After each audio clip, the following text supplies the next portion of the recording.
dangerous effects of it going up that fast? Yeah, they call it jet lag. You can die. Scuba divers have to be careful on how fast they dive and ascend.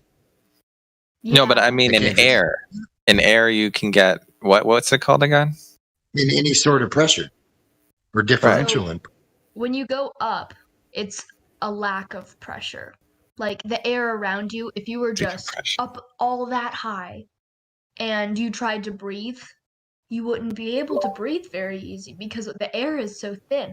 But when you're underwater, like that air is so compacted that like you could breathe like easily, like just like it's just really easy.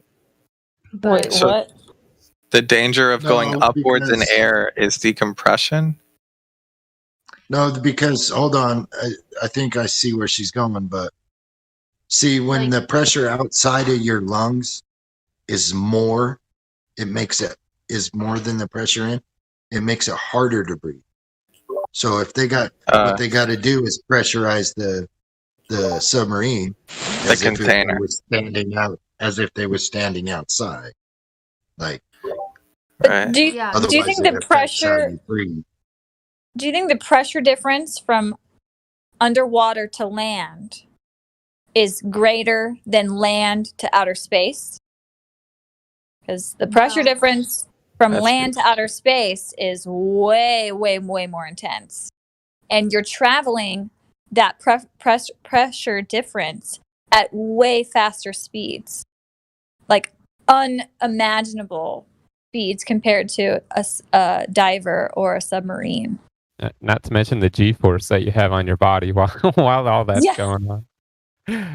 Experience an insane amount of so-called G-force. Really, you're just accelerating within a medium.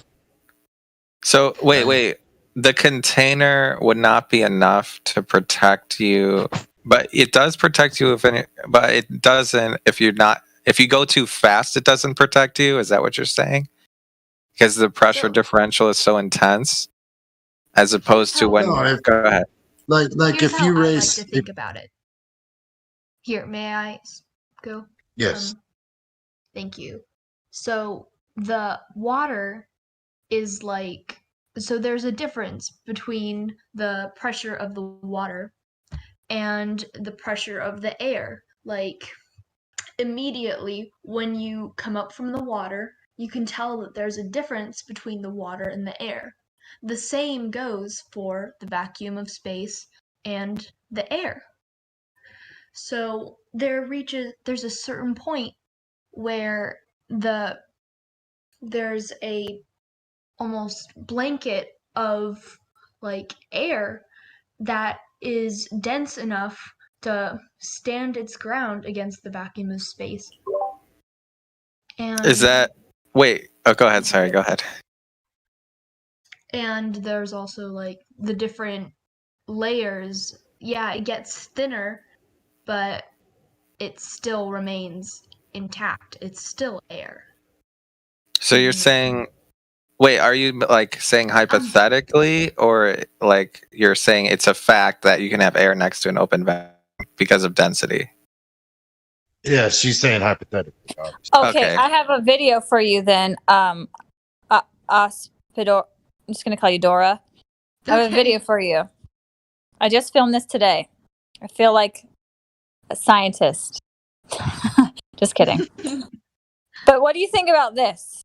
This is gas rising, and I have a vacuum cleaner. I'm not saying the vacuum of space is exactly like a vacuum, but you see this small little amount of gas has no chance compared to the vacuum.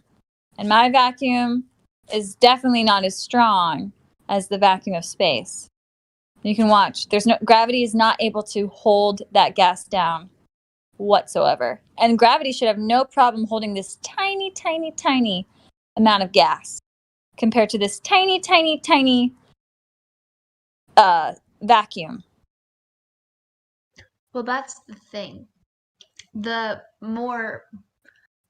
more heavy something is, the more dense it is, the easier it stays put.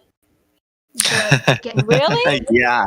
Just like Wow. relative density. Hold on. No way. When you say something, she's specifically talking about gas, which is the air we breathe, which is sitting next to a vacuum more powerful than the vacuum she's using. Yep. It's literally sitting in it. Like, Yep. no barrier. Uncontained. Unprotected. Makes no sense, right? Yep. Gas Right. pressure. The same Wait, thing let is me- going to When happen. you say, I agree that there's gases with different densities, but you cannot use gas as a container to hold gas. Like, You can need I a ask? solid barrier? I'll ask her. Wait, Anise or what's Fedora? Can I? Are you still Yeah. there? Okay. Let me ask you this: what happens when you open the door of a vacuum chamber that has 10 to the negative 17 torr inside? And what happens to the air that's surrounding the vacuum chamber? It evens Depends on the out. pressure of the air. Wait, just let her answer. So, well, yeah, it evens itself out. So the air moves, right? Yeah, because Okay, perfect. everything is Right. naturally So wants to be evened out, I think. okay, right, exactly. So when you have gas next to an open vacuum, like the atmosphere, and that's gas, and it's right next to an open vacuum, what stops the air from moving? It's supposed to move, right? Or do you think it is moving? Hmm. Because it would go into the space, or I'm sorry, the vacuum, right? You do have a point. But my Anyways, question for you or if you is, go ahead. if there was a container for the gas, I'm what not saying there exactly is. would it be made out of? I'm not saying there is a container. I'm saying in order Something to solid. in order to know the truth, there would have to be a way to physically demonstrate that gravity can hold it right next to an open vacuum. You get what I'm saying? Because otherwise, basically, we need a demonstration of an open vacuum using gravity without assuming outer space is real. What would be? It's impossible. No one can demonstrate it. It's impossible. When I just See, the demonstrated funny the thing is opposite. about I demonstrated the opposite. The uncontained gas doesn't care about gravity. Or yeah, the vacuum trumps the gravity. It's like rock trumps scissors.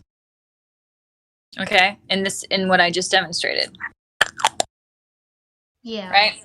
what's crazy is everything we've talked about, right?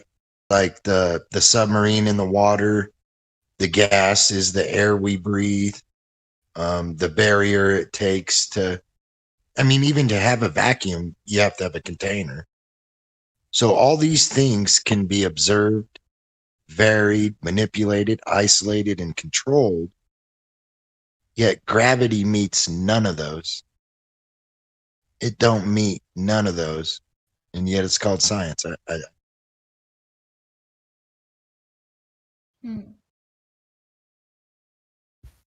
Gravity is pretty hard to understand. Yeah, it's philosophical. Anything philosophical is hard to understand. Like, I mean, I do Yeah. believe, like, there are things we can see with our own eyes, like, when you drop something, it goes to the ground. it depends on reason- what you drop The reason is and what we're medium disputing, you not drop the. it in. We're not. Hold on. The effect of a falling object that's solid versus a helium balloon going up. We're not disputing that. What we're disputing is the reason why it's going down. That's what we're refuting with the example of helium like gas that goes up. You know what I'm saying? We're not disagreeing that obviously the effect. We're disagreeing with the cause. But they Well said. they just lump everything in with gravity. Yeah. Yeah, well said. Because I like to use the basketball in water because the deeper you push the basketball, the more force you got to apply for it to go down, right? And when you release it, it shoots up. As soon as it hits the medium of air, it quits going up because the basketball itself is more dense than the air, but less dense than the water. So it's in an equilibrium between the two. This variable and these two mediums are causing a force on the variable. Right. There could be- And you can That same demonstrate this, principle- right? Go ahead. That same principle could apply for the vacuum of space. It is just the lack of like atoms and when you have something that's less dense, it's just atoms more spread out. So it can get to a point where the vacuum of space and the dispersion of atoms can be at a level where they're like, okay, I tolerate this group of atoms staying in this spot. Like it's like it evens itself. And like with the basketball on the water, there could be a layer of protection that once it reaches the vacuum, it stays there. What do you mean? I don't know. Is this happening, or are we just? Sorry, I don't want to pick on you, Dora, Yeah. but like, is this actually happening? Can we demonstrate this, or is this just a nice story?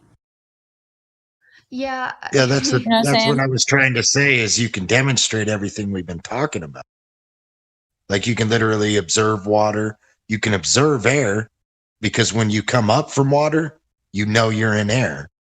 You could say that it's invisible, but you observe it in the means that you know when you're in the medium of air.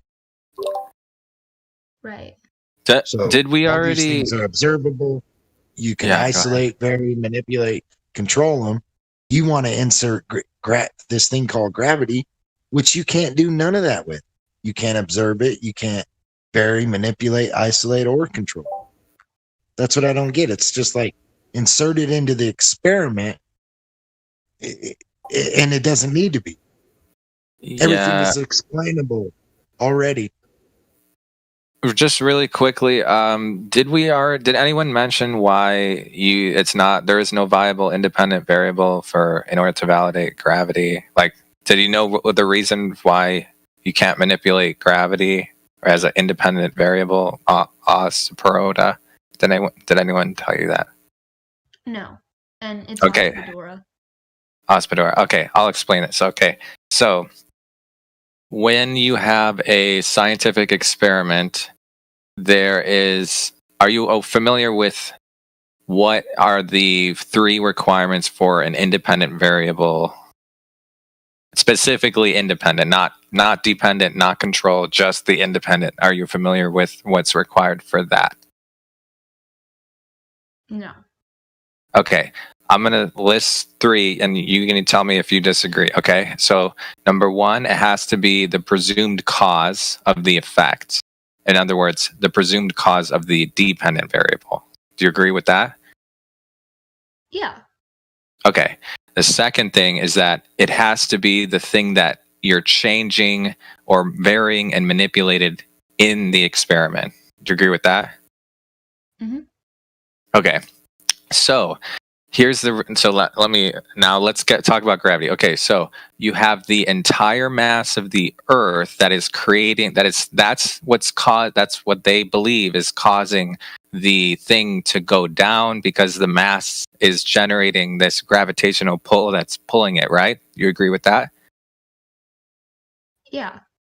Okay, so the presumed cause in this case is the entire mass of the Earth. Now, here's the problem.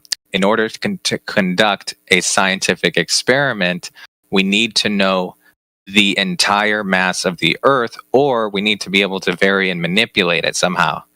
So, do we know the entire mass? Well, actually, in both cases, we do need to know what the entire mass of the Earth is. So, is there any way to prove what that is, how much there is, because otherwise there's no way to do the experiment. Well, we can't dig down far enough to tell how deep it goes. Or, Yeah, like, it's what the- impossible. It's literally impossible. Yeah. There's no way. That's Maybe if the you reason took why it's not, there's no science for gravity. That's the reason. You could take an X-ray of it from outer space. You just go and then shoot right through it. Maybe that wouldn't even work. Like just Where's It's the- all where's it's, the it's only impossible, place man. you've It's seen- impossible. a ray. Where have you strong seen enough- outer space? Where have sorry? you personally? Where have you personally seen outer space? Where have you seen? When I look up in the night sky and see the stars. But you see just lights. That doesn't prove it's a vacuum. It just, I mean, it's a weightless vacuum. You see a black color. It doesn't prove that it's a weightless vacuum. You get what the medium is unknown unless you go there. There are some places where like the atmosphere is just clear enough that you can see the actual Milky Way. You see lights in the when sky. when you look up at the night sky and you say, "I'm looking into outer space," right? Where are you getting that from? Where have you heard or seen of outer space? Well, where has anybody heard of outer space? Where did anybody hear of zodiacs or constellations? They're just TV? things that have Well, been that- passed down. Like And your they- idea of outer space is being able to travel through it, going from planet to planet, right? So when Well, you that's look up not at the possible stars, yet, but you're maybe one day. assuming this outer space. I'm asking you where you've seen this outer space to where you look up in the night sky and that's what you're thinking in your Well, thinking we in should your say head. the vacuum. We should say How the do you- vacuum of outer Yeah, space. how do you see a lack of gas in the like, past the atmosphere? You can't see a Yep. lack of gas. That's impossible. I'll we, be we all honest. know I that. was Yep, trying to Exactly. lead That's what I you- was getting at. I was trying to lead you into being honest and say the television, because that is the only place you've ever seen outer space. Yeah, it's impossible to Maybe see a the Final lack Frontier, of but it's gas. in a Hollywood basement. Well, you're right. A lot of like everything we see in space has been recorded cuz like I mean, we could go up there. Like there have been a very select few of lucky individuals who've How many? actually gone. But You know how many? I'm guessing probably 200. Well, past what? Because there's to the ISS, and then there's past where the ISS is. Allegedly. Okay, I feel like there were. I have no clue. It's I'm about just- 24 I'm just that guessing. went past the ISS. And they're all in one selective group. So you can either trust one selective group that's giving you all the information, or you can actually question it. I wish Russia had Or you gone can- up too. Because then Or we you would can have go two with anytime you have countries gas that hate pressure, you have each a other. container. I would say that it's easy to say people have went up there, but if you'll notice, it's only government that's went up there. Well, because How'd they get past the the- most money? If we're just mean, we assuming that have outer Elon space is real, I'm Musk. going to ask, how do you get past the container that I just assume is real? It's the same nonsense. No, I'm What do you begging the think question. I'm helping her. There's this one group of people. There's this one Japanese millionaire, or no, billionaire actually, he paid for a trip around the moon. And he's gonna get to go, and either he's gonna get really ripped off, or he's just gonna be forced to, like, be, like, robbed or something. Like, Oh, let me or help he's you out gonna with see that. something really cool, and, like, You're trusting random people, See, right? You can't validate or prove any of this where we are right now. I'm trusting capitalism to tell me that a guy who spent all of his money to go to the moon is actually gonna go to the moon. But Or that, they're in the But is that same, story they're in true, the though? same billionaire boys club. They're in the same Is that billionaire choice boys true? club. Like, is that It story Look at just- true the in the first amount of place? money that's collected from the Well, industry. here's something that I want to ask you. I'm about to take a screenshot. What's up, Elijah? I'm not sure. What's up, bro? What's up? What's up? So I'm about to post a screenshot of this astronaut, Bruce McCandless, so that you can visualize if whether it's an artistic rendition or whether it's what they are saying is actually a photo. The story behind it is what's most relevant, right? So now, yeah, think about people in space. Think about people on the moon. Think about this astronaut who supposedly, left Armstrong and these guys. He's actually up there, orbiting. And the thing about that is it was an untethered spacewalk. So here's where I want to get you to think about. So there's these semicircular canals in our ear, right? They make up the vestibular system, and the vestibular system, it allows us to reach a state of equilibrium here on Earth for whatever reason, right? So when you're out in space, you don't have the Earth as a reference. So you don't have a reference for up, down. There's what I'm trying to get you to understand is if this system in your ear didn't have anything to equilibrate with, then immediately you would have the onset of vestibular disorder, vomiting, delirium. You wouldn't Oh, be yeah. able. I've heard So- of that before. Like, have you ever been on the Tilt-A-Whirl or or something, or one of those rides that spins you, like the really fast rides where the seats slide up? Yeah. You just have to look at one spot, and that helps calibrate your ear. So what I think the astronauts do is they use their visual processes as well to kind of calibrate and just kind of be like, okay, this way, It's not. the way I'm It's not looking about. is straight. But there's It's not nothing for your about eyes to it's not focus on in a about black figuring. vacuum. Yeah, that's a point, but it's not about even visually seeing, right? It's about the liquid in your ear that works a specific way here on Earth, right? Because the liquid Right. in your ear stays just as level as water, which coincidentally is what we use to level things here on Earth too, because water is level.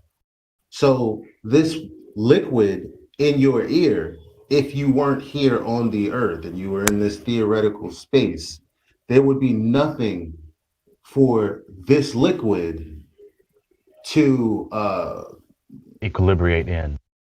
exactly. I don't know if this makes me any less credible, but when I was a kid, I went to space camp, and we went on this thing that was supposed to simulate what it felt for astronauts, because when they were going, like, when they were in 0G, it was like, so you were spun around and the equilibrium, or the, like, whatever you were talking about in your ears is just kind of suspended, and But you're you're not spinning supposed around to in a just vacuum. You're spinning I'm around sorry? in. I said you're not spinning around in a vacuum. You're spinning around in gas pressure. it was attempting to create the same effect in It your failed. ears. So How are you breathing if there's a vacuum? it's not a Like it vacuum. failed. You're just spinning around. I know I'm saying in general. Sorry, Right. sorry. Just in general, how are you breathing right now? if we're surrounded by a vacuum. We're not in a vacuum right now. That's right. Right now, The we're Earth True. is in a air. vacuum. The Earth is in a vacuum. Are we talking about the vacuum of space or gravity? No, your Talk- example was supposedly supposed to recreate your experience in a vacuum, but it didn't because you're spinning around in gas pressure, not a vacuum. So it failed. I thought you were So you didn't talking about in gravity. I mean, in 0G, the fluid in your ears suspended. That doesn't make Right, any so if sense. you're That's in like a the fluid in vacuum- a bucket. If you spin the bucket around with the water in it, it's gonna conform to the walls of the bucket, right? Same Of the thing with your container. ears. If you spin, with the water in your ear, just picture it the same as the bucket. It's just gonna spin around the edges of the walls of the container. So in Yeah. a 0G environment, the liquid would be floating around like a lava lamp. It wouldn't, you wouldn't have it pushing against one side. So that doesn't work. You get that? And if it's in Well- lava lamp form, it's a wrap for you. Yeah, that wouldn't work very well. So that simulation that failed, it didn't simulate what supposedly one experiences in the supposed sky vacuum. If they were in a sky vacuum, they would be absolutely disoriented. They could not orient themselves. In a vacuum, And there's no way to they recreate that. would be crushed. They would immediately just they wouldn't be crushed. They would just start expanding. Like Yeah, they would the explode. fluid in their ear would just be sucked out of their ears. Well, not the fluid, but the gas. Is it a The gas would disperse. Okay. Yeah, the gas Yeah, would try to like- fill the available space. Yeah, and it would suck the air out of your lungs. It would just that vacuum of space is scary. Like any vacuum, can you imagine? Thankfully, it doesn't exist. Wait, Yeah, you can't be scared of what it guys, doesn't is it exist. just me or is she coming in really low? Coming I in. think it's just you. I can hear it Yeah, perfectly. there. It's You might have probably to just turn me, up a little mate. I've turned everyone. She's right up to 200%. I can Come turn on. up How you doing, the Mike? volume if that helps. Yeah, Wait, I that would be gotta- brilliant. Okay. Yeah, I got a Couple of them question. want to mic. What, mate? I got a question for Asperi. Okay, would you feel safer if outer space vacuum does not exist, or would you feel more? Or I guess it wouldn't make a Because- difference, right? Yeah, Well, I guess it depends from person to person. For me personally, Yeah. it doesn't really matter to me. Okay. It Yeah. wouldn't matter to you? I don't So if outer really space does care- not exist as vacuum, it would be, I mean, life would go on. I agree, but it wouldn't. It'd probably start questioning some things, right? Yeah, but see, that's with space and everything, people are always looking up and being like, okay, we're gonna colonize this and this and this and this, and Yeah. they're just already planning for an escape from Earth instead of taking care of what belongs to us now. And exploring the Mhm. Earth, right? Yeah, but here's the thing. We're here's already the- in an escape hatch. Do you know the reason why they're looking to not trying to explore the Earth usually is because, well, let me put it this way. This is my opinion for the record, okay? But because everyone is convinced that, well, not everyone, but because some Right, people are majority. convinced that it's a sphere and all the continents have been explored, then there's no motivation to keep going or fly directly across Antarctica or whatever continents there south, right? I don't even assume it's Antarctica, but whatever's south, right? So in order to have the motivation to just fly straight and not try to go out into an imaginary vacuum, it's because they think it's a sphere. So it's almost like they have a control motive. They have a very good geographical sort of controlling reason to convince you that it's a sphere, because then you will not have any reason to, go explore. Some people still try, but it happens. That's one of And, the many deceptions. I mean, with that idea, say it's real, I would be kind of upset that they've been controlling for all this time, and they think that they're doing it for a good reason, but they're actually just doing a terrible job. So that it would be twice wrong, because the intentions are wrong and the outcome is wrong. Not only would be, is. If they were actually I would say only a few of them might even know the truth, but only if they truly believe that it's a sphere, then they're not just, they might not be evil, but they're just wrong, in my opinion. Yeah, everybody, I mean, in my opinion, evil and good are subjective. Like a They're not. person. Well, it depends from person to person. Like, No, there may be a group subjective, of, but no matter what anyone knows or believes or thinks. well, okay, maybe that gets into religion a little bit, but We're talking Maybe about I religion. can maybe I can clarify. So, I guess I have to say, in my opinion, I haven't thought about it deep enough, but the thing is, good and evil is in what I think is just simply truth and not truth. Meaning something that can be verified and something that's told to be true that is unverifiable. The unverifiable thing would be what some may consider a lie or, a devious act. And good is just truth. It's just things that are objectively what is. Well, no. Good is that which ought to be. Evil is that which ought not to be. Truth is that which is the case. Falsehood is that which is not the case. But how do you know what's ought to be? Who told you what was good and bad? We determine good and evil by a standard, good being the standard, evil being the privation or opposite of the standard. How do you know a line is crooked? Who? How do you know a line is crooked? Well, we've been told what a line looks like. And Well, 'cause it's not it doesn't look straight. like that. Thank you. Because You you know have a line is straight crooked. standard. Because you're adjudicating the crooked line by a straight line. Same thing with evil.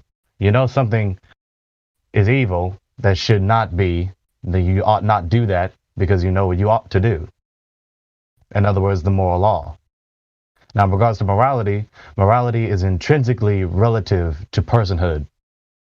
It is only relevant to personhood. You have never had a moral accusation against a rock, or your shoe, or your laundry basket, or your hairdryer. Unless you're speaking rhetorically, of course, because it's not doing what you want it to do, or it's done something that's displeased you. I was about to say, speak for yourself. I was about to say. Okay.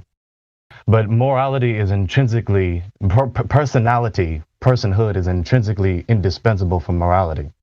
So moral concerns are only relevant between persons. Therefore, a person can only make a moral law. And the person making the moral law is the moral lawgiver. And the only one with the right to be the moral lawgiver or the arbiter of righteousness is someone who is omnibenevolent.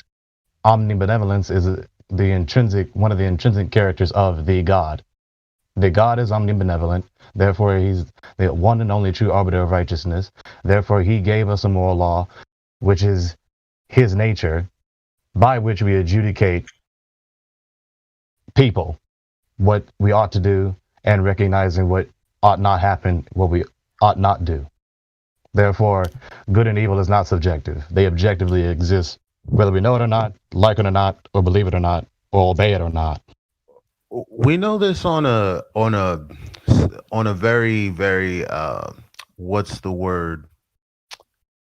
um, on a very basic level.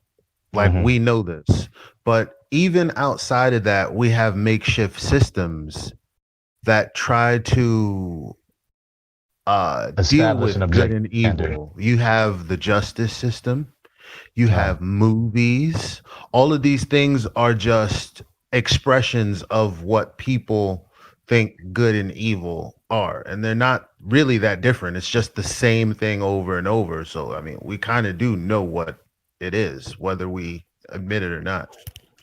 Right. The only question is the moral standard by which we believe is justified, is this moral standard truly good or not? Is this a true moral standard, or is this a false moral standard?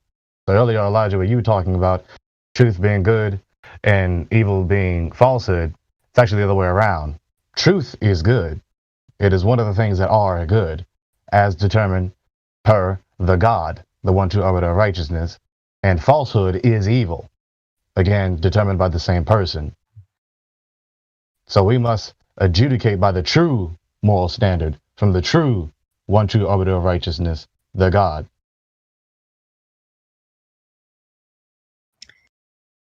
There was an experiment done over the span of 3 years on these monkeys. And so they had them all in like a little pen, and like, so there was this bunch of bananas in the middle, and like they'd be refilled and everything. But if they got like within, like if they got close to the bananas, then they would get shocked.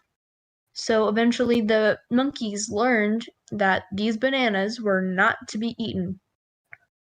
And they put in some new monkeys. And whenever the new monkeys would get near the bananas, they would, the other monkeys would be really upset. They'd be like, "No, don't do that. Those are bad bananas. You're not supposed to eat those." And the younger monkeys would be like, "Well, I don't understand. Like they're bananas." And so eventually some of the curious ones would get shocked, and then they'd become like the rest. And it just became the standard. The good thing to do was to avoid the bananas at all cost. And That by just the sounds end, like an experiment of mind control. But we're not monkeys either. But I get what she's getting at with that example. Now you see the difference between what I was saying and what she's saying is that one is merely one making a choice based on pleasure and displeasure. I will not grab the banana Right. because I do not like the pleasure. I do not like the pain of. I'm displeased by the pain of being shocked. And then those who are not shocked are saying, I am going to reach for the banana because there's nothing causing me unpleasant pain. But they're not making moral judgments. They're making hedonistic judgments. I want this, but if I try to get it, I will feel pain. Therefore, I'm not going to go get it. I want it. I'm not going to feel pain. I've gotten it. I do not feel pain. That's different from saying, I will not do this because I must not do this, or I will be punished. I will do this because I ought to do this, and I will be rewarded. So in your example, that was amoral. And what I was saying, morality was present. yeah. But like, Yeah, it's I like they're just- using mind control. You have a more intelligent being doing experiments on the lesser intelligent being, Right. specifically on how to control its mind. Right. But- So she equivocated, and she doesn't know this. She equivocated two things that aren't similar. So the difference is in your example, what's your name? Hospodora. Hospodora. And your example that you referenced, you equivocated an amoral choice from sentient but not conscious animals to the objectivity of morality. These what two was- things aren't the same. But what was important about it, I didn't mention this, or maybe I did. The monkeys, they looked out for each other. They warned the Mhm. younger monkeys not to go near the bananas. And Right. That doesn't refute the objectivity and morality. That only adds to it. That's an example of it. sorry, I just saw this.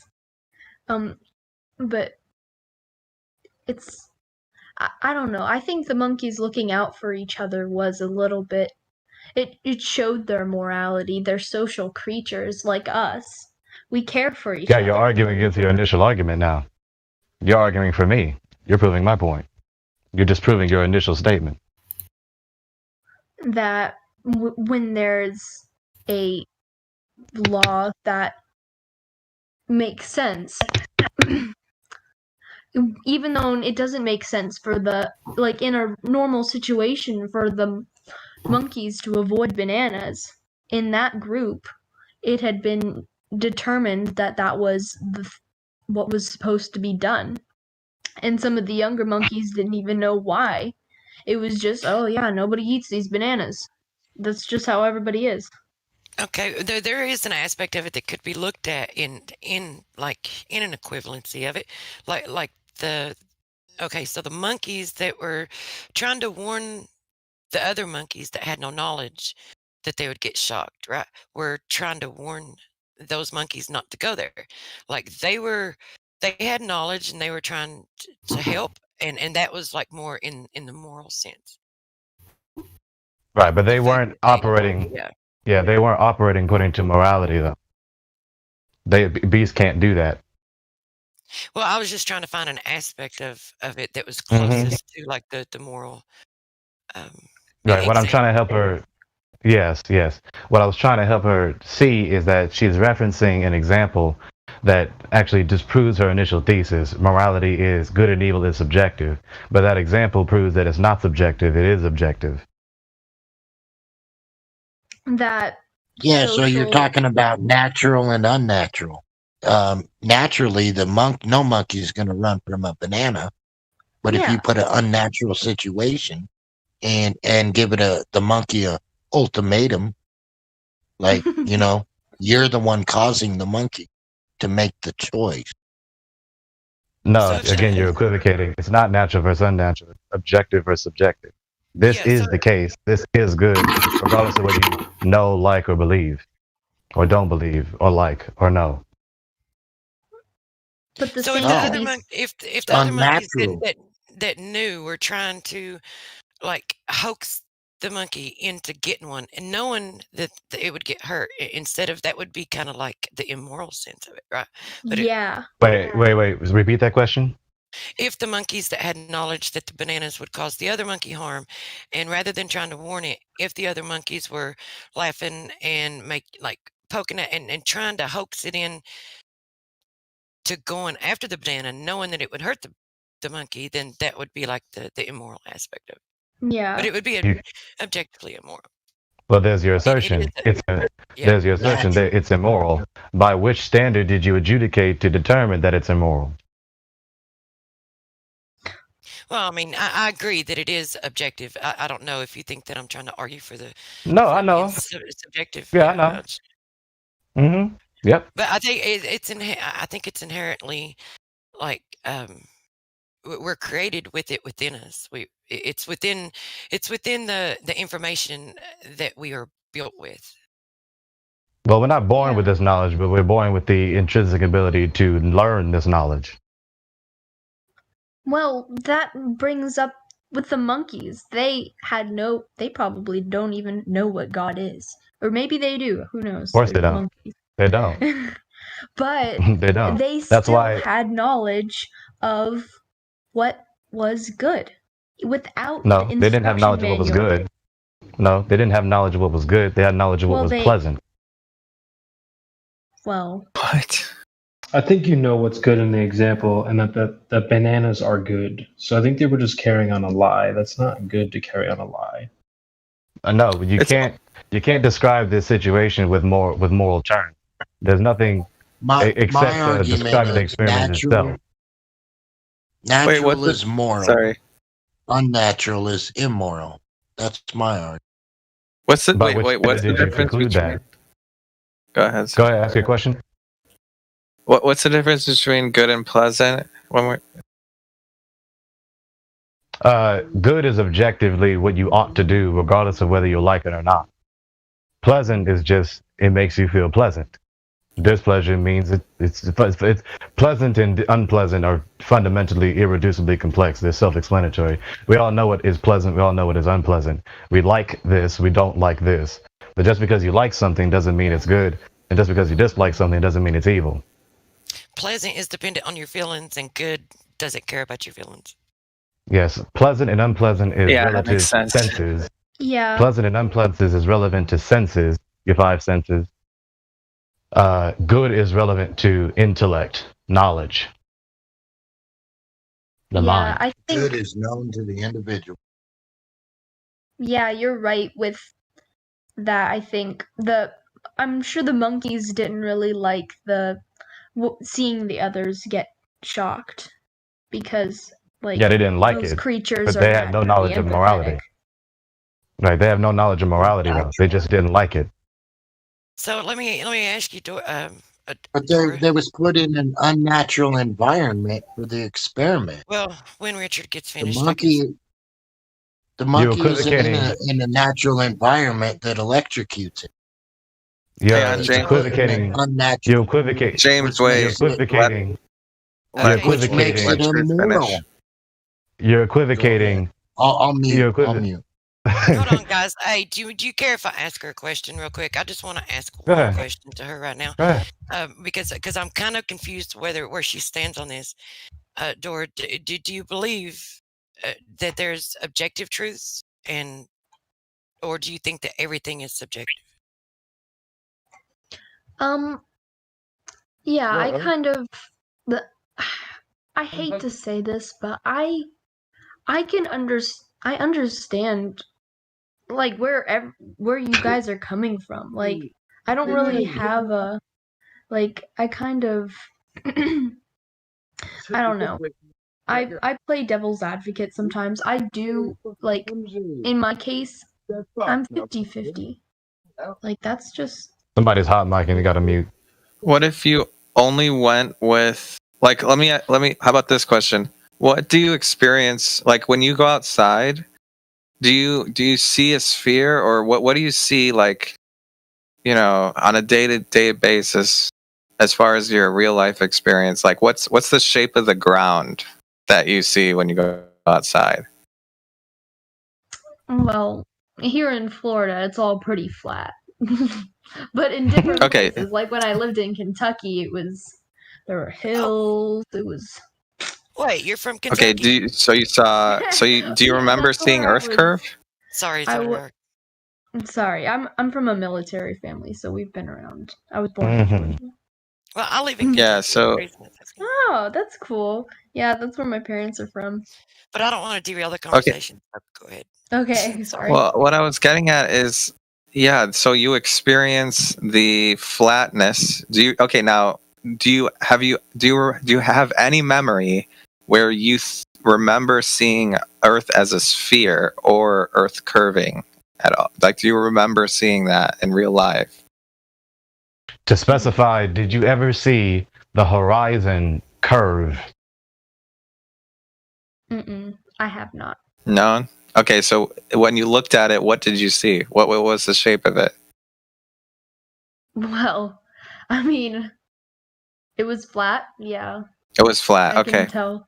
I can. Was see it? And it was not moving, right? Or was it moving or not moving? Just to, I know this is kind of silly, but I think it's important. It was not moving when you saw it, right? No. Okay, it was Not silly at stationary. all. Okay, it's not moving. Okay, just making sure. Cool. Yep. Next. Perhaps Yeah. Any the other The questions? sun was Monkey moving. Perhaps you're the monkey being electrocuted. So that guy, the guy who was on natural versus unnatural, you're equivocating again, is versus ought, and is does not give you an ought. Just because the bush I'm looking at is green doesn't mean it should be green. So just because something is natural or something is unnatural, something being natural does not mean it is good, and something being it's a unnatural does not mean it is naturalistic evil. Yeah, It's yeah, it does. equivocation. No, it doesn't. No, it's totally true, man. Think about No, what you just said. Are you wearing clothes? Yeah, that's natural. Clothes are no, it's not. Clothes are unnatural. Do you Yeah, ever that- see clothes appear in nature? No, well, no. other animals have fur. Clothes We are don't. So look, synthetic, and synthetic no, you're falls making under my point. unnatural. As You're it is making my man-made. point. Hold on, We're you're not. making my point. Let me finish. Right? Do you see monkeys making clothes? No. So in the natural state of man, we do. To hide our shame, our nakedness. No, Yeah, we shame. That's don't. why we do it. That's Shame our is related natural to a we moral state. do. law. Sorry. To hide our shame, we create Right. Shame is clothes. relative to a moral law. That's our Not nature. As opposed to the monkey who doesn't make clothes, right? That's their No. nature, No, you're not listening. right? No, you're Their not natural state. Ours No, is you're not to hide our shame. Because we have should that. look at the definition. We have that knowledge. Maybe need The the monkey does definition of- not. That's natural. We I believe dominate that- everything You're on not the earth listening. and the earth.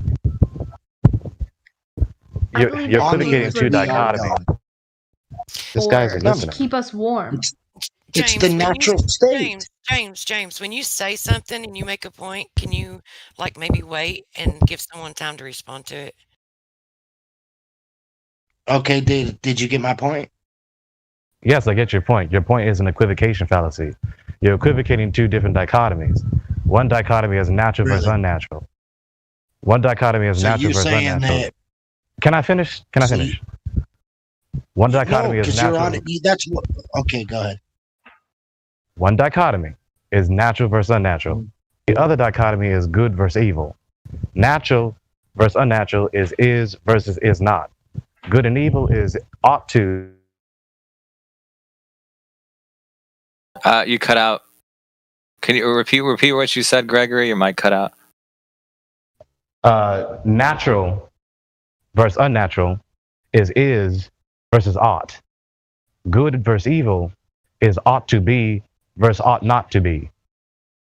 These two dichotomies Okay. are not the same. They're two different dichotomies. Well, you're using a false equivalence because the natural I just state of explained- man. What are you talking about? finish. What did I equivocate? I just did the two dichotomies. Well, Not equivocate. let me finish. Let me finish. The natural state of man, right, is the one who defines natural, unnatural, moral, immoral. That is the natural state of man. Monkeys don't do that. That monkeys don't even define monkeys. Like we I didn't hear. define them. I didn't hear your argument. Hold on. You gotta That's repeat. our it. I didn't- natural state. We You are gotta so repeat your dominant. argument. Can you hear me? You gotta repeat your argument. I didn't hear you. Can you hear me? I hear you now. You're a little robotic. Man's natural state in the world we live in, we are naturally the dominant. So we define everything. We declare what's natural and unnatural, moral and immoral. That's our natural state. Our Can I ask a nature. question? We have How that is nature knowledge. clarified? That is our knowledge. Animals don't have that. Animals, the word animal is defined by us. So naturally, the monkey goes for the banana. It's us with the higher intelligence, the God figure to the monkey, right? We're the God figure. We're the one doing the experiment. So the whole experiment on the monkey is putting the monkey outside its natural state. Man's getting in the way. Who of understands the my monkey's argument? natural state. I know what you're saying, but you said Yeah, earlier, you it's getting a said little irritating. humans decide what I is know. natural. That's not true. Humans just natural know what's state of the natural. monkey. It comes from nature. We know the natural state of the monkey. We're the ones that keep it in or take it out. We know how to do it. You could say That the does same not argument mean with that it's good bears or eating evil. bushes, eating plants. You could say a bear doesn't let other cubs eat a certain plant because they know it's poisonous. That experiment doesn't. It's not exclusive to a natural versus an unnatural setting. Everybody knows that. The same story could be told with a million different animals. Yeah, well, I mean, to go into philosophy to make a point, that's one thing. And but if people disagree on it and they're going to go into like a debate on it, there's actually a room for that. So, if it's going to turn into like a philosophical debate, I'd like to like keep it on flat Earth. To be honest with you, because I know how this can go. This can go on this can really get like way, way, way into the weeds, and it can go on for hours. Yeah. The only reason it goes on forever is the person who was wrong just keeps just reasserting it. I know, but it's like got to stop it somewhere, or just It's like the let Globers versus the train Flat run Earthers. off The Globers are or wrong just- if they just keep reasserting the argument. or just let the train run off the tracks or something. So for Asdephoria, right? As Aspidoria. Aspidora. You just call What me did I Dora, say? Dora. How you doing, Dora? You been exploring lately? That was corny. Don't laugh at that. Again, does the sky vacuum exist? Why do you believe that, and how do you know? The sky vacuum. Okay. Well, I haven't done a lot of research on it, so this is not my strong suit. I don't Are you sure it exists? Are you sure outer space is real? Let me put it that way. Do you think space is real? Does it exist? No, I'm not sure. But Oh, you're not sure. You're incredulous. Okay, that's better. but I'm also not sure that the flat Earth is real either. Like I can't be sure. Well, before the flat Earth, even though it's relevant to cosmology, so you're incredulous to the existence of sky vacuum. What is Right. going on? Yeah, you don't know. Is his mic cutting out again? Can you still hear him? Cutting out. Can you hear us? What's her name again? I can hear you. Audithorek, you can hear us? Can you hear Gregory? No. No. Okay, Gregory, speak up. Okay, I can hear him now. Hi. Hi. Hi. Okay. Can everybody else hear him? Here, I'm gonna turn your input volume or your. Yeah, volume. I heard him for like 2 seconds, then he broke up again. Okay. Yeah, he's gone now. Oh wait. No, I'm still here. Okay, there he is. Okay, so my question is, you're incredulous to the existence of the sky vacuum. Okay, what do you believe the Earth is a ball or flat? I don't believe either. I believe means that you have 100% knowledge of it, and I don't have proof for either fully at the moment. Well, no, just answer the question that's asked to you. You don't have to expand the scope of the question because that's impossible. It's just Although that was a not pretty possible. good answer. I mean, Yeah, I mean So how does it that's present intellectual itself honesty. Ball or How does it flat? present itself to you? Not how. What do you believe? How does it present itself to you? Maybe you can answer that. Yeah, what do you see? Do you see a ball or do you see it flat, level, a plane? Yeah, I see a plane, but I don't. I just see the Earth. This is our home. Like, it doesn't really. I mean, it won't matter to us what it is. I mean, if you really want to know, like, and figure out what it is, then that's like, I mean, if by finding truth or by finding proof that it is flat, it kind of just wakes you. It would wake you up to a world of like, oh, we're being lied to. That's Yeah. So then the shape does matter. well, what did it even do? Sure, we're awake now. Then what? You Knowing mean, the structure. go ahead, sorry. Knowing the true structure. Oh yeah, knowing the true structure of the cosmos has implications and ramifications. It implies that we live in a cosmos, a universe designed by someone with enough power and enough knowledge, and who is personal, mindful, with the ability to choose to cause it to exist. That is God. The same thing is true, however, for a ball. Huh? The same thing is true for no matter what the structure of the cosmos is. What? Because the cosmos itself is not alive. Something that is alive chose to cause it to exist. Hey, you make it So it simpler has the than that. ultimate. You could just say, Or can make if it someone's simpler. lying, why do people lie?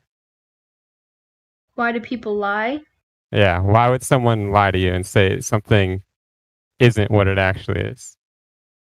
Well, why would someone lie to you? Why do humans lie? Why would I tell you that something isn't what it seems to be? Why To lie? protect Why do yourself. folks lie? No. To protect you, well, there's more reasons, right? What are they protecting me from? What are they hiding from me?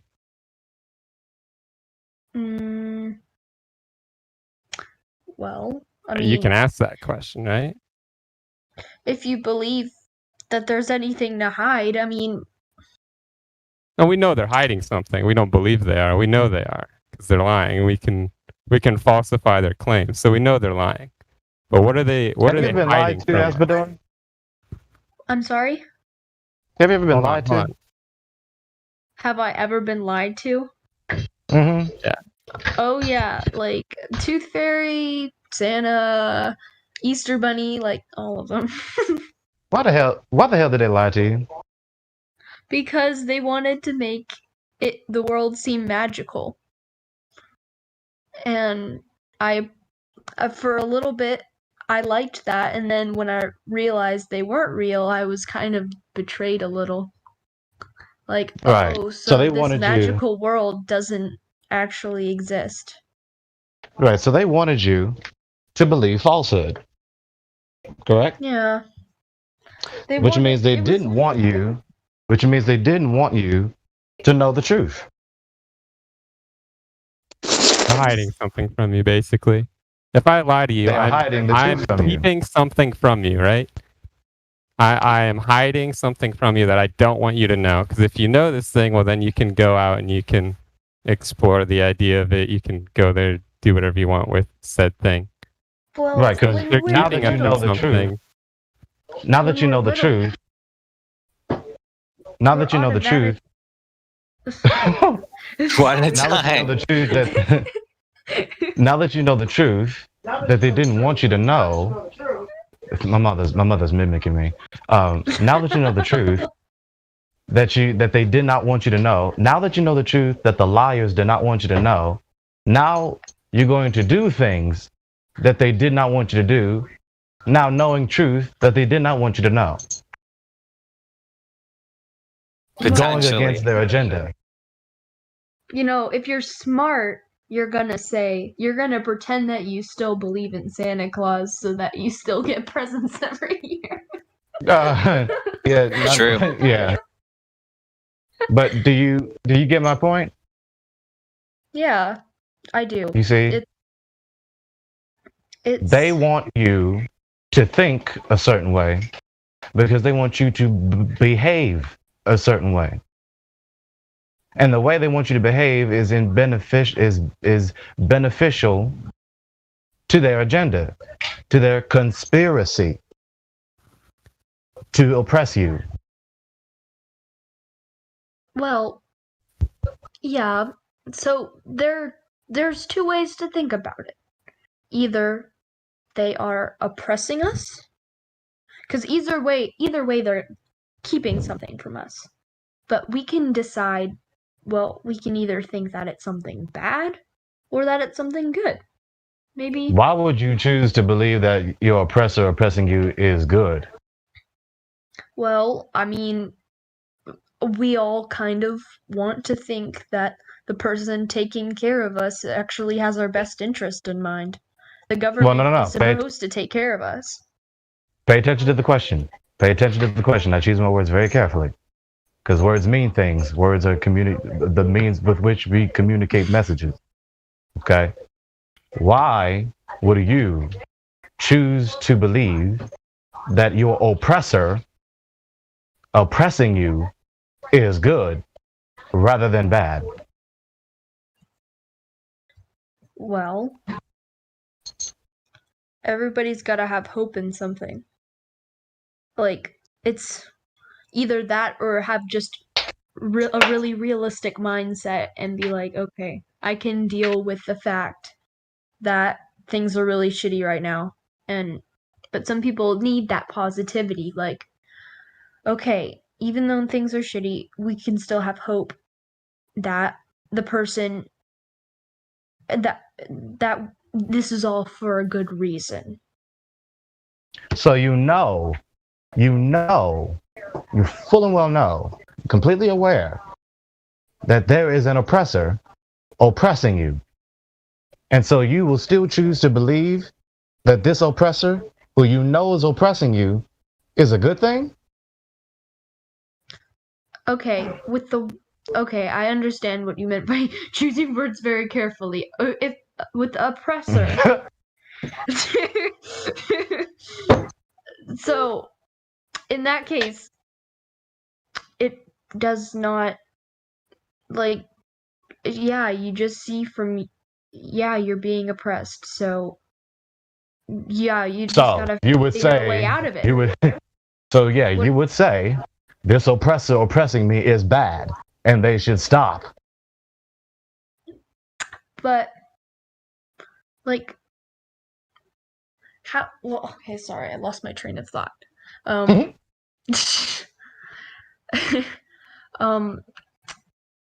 does a person like escape oppression? Like, what would we do? So once we figured out, like 100%, that the Earth was flat, then what? What would we Tell the do truth. to escape? And what would that truth even do? Because Well, It's only Go ahead. It's only a mental prison. yeah, So once you accept the truth, you can receive all that is good here for you. When you believe falsehood, you behave according to falsehood. Yet when you believe truth, you behave according to that. You behave according to your thoughts. You only choose to do things according to what you know and according to your ability to choose to do them. You behave according to falsehood if you believe it. You behave according to truth if you believe that. But when you behave according to falsehood, you are behaving according to that which is not real, rather than that which is real. Behaving according to that which is real is to behave according to truth. When you behave according to that which is not real, as opposed to behaving according to that which is real, then you're going to behave contrary to reality and thus suffer the consequences thereof, rather than behaving according to reality and not suffering the consequences thereof, but rather the rewards and benefits thereof.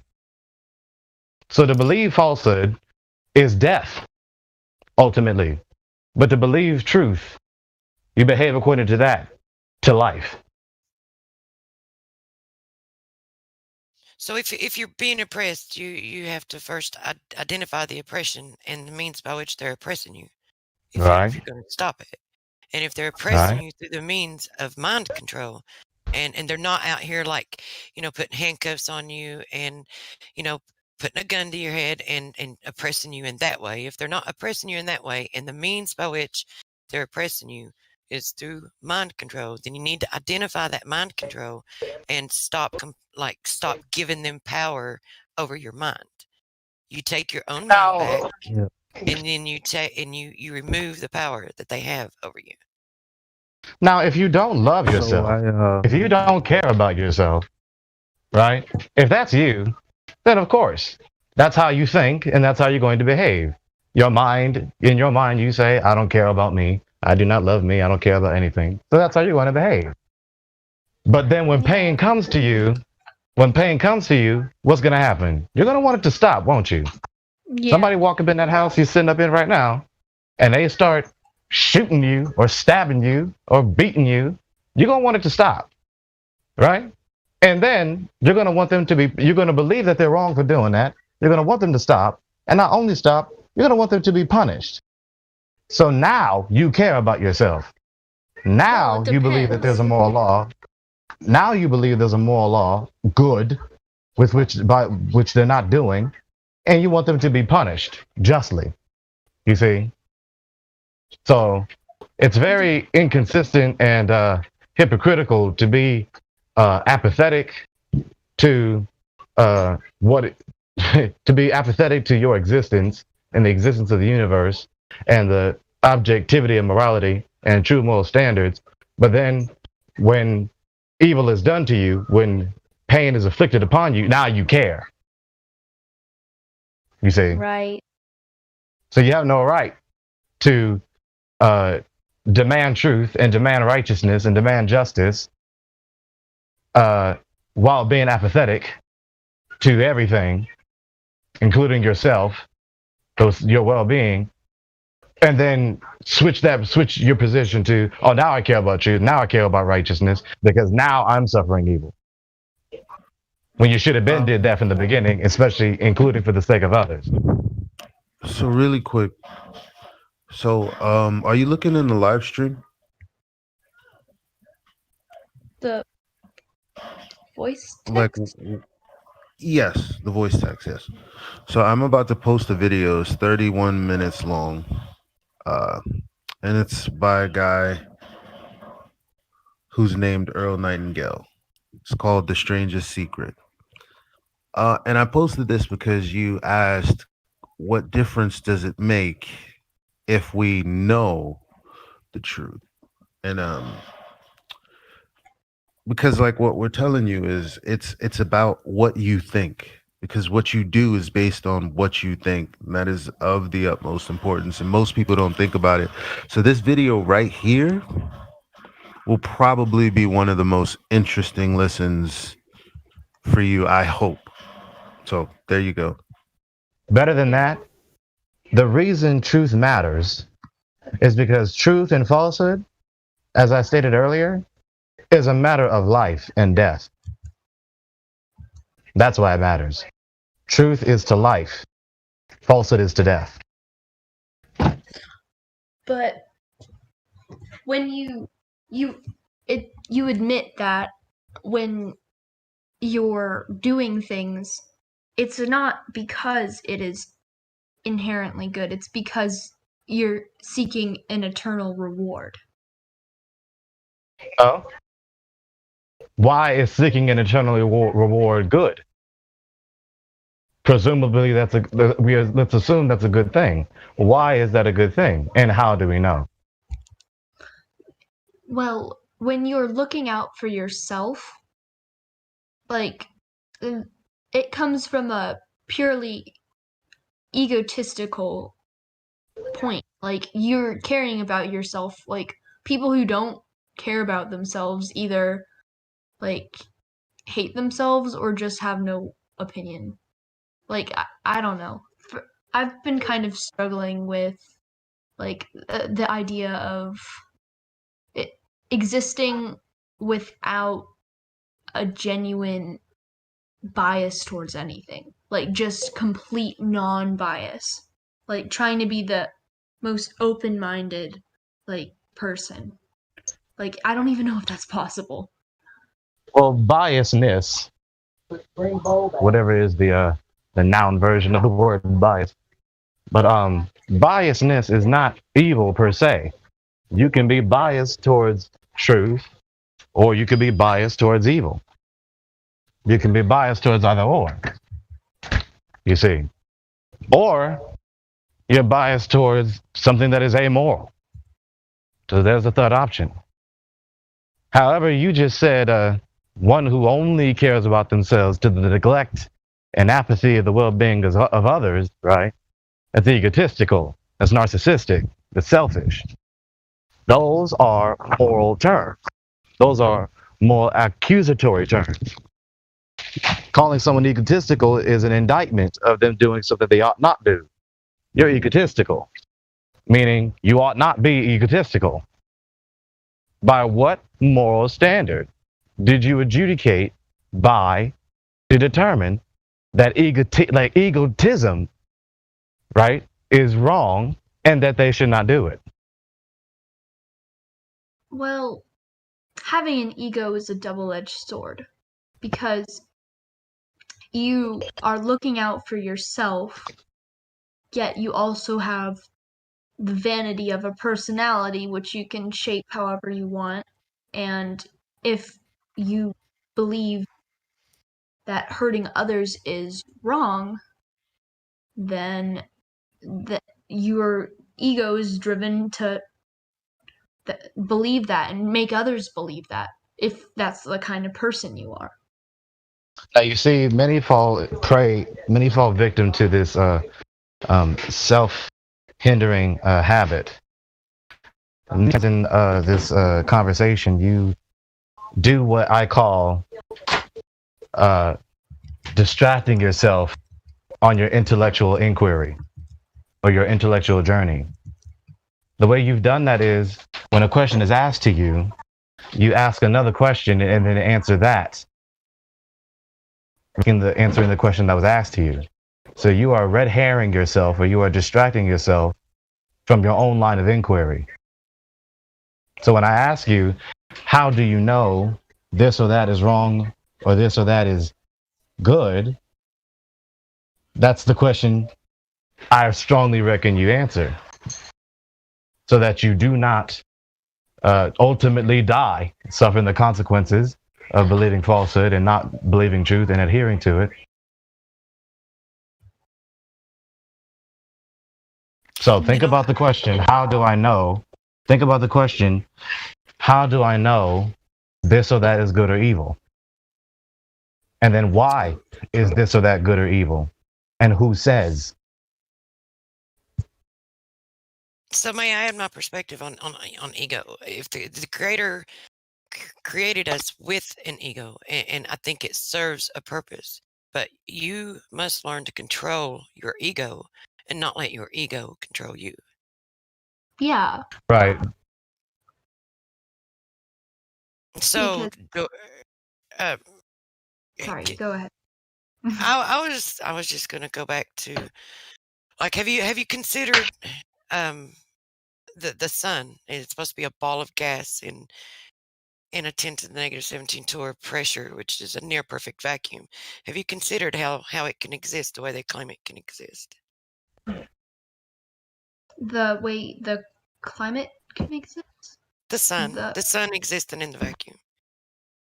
Like this question came to mind when you guys were talking about space earlier, and I wanted to ask you, but it got off onto other topics. I wanted to jump in and just ask you if I had the chance. I don't know. There are different beliefs. Some people believe that, like, the sun, light is a ray or a photon, and well, yeah. let's stick with their claim, right? They claim it's a ball of gas. Right, you did it again, Aspidora. You did it again. I got kind of. That's obvious. This is a habit. I'm not going to hold it against you. I love you. I'm just. But this is obviously a habit. Who are either saying I'm a childlike or abused or a victim of mind control, and that's kind of throwing me off. So. Okay. That's also but not notice what you. Yeah. Buddy enough. So pay attention. I want you to be aware of this because this habit is not beneficial. You keep distracting yourself from questions that humans such as yourself and you and I'm a human too, ought to pay attention to.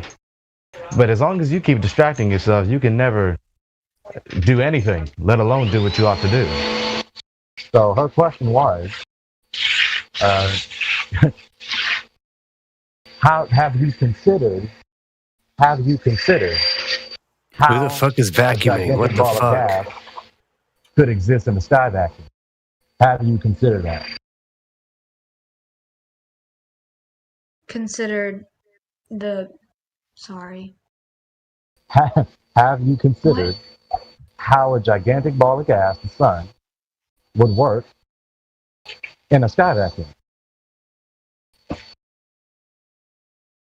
It would work like the rays would hit the earth. Like, that's what I understand anyway.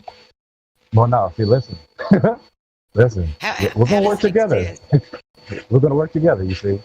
When I ask you, have you considered, that's a closed-ended question, meaning yes or no. Whoever has You a have or vacuum in the have not considered background, whoever has That's Gregory. a vacuum in the background, please mute yourself. Oh, I'm sorry. Mama, He can't mute damn. himself when he's talking, dude. That's Gregory. I think his mom's vacuuming in the background. But I'm not asking like how they claim, like how the sun functions, what it does. I'm asking, have you considered how it can even exist? The sun, well, How how it can can anything exist? exist? Yeah, the way they claim and where they claim. How can a ball of gas can like exist in a near perfect vacuum? Well, that it's not my specialty. I'm not like a physicist or anything. Right. No, So- it's a hard. I can give you a hint. It's a hard question to answer because there is no answer because it can't exist. It violates all of natural laws. Everything that we observe in reality, the way gases function, the way if we create a vacuum, like the effects that it has on the gases around it, if it's exposed to it, like the way it works in the law of entropy, like everything that we know about it. And all of natural law says that it cannot exist the way they claim it does, where they claim it does. Just like our atmosphere next to, adjacent to a near perfect vacuum without a container. And just like the Earth allegedly spinning and maintaining, containing water on it, which always like presents itself as flat and level. Like all of these things violate every natural law that we can associate with it. Like there is no answer actually, but I'm just asking because I'm curious if you've considered these things.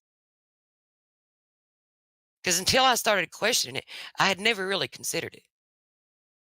Yeah.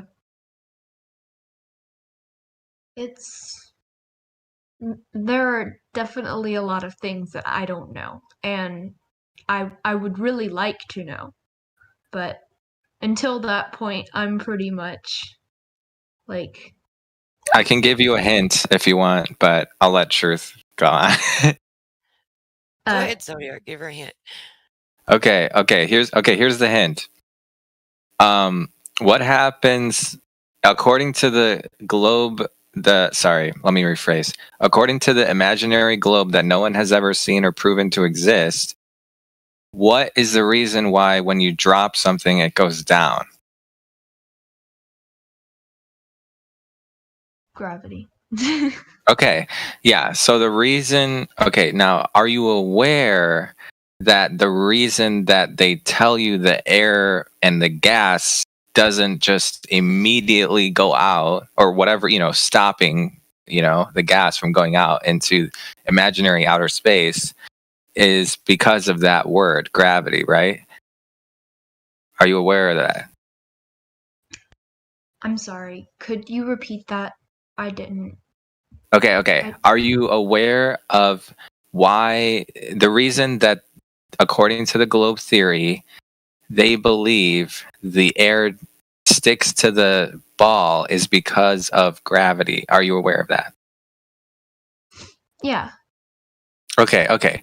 Yeah. So the answer to the well, it's not an answer because they can't prove it, right? So like if someone tells you something, it doesn't make it true until they can prove it or somehow validate it, like demonstration, right? So just because someone tells you gravity can hold air next to an open vacuum, that doesn't make it true. In fact, you see the opposite happen anytime you open the door of a vacuum, like a vacuum chamber on the Earth. Anytime you try to demonstrate an open vacuum, you need a container. Otherwise, the gas escapes. Now, I'm not saying there is a container for the Earth. I'm just saying, in order to prove it without a container is impossible. No one has ever done that. So that's why outer space as a vacuum is fake. It doesn't exist. It's made up. The only way I can think of that someone could ever try and even attempt to demonstrate something like that or test it is to have like a double vacuum chamber. Have a smaller smaller chamber inside of a vacuum chamber, and then have a release valve or some way to open it. Fill the smaller chamber with gases, like to the pressure of, say, our atmosphere, and then open that valve inside of a 10 to the negative 17 torr pressure, which we can't even create one that strong. We can get near that, but we can't create one. So that would be the only way to demonstrate it. And you would need 2 containers for that one, not just one. Yeah, you still need a container, but then when you remove like the container at the area where you open the valve and you expose them to one another, what do you think? Like just logically thinking about that little experiment, like what would you, or test, what would you think would happen to the air in the inner chamber once you open the door? All of the gas would disperse. I think we. Yep. And that's why there's no outer. Well, in order for there to be a vacuum, you need something stopping the air, and no one has ever done that without using gravity. So that's why either you need a container, you need something basically to stop it. Otherwise, even there's no gravity vacuum doesn't of do outer it at the space. surface of. Sorry, even gravity doesn't do it at the surface of the Earth, right? You have a propane tank at the surface of the Earth, 250 psi. You open it up, it's going to spew out, right? Yeah. And that's where it's supposed It's to be. almost like gravity doesn't exist. So with all of this disproof for the globe model, what proof is there for the flat Earth one? I mean, other than the observing stuff, like There's some measurements and observation. There's tons. Do you want to see the black swan? Oh, sorry. Go ahead, Truth. I think. Oh, I've heard of that one. Well, that's a disproving of the. Okay, so globe. let me ask you, Dora. Would you not agree that like the facts that disprove the globe are also like those things in and of themselves are, because see, we're not claiming anything. It's all about testing the globe, and when it fails, then we have to reevaluate our reality and observe it for what it is. So it's like the same answer for what like debunks the globe is the same answer for what supports flat Earth. The fact that there is no curvature anywhere is the thing that debunks the globe, and it's also the thing that reveals flat Earth. But the model for the flat Earth isn't even fully There's no agreed model. upon. Yeah, because you in order to have enough information, you need to know the size. Like, and first of all, you need to know what the lights in the sky are. But if you're only caring about the Earth, then you would have a limited area, because otherwise you'd have to fly directly across Antarctica. You'd have to measure all the continents, all the oceans. No one has ever done that. Even on a globe map, I don't even think anyone's actually measured all the continents, because it would be there's literally not enough time. I don't even think to do that. It would take like, yeah. Yeah. What color is the what's the primary color of your hair? Yeah, your hair. Why? This is relevant. Watch.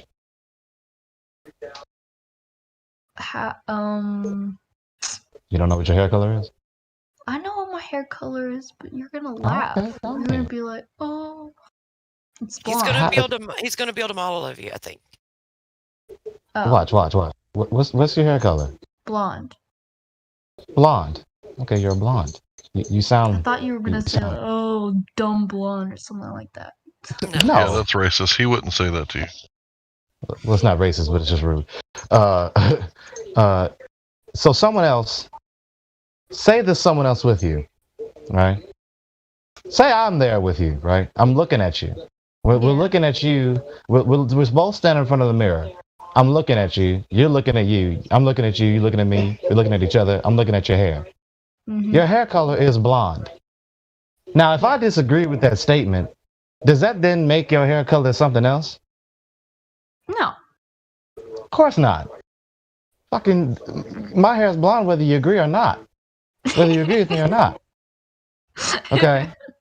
So when we go outside, and we're standing at the beach, and we're looking at the horizon, we both looking at it. We both see, we both got eyes, we're looking at it. And we see that the horizon don't curve any damn where. It don't curve anywhere. It don't curve. I believe it ain't curving because that's what I see. Can I ask you guys a question real quick? If you're okay with that, sorry about. I was really on a roll, but go ahead. Well, so if you took a ship, you put it 100 miles apart from each other in the ocean. You about to make no my matter how point. powerful the telescope, how come you can't see it from 100 miles Don't- apart, if looking you put 'em- directly at it? We'll get to that question. We'll get to that question after this. Message. Yeah, we'll get to it in the next. We'll get to that right after I say this. We'll get to it right after I say this. So that's what we're doing. You and I are standing at the beach. We're looking at the horizon. We don't see it curve. I believe what I see, and then you say, "Well, I disagree. I don't see it curving." Now, does you disagreeing with the statement? It's not curving. It's flat. The horizon is flat. It's not curving. Does it then not be the case because you disagree with the description that it's flat, a non-curving horizon? Yeah. Nope. No. No. Put the boat. Hey, put one boat to your left, and then one boat to your right, 100 miles out on the horizon, right? So you see one boat to your left. You look 100 miles to your right. You see another boat. There's no hump of water in the middle. There's no bubble of water in the middle. Why is it straight and flat? So when someone says the statement, the horizon is flat, the earth is flat, the water is flat, it's flat, and that's what you see and that's what you measure, your disagreement or anyone else's disagreement or agreement with that statement does not matter. Agreement or disagreement is totally irrelevant and has no bearing on whether something is real or not, true or not true, good or not good. Okay? And I just If you're wanna- finished, sir, I would like to. Okay, mine will be real short, Hank, and then you can you can finish because I love your points. You've always got good points. I just also want to add though that when you're talking about presenting a model, that would also allude to like us claiming that we know all about it, like we have all the answers, and that we know exactly how everything works and what's going on. So I mean, to have a model, it's like you would be claiming that you understand and know everything about it. Well, not necessarily. And that's Not not necessarily. and that's not what we're doing. But I was going to let Hank finish, Yeah. like say his point. Yeah, just one real quick thing. I'm going to feed off of what you said. You know, Nintendo Wii, you can make a little model of yourself. Like you make your skin color and you make your hair color and you make your eye color. And then next thing you know, you got like a little avatar that represents you and you click on your name. That way your little sister or brother doesn't delete your game, right? Well, that model isn't real. Like it doesn't represent you, right? No more than any other model. It's just a model. Like a toy car model is not a Porsche. If I say I bought you a Porsche for your 16th birthday, you get really excited and you're like, "Where's the keys?" I'm like, "Keys? No, I made this model for you," right? That's not the same thing, right? So if people believe in a model, that's fine. But the problem is when they think that model refers to reality directly. So a gentleman asked a question about boats 100 miles apart, right? He said, "How come you can't see the other boat with a really powerful telescope from 100 miles apart?" You do know there's a thing called visibility, right? And the atmosphere isn't 100% translucent. It's not see-through, right? You do understand that there are weather conditions and fog and rain and snow and sleet and stuff like that, right? So even if it was a perfectly clear day, you still have to contend with the atmosphere. And as you contend with the atmosphere is acting like a lens. Now, let me ask you a question. When you got a picture of a cowboy on a TV screen, right, say a computer screen, and you want to zoom in on his belt buckle, when you zoom in on his belt buckle, can you see his boots? No. You can't, because you're using the screen like a magnifying lens, and that's what the atmosphere acts like in reality. The atmosphere magnifies things. Right, you've heard of refraction, I'm sure, right? Yeah. Well, refraction is just light bending. Well, the atmosphere actually works like that, and when you see like stuff from really far away, you can tell. So think about it like you're under water in a pool, right? Crystal clear pool at nighttime, and you see the light on the other side. It looks like a really big light, right? But when you empty the pool and you actually change the bulb, you see the filament that's actually causing the light is actually very, very small. But from the other side of the pool, it looks very big because the pool has more dense of a medium than the atmosphere, but it works the same way. Does that answer your question, sir? Yeah. Well, that was a good explanation for the. Yeah. Models are. Yeah. Sorry. Verification fallacies. Yeah. But I've never heard that until today. Verification fallacy. Yeah, shout out to QE for Use that one. more often. Yeah. Have you met QE? No. Never mind. Yeah, continue. Sorry, I didn't mean to interrupt. Go ahead. Oh no, it's fine. Hey, Now, I actually gotta here's- head out pretty soon. So All right. probably like 5 more minutes. Oh, okay. Now, everyone, surely this is not a difficult matter. When you hear the question, is it flat or a ball? Does anyone have any difficulty comprehending that question? Like, is that question difficult to compute in your mind? You see? No, not at all. Hopefully not. I hope not. Because if that's difficult, how did you make it this far? You know what? It's flat, motherfucker. Because I just realized what I think might be happening. So they have an image of the globe from TV, and then they have the image of flat Earth that they were given. When I think about the Earth being flat or round, I just consider the Earth as I look out into the distance and experience it. And I'm like, well, surely you have enough intelligence. Surely you have enough intelligence to comprehend that question. Like, that is not a difficult question. It's not. But folks, behave as though it is. Is it flat or not? Tell me if thou know. It is flat. Do you understand the words that are coming out of my mouth? It's pretty Does flat the to me. shit curve or not? Who was Surely the you young one understand on that here? question. Who was the young one on here just talking a bit ago? Ospidora.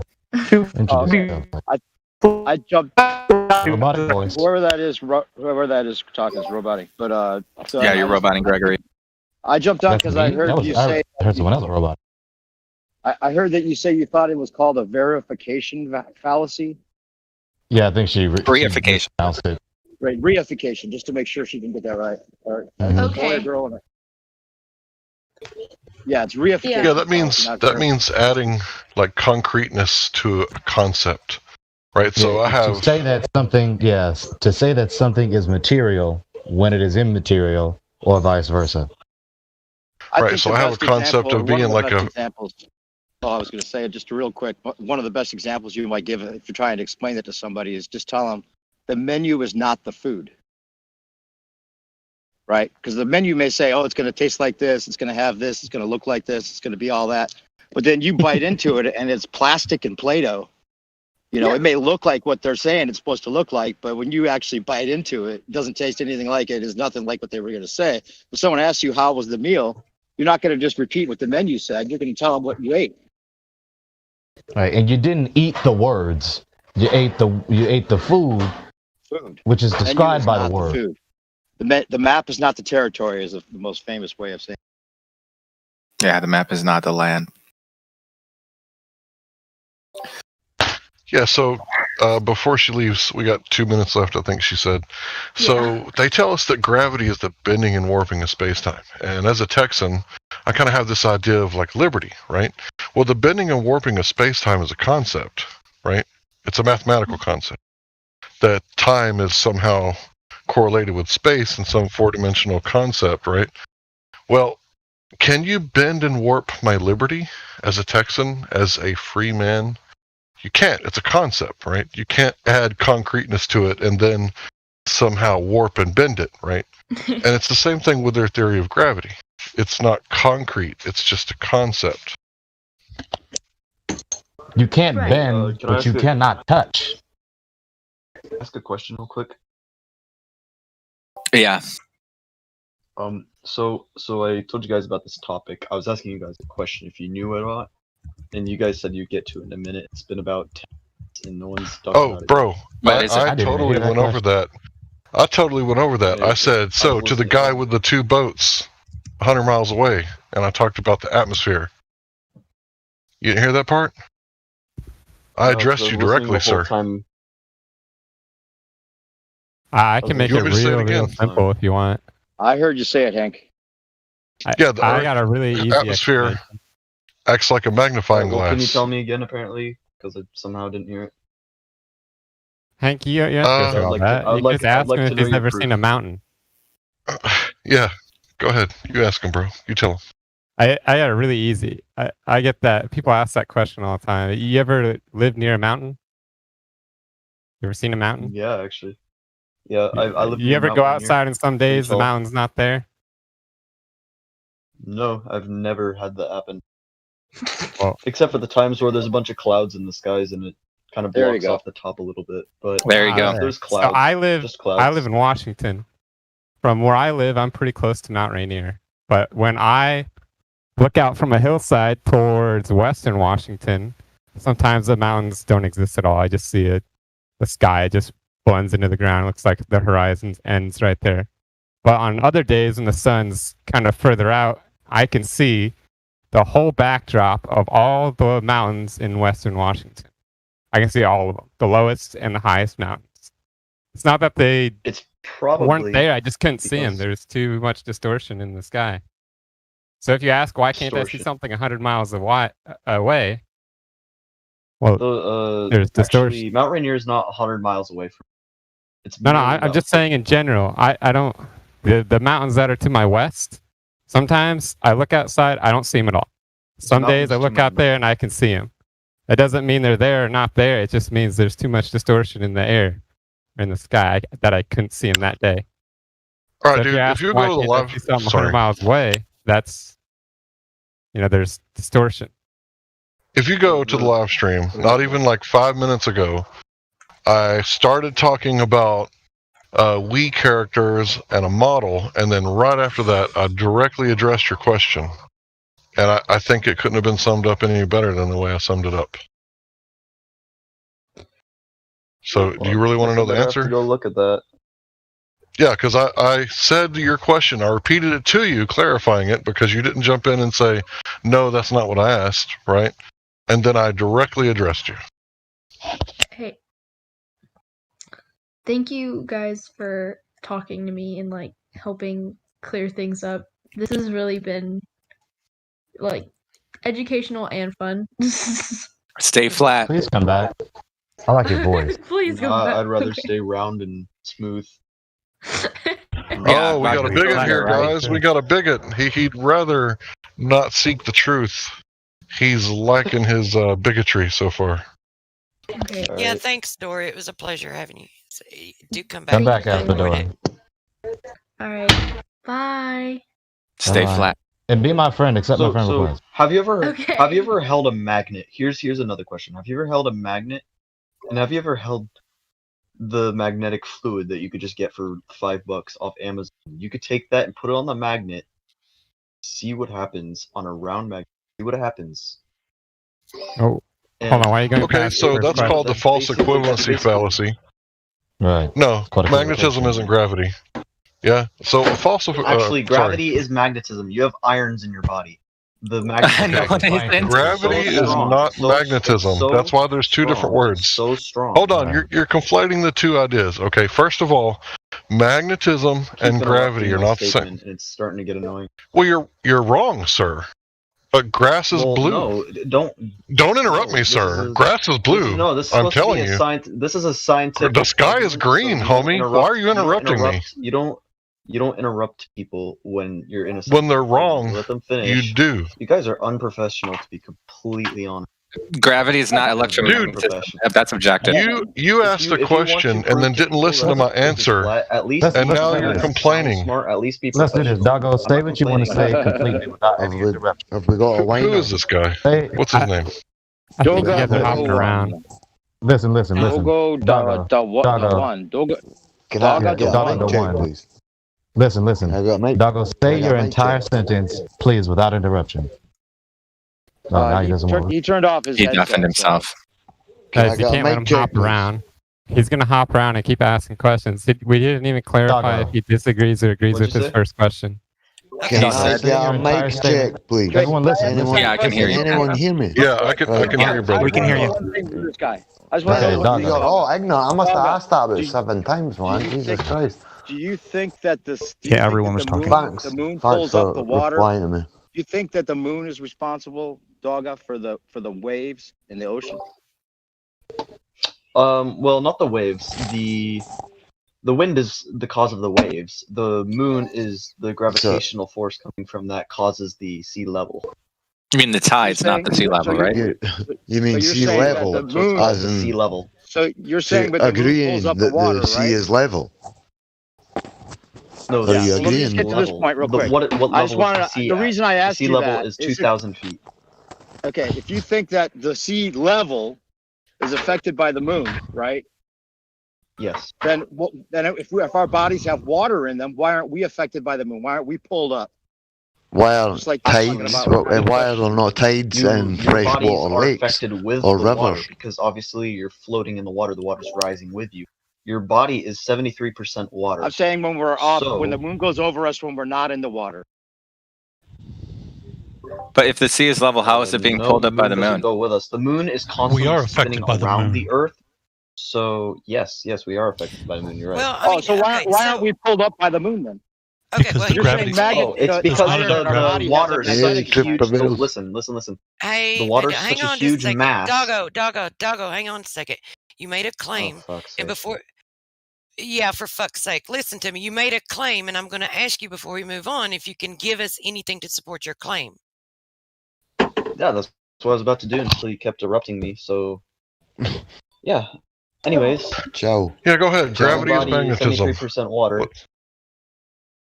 No. So- Gravity is magnetism. The water in the ocean is such a big mass. Your body is such a So- smaller mass compared to the water in the ocean. Listen. Did you measure it? What about Since the inland gravity- locked? What about freshwater locks and lakes? That makes Gravity needs a bigger surface area if it needs to pick it up. Oh yeah. What about locks The and heavier the lakes? better, so right? small. There's freshwater Heavier- lakes everywhere. So you're saying the heavier the better then, huh? How about Yes. gas? Does that make sense? Does it pull gas up? Gas is a light.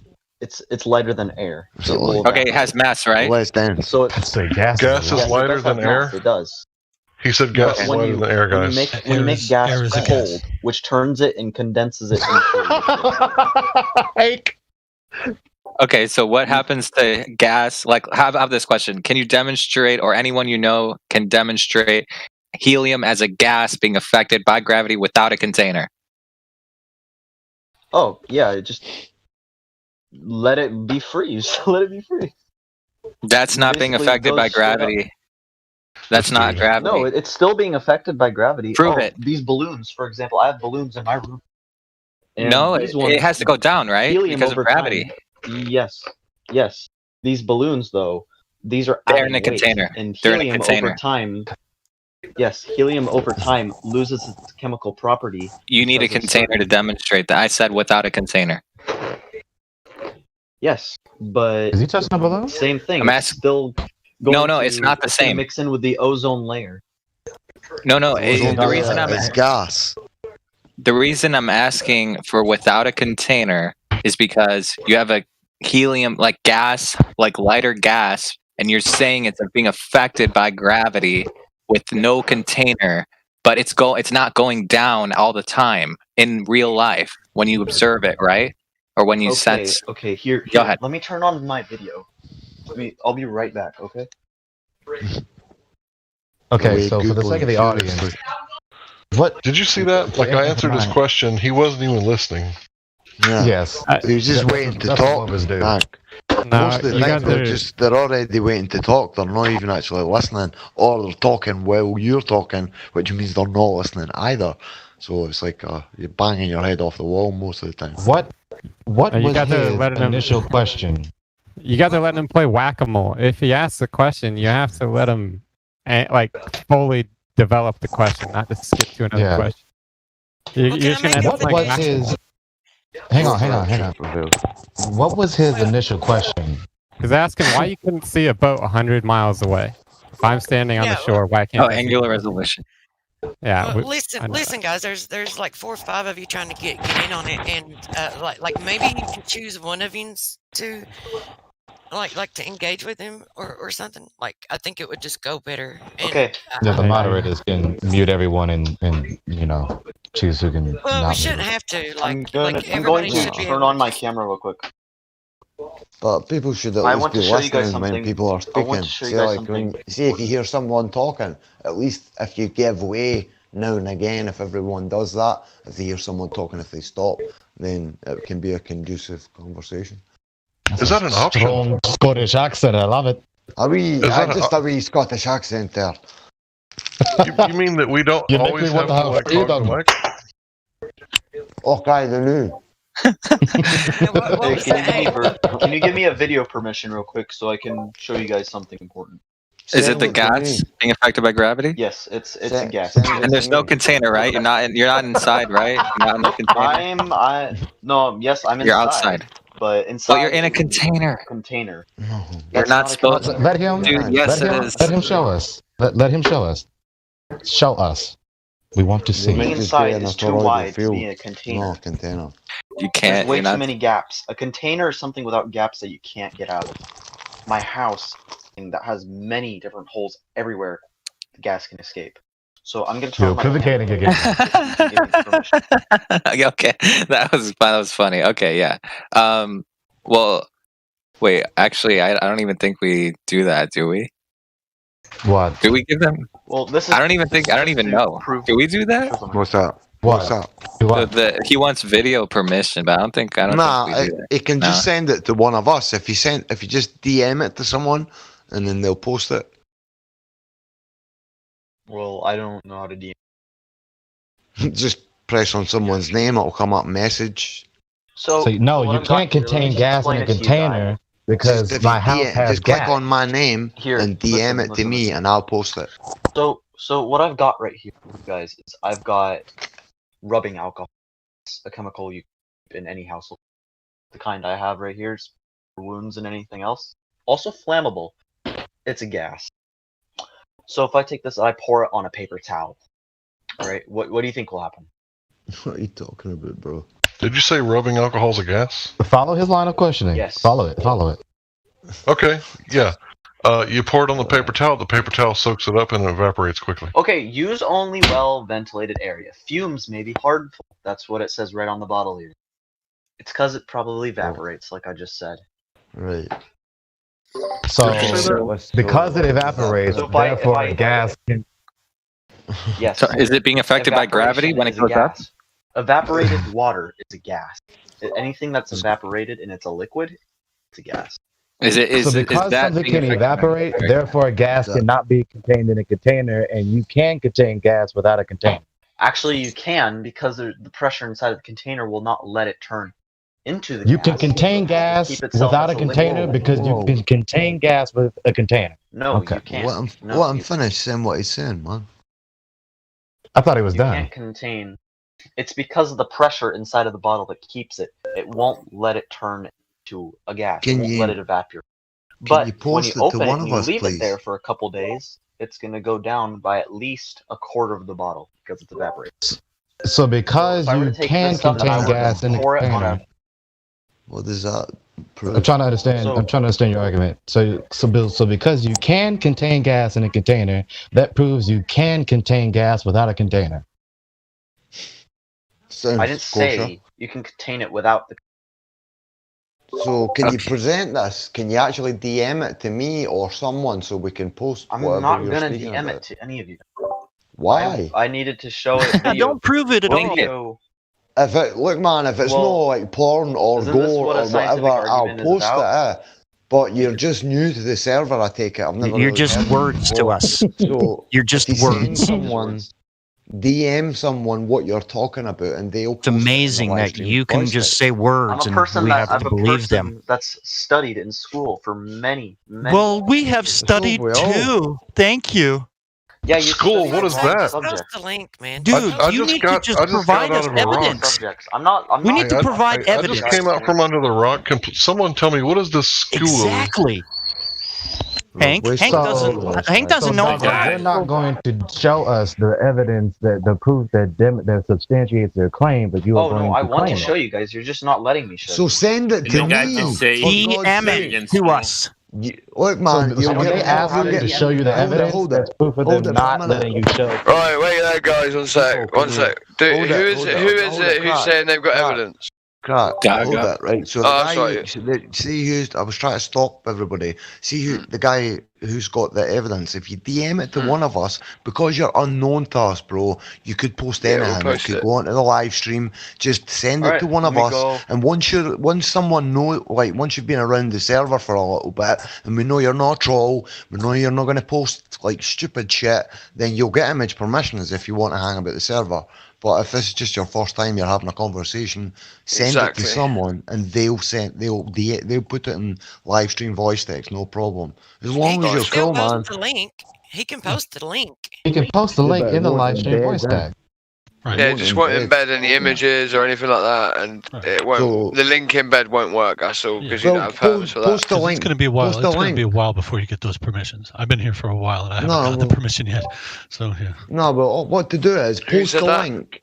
It won't, post the link and it won't embed. I'll just copy and paste the link and it will embed. Who Wait, was the Alien, one you who have said they it? don't have the? Who, wait a It was second. me. Who was it? Who It was said? me, Alien. Who's me? You got it. Yeah, you Alien already have it. Robots. Oh, I do. Oh, okay. My Yeah. bad. I stand corrected. Yeah. Check your roll. Yeah. Check your roll. Yeah, Alien. We know. White roll? Alien. We know you anyway. I what stand you're on corrected. My bad. Okay. Okay. Crack, how you doing, brother? Okay. Anyway, I just thought I'd say hello. about. Yes, brother. I'm good, mate. You good? Yeah, that's Come what on, literally. I heard yeah. your voice, I'm and I was going to like, I take a better say video hello. here as well. of what happens with Who's This it bottle. talking over the top of us? See, Uh. folks, see if someone's speaking, lads, please. See if someone's speaking. Try and at least let them finish before you start speaking. And everybody gets a. I love his a acting. join. Hey, that's what I love tried it. telling you guys. Why are you? My God! Wow. He just did it again. It just sounds like a jumble when everybody's just saying like random shit and not listening to each other, man. I know. Okay, so the original question was about gas being affected by gravity, and in this case, we're talking about helium or some type of lighter gas, right? So, Doggo, Yes. do you have a rubbing demonstration alcohol. where helium as a gas or some lighter gas is being affected by gravity with no container? Go ahead. Now, Yes, why not prove rubbing gravity alcohol in the is a first lighter place? gas.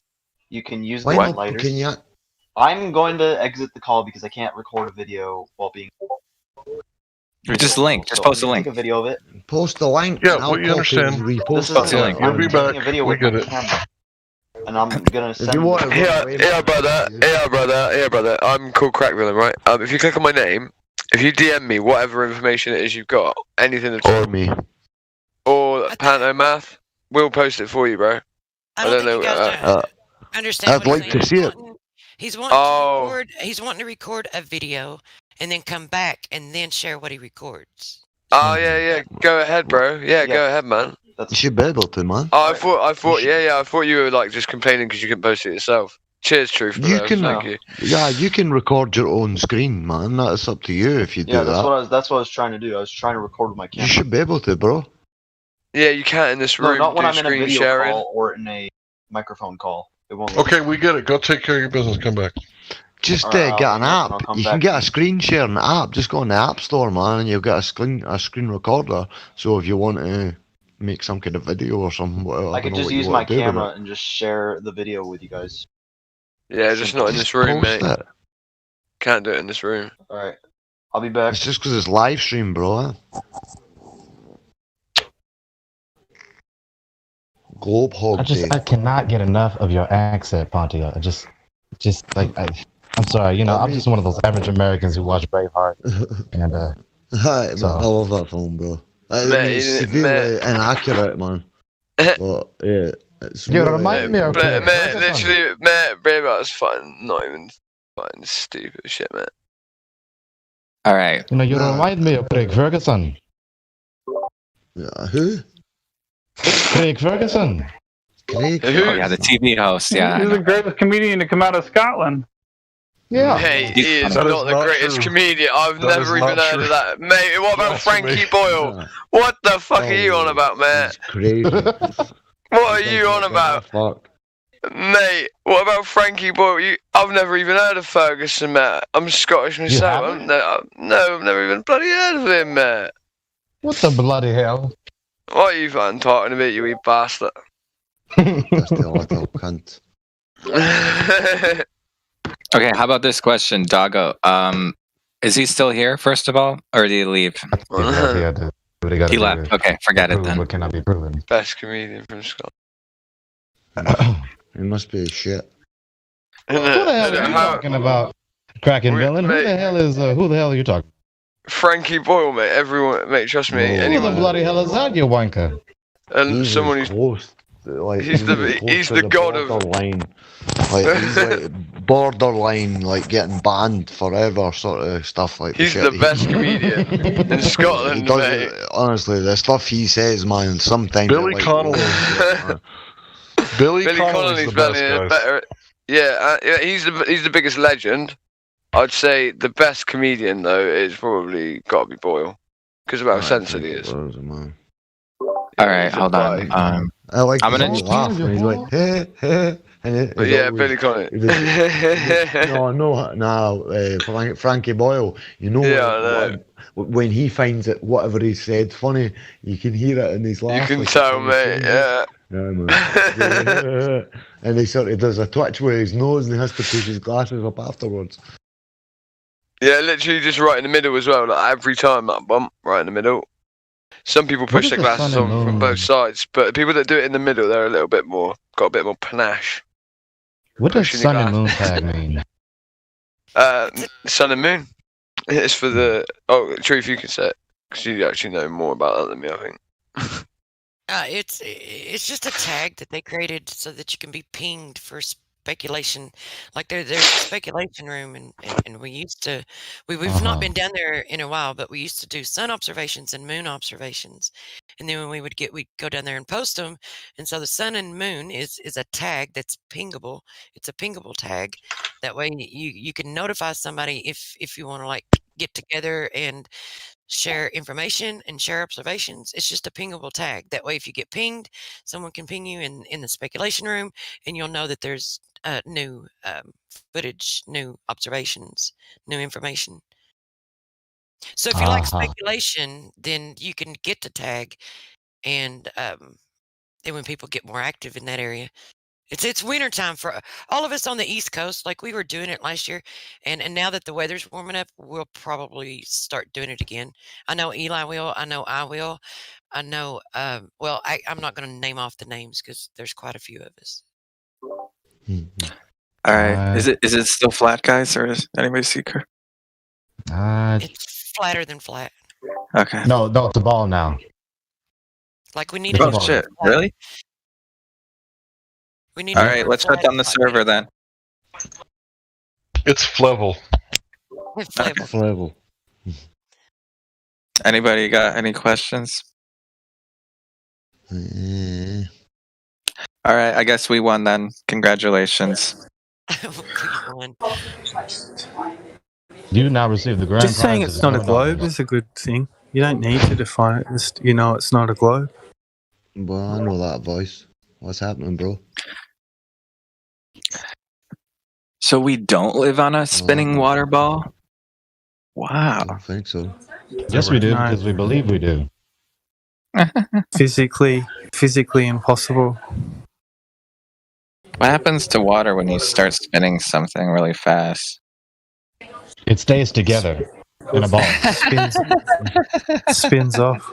That was funny. Yeah, because of flatvidity, right? Oh, sorry, gravity. Oh, magic. Oh. Interchangeable. Remember when I used to say It it's stays not together in a ball spinning- because of my ideology. Remember when I used to say it's not spinning at 1,038 miles an hour? It's one rotation per day. Like, really? What's Is that the first statement tangential really? PD. Is that really true? Is that what the room velocity is not? Yeah, rim velocity, tangential speed. I think that went over many people's heads. Say that again. Is that because that's what the real velocity is not? Yeah, that's what they say. Because, you know, I like catching them when they do stuff like that.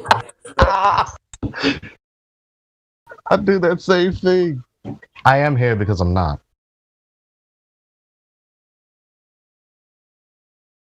Yeah, try I to don't think know. of both sides. I don't know about this name, man. It's like I don't even like name, but Sunday made that did, please. that's talking about, and that's what I was getting ready Freaking to believable. address.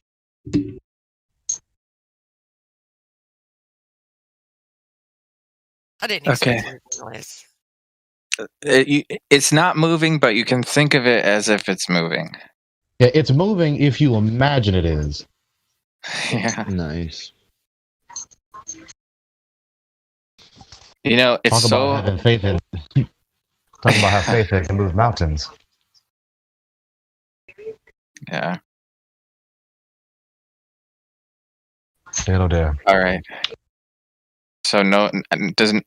Okay, so there's no globe. Who wants to pretend to be a globe earther? We have alien robot ghost that's on the fence. I'm curious as to Oh, we got someone. keeping him on the fence. You know, it Yeah, seems to me. Is that Alien a robot spherical ghost. fence? Is that a Oh, yeah. spherical It fence? seems to me that this voice chat room is a graveyard for Globers. Oh, Club's well dead, man. Like this is the lake of fire for Globers. it's the last The one. gauntlet. The Thunderdome. One Like, man this is the enter. fiery furnace, but they never pass. It's where their spirits become free. It's where their minds become free. Just like Matrix, free your mind. Okay, wait. Is Alien still there? Or Alien Robot Ghost, are you there? Can you hear me? Okay, never mind. Continue. I want to talk to Hank. He's Thank you, he's man. unmuted. Okay, I otherwise- kind of thought he would talk because he's unmuted. Yeah. But I guess he He doesn't might want be. to. He might be away from the device. He fell off the earth because it was spinning too fast. Man, I was almost fighting again last night. Almost fist fighting over like debating these two people about the flat Earth. Like, well, it wasn't a debate. It was just like they know literally nothing. It's round because they see it on the TV, and I destroyed that out with talking about the vectors and the vacuum and water. And I hit them. I pure bombarded them for like an hour. And one of them was I knew he was getting ready to start getting utterly violent. Yeah, So man, was I like, had to hit a couple people the other day, no? But there Has was two anyone of them, and ever it was like, I argued can't be with asked someone? taking two of them, so I just bailed. I was like, fuck. Has I'm not anyone ever fucking argued with people. someone that said a fallacy, but you don't, and you know it's a fallacy, but you don't know how to respond to it because it's so dumb? Yeah. Yes, all the time. It's like It's I don't like I even know you're what to wrong, say. but I don't know how to tell you. So I'll get back to you on that one. But don't you think you won this one? You didn't win. We got to play it on my. Yeah, it's like where do you? Sometimes it's like where do you start? Like I'll see you at 3:00.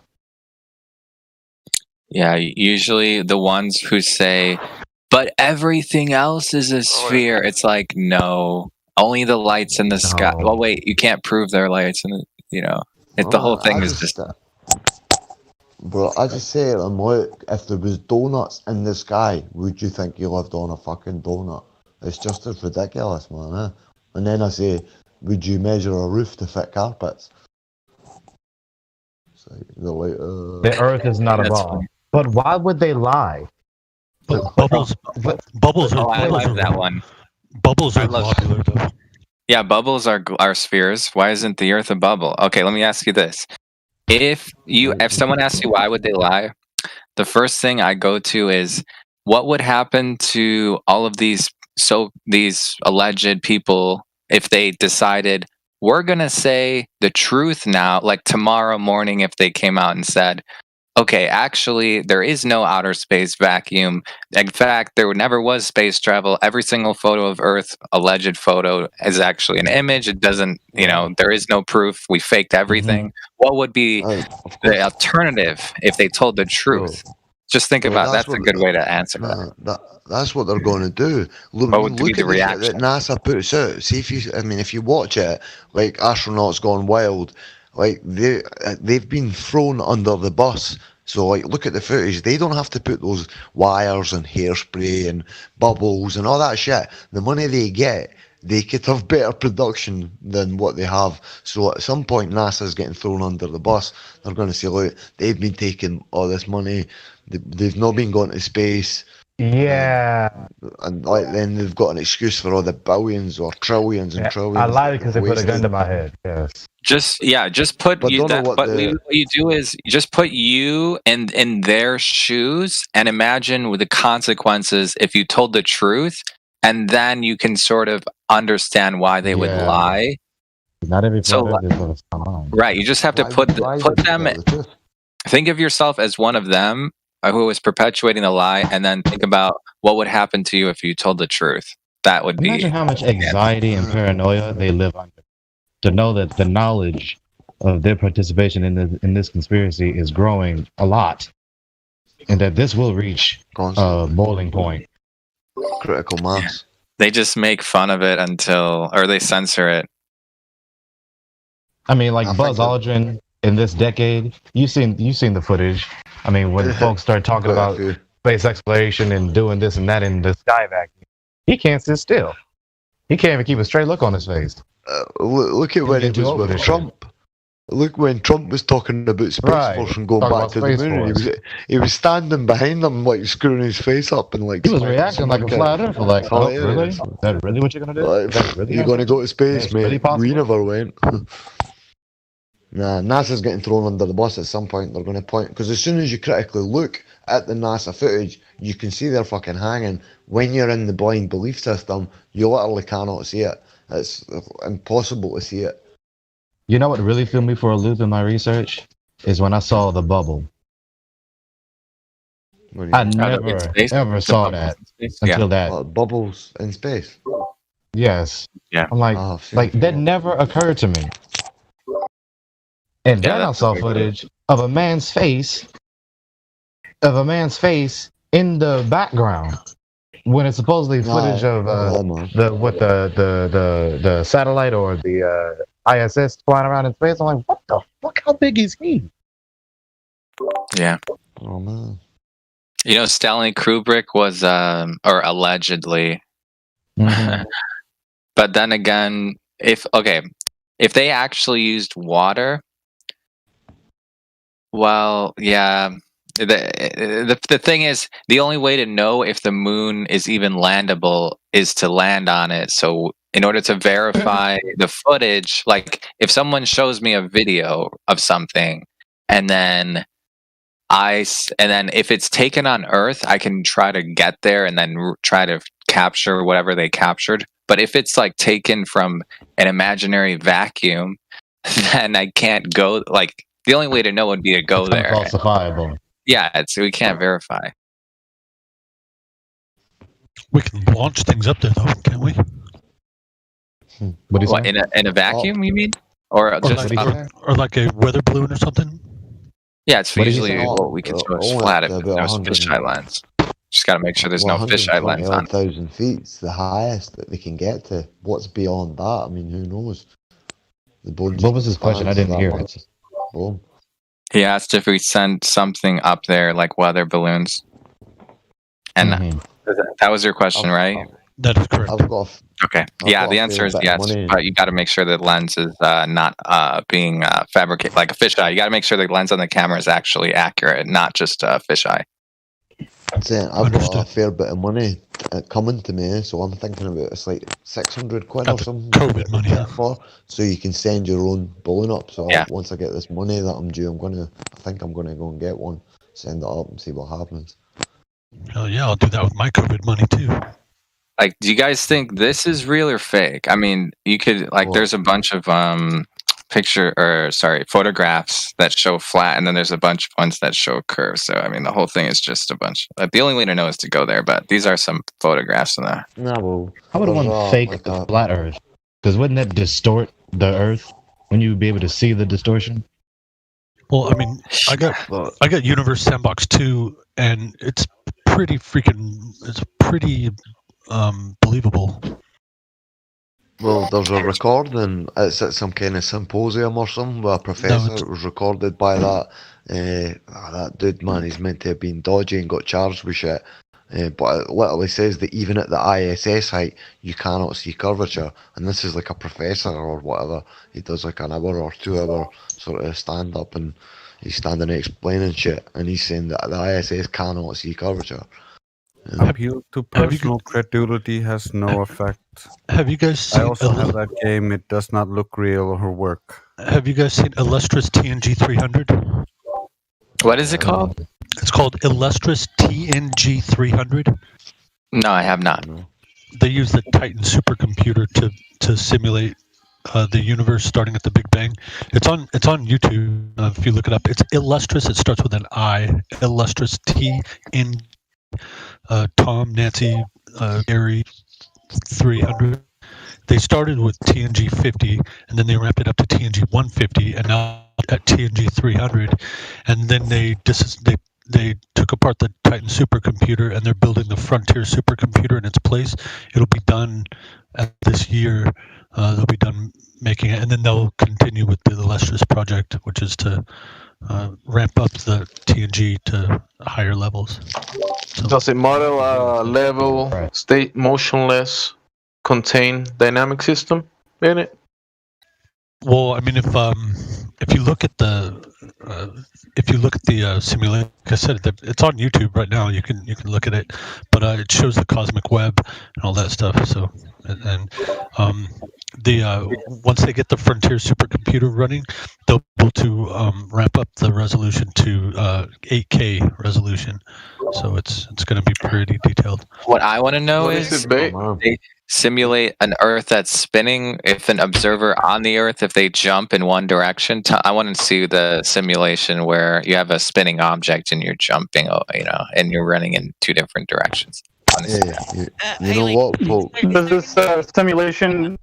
Alien, is there any way that when you speak that you can back away from your mic just a little bit? I'm sorry. Like yeah, your sorry about your that. P's and everything are popping real loud. Okay. Yeah, everything that's closer is hopefully that's the peas are popping. Yeah. Sorry about that. Popping My peas, man. Oh man, a little bit. I bought a little GoPro 360 camera today that I'm gonna attach myself when I'm doing these street interviews with people that I do every day. So I'm gonna get some recordings, man. And bring the Globers in here. Bring them in. Where are they at?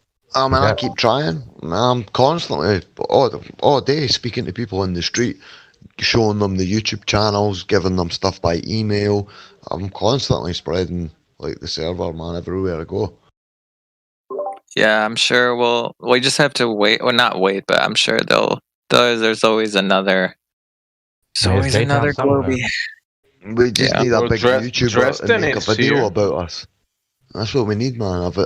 A half decent sized YouTuber to make a video about our server. And so if you can drop, they have before, like Memeless was like 1.5 years, almost 2 years ago. That's when I joined. Just literally after the Memeless video, that's had like 3 or 4 million views. But if anybody that's listening, drop the link for the server. Is all over YouTube, Facebook, wherever you can, man. If everybody does a little bit and tries to spread the link a little bit, we'll get loads of people coming in. We've got Yeah, thousands somebody of tell people on this DD. server, man. Tell DD to evangelize. Spread the word. Yeah, I'm sure they'll come in here. I'm Hey, always talking to people. what we can do is, since it's being live streamed, we can be like, all right, if anyone is in the YouTube chat who's listening to my voice, please come in and so improve the globe so we can all go home. And Please shut show down. us we are wrong. Please show us they told us the truth. Yeah, please save us. Save Please it. We're show us we begging. didn't trust the government. Save it. I just I'm try and not tell being people, sarcastic look, at all. hey, I just say, look, I can't unsee what I've seen and what I've learned. I'm not able to unlearn that. So until such time as it's proved otherwise, I'm going to continue as I am, unless Well, we have they can prove Estrella it. in. We have Estrella in here, who's on the fence. Maybe That's I'd like. good. Maybe she'll tell us. And it's only because of your profile pic that I'm saying she. So if you're a guy, I apologize. But maybe they can tell us what's got them tied to the fence. Hello, I Estrella. want a Glober. But hi, Estrella. Hi. Sorry, my bro. the quality like went out for a second, so I had to leave and rejoin. That was me leaving. No, you're cool. No, your voice is beautiful. Oh, Are you still on the fence, Estrella, or do you think it's a flat or globe? I'm leaning more towards flat, but I'm still. You're leaning more. What questions do you have?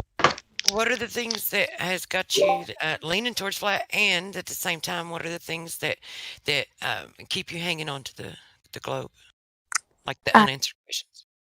I guess just kind of like unlearning everything. Like this is gonna sound a little off topic, but trust me when it relates to what we're talking about. So, as a kid, my mother despised my father's side of the family. She would always tell her children like how bad they were, how terrible, and discourage us from liking them. So growing up, we didn't like them. We didn't like my grandfather, grandmother on my father's side. We didn't like, our aunts and uncles or our cousins through my father's side. Now, as an adult, I realized that was just because of our mother. So as for the globe, instinctively I think, oh, it's a globe because we're always taught that. But, what if it's not? Like that's kind of where I'm sitting on this. You start to do things as you get older. Is there any specific real life experience that you remember that you saw and you said, "Oh, this can't happen on a flat Earth"? Do you remember? Do you have any of that? Not really. All kind of would be when I was on a boat once, and it was on one of the lakes, and I was looking across, and it was a big expansion. You would expect to see some temperature, but there was none. But So you saw flat. What did you? Go ahead. Sorry, I didn't let you finish. Go ahead. I just saw a complete flat horizon. At the same time, I was thinking, maybe it's not a big enough chunk of land to see a curve. No, just. But, Did you use the model that they tell you with a specific distance? And like, did you use a curve calculator at the time? No, at the time, that was like my first instance of thinking that the Earth must be flat. Well, there's a few instances I look up at the sky, see how it didn't seem to curve. I don't know. I just saw them just go on and on and on in the distance. Well, wait. Let's stick to let's go one by one. So you mentioned when you look at the sea, you saw a flat horizon, right? Great Lake, but yes. A Great Lake. Okay. And then the next thing you said was the reason is because it's too big or it's not big enough, right? So here's the problem. Are you familiar with the radius that they tell you the size? No. Okay.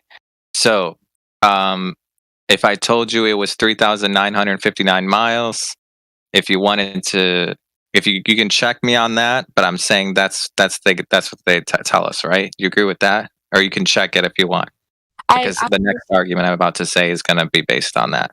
I'll take your word for it right now. I don't have any reason not to believe that. Okay, but you can Google the radius and you could. Anyways, Radius the point of the Earth. Right. Here's the point. you can see there are certain observations where if you see beyond where they tell you you could see, or the horizon is not where it should be, then there is no curve, or at least it's not the size they're telling us, right? So like, let me give you an example. If let's say you're an ant and you're on a basketball and you're trying to see a flag that's on the other side of the basketball, that would be impossible, right? Right.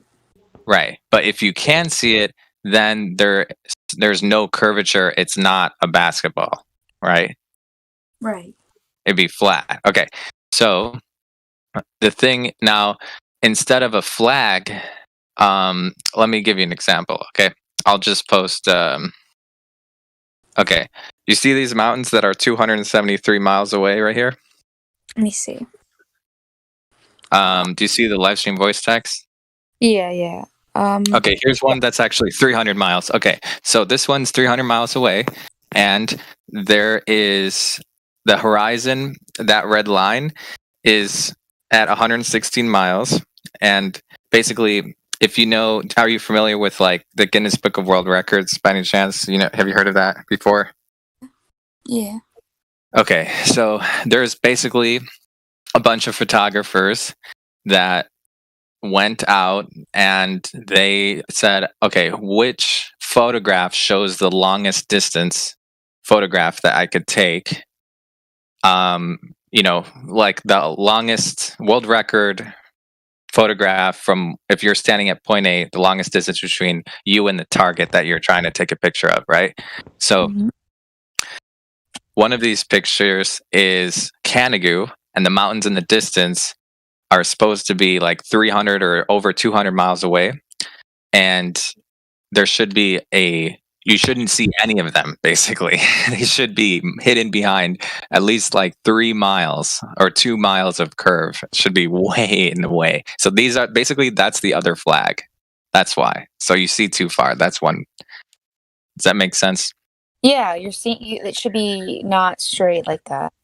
Are you sure it's the entire mountain range that's meant to be under the curve of the Earth? I thought it was just certain peaks. Oh, are you talking about Canigou. the ones in the beginning? Or sorry, which? Yeah, I agree. I think you're right. I thought, as far as I know, it was only like 2 or 3, maybe, possibly, that were supposedly, like, you could still see some, but there was a couple that should be multiple miles below the curve. What about the horizon, though? Shouldn't the horizon should be before, right? Well, the horizon should be where it starts to curve away. Like, it should end there. The Earth shouldn't even extend beyond that point. Right. So yeah, I don't think you should be able to see any of them then, if that's the case. But if you're right, go ahead.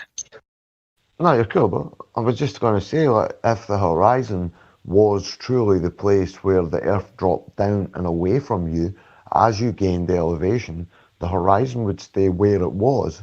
As you went up, you'd have to keep looking down. And it's obvious as fuck. If you keep going up and keep seeing further, then obviously it's a flat extended plane going away from you. If you keep going up and you continue to see the horizon as far as the eye can see away from you.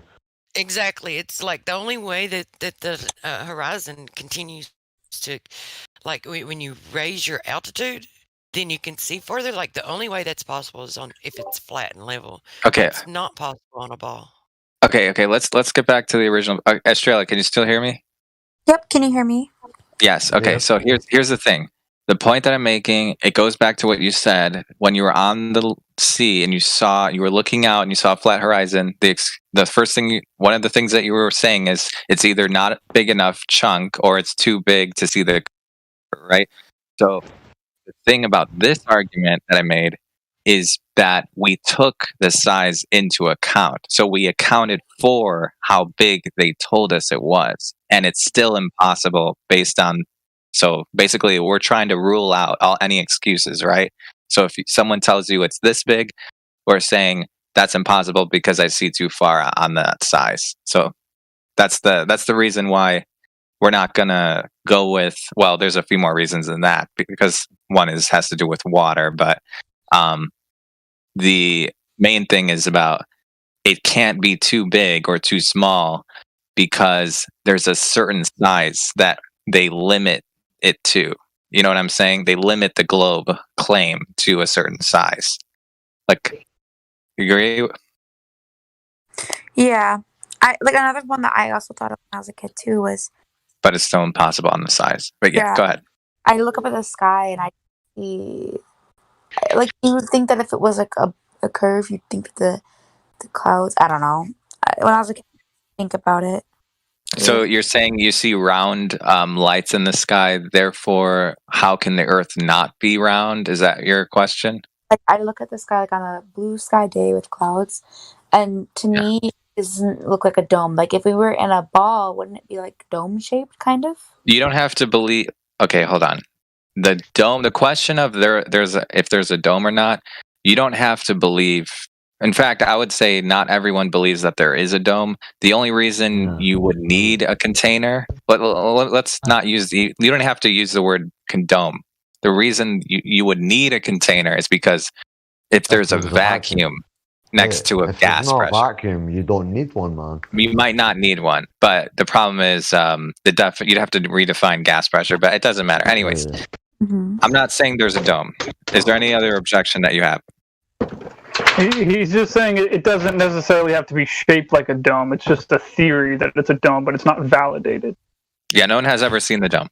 Popa, I see you sitting here without a role. If you'd like to join the discussion and get a role so that you can unmute yourself, hop up into the VC check-in and I'll follow you up there. Yeah, so,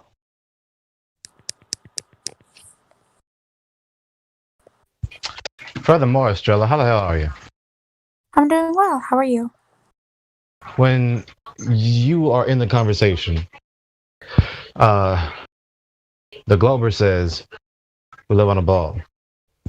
And then you say, well, it looks flat. And then the Glober says, well, we're too small to see the curve. That's your problem right there. You can only know you're too small to see the curve if you've seen the curve. I mean, by what perspective are you adjudicating to know that at this height, you can't see the curve, but at this height, which is unspecified, you can see the curve? You see the problem? You can't know that you can't do something unless you know that you can and have done it. Furthermore, the Glober says, oh, God damn it. Hold on. I think your mom is trolling you. This is vacuum. Fucking ridiculous. I remember landing on the moon She's like a ball. vacuumed while he's talking. That's the third time she's done it. I don't know how many goddamn times I gotta tell someone that ain't nothing on the ground that's nothing to vacuum up. Turn the shit off. Okay. She's trolling you, Craig. So She is. So in the conversation, right? Keep it clean. Then the Glober tells you. Hello? I'm right here. Yeah. I'm back after Yeah, go 5 ahead. minutes of doing that test with my. I'm back. Okay, we'll get to you when we finish the conversation with Estrella. Oh, that's dark. Okay.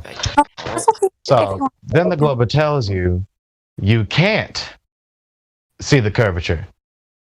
Now you got an even bigger goddamn problem. If you can't see the curvature, then you don't know, nor have you seen the curvature. But if you can, if there is a curve, then you have to have seen it. But you can't have it both ways.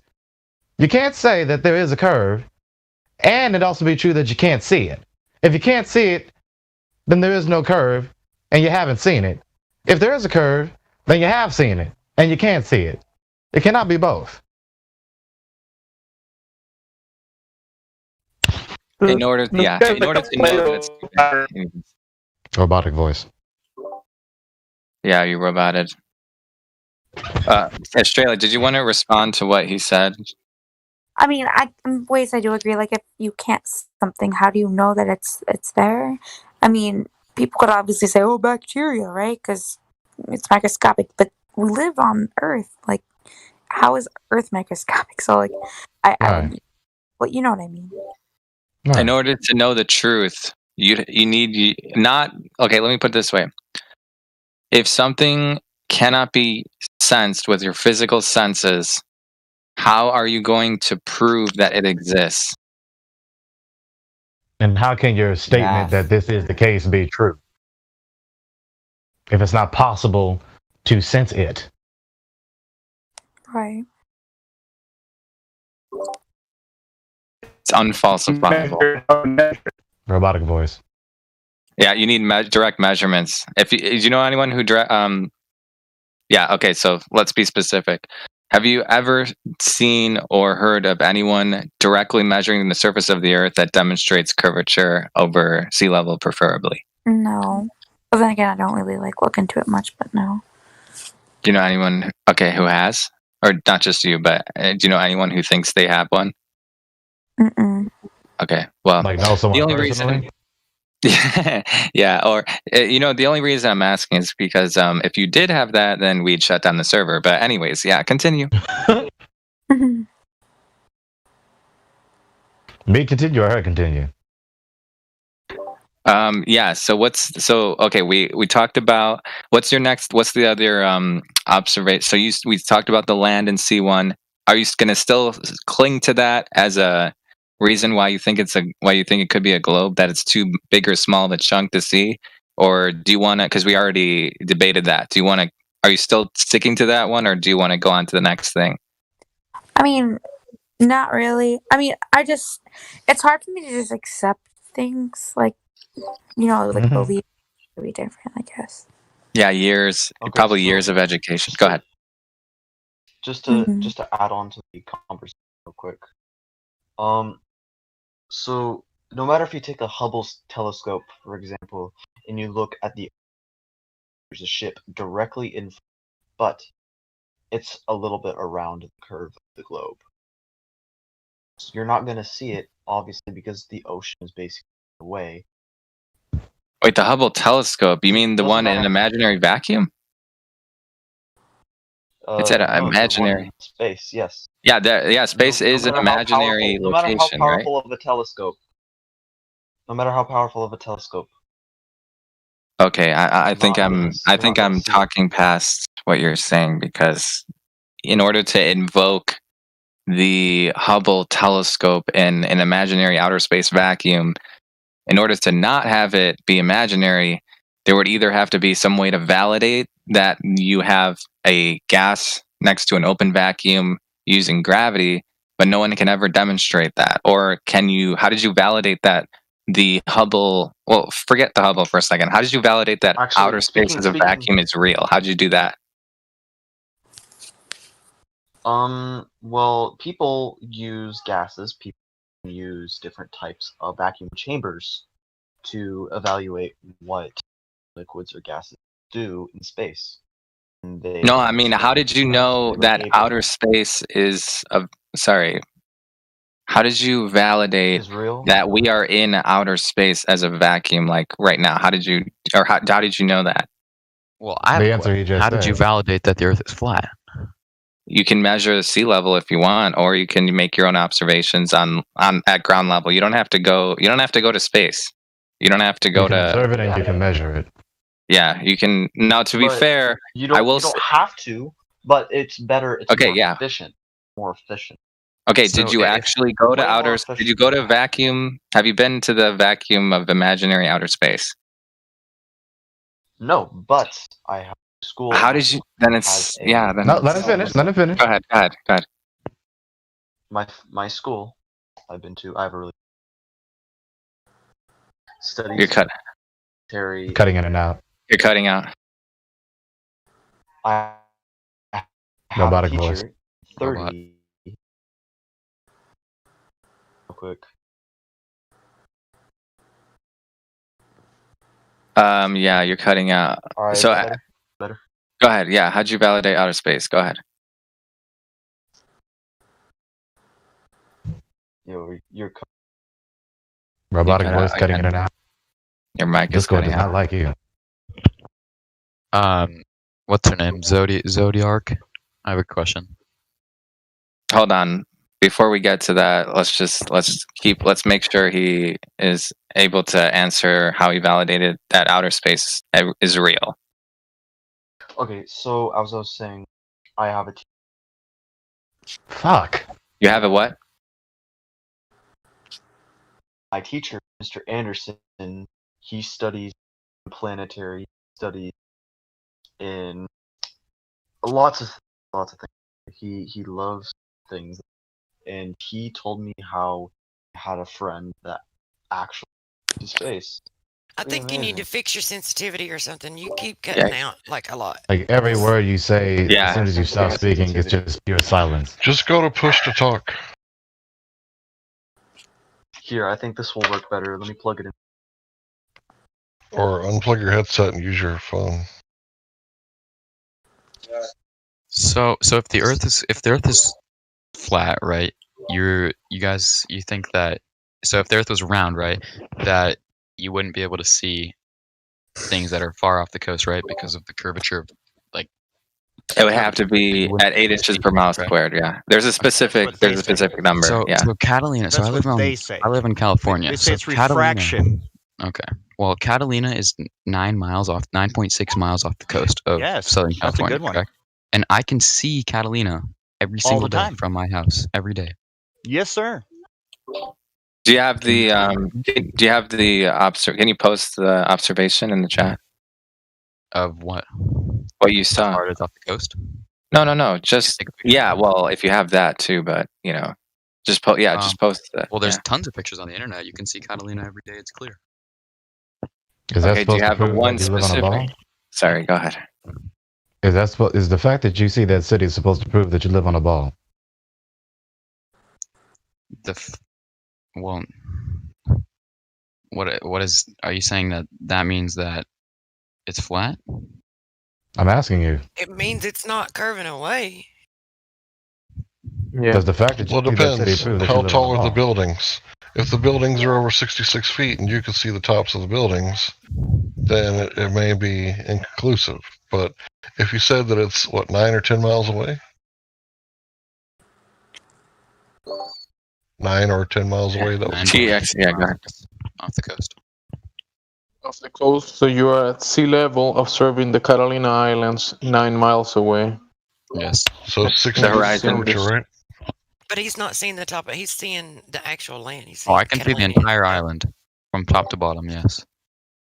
Okay, so Yeah. how does that prove a You should global? have, hold on, that proves that it's flat, right? Because you should have missing shores and at least 6 stories of buildings should be missing.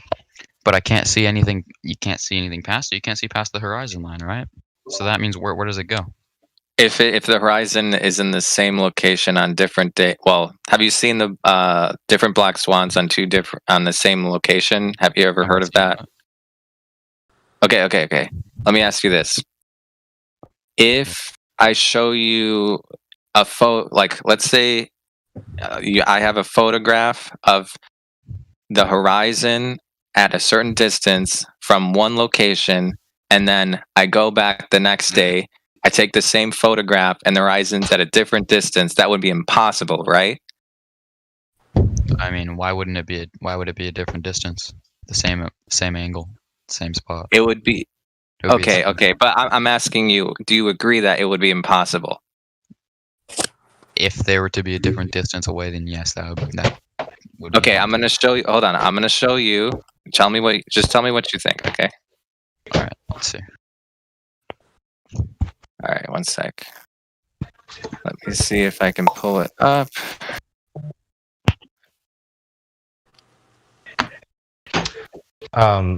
Is it Doggo? Right? Yeah, or no, it's TRX. It's TXR. TXR. Hold on, I'm getting the image. 1 second. Go ahead. Yeah, you can talk. TXR? Yeah, I can hear you. So, does the fact that you see an island that you shouldn't be able to see on a ball and can't see past that prove that you live on a ball? No, not necessarily prove I live on a ball, but it definitely doesn't prove that I live on a plane.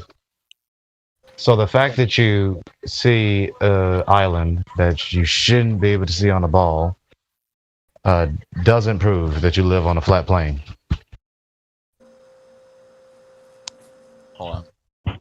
What exactly is the second image of atmospheric refraction? What is that proving?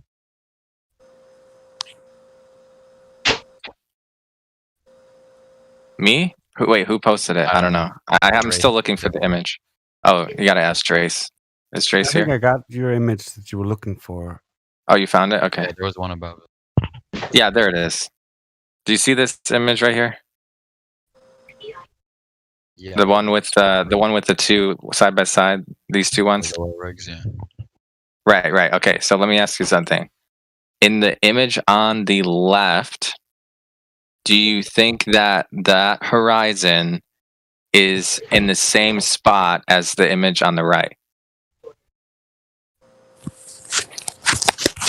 Is the left the same spot as them? No. Just where the horizon is. Because basically these were taken from the same location, but the same location, but the horizon, like, do you see there's like differences in the photographs? So like, do you think where's the horizon in relation? Do you think they're in the same location, or do you think they're different on those two images? Those look like they're different oil rigs, but So you don't think they're from the same location? it looks like it, but at the same time, one of the oil rig on the right, the left oil rig on the right, looks like it's farther into the horizon, as if it was on a curve almost. Okay, so is the horizon on the right image? What? Because I know it's not sunken in the water. Okay, so in the right image, is the horizon in the same location as the left, or is it in a different location? Let's. Where the guy standing that I took the photo? Is the horizon in the same location? Just where the horizon is. Just where the horizon is. Only focus on that. Picture, that doesn't look like it's the same height. If you look, you can look at the bottom of the oil rig. It's not taking at the same altitude. Excuse me. Okay. He's correct. He's correct. Okay, so you don't think they're taken from the same altitude, so that's why the horizon changes, right? The one on the right was taken at a different altitude from the photo on the left. Okay, and how do you know that? Look at the left oil rig. Yeah, Well, I you see can the look left at oil the rig. right oil rig. You're leaping If to you that look at conclusion. the stands that it's on, you can just compare them, and you can see that it's at a different point.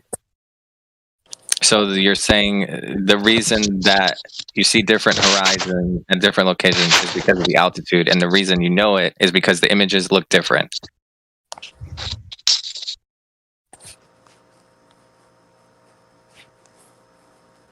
Correct. Sorry, could you rephrase that?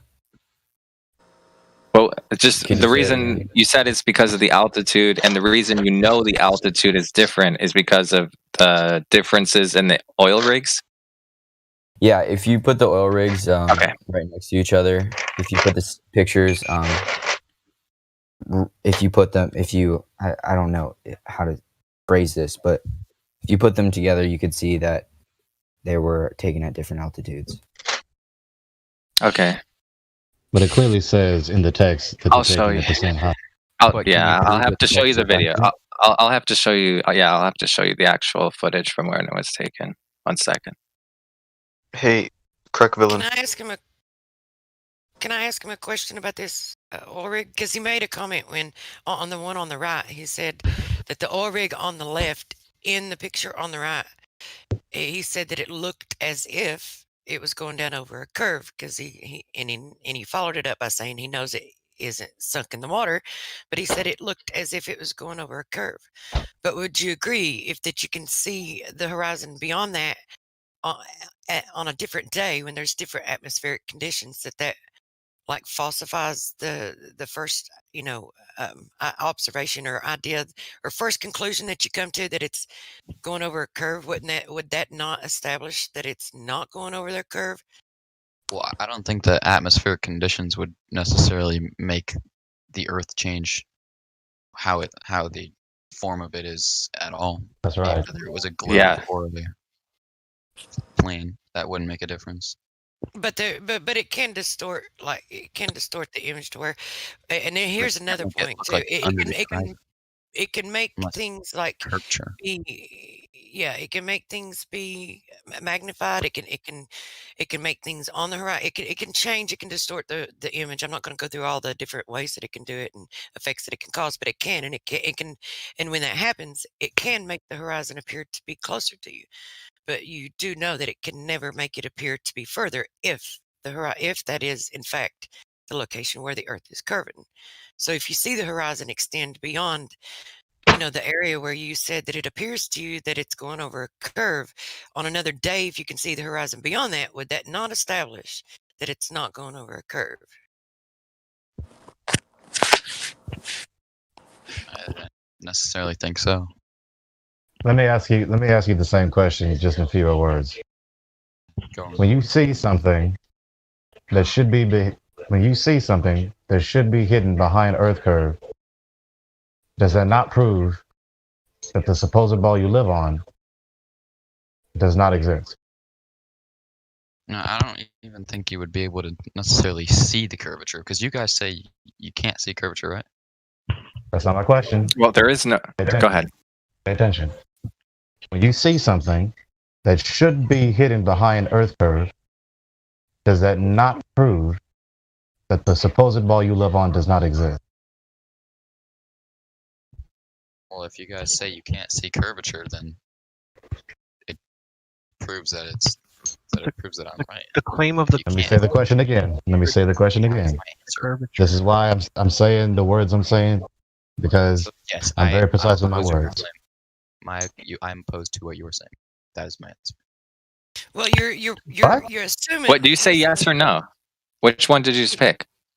He said no. He opposed it. He said, "Oh my God." Okay, why? No synonym. Why not then? Tell us why not. Repeat the question one more time so I can give you an explanation as to why not. Okay, go ahead, Gregory. When you see something that should be hidden behind Earth curve, but is not hidden behind Earth curve, does that not disprove the supposition you live on a ball? So you're saying that implying that you can see curvature, or that you cannot see curvature? I'm back. It's a hypothetical question. He's saying if you see something that it should have been hidden, but it's not, and you can see it, therefore there's no hypothetical globe, because otherwise you would not be able to see it, right? All right. You can't see through walls, right? You agree with that? Can't see through walls. Right. Okay, so if there's a Yeah, curve in the way between you and an object, you would not be able to see it, right? Yes or no? Because it's a solid object, right? Yes means yeah. Yes. You said Okay, yes? so guys, do you guys Okay, have Twitter so you agree. by chance? Say it again. Twitter, yeah. Yeah, what about I'm gonna post a video about how rubbing alcohol needs a container to be still a liquid, and how the bottle right here that I have is the liquid's still inside of it, not a gas, because of the pressure not letting the gas evaporate, because it can't obviously make space for itself. I just made a video. I'm going to show it to you guys. It's about 30 minutes long. It'll be good for your live stream. And so I'm just going to explain to you a little bit about what I did. Is I poured it on a paper towel, and this paper towel is completely dry now. Absolutely dry. If I did it with water, this paper towel would be probably about, it'd just be broken. It just wouldn't work anymore like a normal paper towel. But I'm gonna post it on Twitter, and I'm gonna give you all you guys the link. Hey, Doggo. Yes. You can hear me? Yes, I Do you can. remember? Do you remember in check-in when I told you about there might be a conversation going on in live stream when you jump in and to jump in at an appropriate time with something relevant? How is this relevant to the curvature of the Earth? Could you tell me that, please? Well, earlier, I'm sorry, I wasn't trying to interrupt you guys. Yeah. Okay. Thanks. It's just there. Yeah, we were talking about something. Yeah, when he was. That argument's about gas. Anyways, let's get to the original question. Okay, so you agree that you can't see through walls, and if you see something, then there's obviously nothing physical in the way, or that would be the logical conclusion, right? Nothing physical is in the way in this photo either. Unless Okay. the curvature of the Earth is in the way. Okay, so. Okay, Wait, so what? yeah, go ahead, Gregory. Wait, say it again? Go ahead. Curvature of the Earth is what is in the way, correct? Or incorrect? No, Why no? because you don't see the curve in the way. Tell me why you can't see the curve. Because it's not there is no curve.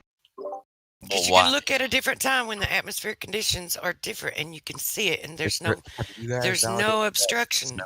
No, make it shorter. Make it shorter, Truth. It's not there.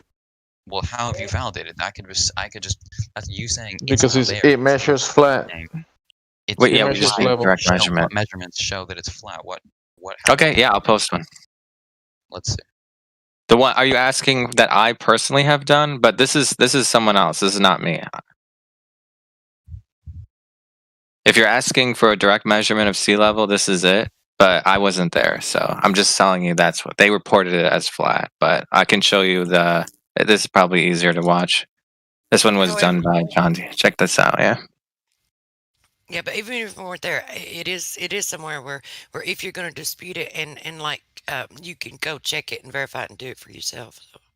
All right. Well, okay. How about this? Well, I'll ask you a question that's a little more. Did you actually see the links though? You're able to see the links, right? There was so many fucking. It was so long. Okay, yeah, the PDF is there if you want. Go ahead. What's your question? Okay, so we have gas pressure, right? On Earth? That's right. Yeah. And how do we have gas pressure? With a container. All right. That's how you demonstrate it. Well, you can demonstrate gas pressure with a container, yeah. So that means that you believe that we are contained by something outside of the planet. Without a vacuum, the only other. Yeah, you need. The problem is if there's a vacuum, you need something to stop the air from going out. That's why you would need one. Our atmosphere is that the space is the vacuum. We have the atmosphere. The atmosphere is not okay. Let me That's right. And the atmosphere would dissipate into the sky vacuum, but it doesn't. We have gas pressure. Are you saying the gas is Or the contained in the container. gas? Well, okay. Let's ask that question. Okay, TXR, what stops the air from going out into the vacuum of space? What stops the air or the gas? The gas. That's a distinction without a difference. Don't you know that? Well, Yeah, we what stops the experience atmosphere from going out? gas pressure, and to have gas pressure in the first place, you require a vacuum. I mean, you require a container. Sorry. I don't even think that we can continue with the conversation unless like we need to until he I was going to stay right here until this. gas and the air thing, like because he's like referring to them as if they're two different things. Yeah, what was the difference between gas and air? You do know that air is gas. Yes? Gas and air are not the same. TXR, wait, hold on, that's not you. Wow. That's not Dominic. Hold on, Dominic. Wait. We're asking TXR. We're asking TXR. I'm not saying that gas and air are the same thing. We were talking about gas and air, and I was clarifying what he said. Okay, the atmosphere is made of gas, right? Correct. Yes. Okay. So do you agree that the air we breathe is gas? Do you agree with that? Yes. Okay. Okay, now let's get to the question, which is so what we're saying is If you have gas next to an open vacuum, something has to stop it. Otherwise, there's no way to demonstrate that gravity is going to stop the gas from moving into the vacuum. So that's the reason why either there has to be some kind of container or something to stop it, or all of the air would go out. That's why there's no vacuum of outer space. Does not exist. So or at least if we lived on a ball, surrounded by air, flying in a vacuum, right? How is the air sticking to the ball? So Earth's gravity is not strong enough. So you're saying Earth's gravity is not strong enough to hold on to the atmosphere? There has to be. There's no demonstration of an open vacuum using gravity. No, don't even. Wait. Don't even entertain that. My question: if we live on a ball surrounded by air, flying in a vacuum, how is the gas sticking to the air? The ball. To the air of the ball. The ball. I misspoke. Well, the atmosphere is attached to the Earth due to gravity. Is that not correct? What So is the gravity? atmosphere is Tell us. force pulling down. Okay. You can take that. I'll mute. Go ahead.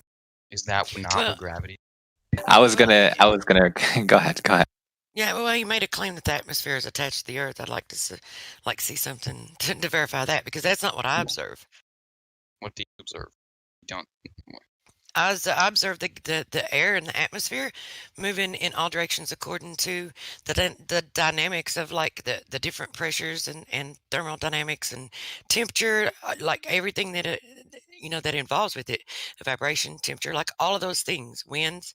I see it moving in all directions. I'd never ever see the atmosphere attached to the Earth, like attached to it to where it can't move. Like the Earth doesn't move and the atmosphere does. The animals. We So have he winds invoked. in all directions.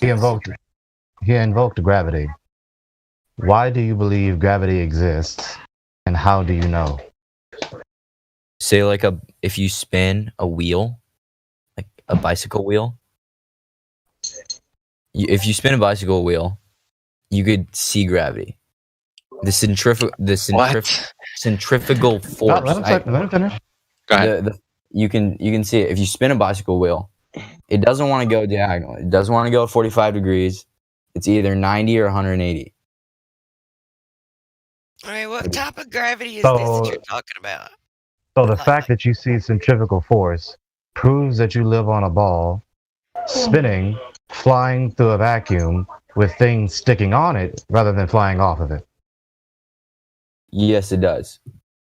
Wow. Can you demonstrate that? Correct. Can I demonstrate? Yeah, show us a demonstration of this happening. Of me things spinning works perfectly on a flat Earth. Like, so show us centrifugal force and things flying off the spinning object to prove to us that a thing spinning and flying can have things stick on it. Right now, you want me to do that? Do whatever you can. All right, I'll add a video to the live stream voice chat. If you find the mass of an object, say like for example, 10 kilograms, right? You determine the radius to the rotation. Let's assume it was 2 meters, right? Then you determine the velocity of the object, which can be equal to 5, right? And you use the centrifugal force equation, which is I'll send the fucking equation so you can all read it. Are we getting to gas pressure next to a vacuum, right? That's the question. Or are you asking about gravity? Well, when you talk about the sky vacuum, the globers invoke gravity. And then there's the question, what is it? Why do you believe it exists? And how did you come to the conclusion that it exists? Yeah, we can. Okay. Let me ask. Yeah, go ahead. Gravity. We can talk. Okay. Have you heard of the reason, TXR, why it's impossible to scientifically... Well, let me be more specific. that it's impossible to have a viable independent variable for gravity in a scientific experiment. Have you heard of the argument about that? No, I'm not familiar with that. But you don't believe that general theory of relativity is correct, right? Which do you In mean? as few words as space-time? possible, DXR. What is the general theory of relativity? Theory of general relativity. In as few words as possible. Go ahead, DXR. That's for you. Shit, I didn't realize that. Well, What's general theory? What's general relativity? Go ahead. In as few words as possible.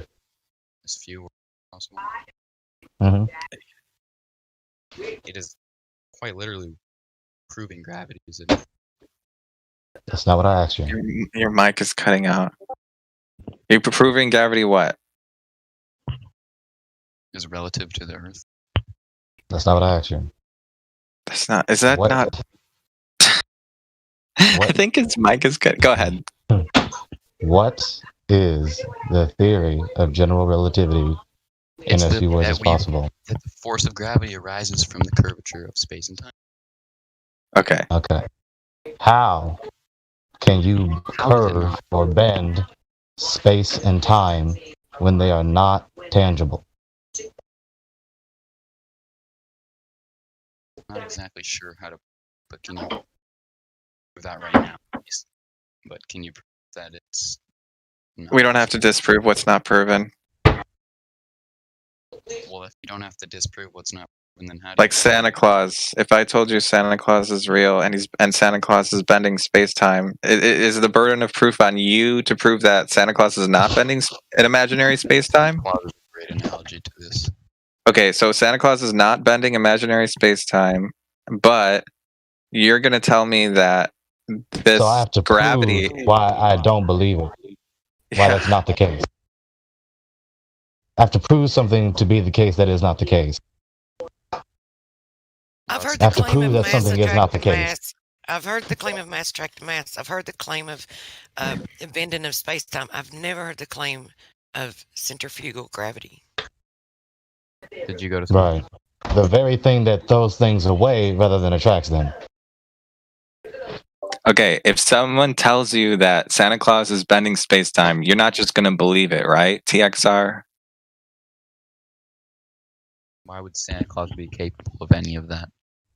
Can't you I'm understand asking a figurative yes or no language? question. I'm asking a yes or no question. Will you believe someone if they told you that Santa Claus is bending space-time? I'm gonna lend him an olive branch. The force You you're say no, looking right? for isn't Yeah, that's why. centrifugal.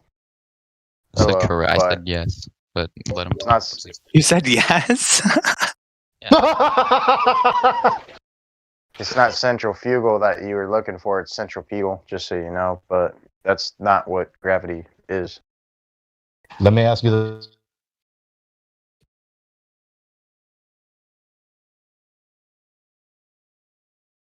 I think it's Gregory. I think your mic cut out. I don't know if you guys can hear him. Truth, can you hear him? No, I heard him start, but then he cut out. Yeah, Gregory, your mic. I don't know. We can't hear you right now. Yeah, that's what they were saying, centrifugal. That's why I said it, because that's what they were calling it.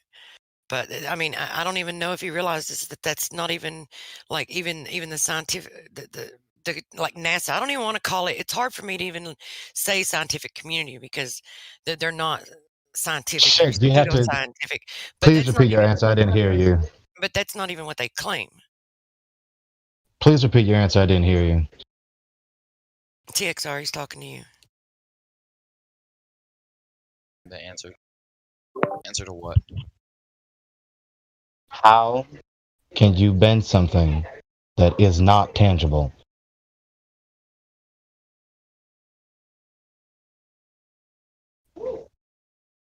Well, you can bend light. That's not what I asked you. Can you manipulate it? Is what he's asking you. Can you manipulate? How can you bend something that is not tangible? Space and time. Power to manipulate it. Right. You cannot bend something that is not tangible. You cannot bend abstract concepts. Therefore, And- that gravity does not exist.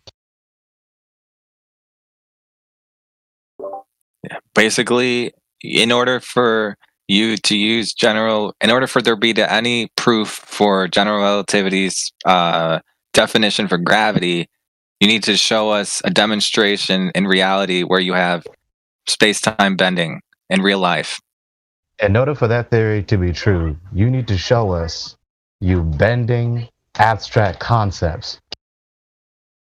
Take all the time you need. I jump, right? When I jump, what keeps me from not flying? But see, You're this is the deflecting. problem. Listen, this is the problem. Do you know? If you don't know, search up on Google the definition of a red herring, because that's what that response was. You never answer the question. And here's the thing. This is what we asked. We asked for you to be respectful, and right. No, well, I'm not saying that you're not. I'm just including all of it, right? All of the things that we ask of you, instead of just the one point that I'm trying to make, that I'll make at the end. Like, we expect you to be respectful and abide by the rules and don't break Discord TOS, but we also expect you to be honest. That's one of the biggest things. It's not so much coming in here and being a flat earther. We would rather have a glober that's honest, or someone that's on the fence that's honest, than someone claiming to be a flat earther that's dishonest. So if you don't know something, or just be willing to admit that you don't know it, and if you're going to say that you know it and it's true, then you need to demonstrate it and verify it. I said I don't know, and I must have cut out, but I did tell you. I said I don't know how to prove. Oh, okay, my bad. I'm sorry. Well, thank you for that. Okay, cool. All right. Any other questions, Gregory? You kind of want to take this one, or me? Go ahead. Okay, so here's my question.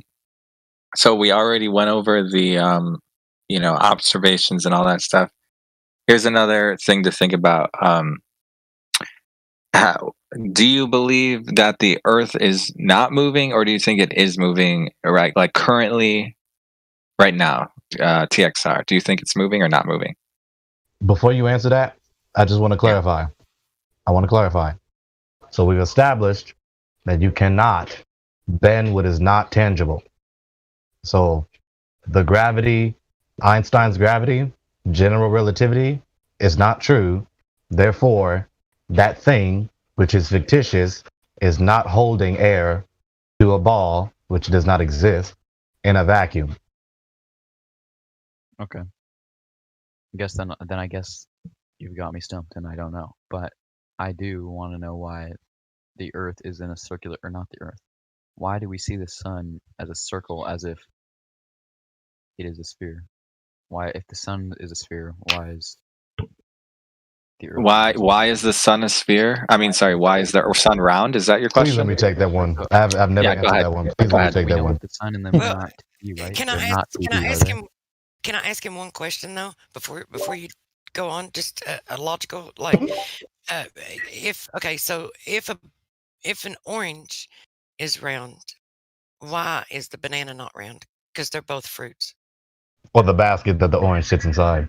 Well, that's not what I'm saying. What I'm saying is, the sun and the moon are not two-dimensional, right? Why is he deflecting? Okay, forget it. That's not what I'm saying. Forget it. Go ahead, Gregory. You got it. Go ahead. We don't know what the sun is. TXR. You don't know TXR. what it is? TXR. Yes. If you don't look it up, I'll post it in the chat. What you have done repeatedly, and this people do this as an honest mistake. So please don't interpret this as a condescension. I hate condescension. None of us are omniscient. Dude. Search up red herring. It's a logical fallacy. Okay, tell us what a red herring is. A dried smoke herring, which is turned red by a smoke. Not the fish. Look, if you're on Google, scroll down to the Wikipedia entry. That is, or is intended to be a logical conversation. Wait, Lemon, wait. Let him answer. Go ahead, TXI. Especially a clue that is or is intended to be misleading or distracting. Right. So the response to a claim or a question distracts from the claim or a question. That was not my intention. Okay. Good. Because if it was your intention, that would be sophistry. And go ahead and look up the definition of that. Okay. So when I ask you, what the hell did I ask you? Gas pressure. Some gas pressure in a vacuum. Shit. No. Is that what What I is asked you? gravity? Space time. You went from talking general about relativity, space can't bend tangible concepts. It doesn't exist. So then we We're went talking back about why to the sun is. sun is Oh, yes. Okay. So when I ask you, what is the shape of the Earth? Is the Earth flat? And then your response is, well, the sun is a circle. So then the ground I'm standing on is a ball. Well, the shape of the sun has no bearing on the shape of the thing you're walking upon. I just, to me, that it wouldn't make sense that there's a circle in the sky, another circle in the sky, and then 7 more circles in the sky, which are apparently they could not be real because. Which one can you produce? Listen, wait. Hang on. Just like Gregory's To respond to him. Do you know that incredulity has no bearing on reality? Just because you have a difficult time believing something to be the case doesn't mean the thing in question is or is not real.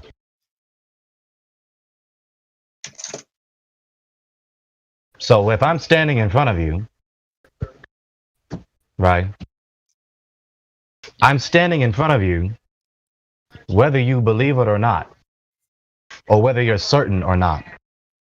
It's still the case, regardless of what you think or are confused about. So your incredulity has no bearing on the shape of the Earth. Well, it's not really answering the question. Understand? That is answering the question. You said it just doesn't make sense to me why. So it just doesn't make sense to me why that is a circle and that is a circle, and then the thing I'm standing on wouldn't be a circle. Maybe I worded that wrong. Maybe. I kind of wanted. I just had a question. So you were talking about. I didn't know who it was, but you're talking about the fruit bowl. How if there's oranges and then a banana. Yeah, why is the banana not a sphere? Go ahead. Right. Well, I just if I jumped up and I fell back down, you would jump up and expect yourself to fall back down too, correct? Correct. Well, that's a false equivalency, though, because you're No, talking. let him say it. No, wait. Let him say it. Well, no. can I go ahead. finish? I just want to finish because he's talking about behavior, and I'm not talking about behavior. We're talking about shape. Right. I want to let him finish. Why are the laws of physics of those planets would be different than ours? You're presupposing that they're planets, that they're gigantic balls flying around the vacuum. Yeah, you're assuming they're physical objects and not just lights in the sky. Well, that's exactly what I'm saying. Are lights? So they're. Are they? We don't know what they are. We don't know what they are. You don't know they are. You're presuming what they are. If we're going to predict, where does the heat and the Earth come from? If We we're don't going know. to predict, if we're going to predict the behavior of these lights that we see in the sky, we would have to first establish what they are. That's Yes, why I we asked know. him which The sun one and could the he moon. produce. Yeah, you can only How do predict the waves- how are behavior of waves something when you produced? know what Do you that know how thing waves is. are produced? Waves in the ocean. Okay. What, your question about this, we're trying to determine what the sun is, right? And you're asking about the waves? Okay, well, yes. You're distracted Go from ahead. your own question. I'm not distracted from my own question. It kind of relates to the same thing, but Okay. Okay, how are you going to determine what the sun is? Well, hold on. Let me go on with what TXR was Produce saying. one. The waves are, theoretically created by the gravitational Produce pull. a wave. They're theoretically created by the gravitational pull of the oceans. The tide is created by the gravitational pull of the oceans. Theoretically. How does it validate it? Can't be That's what he validated. was You just trying said to the get at. word. Theoretically. Theoretically, right. We can't validate it. There's no way It's the not the scientific case. would I can't validate personally that. validate that. That's a theory. Right. That's not the case. It's just a theory. It's not even It's a all theory theory. because it has to be valid. Like there has to be some validation to it before it can even be a theory. Colloquial theory. It's validated. It's not a theory. That's reality. What is your guys' theory for ocean tides? If it's not what the gravitational, causes it? yeah, if it's not gravitational pull of the moon, what is your? All we're saying is they don't have scientific. We're not saying we know. We're just saying they don't have scientific validation. They don't have proof. Like there's no way to scientifically validate the moon causing saying tides we're- because there's no independent variable for that. Yeah, they're not producing a ball with tides. It would be pure speculation. Are you asking us to tell you a story to replace the other story? Because we don't do that. If we don't know, of course. yeah, if we don't know and we can't verify it, we're not going to tell you. We can speculate on it all day Yeah, long. we're not going to make up a story and just who is tell you a talking? bunch of lies. Go ahead. Who is that? Oh, Mr. M. Dominic. Okay. You're a different person. Do you know the definition of a red herring? Yes, I do know the definition of red herring. I listen to TXR talk. Okay, so that's what your question was. When we ask you, what's the evidence for your ideology? What proves your claim to actually be the case? And then you Well- respond asking us the same thing. So you're distracting from our question to you. I'm not distracting at all. It's a genuine But you question, did. and a genuine curiosity. It's not a red herring at all. I'm trying to get straight to the point. It's not related to the sun determining what the sun is. Though you may mean well, it's still a red herring whether you mean well or don't. The sun and the moon correlated when I said that there were And two you can't verify that. You're just telling us that. What are you so upset about? Because you're an idiot, dude. We can't. Bro. Oh, no, he's not being funny. He's heated. Well, he's just saying stories until he can present or produce whatever All he thinks the stories, sun is. exactly. Dude, Right. you go to school? Okay, so Justin has had enough. there's no way to prove I've what been the sun listening is. for the past hour. Yeah. That's our point. There's no way to prove what the sun is. There's no way you can prove what a moon is. Exhibited a red herring when I was talking about the sun. How We're do you talking know? about something that you cannot verify. We are not saying anything about the sky. Anything. You are. Yes, that's right. You can see the sun in the sky. Correct or incorrect? Can you fucking verify it? Can you go up and touch the sky? Can see it. Shut up. Do you not? TXR, I'm not as heated as he is. Ask me your What was question. that? Okay. What yeah, was you're not that? as heated. Do you see the rays of the sun when it is Yeah. a cloudy day and overcast day? You see the rays of the sun, correct? Yes. Okay. Now, they clearly come from the sun. Is that correct? This is true. Yeah. Okay. So, what do you? Where? Maybe not. Maybe not. Hey, I'm sorry? What was the question? So, like, if maybe not, where do they come from? Because they're only there when they're projecting through the clouds. They come which from makes you. it visible. They come from I just you. Do they? conceded that they come from the sun. Okay, yeah, okay. So, my bad. That was probably someone else that said that. Well, they come from the sun, so the sun produces heat, doesn't it? Feel the heat Yes. the sun radiates onto the earth. Mm-hmm. Okay. So what is in your mind? What tells you the sun is not real? I never said that, nor do I believe that. Oh, someone else was saying that they cannot verify that the sun is real. The guy that sounded a little bit upset. No matter who said that, forget all that. He didn't mean. He didn't say that verify that the sun is real. He said what he said was like the claim that you were making. So what do we not know? Verify that that's real. What do we not What do we not know then? What claim was I making that we don't know? He leaped ahead of you. He leaped ahead of you because your statement implied, some sort of, knowledge about the fundamental, irreducible components of the sun, and we don't know that. All we know is that it is a light, and we see that it's a light. Okay. Well, we see the moon, right? Correct. And it is it a light? Is that all the moon is to you? Yes, the moon is a light. That's all it is to anyone. That's what we see. Unfortunate. What's unfortunate? What do you experience something different with the moon? Yeah, what's unfortunate? It's just What is the moon for you? We can't hear you. We just hear like blurts of sound. The moon creates what? The moon creates the tides. Does it not? Prove it. How do you? Why do you believe that, and how do you know?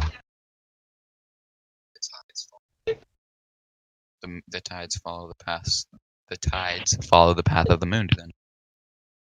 Look, Why do you believe that, and how do you know? Do you know who Descartes is? Do you know who Descartes is? I don't know if I'm pronouncing it right, but do you know who Descartes is? Because he believed that the moon acted on the waters of the ocean by pressure, right? So be it. Newton demonstrated that it acted upon the ocean by attraction, laws of attraction, in that instead of pressing the waters, it rolled them up directly under it.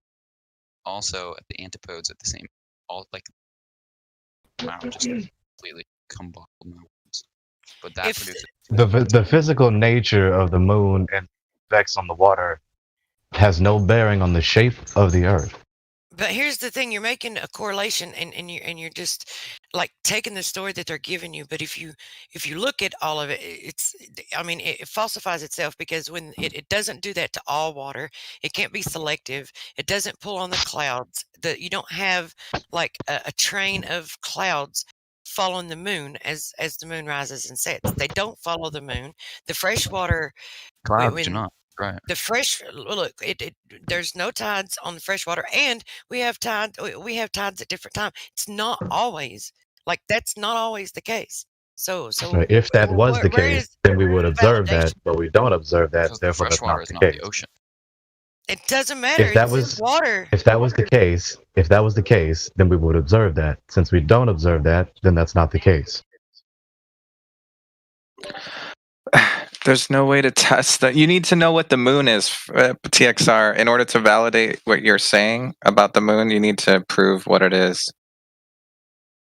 Because otherwise, there's no way to scientifically validate it. Because you have no way to. You don't know how to isolate the cause if you don't know what. If you're just saying it's a light in the sky, I agree with you. But if you're saying it's a rock floating in an imaginary vacuum, then I'm going to say, okay, how did you prove it? Right, you can't know what effects the moon can cause if you don't know what the moon is. Right.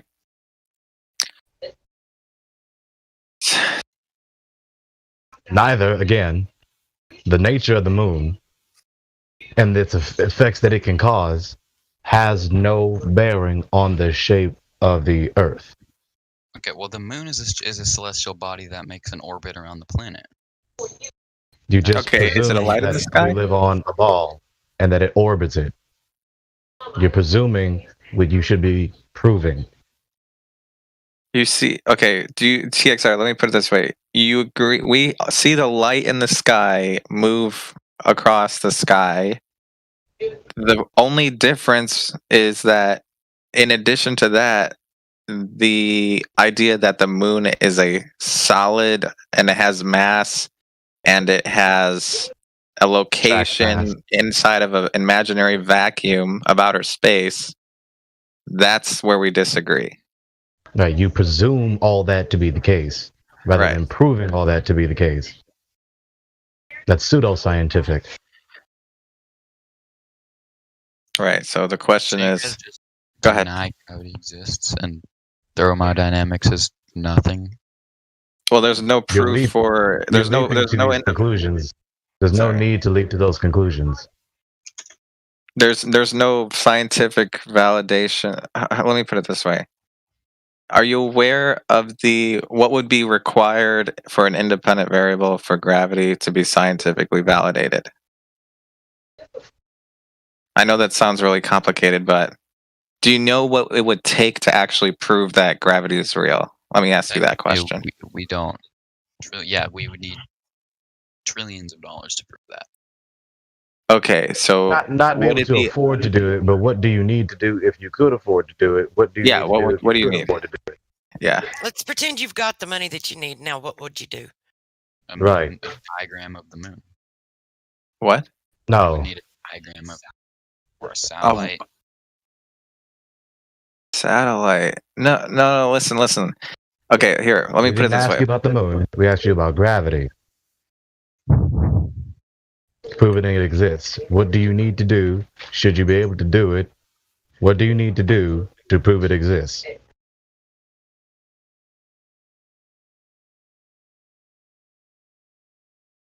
Well, when his last Prove the statement, he moon or made. gravity. Yeah, go ahead. What would you do? And then after that, I want to ask you a question. To prove the moon or gravity. I didn't understand. Gravity. The existence of gravity. Honestly, I'm not quite sure. You No would one have is. to be able to identify Yeah, it no and one is. manipulate it.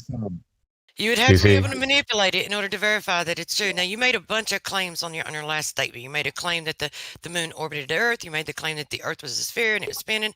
Let's see some validation for any one of those claims, and let's start with the curvature of the Earth. You must prove that we live on a ball. Go. Here we go. Ooh, I can't wait. Blue Got any gravity. measurements? Actually, wait. I'll just stop talking. Hey, sorry. Did you hear the question? Yeah. Okay. Yeah. Do you have any response, or are you still thinking about it? Can I help? Because remember the server room you're Just let in. him answer. Just let it. Hold on. TXR, do you have an answer, or you're still thinking about it? Okay. He muted it. Yeah. Go ahead. He unmuted? Go ahead. Response. What? You're still thinking about? Okay. Go ahead. Whoever else, that was Dominic or whoever. I was saying you must remember what room you're in. This is the flat Earth versus the 24-hour flat Earth debate. Is the Earth flat or not? It's a debate. So that's the thing. It's not an argument. It's a debate. I'm here to So we're not talking about the moon. We're not talking about the sun. We're not talking about Uranus. It's only a Talk about debate the when Earth. It's only a debate when someone makes a claim and then they can't validate it or back it up. Then there's going to be a debate. If you just want to have a discussion, then it's an entirely different format. Yeah, and that's fine. Yeah, so kind of back to my analogy of if, you saw 9 people jump up and they all fell back down, would you expect yourself to come back down when you jumped up? Sure. Yes. No. Yes. Okay, you why wouldn't? not? Sometimes, maybe. I don't assume anything, but yeah, go ahead. So you wouldn't assume that you would come back down? I don't assume anything because truth seeking. Well, the reason I know what I'm saying sounds kind of crazy, but like, if you're really pursuing truth, the best thing to do is not make any assumptions at all. Yeah, that's right. So then I would be curious. Okay, those people jumped. So what'll what do happen you without my expect? jump?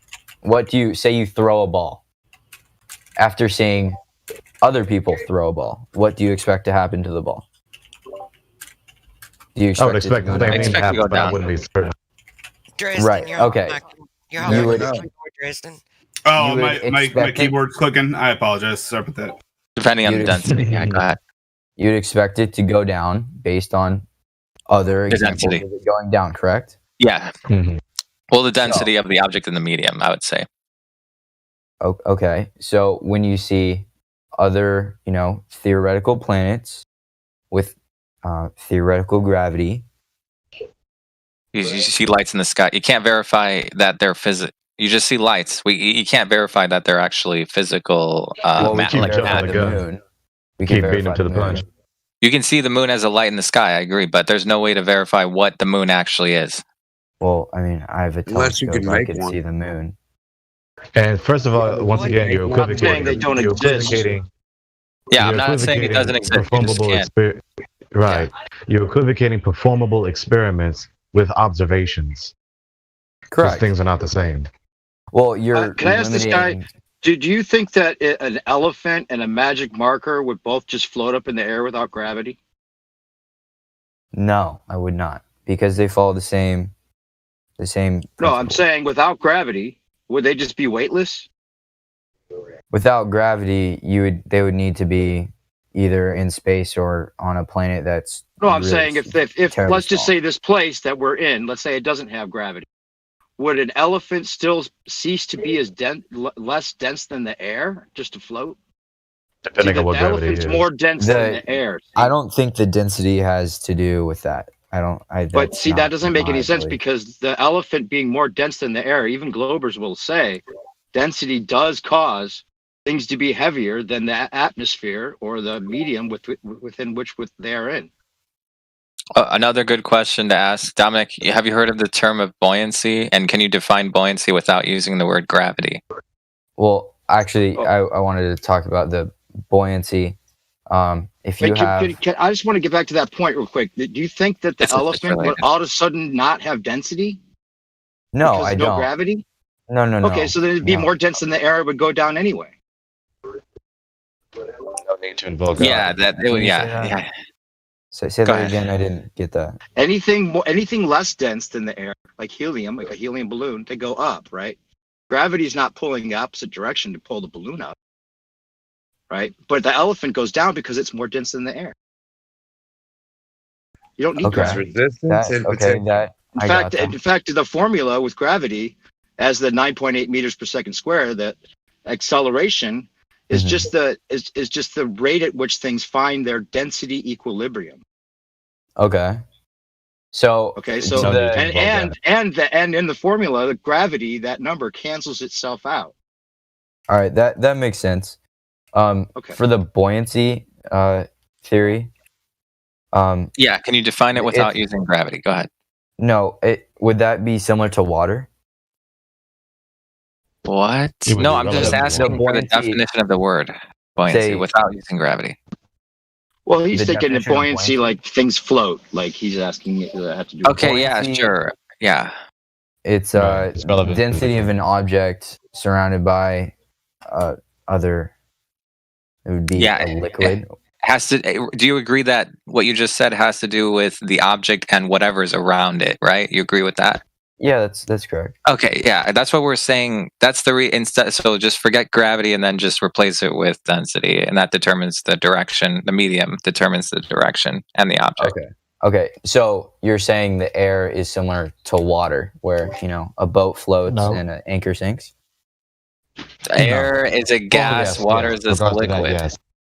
But anytime you've got like the displacement of the medium by the object. I've got a question about density or buoyancy rather. So you're saying that basically the what affects buoyancy is the difference in densities, right? How does an object's orientation in a medium affect its buoyancy? Orientation? You mean density? Not orientation. No. How does an object's orientation affect its buoyancy in a medium? It's the other way around. Oh, that's a different question. How does an object's orientation? So let's say you have a pool noodle. Okay, for example, how does a pool noodle's orientation in water affect its buoyancy? Because it changes its It's the surface other way area, around. which is going to change the amount of displacement that occurs. You're asking the question the wrong way. The buoyancy affects the direction it goes in, not the other way around. The buoyancy affects the direction it goes in. No, that's false. Look at the definition of buoyancy. I understand buoyancy very well. Tell us how is it false? So the reason that an object's orientation affects its buoyancy in fluid is that it's the pressures that are enacting on that object that are in the fluid. So fluid head is a legitimate thing, despite what you might think. So, and this is also why our atmosphere stratifies and why there's an atmospheric gradient. So in fluid, there's also a gradient that is affected by fluid depth. So as fluid depth, yes, as fluid depth, yes. Let him finish. I would love to hear your rebuttal after this. I don't have to. As fluid, you don't have to do anything. That's correct. Nope, I don't. Fluid depth increases. As fluid depth increases, pressure also increases. Therefore, an object's orientation in a fluid will affect its buoyancy because of the mere fact that the pressure enacting on that object is basically a linear correlation with respect to fluid density, and that's why buoyancy changes due to the orientation of an object in that fluid. So the direction the object moves in causes the direction the object orientation, not the movement of the object. The orientation. Okay, what do you mean by orientation? The only time the orientation is even a factor is if it changes the surface area, because then What do you that's mean going to by change the amount of orientation? that's going to change the amount of the fucking displacement. You're responding to the wrong person. I agree with you. No, I'm responding to him. I'm just I'm just Okay. getting tired of So talking over one of my a follow-up question to that is so why are most boats designed with the fuselage the way they're designed? Please stop answering questions with questions. What is orientation? I'm sorry, what is orientation? Yes. Do I need to really define orientation to you? Well, you just Please. said boats have a Say you do. fuselage. I think Say I'm you're not dumb. mistaking Please boats define with it. airplanes. The orientation is its configuration. It's position. I don't know how to position. explain orientation other than using the word orientation in the definition. It's orientation. It's how it's it's how it's fixed, or how it's direction, or whatever you want to like. The way it's facing, whichever way it's facing. It's position. So it's position how or- it's facing. Correct. So its position is the cause of the direction it moves in. No. Okay. Yes. I didn't understand what you asked at first. Yes. So the buoyancy because- vector is affected by its orientation. That is what I'm ultimately getting at, and that's something that's transparent to this reversal or denial of gravity and how buoyancy actually works. Because So if the you pull- replace gravity in the equation for buoyancy and ultimately deny it, because gravity is inherent in the equation for buoyancy, you ultimately end up with a vectorless force that you can just it's upward or downward or leftward or rightward, whichever you choose to be the direction of buoyancy, and there's no vector that is assigned to it. However, when you understand that buoyancy is a function of density and gravity, and the pressures of the medium that the object is existing in are or what's producing the buoyancy, then it arrives at a vector. This is not unreal. This is It's what you magic. learn in Yes, 100. it is. It's This is what magic. you You learn can't in prove 100. any of it. No, We're getting you a little can't. I'm not impatient, 'cause- listening But to any here's the of this thing. anymore. Then why Sorry. does it cancel itself out in the equation? Better yet.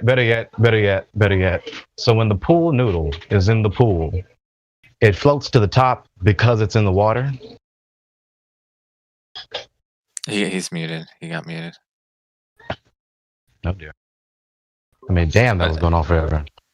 It was, yeah, he was talking about the another factor that I didn't mention, because instead of just saying relative density, he's saying, well, what about the way it's facing? And I'm like, okay, sure, I agree. Yeah, the way it's facing, yeah, that affects. Okay, Yeah, that's a factor. It's I'm not not a saying cause. gravity's real Admitting though. He got it backwards, like Gregory Yeah, told me. I'm he not had saying it. gravity's Stuck real to his just because gun. of the orientation though.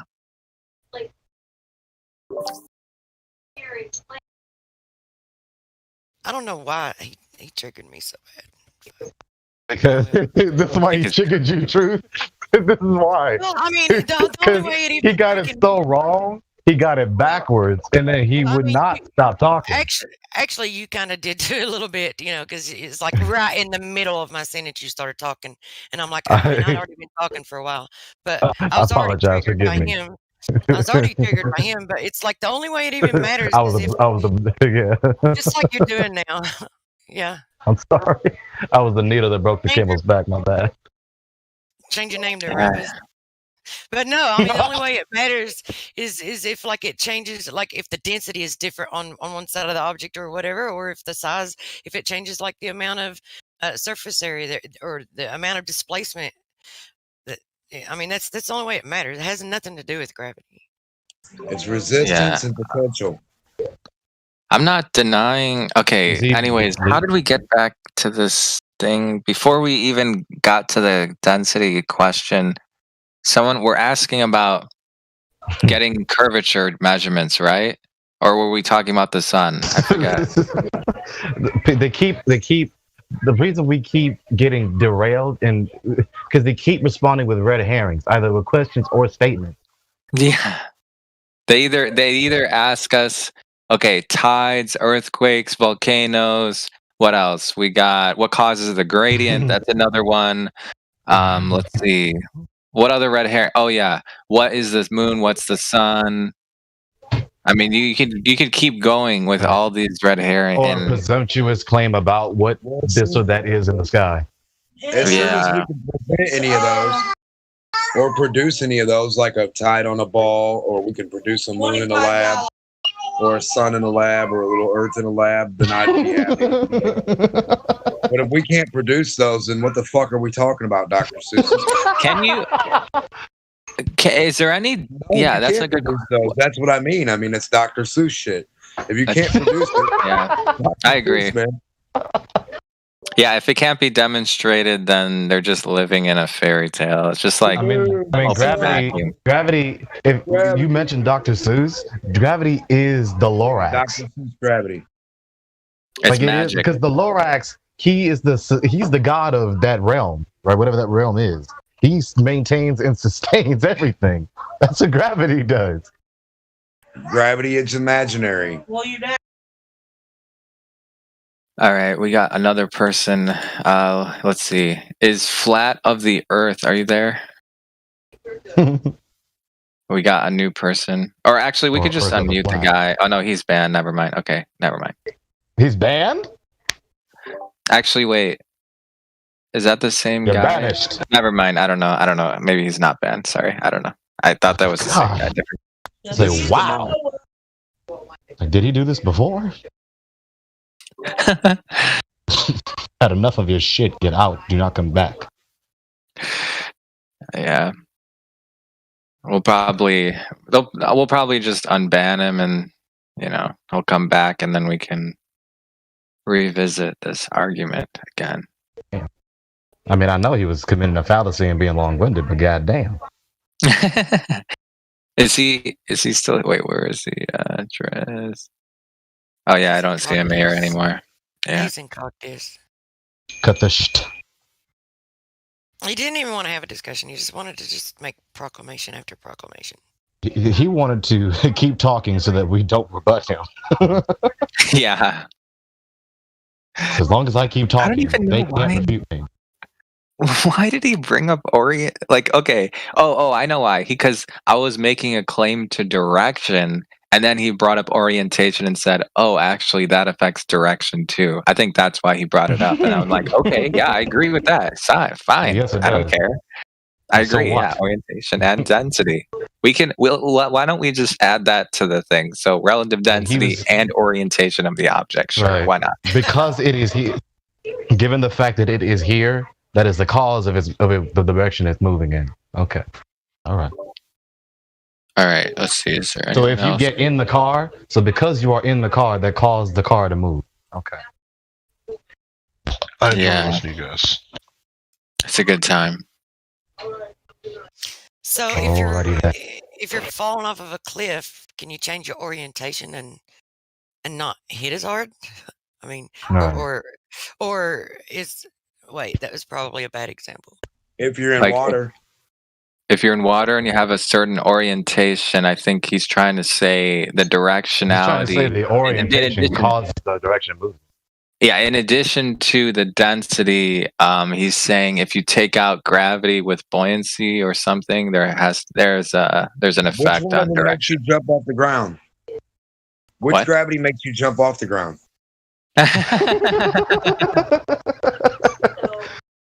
Huh?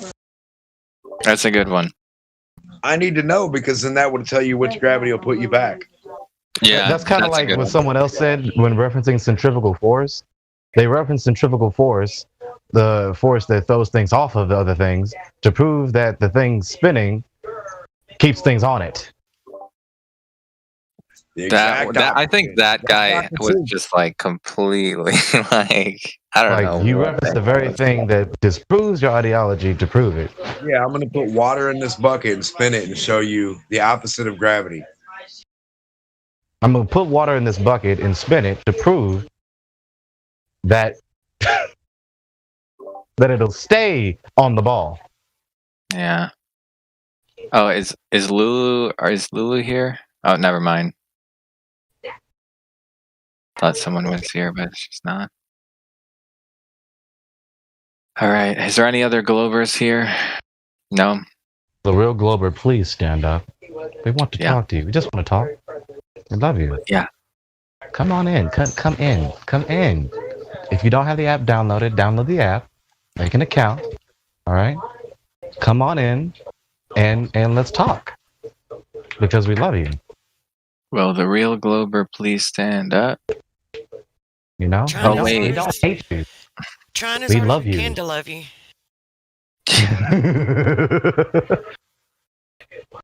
You know, it's all love here. This is why we do this, because we love. I guess Understand? maybe I could try a little bit harder, I guess. Yeah, we're not perfect, but we're trying to get there. Yeah. So come on, you know, folks on YouTube, don't be afraid. Don't be. I mean, what's the worst that's gonna happen? What's the worst that's gonna happen? You're gonna change your mind. Come and tell us how snow conforms believe to the a truth? ball. And Show sand. me. Have you ever seen spherical sea level? Oh no. Can no, someone it's a, please- it's a straight line curving. That's it. Straight line. right. That's right. Like a That's zigzag? Right. That's exactly right. It's exactly right. Yes. That's scientifically demonstrable. You understand? Waterfalls And would anyone who follow denies the this earth. is a pseudoscientist. If the earth was a curve, all waterfalls would follow the curve. They don't. They're stair steps. Yep. Well, if everything in the light in the sky is supposed to be a sphere, then why are the people that come into this live stream, why are they not spheres? That's what I asked. Is the most invalid thing. Every I've piece Yeah, of scattered TXR. light- Why are you not a sphere, TXR?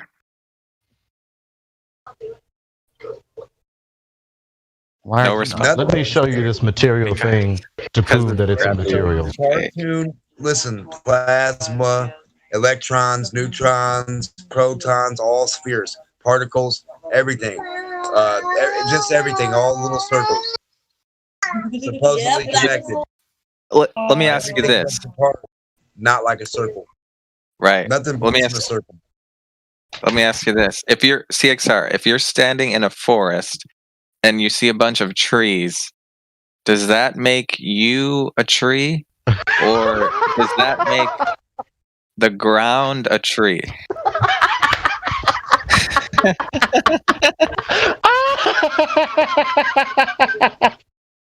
I didn't expect that. I walked into the forest. The trees have already been there. If you want. Trees are already there. I just walked into the forest. Oh. I should have thought of that. I'm mad. I'm mad. The struggle. So did anyone see Now you have it. the helicopter land on Mars? I just want to ask. The helicopter, it landed on Mars. Yes. Oh. It was a drone that they flew on Mars. Right. Next to it, and the drone is flying in a gas next to it. It was so awesome. Yeah, just that screen, the way that they showed it and everything is just it proved to me, you know, that they're on Mars. That they're on a gigantic, humongous ball existing in a place that does not exist. Can you explain to me how magnetism works? That's a question for somebody else. Somebody answer. Mars has some good Wi-Fi, huh? Okay, how does magnetism work? It's unknown, actually. We don't exactly know how it works, right? And that's okay, because we don't have to know every little thing. We just know that it does. It does work. has anyone seen Bill Gates' Einstein's Idiot series? Why is it incomplete? Also, someone tell me that. No matter where you look on YouTube, Bill Gates' Einstein's Idiots.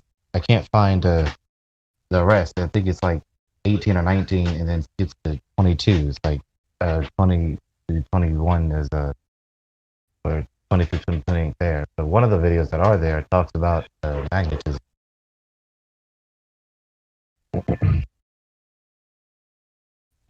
I mean, there's theories, but who actually knows how it works? Did you say there's fairies?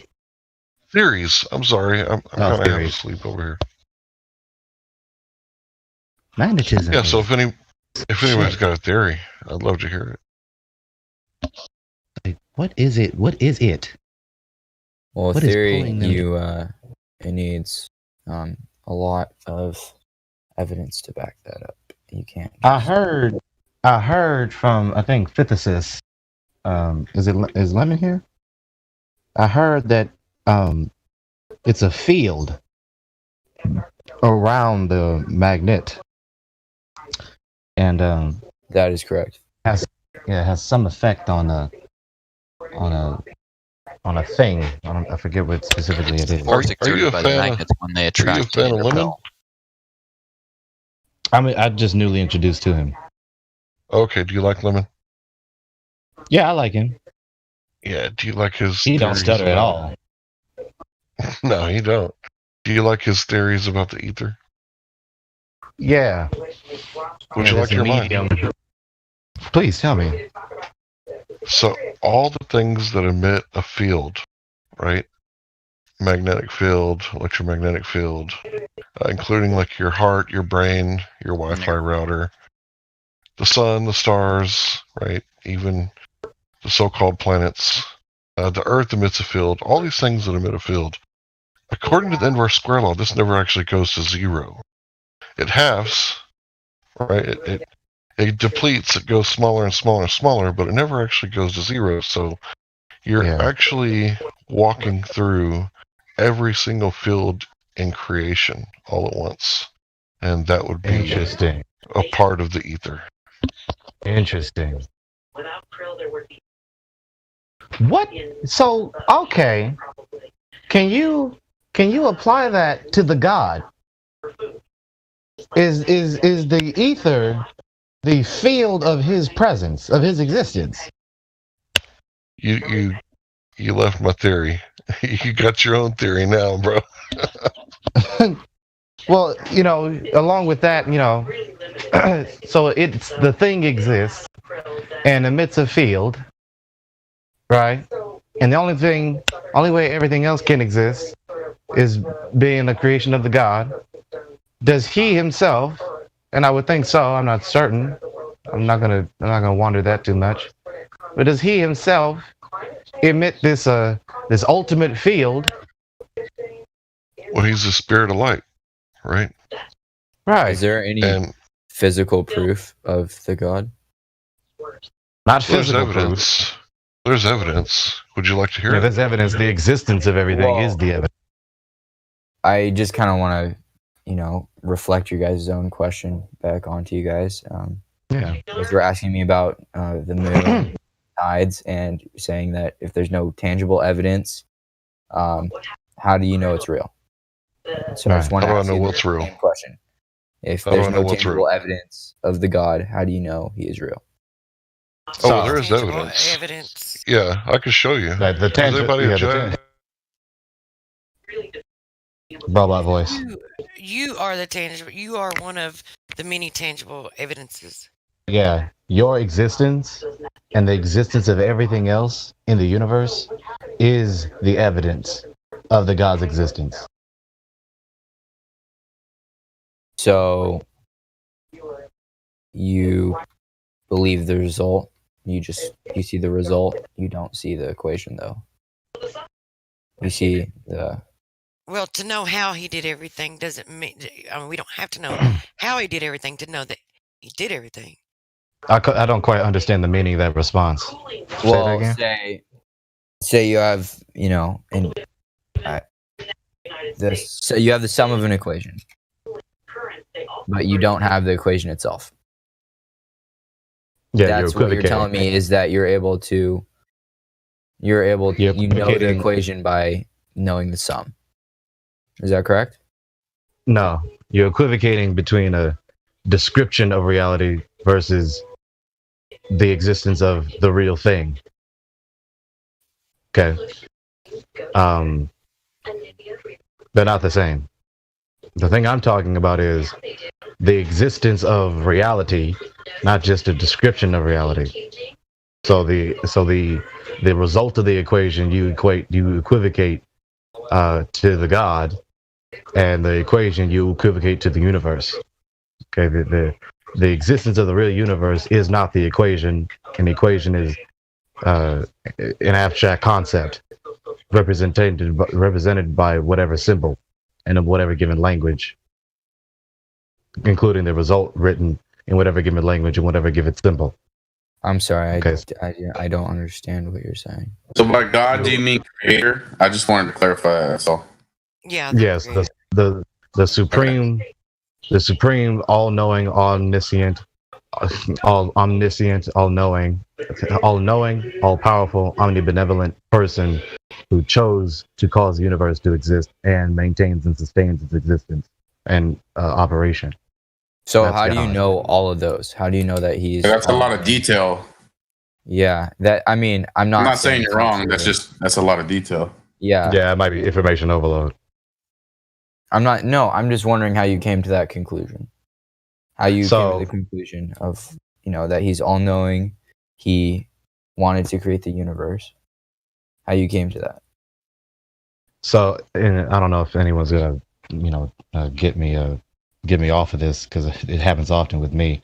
I don't know if my reputation precedes me, but in short, we have only two options. There are only two options, right? Nothing caused the universe to exist. Something came from nothing, or something came from something. We all know that from nothing comes nothing. Therefore, cross that out. Therefore, the only option we have left is something. Now, we have something. Not only do we have material things, we have immaterial things. So the only options we have now on the something part is something that is material, only material, or something that is material and or immaterial, and immaterial. If it's just material, into creation is a creator. Sorry. Right, he's skipping the gun. Don't skip the gun. We want to show him the path towards the destination. I know you and I are already on top of the hill. We're just waiting for everyone else to get up here. Something, right, material, only material, or something material and immaterial, substance and immaterial. Now, if it's just material, then how do you explain the existence of things that are immaterial? You can't. Because from material, it comes material. Like what we're using now, language, information, minds, abstract concepts. Abstract concepts comes from evolution. It comes from the evolution. What is that? Evolution of what? Just species in general. How did information come from the evolution of something material? Information's not, Did you guys not hear the whole thing? It's not a physical object like you. That's right. Like you're saying, it's not a physical object. That's right. It's made up. Hey, when did you guys not made hear? up by who? Sorry, when did I stop talking? A while ago, like a minute ago. like 3-4 weird, like 3-4 sentences. It's only information is only understandable by us. We are the only beings that can understand quote unquote information and abstract concepts. So it doesn't technically exist outside of our own species. Right. Information only exists in minds. Right. So that begs the question: how did the mind come to exist? You and I both know none of us caused our mind to. So immaterial things came into existence by something that is only material. Hank, What do you mean by immaterial? What do you mean by immaterial? Because I really don't know the definition of that. Material, that which can be touched, and immaterial, that which can be not touched. So immaterial is just anything that can't be touched. Right, you cannot touch information. Physical. You cannot touch your personality. Well, Like physical and metaphysical. Well, no, not physical and metaphysical. Physical is physical is a thing, and metaphysical is what the thing is. So your argument for a creator is that You didn't hear my argument. Yeah, Hank, Okay. go ahead. Go ahead, Hank. Okay, I want to try this again. I spoke like the whole time. All right, so functional sequence specify complexity, right? So you know what a So you're gonna functional have to use- sequence? No, you're gonna have to really dumb this down for me. 'Cause, Yeah, I'm a lot about of these to. words I don't understand. It's okay. You know what a functional sequence is, right? You have a No. genetic code that. Oh, yeah, okay. I'll Okay. Should make that. just let me go. I'll break it down. Don't worry, you'll understand. All right. So functional sequence specify complexity. The information theory. Right here it goes. All right. So we all know the difference between a sand dune and a sand castle, right?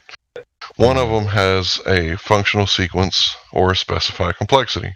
Now, with a genetic code, you have a functional sequence. If you cut yourself, you bleed, platelets patch the hole, so on and so forth, right? Many animals have many different things that they're capable of doing because of their genetic code, right? And this functional sequence, right?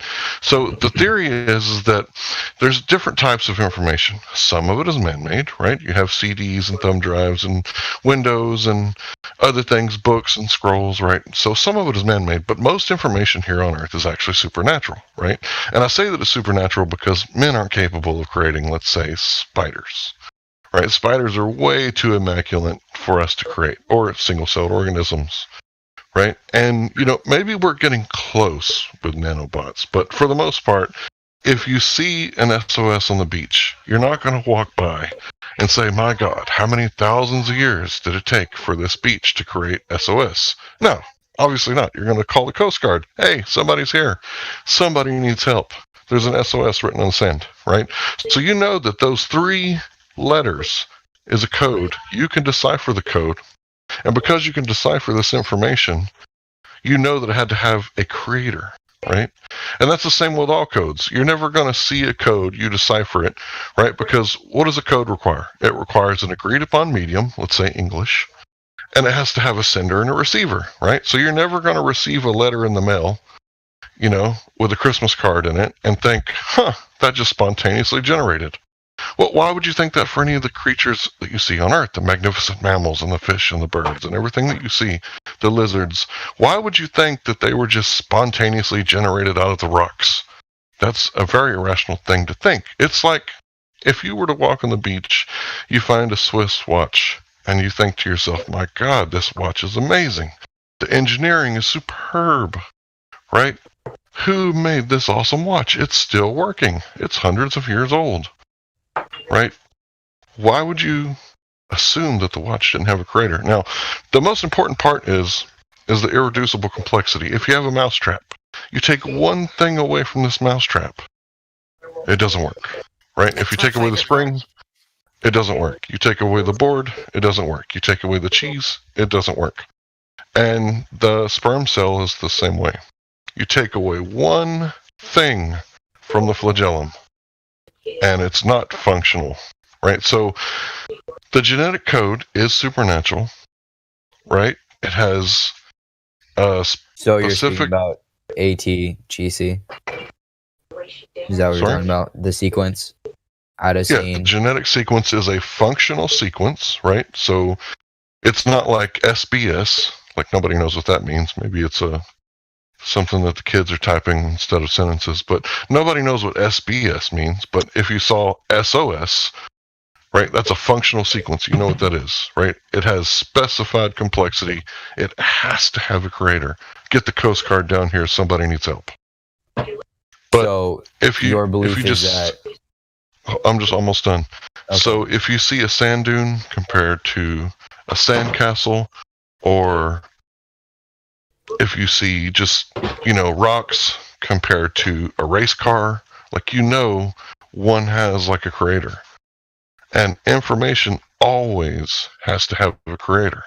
There's no way that you can have intelligent information without a creator.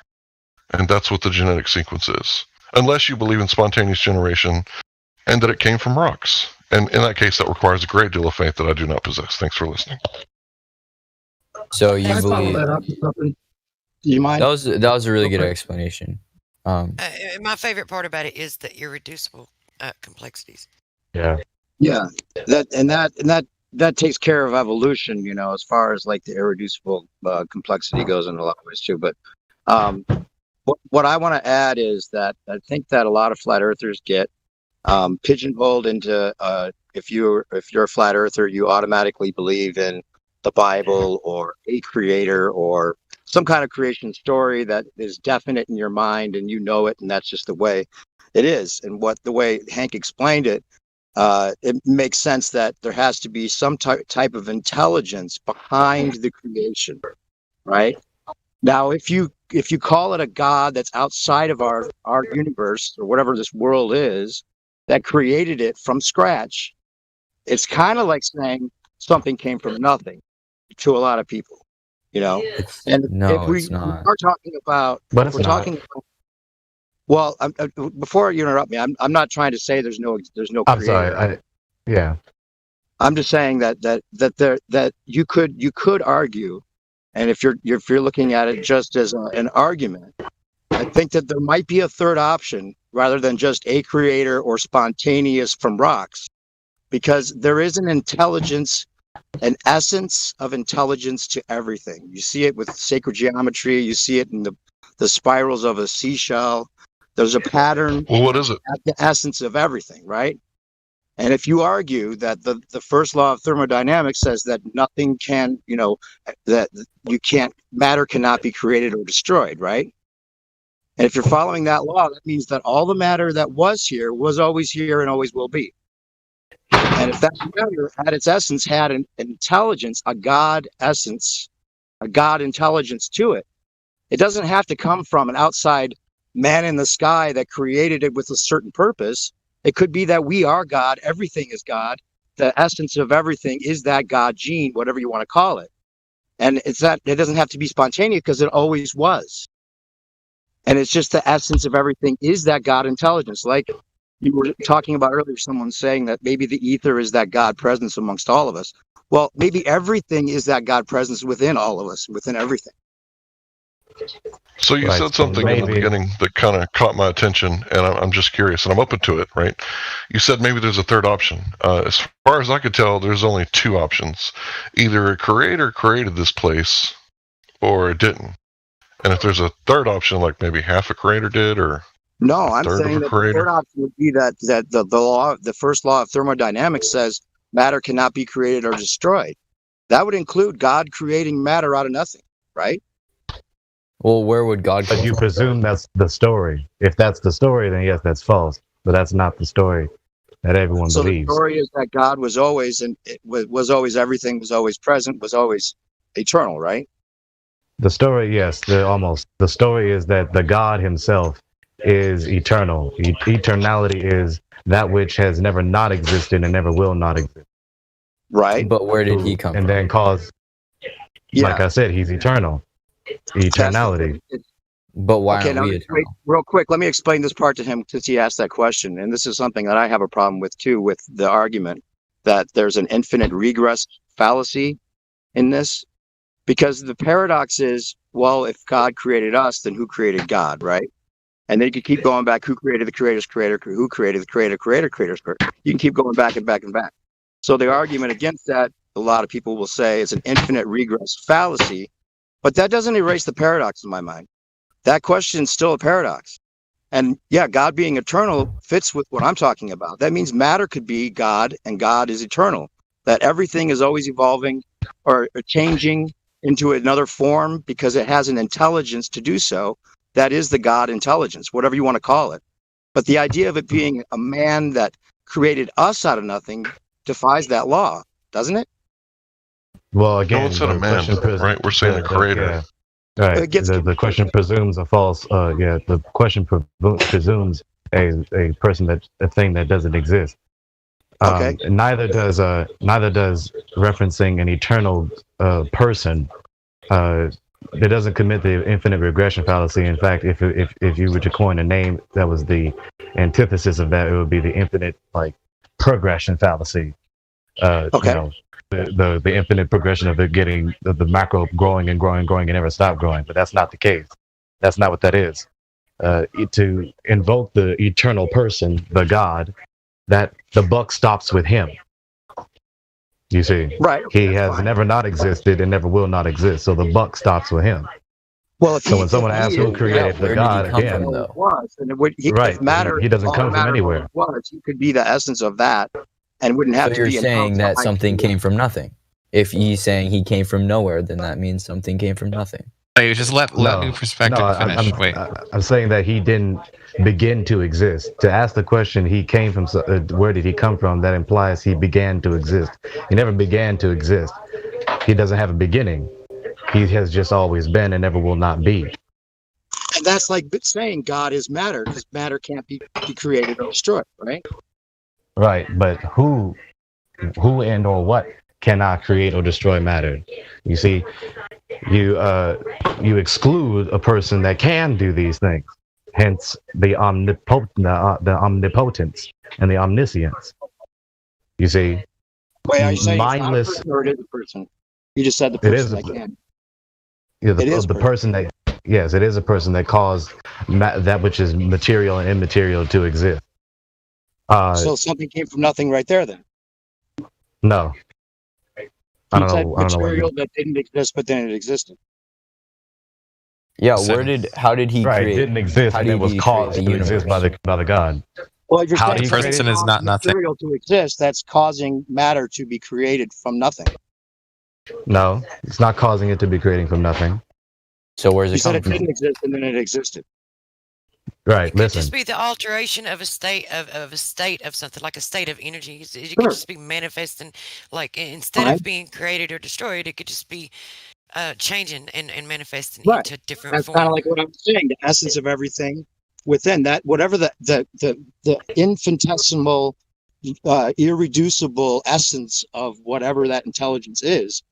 Why does it have to be seen as some kind of being that has some kind of, purpose with creating something out of nothing, when it could be that it's always just been that matter itself has had this God intelligence, and it's always existed and always will in just different forms. Well, if that's the case, then who created the matter? Hold on just a second.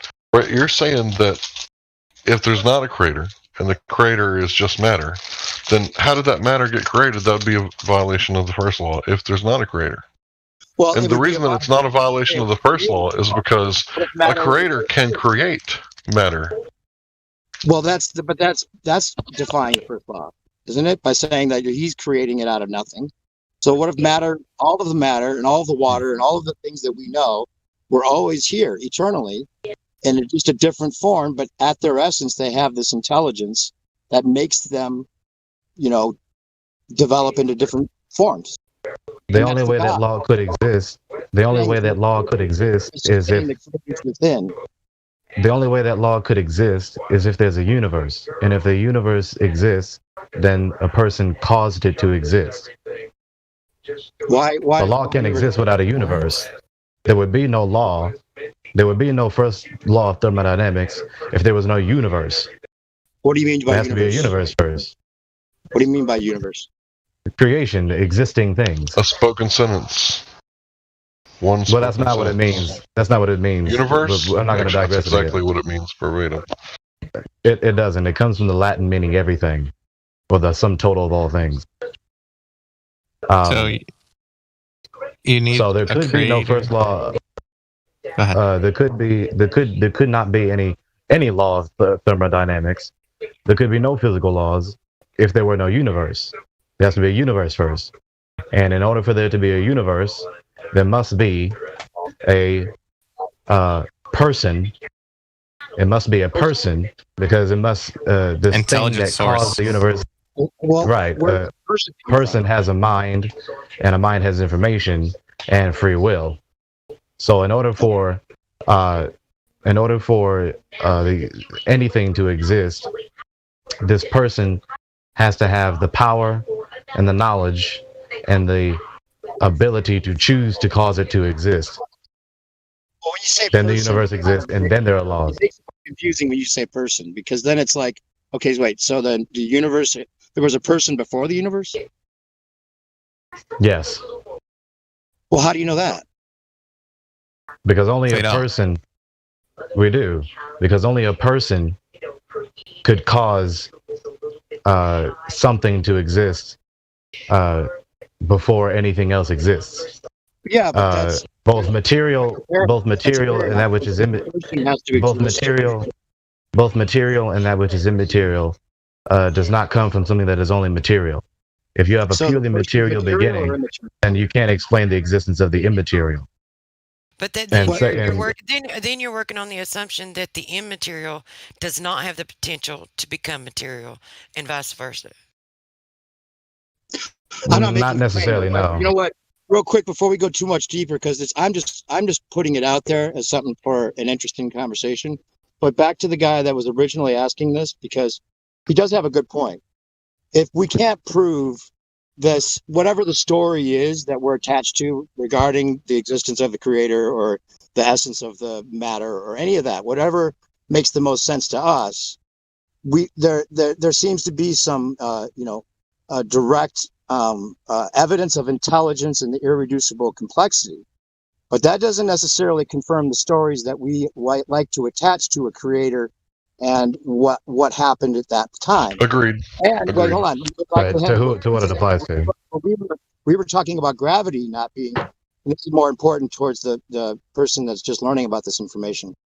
Gravity is the god of the heliocentric religion because it does have all of these magical things that can't necessarily be attributed to the word or the concept, but they're designated as such. You know. So That's to like the guy magic. that just got through, the guy who just got through speaking, just curious, what's your nationality? Me or him? Me? No. Yeah, him. Yeah, the older gentleman. Me? Yeah. New perspectives, Dave. What's up, Hank? It's me. Oh, okay. I'm just curious. Like, where does your genetics come from? Where do my genetics come from? What's my national? Welsh. I'm Welsh. Welsh. Welsh. Yeah. Okay, gotcha. Okay, so I'm not real familiar with the Welsh people, but I'm pretty sure they had to have some kind of god, right?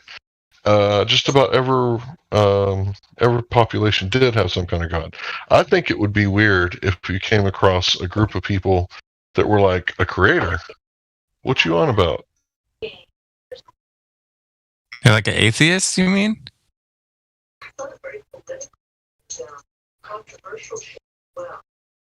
Maybe someone who says that there is no creator, or someone who says they don't know if there is. But then you could say it's cultural, or it's it's been it's hard. Yeah, it would be hard to find that type of group of people. Don't get me wrong. I'm not saying there's no creator. I'm just positing that I think that we get tagged with the Bible story of a creator, or whatever story it is that people like to say is fairy tale in their minds, whether it is or not. It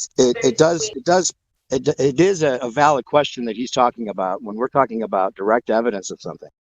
And there is an intelligence to things, but that doesn't mean that there was an outside creator that started everything. And in fact, by the first law of thermodynamics, matter can't be created or destroyed. So if we're saying that God defied that law, right? No, you keep quoting the first law to the neglect of the other three laws, the other two laws, especially the second law, which is entropy. And we see that everywhere. We see everything winding down, in other words, so to speak. So the very fact that something is winding down, it can only wind down if the thing began in a certain state. And then wind it down or degrade it into a different state. So therefore, there must be a beginning. Say it again. You're saying the second law is indicating the winding down leading towards an end, which then that somehow makes a beginning seem more possible, or? Right. Given the fact that we see a change over time from a beginning state, then given that the universe has a beginning, it didn't cause itself. Something else that it is not it, outside of it, transcendent above it, caused it to exist. I don't think entropy means that matter is ending. No, not necessarily ending, but winding down. I can't find a better phrase. But that to doesn't say, mean but that we're there's winding down. It's just a change in its state. Let me say this, okay? So let's say that you're a Cherokee in North American, right? 600 years ago, right? You walk out of your teepee, right? And you kiss your wife goodbye, and you kiss your children, and you go out into the forest. In the forest, there's still silver in the rivers, so you can drink out of the rivers. And you pick up a little bit of berries for energy because you haven't eaten, so you eat the berries, and it gives you a burst of energy, right? And then you begin the hunt. You start tracking, and you're looking for the hunt, and oh dang, you're unsuccessful. You couldn't find anything, so you just get some fish, and you go home and try again the next day, right?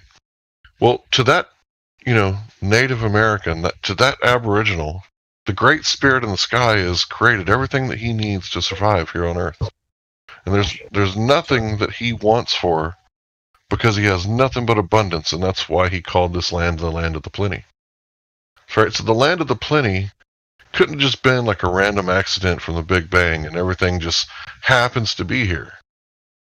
I think that it's that I'm not arguing for the Big Bang, Hank. He's arguing. I know. Pantheism. Here's the thing, buddy. I'm not arguing against you. I'm speaking to the audience. That's how I always roll. So, gotcha. And there's nothing wrong with pantheism if that's your thing. More power to you, sir. No, I don't have a thing. I just don't want to make a claim. Yeah, I got you. But yeah, for me, there has to be a great spirit in the sky of some kind, some sort, to create the land of the plenty. Now, if you wake up in the Sahara Desert, you might think something differently, right? But in North America, there's a great abundance. Even with that story, we still all think of God as within everything. Not all of us. Some do. Well, I mean, I'm just saying it's like you were asking earlier about that ether being the God presence. Well, that's a good way of putting it. The intelligence that's within everything doesn't seem like you're equivocating. Not necessarily. I mean, I'm just saying that I think that the story is something that this guy was pointing out. Well, we're attached to a story which is a belief when we really break it down, because we don't have direct proof, other than the essence of intelligence to everything. You presume we don't. Hey guys, wait! We I have to interrupt. Sorry, really quick. Jake on the plane. Did you? Is he here? Are you here? Okay, never mind. He's muted. Go ahead. Sorry, guys. You can continue. Yes, many now believe in pantheism, but many have quoted these physical laws to the neglect of one or the other. Yes, matter can neither be created nor destroyed, but we must understand to who or what is that applicable to. Now, of course, the universe did not cause itself to exist. It has a beginning. Well, if it didn't have a beginning, then it wouldn't have to. Right, it didn't cause itself to exist. Well, it wouldn't have to have a cause if there was no beginning. Well, can we just agree that we don't have enough information? Like we have a limited amount of information that we can understand, that we can attain, and we have enough information to establish that there's a creator, but we just don't have enough information to understand the creator, like to go any further than the fact that we're just created. We can continue to try, but we just lack the information. You have to, in order to be able to come to these conclusions, you have to have enough. You have to have the information to work with, like an informed. No, I don't agree with that. I guess do even have the enough word information. creator could be debated just because, and that's all my point was, is that saying that there's some kind of outside presence that created something from nothing is similar to the Big Bang in the baller's mind. They see it as the same argument. So Is be it, doesn't matter. Prospirasis, are you there? Did you want, or are you a globe earther? I don't know if he's here. Just really quick. No, I'm not a globe earther. Okay. Did you have any questions right now about No. flat Earth? Okay. I'll go back on mute. Yeah, you guys continue. Sorry. Is the guy that started this whole conversation gone now? Probably. He's gone. The baller that was asking that question? Or the guy that was just trying to learn? I think he left.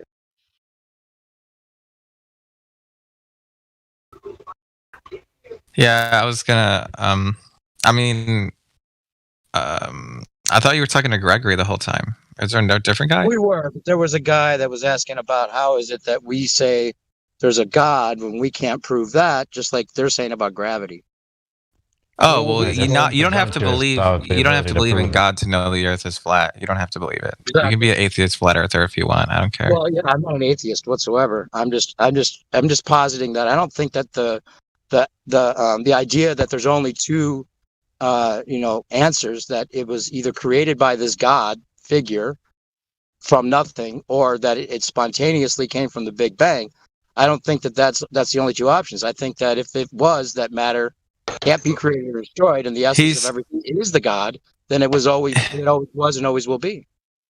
And that's He's trying that question is trying to basically claim that we're being hypocritical or inconsistent because well, first of all, if I just say, well, forget God and just be like, there's no creator, I don't care if there's a creator or not, and just say I don't know, then you don't have to deal with that.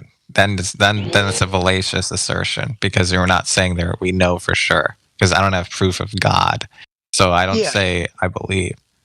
I was just saying. Well, again, we have to know the difference between about proof and beliefs, evidence. and then we're saying that those are real, and we can prove that these beliefs are real. Then it's similar to what they're trying to. They can call us out for that, rightly so. But no, they can't.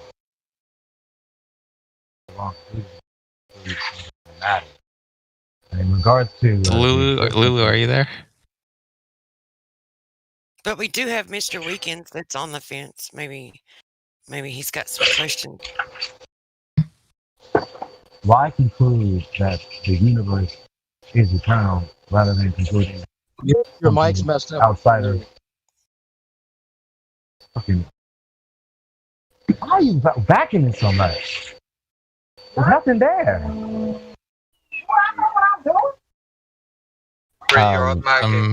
Can you guys hear me? Yeah. Yeah. What I was asking was, why conclude that the universe is eternal rather than concluding that something else outside of and transcended out above the universe is eternal and cause it to exist? I don't know.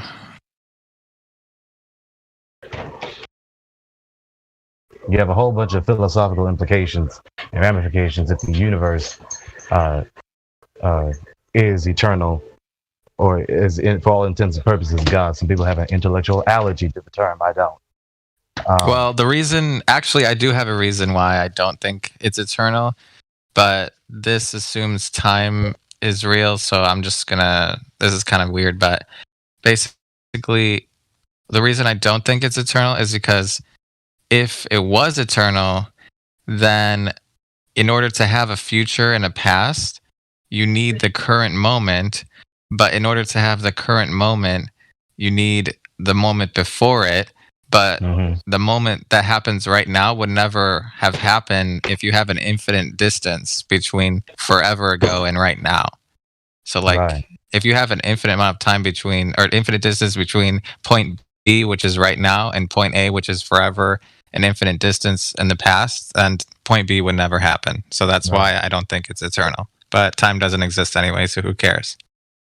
Well, you can't make that point and then argue against the very existence of the one thing that argument is based on. But time does exist. Yeah, I know, but I just think it's funny. It is a concept. It is an abstract concept. You see, many people constantly, you know, they only think that things that are material exist when that's not true.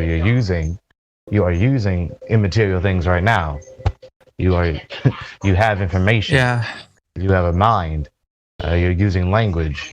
And this language operates according to logic, and so on and so forth. Real quick, hold on, real quick. Is Lulu, are you there? Okay, never mind. Sorry. Hey, yeah. Yeah. Oh, yeah. You're there. Did you have something to say before? Oh, I heard you. I don't know if it was you that said if you wanted to be an atheist and a flat earther.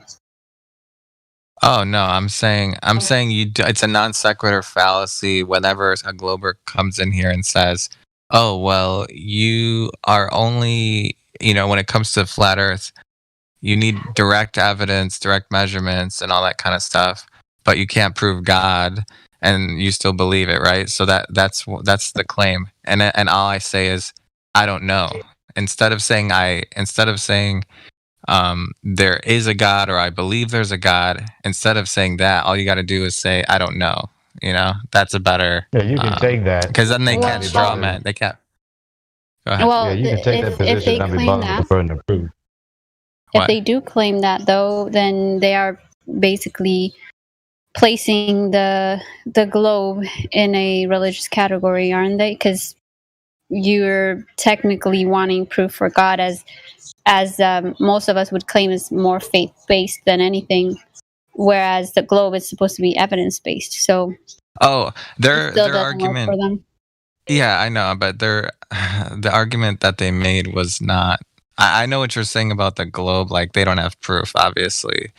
So obviously they're in a religion, but what he did not include that in his attempt to point out my hypocrisy.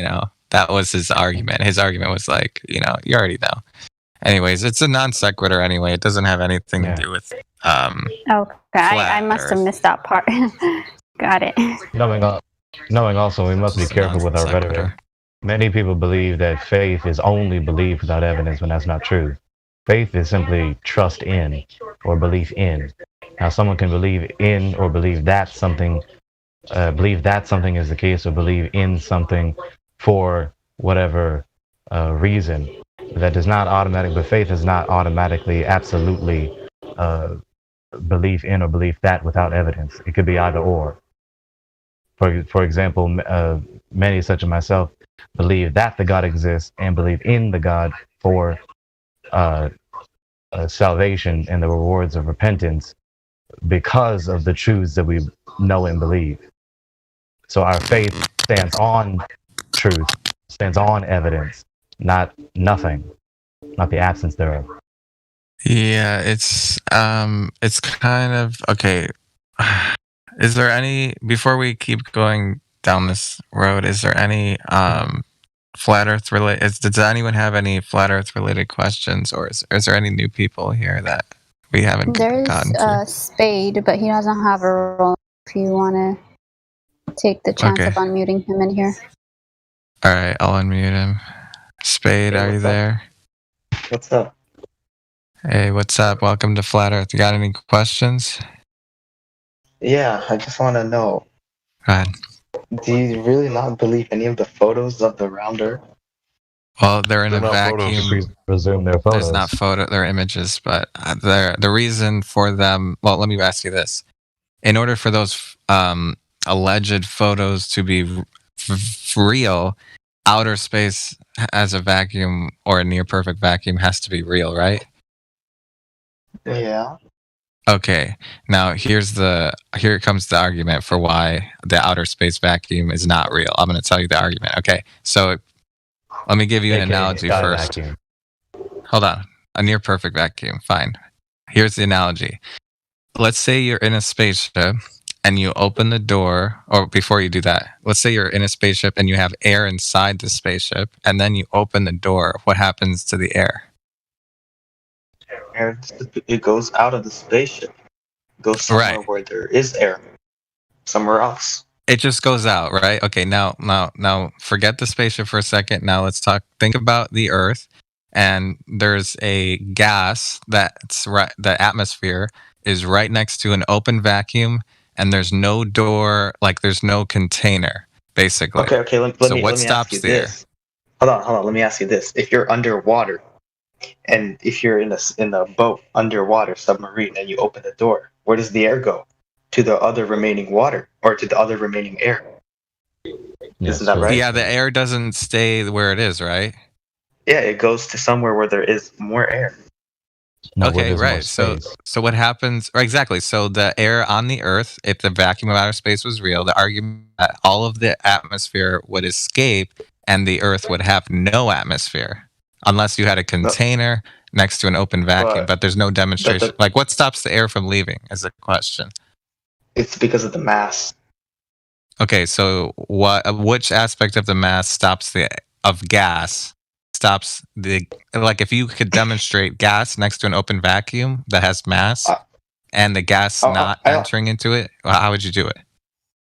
I'm only like high school, so I'm not really good at argument stuff. So Just think about it logically. If you have let me give you a simpler analogy. If you have a tire and you break the outside, the air goes out, right?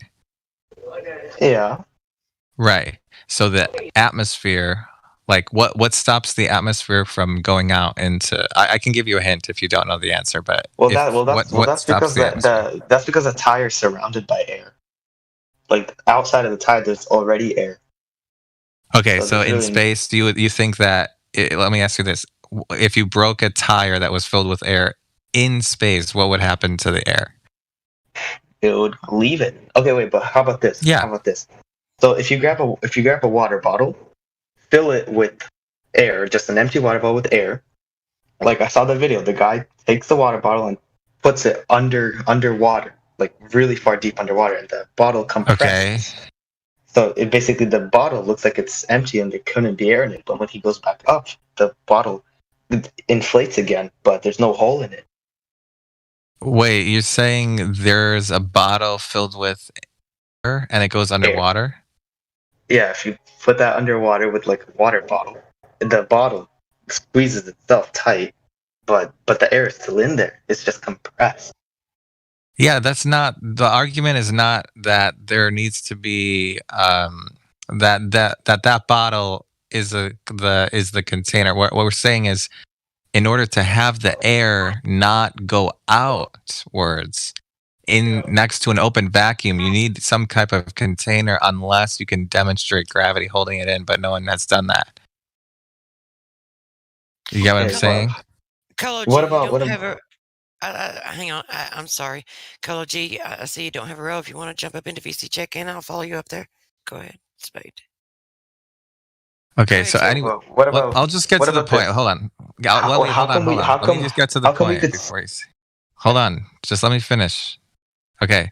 So the point I'm making is that the reason that those photos would be impossible to be real is because all of the air, if it's right next, like the atmosphere on the Earth, if it's right next to the vacuum of outer space or the near perfect vacuum, it would all go out and the Earth would have no atmosphere. Therefore, that's impossible because outer space as a vacuum does not exist. You get what I'm saying? Unless you had a container or something. I guess so, but okay.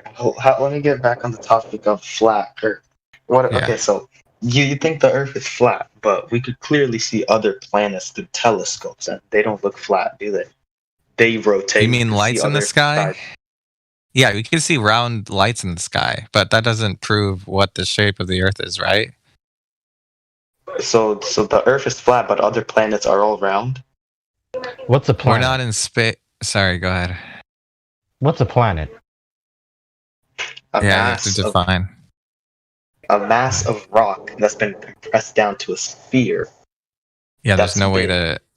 I agree that definition, but the issue is when you're looking at lights in the sky, there's no way. How are you going to tangibly verify? Like, let's say you're looking through a telescope, right, and then you see a light in the sky, but that doesn't prove. How do you verify what, like, if it has mass and you're only seeing it from one side. There's no way to verify. Like, you could say it's round, like a circle of light, but that doesn't determine the shape of the Earth anyway. What about the moon?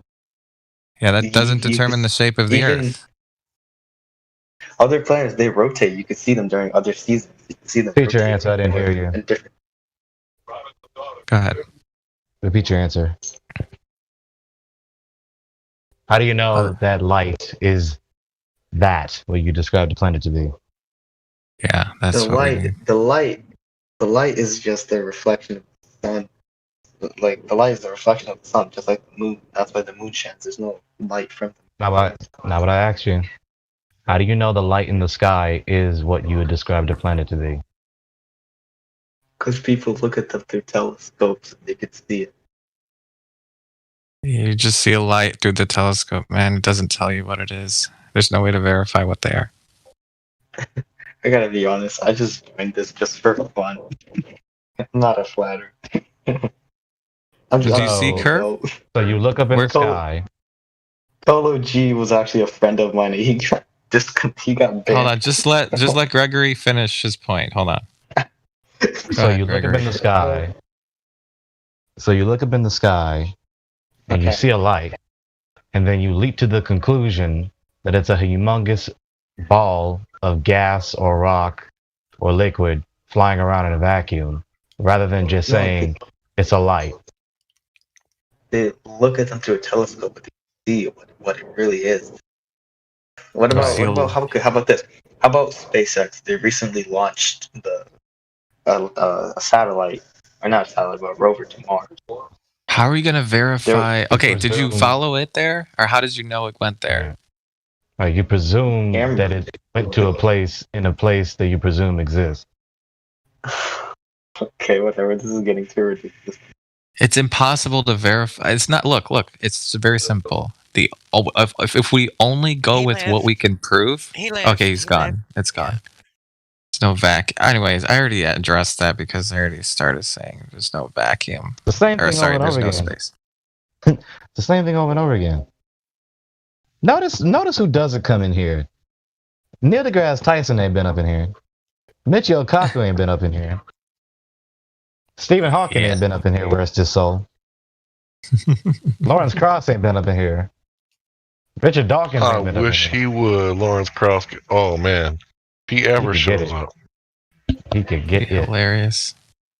We have Segredo that's VC. Bill Nye ain't been up in here. Have you guys ever spoken to Segredo? I don't know what it is. How do you spell his name? Oh, I see him. Hold on. Segredo, what do you? He's VC verified. He should be able to unmute himself. Hello, Segredo. Welcome to the server. If you got any questions. Segredo. Oh, he's sticking on me. Yeah, it's cool. He might just local want to mute. sit and listen for a while. Hello, Segredo. We have I Am Yo, who's on the fence. Maybe, I think, on the fence. Globe skeptic. So I Am Yo. Do you feel like talking right now? You feel like sharing with us what's got you stuck on the fence?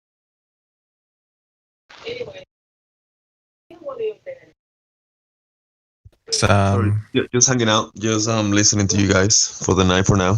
Not really, talking too much. Thank you. Oh my gosh, I cannot, like, he sounds, am I the only one to think he sounds just like Jimsy? Gems? Oh, you mean Puerto Rican? Or sorry, Yeah, I Am Yo. Spanish? Well, no, I mean, he's just got the same tone, the same mannerism of speaking, and Yeah, I'm actually his twin brother. Nice. anyway, welcome, I Am Yo. Is TXR still here? Yes. What? Is TXR? You can hear me? That's not that was me. That wasn't him. I'm leaving him there. Yeah, he's not. I guess we won, guys. I mean, how the Is hell there can we anyone lose? else? Wait. Jack on the plane? What the heck? Jack. Jake on Look the at plane. look at his rolls, or Jake. Oh yeah, he's Globe Earther, So yeah, but he's on a plane. Are you to Is here he to sitting be in on here a plane idle away from his device? or globe? Globus hystericus. I mean, I have an echo. very weird. What is Globus Yeah. hystericus? It's when you have you speak so many fallacies that you need to be institutionalized. Yeah. Coincidence theorist. Okay. When a straight line curves. Yeah, that's the moment that you have globus hysteria. It's when you believe straight is curved. When a completely secular pattern leads to an obvious conclusion, you toss it up all as coincidence. Mm-hmm. Imagine if a law enforcement detective performed his or her job that way. Imagine how many vigilantes would be spawned.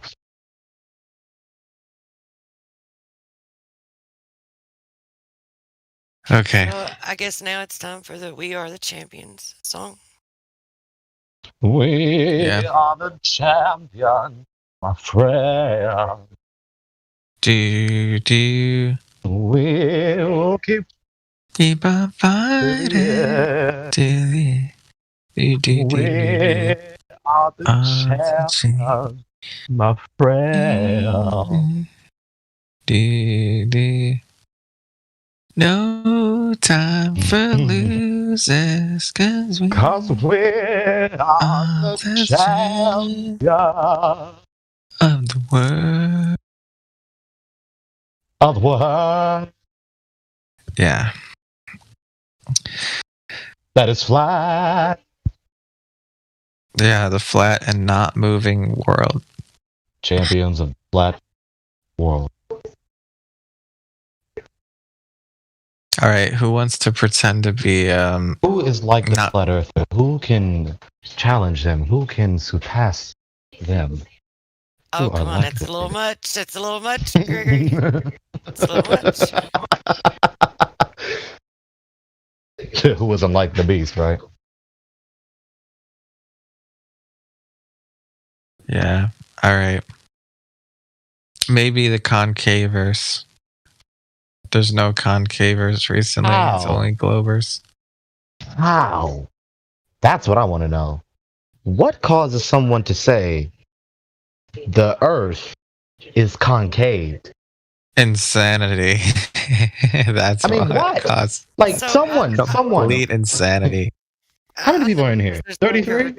Anyway, but look, it's like I know that the lights in the sky that we see are actually they're actually planets, just like Earth, because they have the lights that we see. We're just deceived. It's just water, like the oceans are on the Earth, and when the sunlight reflects off of it, it just appears to be a light. It's just a light reflection off of the oceans on the planets. That's how I know that. What? That's how I know that the lights that we see in the sky are planets. That's Right. why I know that the Earth is a globe. And I was warned by Judas or Deuce Vault not to pretend to be a glover, because he said if you do too good of a job, he said you'll never. Like he warned me not to, so I'm not going to go any further. But anyway, that's my best. That's my best look into the sky to determine that Earth is a planet and that we're like the things that we see in the sky. That's my best argument for that. The light on the water? We see them as lights in the sky. That's why the planets look like lights in the sky, because when the sunlight hits the oceans, right, that are on those planets, the same as we have oceans. When the sunlight hits you remember the that oceans verbatim? that Is are that what on he those said? planets. No. Wait, Is but what you're you said- what assuming he they said have verbatim? oceans. That's what I'm saying. I'm pretending to be a glover, dude. It's like, I'm trying to I'm trying to follow. I'm like, okay, this is just word salad now. No. Wait, did you actually say that? Or I'm sorry. I know you're pretending to be one, but Yeah, I'm did you trying to understand what actually he was say that saying. the other planets had oceans? yeah, it's because we haven't been there, so we don't know We don't know what's on them, and they look like lights. And with the question that you always get asked as a Glover, why do you look at the lights in the sky and think and assume that they're a planet like we are, and that we're the same as them? Because we have oceans, and when the sun reflects off of the oceans, it looks just like a glimmering light, which is why they appear to be lights in the sky when they're truly not. They're just planets with oceans. Wow. That's funny. And you Cool know, it'd be story. even funnier if oh wait, I forget what I was. God damn it, I forgot. I hate that. Forget it. Yeah, It'll come back. It'll come back to it you. was really funny too. Gotta leave that butt alone, bro. Put it down. It's worth it. It's not worth it. Put it down. Never mind. We have Your short-term memory, bro.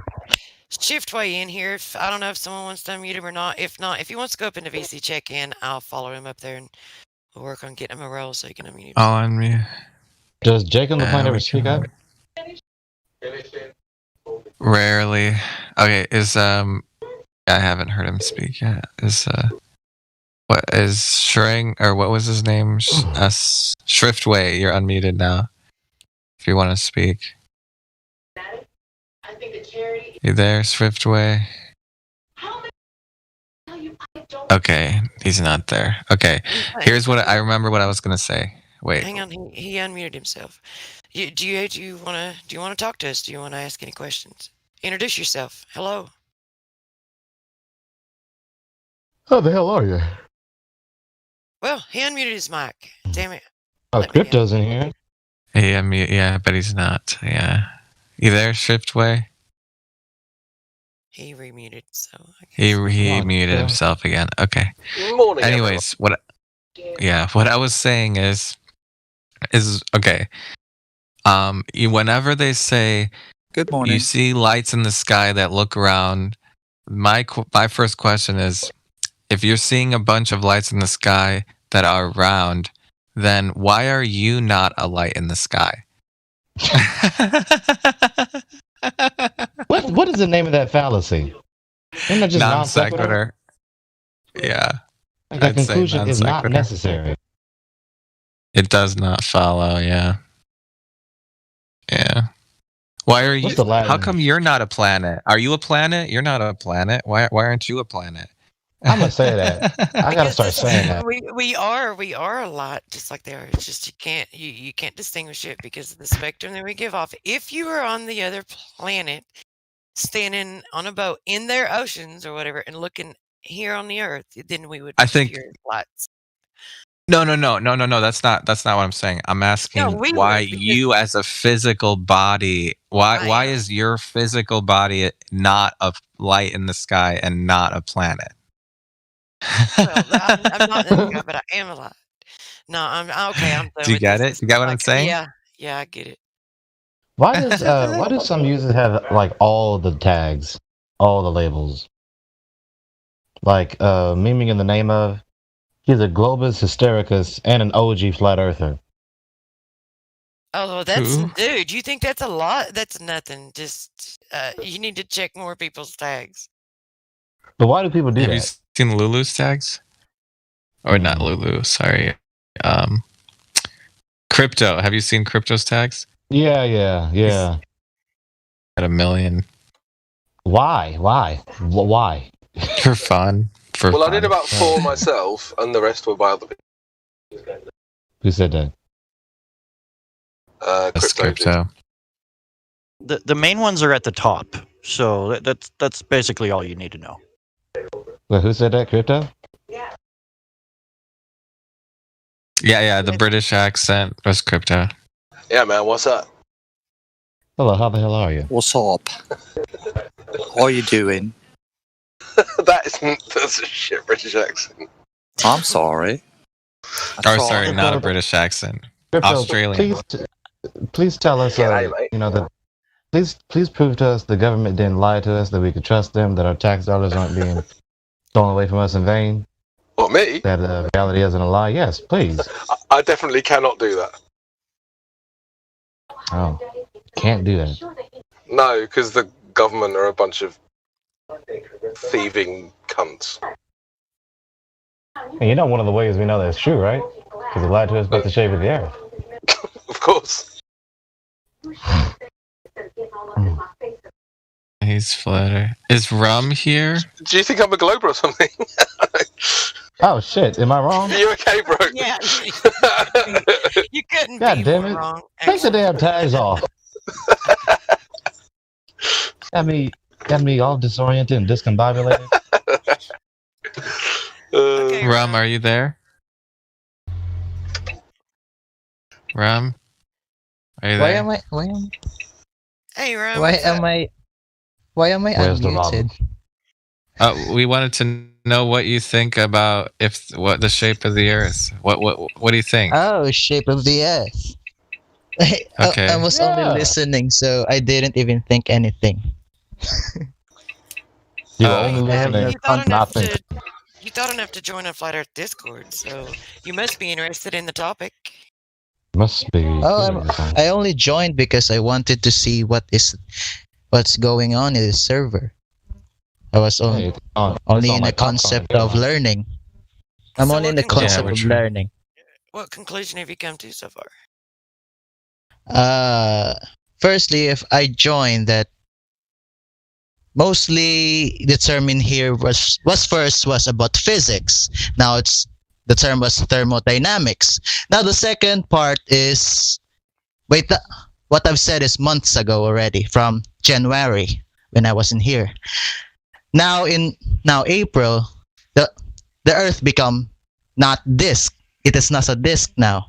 So I was confused. Never was. Yeah, I was confused. Okay. In January, I like what they've Flat's said not a is not. shape. Yeah, I was confused too. I don't know what happened. Why did the concept you have believed has changed already? Well, we didn't ever believe that. We never presented the Earth as a disk. So if you came in here and you had that conception in January, then you got it from somewhere else, or you misunderstood. Oh it. yeah. Or it was someone in here. Someone was in here. So I was very confused. They don't have proof of an edge. The disk in what? The disk flying around the vacuum? The disk flying around the sky vacuum?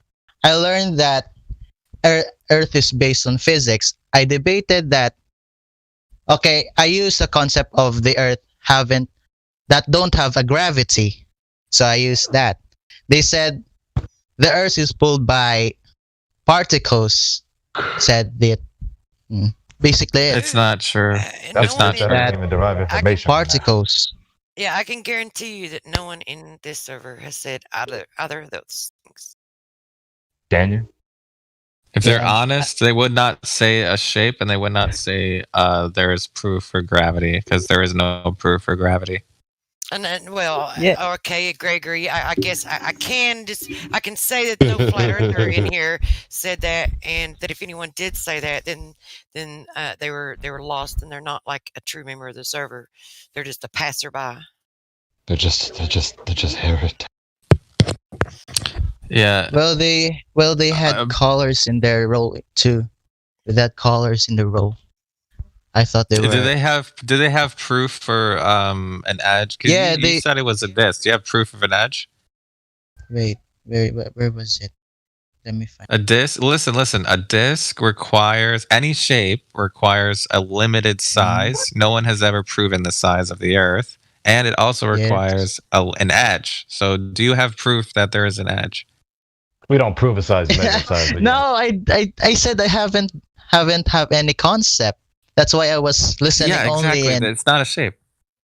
yeah, Right. that's Then why I there- thought too. I was there is I was no asking. disk. I was very It's not a confused disk. too. No. So you've gained some clarity since you've been in here. Am I understanding this correctly? That you've Never. got rid of you've gotten rid of those concepts, and now you've gained some clarity.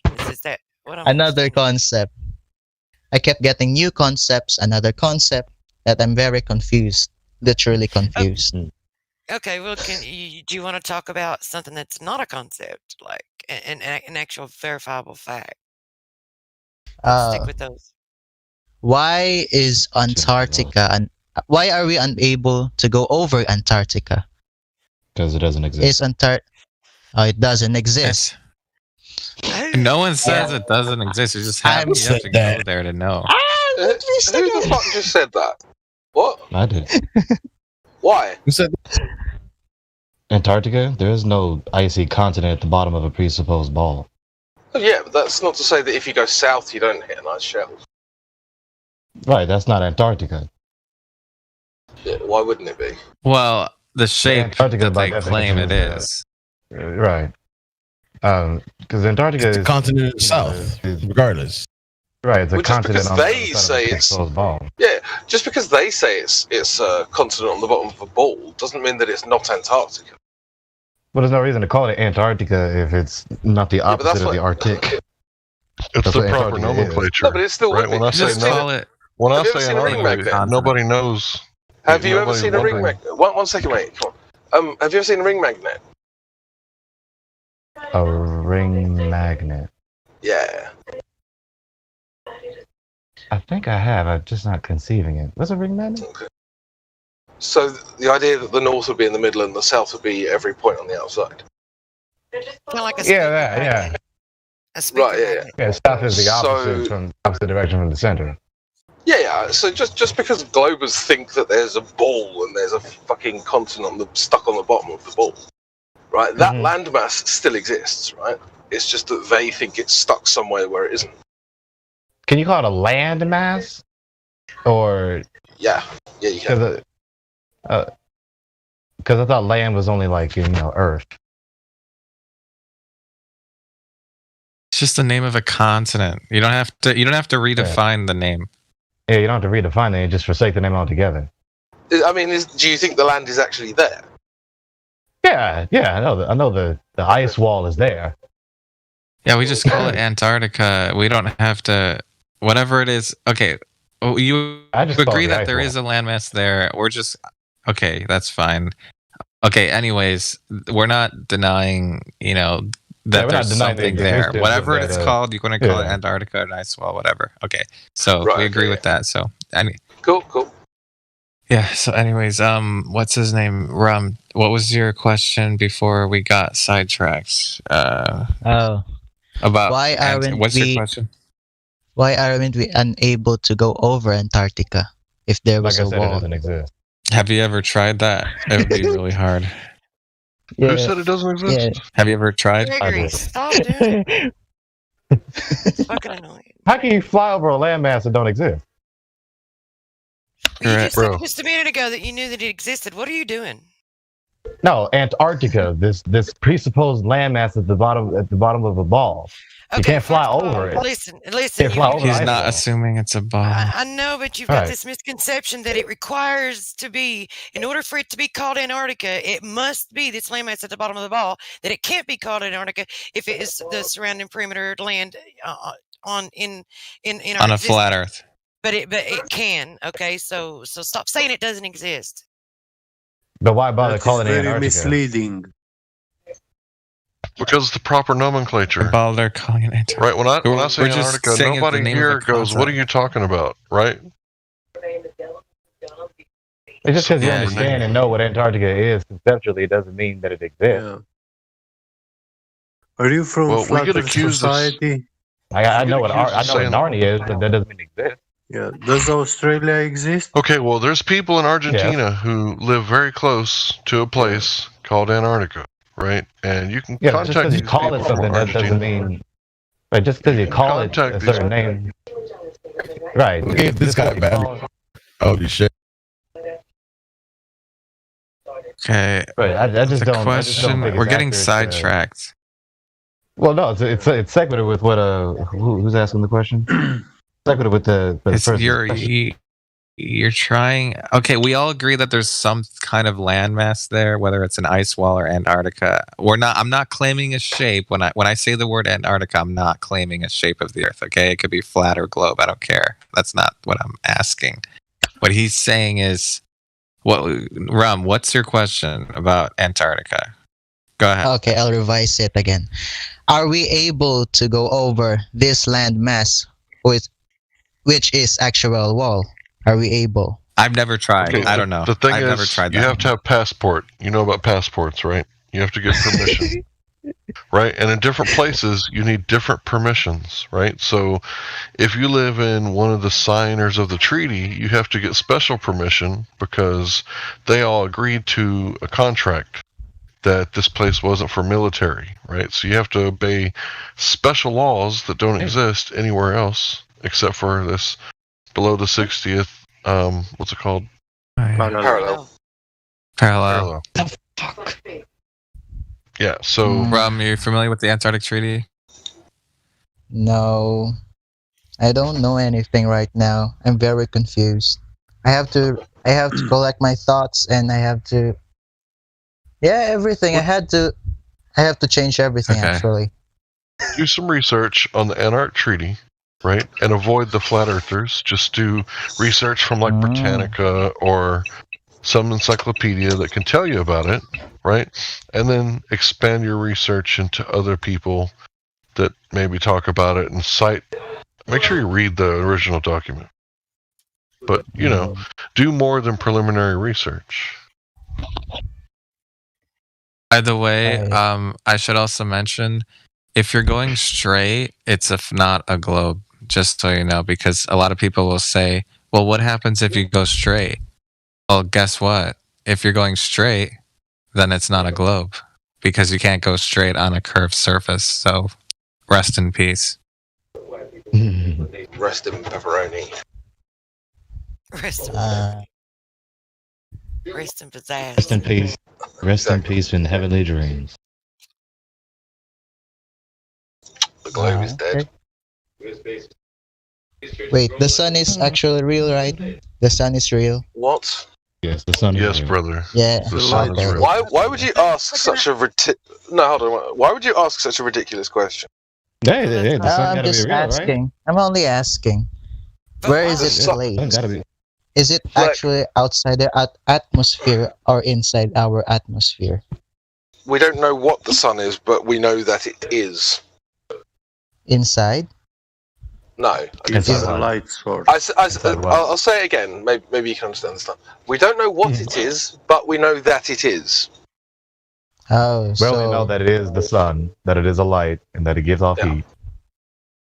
We know it exists because we observe it in the sky every day. What it is, I don't know. That was good. Nobody knows how far, how big. Somebody with a British accent doing an American accent. I like it. You haven't heard my American accents, have you? Some of them are pretty good and some of them are awful. What is gravity? Look. What is gravity? I don't know. Next question. We know what it does and we can measure it, but what it is? Pay attention to what she said. She asked him, was that a question I'm not supposed to ask? Now, anybody who knows anything about media, right? Media is not like worried about feelings, right? They're supposed to ask the hard fucking questions. Right? And the fact that she cowered down to him like some sort of priest, like, excuse me, my lord, was that a question I wasn't supposed to ask in front of the public? Is this heresy? I don't know if to call it heresy.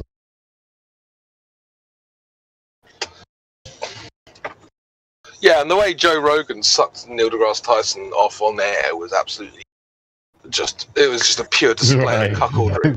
Right? He irritates me so much. So, I'm so sorry that I questioned the moon landings, and you're just like, fuck off, dickhead. And he gives him this ridiculous like, what's it like? British people, when y'all cuss, y'all say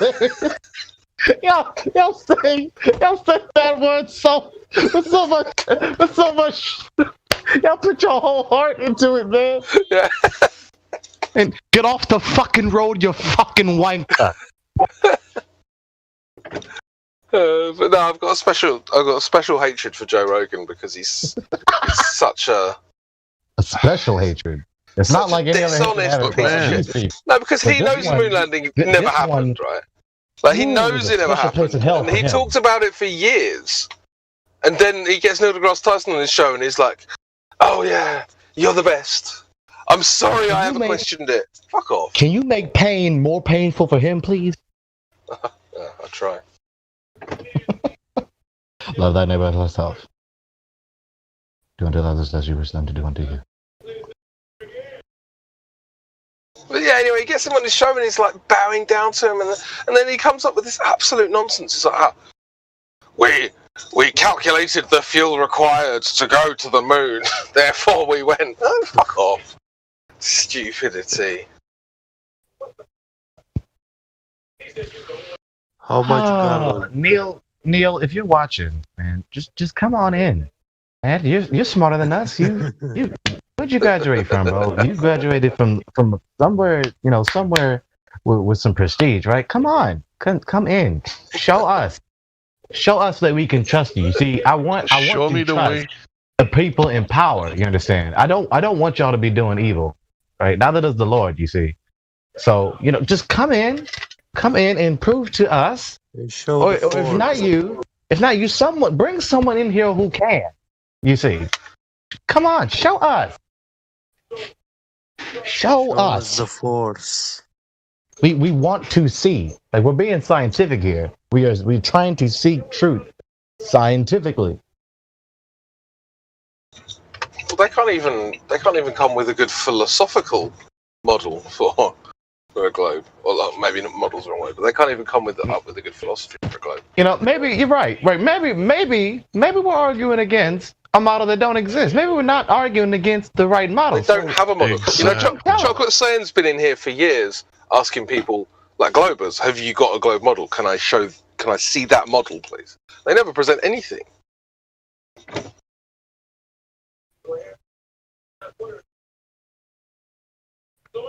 Come present to us. Present to us a ball flying around in a vacuum with gas around it. That's all we want to see. So you're new. I haven't heard you around very much before. I'm gonna post an argument that we've dubbed the trichotomy, right? The trichotomy. And when they say, the trichotomy, right? It's like a dichotomy, but there's three wrong things. Three choices that disagree, right? So science says the sun rays reach the Earth parallel. According to Eratosthenes, that's how he determined it. Except on an eclipse, when they converge in a cone to make a small path of totality. So, which one is true? Because in reality, what do we see? Crepuscular rays? Which diverge? Well, I mean, rays diverge Converge. from... Yeah, I mean, light always diverges from its source in reality. Always. So, when you say they don't have a model, you're exactly right. They don't have a working model. This is only one of the things that are going to go in the, what is it called? The contradictionary? This picture, man. Yeah. Get this picture, man. Contradictionary is such a fantastic word. Yeah, we got to fill I'm just looking at this picture, man. Yeah. Like, well, see, brother, the problem is that a solar eclipse is very hard to catch, right? It has to go right over the area that you're in, or you don't see it, because the totality is only about 100 miles across, and the moon is supposed to be 1/4 the size of the Earth, so it should cast a shadow like the size of an entire continent, right? It should be like at least North America. Most of it's covered. Well, Right, but optically, it's- if the sun and the moon... At least. Sorry, Hank. It's Yeah, Hank, optically speaking, though, if the sun and the moon are the same size in the sky, then it should eclipse the whole Earth. Right? I guess it would depend on how close is the moon. Yeah, but I mean, No? they have the same angular size. Right, but they're smaller than the Earth. Right. Right. In appearance in the globe model. So, yeah, maybe I don't get your argument. If they've got the same angular size, I don't understand why the Right. path of totality would be small at all. Okay. But look at the bottom sentence and look at the picture. I mean, just wow. Just wow. How many how many patterns must you see to conclude that it is done deliberately? Christ alive. In a Masonic compass shape and some lines, and you've got yourself a pretty nice pentagram. So, could you say that again?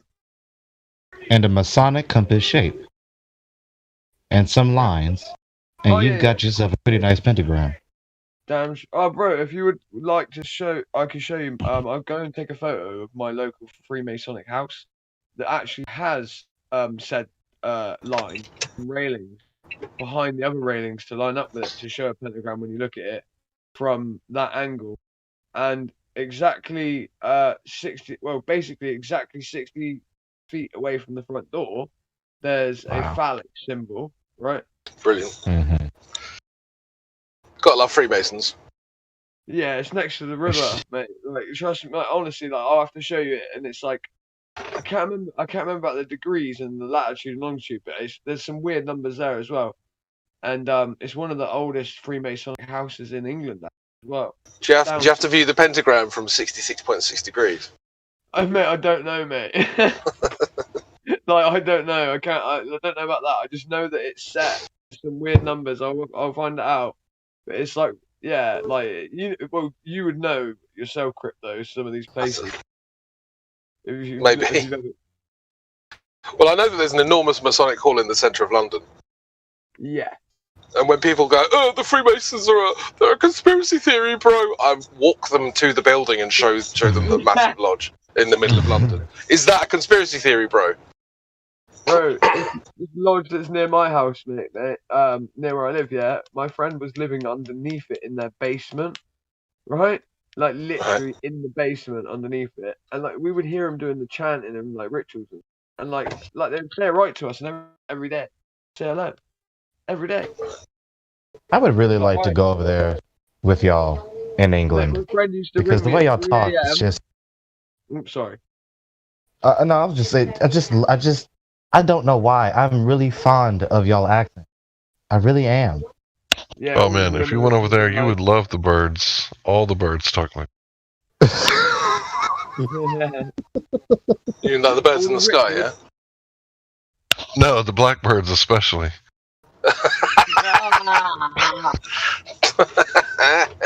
I think I would start talking with their accent if I went over there.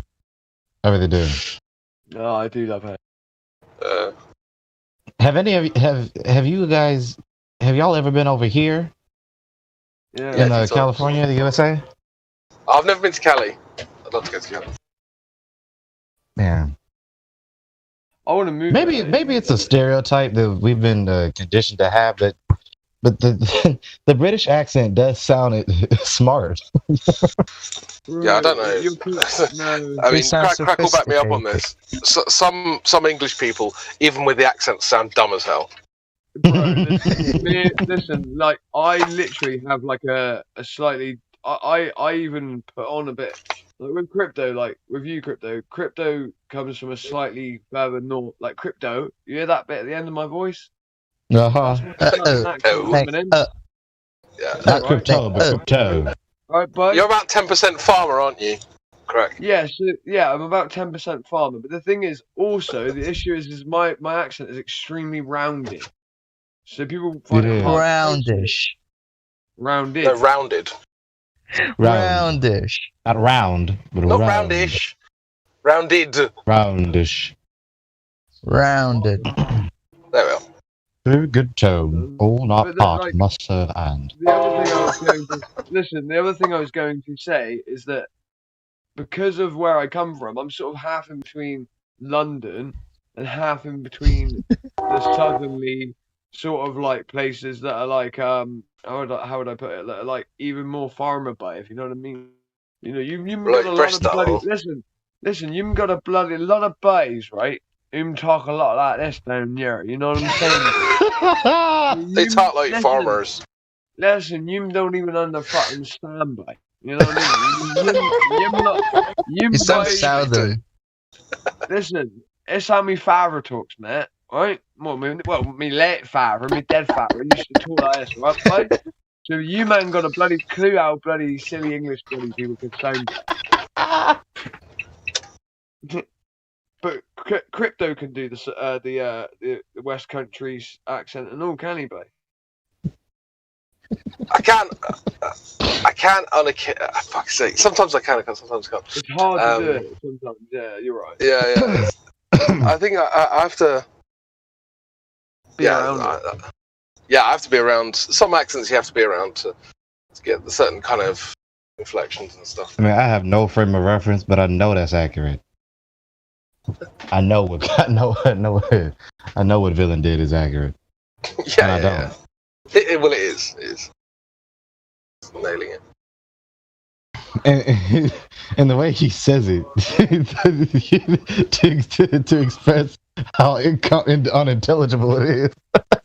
And you get various different types of northern accent as well. Like if someone comes from Bolton, they might sound a bit like this. Yeah. What is the most posh, right? That's the right word. That's y'all slang. Oh yes, well. What's the most posh accent? We could do a posh Where's that accent, from? no problem at all. Very easy. Villain, be posh. Yes, well, crack old chum. Could you do a posh accent for us? And Mr. Villain is there, but I can certainly fill in. I guess Crack Villain doesn't want to speak, does he? No, I don't think so. But I'm here. Can I help you? It's quite absurdly posh of you. Yes, thank you. I post this back for all the 80s. I legit know people who speak like that. So when someone says that I have a posh accent, I'm like, do I sound like that? And then I'm like, nope. I'll show you posh indeed. Yes, here's posh. So yes, going back to the previous fellow. Yes, there is a sun in the sky. We're not quite sure what it is, but we know it's there. It's lovely and warm. Like one does not simply conclude that the Earth is a ball without evidence. No, exactly. Now, of course, the bloody proof is evident right in the heavens above us. Do you not understand? Can you not see? It's actually really good. Are you daft? See, your Oliver style East London accent needs work, but your super posh accent is bang on. I just got through watching Harry Potter, and it's so difficult to not mimic. Like the British for me are just difficult to not. When y'all talk, you're gonna have to put a tape over my mouth so that I don't mimic what you do. Are you okay? Are y'all So happy that if you're this infatuated with the Brits, wait till you talk to a Highlander, right? Because you're going to be like, what? What? What? Has he never talked to someone from Scotland? Yeah. Panto was in here earlier. Yeah, Panto. He's not a Highlander, I don't think, because the Highlanders you can barely understand what they're saying. Yeah, but Panto, when he gets going, he's got such a strong. I cannot understand. I have to get him to repeat it and slow down. I cannot make out his word. Hank, I've got a mate from Belfast in Northern Ireland, and even he says that when other Northern Irish people are drunk, he can't understand them. And it's from the same city he is, right? So I imagine it's the same in Scotland. Like if you're from like Edinburgh or Glasgow, and someone from the north is drunk and they're talking, like you got no chance. Absolutely, correct. There we are. I'll do so. Absolutely. Am I doing it right? Absolutely. No. He was like, absolutely crypto. Got to put more of a loot in it. Absolutely. He went for it. Yeah, we do love the accents, us Americans. I ain't gonna lie. We do. Yeah. We really do. Like that's not a lie. Like it's not a placation. I would say we've probably got more accent variation in the UK than you do in the US, which is weird. I think so. Now, Hank, please be Hank. please show us Hank Hill. I'm not the real Hank Hill. I know, just sound I like know. this. This is my natural voice. I Do do Hank- I you do do a Hank? little bit. Oh, okay. Let's see. What does he say? What the hell, Bobby? What the hell, Bobby? Yeah, Give me some propane. maybe put some more air to it. Give me some propane. What the hell, Bobby? Propane and That's so propane good. accessories. That's so good. What the hell, Bobby? Can we go buy some propane? Can we go buy some propane? I'm so sick of your accessories. shit. Can we go buy Yeah, some? Can we go buy some Globe Earth? Can we get that in? There's a guy on here, Justin. I haven't seen him in a while, but Justin can do it way better than me. I haven't seen him in a few I'll years. tell you what. Well, I tell you what. God damn it, Bobby. That was pretty good. I barely even watched the Yeah, show. that's but the that best phrase one. is sick. God damn Can it, you do Bobby. Boomhauer? God damn it, Bobby. Boomhauer? God damn it. I forgot. I don't know who that character. I forgot who that character is. I don't watch Talking the about show. dang old pork his butthole. Oh my God, Crypto. Do Stewie. God. What do you want me to say in Stewie's voice? You know, just be condescending and sarcastic. Gosh darn it, woman! Woman. I just saw an episode. Meg was talking about the worst day of her life, and then he said, "Oh yes, this is the worst day of your life. This is the worst. not your gratuitous lack of hygiene, not your ugly face, but no, this is the worst day of your life." I'd need to know I'd need to know the scene. I'll have to watch a couple of scenes, and when I'm on next, I'll do it. Oh my God. I love the way he says "cool whip." Cool whip. Cool whip. Ironically, there are some people who have this really breathy Happy way of saying, 420. The life of the wife was ended by the knife. A happy way of saying what, Crypto? They've got like a really breathy way of talking, like whip. The life of the wife was ended by the knife. Well, we have Anyway, yes. Matthew. Yeah, go on. Yes, there was just someone in here that's VC verified. I didn't know if maybe you guys, maybe if he had a question or something, maybe he just wanted to talk about the Earth. I don't know. Do you have any? Matthew, I don't even. Oh, I remember what you said. You said your name was Martin. Like I don't know Martin. how to say. I don't know how to say what you've got there. So What's up? Where is it? I'll just call you Martin. So hello, Martin. I am Where's just listening, sir. I just listened. Oh, Okay, well, we'll continue with the Family Guy. It was pretty interesting, but I just wanted to make sure that you got it. Well, I mean, if that's what you wish, man. I mean, Glovers, when you hear us shooting the shit, speak up. I just want to make sure that he knew he had a chance to talk if he wanted to. Mm-hmm. Yeah. Is there anyone else in here? We got there Velveteen. certain Who's days? that? Velveteen, you're Dunno. VC verified. What the deuce? What the deuce? Hello, Velveteen.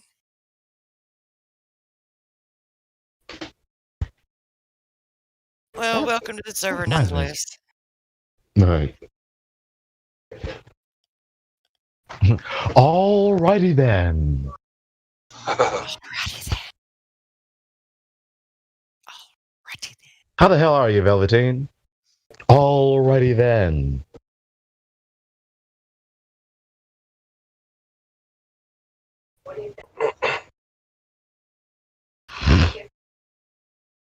In the beginning, God created the heavens and the earth.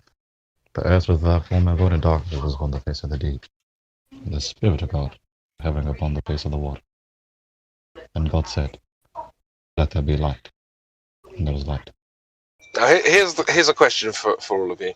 What accent does God have? Right. All of them. All of them. Morgan Freeman's accent. All of the above. Morgan Freeman. Well, Morgan Freeman did play God in what was it? Was it Dogma? Played God? Evan Almighty. Evan And Almighty, Bruce Almighty. My tiny My little name is nipples Morgan are going Freeman. France. When I was born, I sounded just like this as a newborn infant. In fact, when my mother had an ultrasound, I sounded just like this. I said, hello, my name is Morgan Freeman. Have you heard there's a Shit, guy on man. TikTok who We're getting busy dying. impersonates?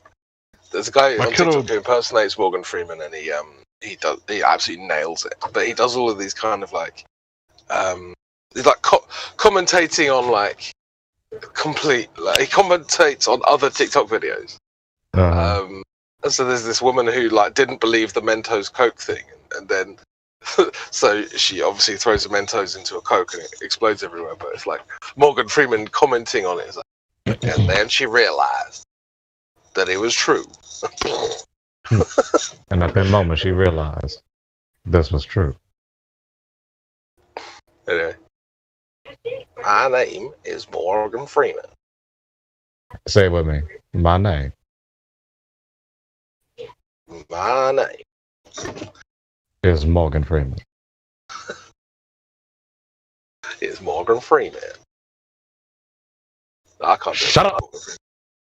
Did y'all see Seven? When he was slapping around Kevin Spacey? No, I don't really watch films. Yeah. Kevin Spacey was the murderer who murdered his partner's wife.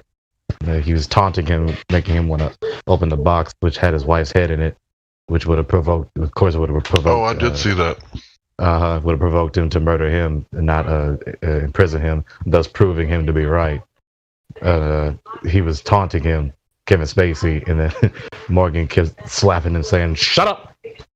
Shut up!" If you open that box, he wins. You're proven right. Don't do it. Don't open it. Give me the gun. What is that guy's name? I forgot. Oh, Brad.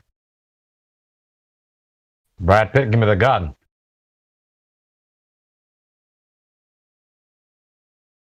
So yeah, have we got any Globies in the chat? Are there Globers who are discouraged? Like, speak up. Are we stupid? Gypsy's in here. I've not heard Gypsy talk in a while. Hello, Gypsy. Have we discouraged some Globers? I heard my name, but I'm like. But we like to. We do play rough with them a little bit. What was that, Gypsy? Sorry, Gypsy, go on. No, I heard my name, but I'm like right heading to bed. The other chat was just dead silence, so. Okay. You know, it's white noise in the background. I ain't got no fan, and yeah. Is your label accurate? You are we can help. Glover, right? Yeah. Yeah, well, this chat, as you can see, is not dead. So, welcome. I just ate black garlic. I love black garlic. Is it not? What do you need honey for? It's like so sweet and caramel like. It's awesome. It's like I can't They're two even find it superfoods. anywhere locally, but it's good. And I've often wondered, Hank, about the black garlic because they use a very, very low heat and a very slow process to turn it black. But I'm curious if the Allison in it is, because I'm thinking it probably is. The Allison is destroyed in it when they caramelize it like that. Even because I know it's on a very low temperature, and I know it's over weeks, right? It takes several weeks to turn it black like that. But damn, man, is it not like the best shit ever? Black garlic. Yeah, I mean, I don't know. Glad my kid bought it. Where can I buy some black garlic? I want to taste it. I want to be in the club. I've never tried that either. I never heard Yeah, of it. It's like freaking candy, man. It's like freaking candy, man. I got mine at Costco. You filthy peasants can't afford the membership. We actually have Costco in England. I tell you what, the one thing that Costco does is absolutely amazing is their standard barbecue sauce. It's just absolutely perfect. Oh yeah, Costco does exist in the UK. It does exist elsewhere than the United States. The United Hell States is the only yeah. country that exists.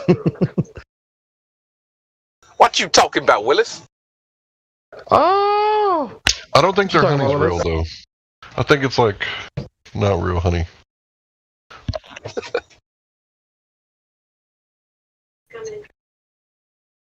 Because when you got real honey and there's like bubbles, like you turn it upside down and it's like 1 Mississippi, 2 Mississippi, 3 Mississippi. Then you see the bubble.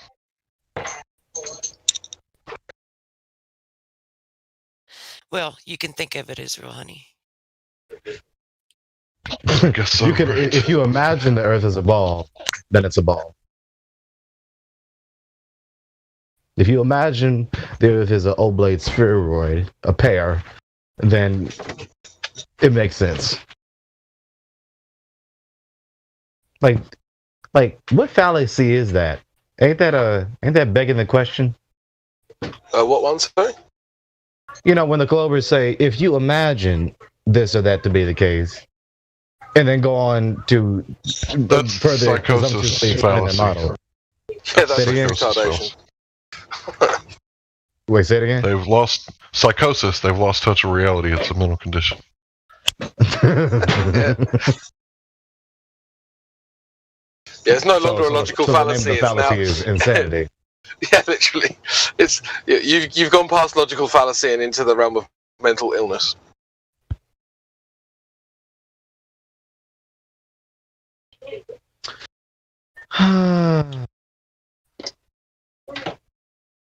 Don't the Globers understand that this is a debate room? No, they like to talk shit in the debate text, and then they don't like to actually come and talk to us on the VC. Like, come at me, bro. Come at me, bro. Yeah. Step forth and challenge me.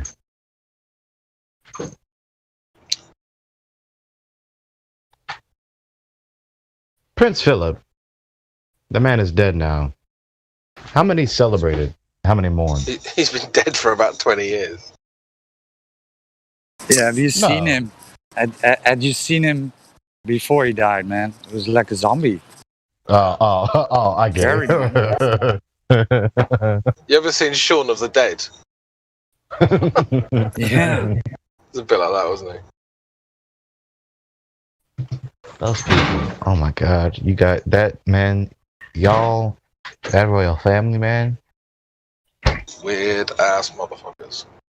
I mean, y'all know about adrenochrome in the most dangerous game, right? Yeah. Yeah. Kills. God. Like, I'm trying to work out the difference between like the fluoride stare and the adrenochrome look, and I can't figure it out yet. They're kind of the same. The what? The fluoride stare. The fluoride stare. You never seen that? Like when you talk to someone about flat Earth, and they just kind of look almost through you, like you're there. Okay. All right. Okay. Okay. You coined a term. Okay. The fluoride stare. No, I didn't coin that term. That's. Oh yeah. Well, yeah. Yes. Don't want to falsely ascribe anything to you. Don't want to put birds in your mouth. No, I wish I did invent that term. It's a great term, but it's not my The term. fluoride stare. That's some shit. Ain't that a bitch?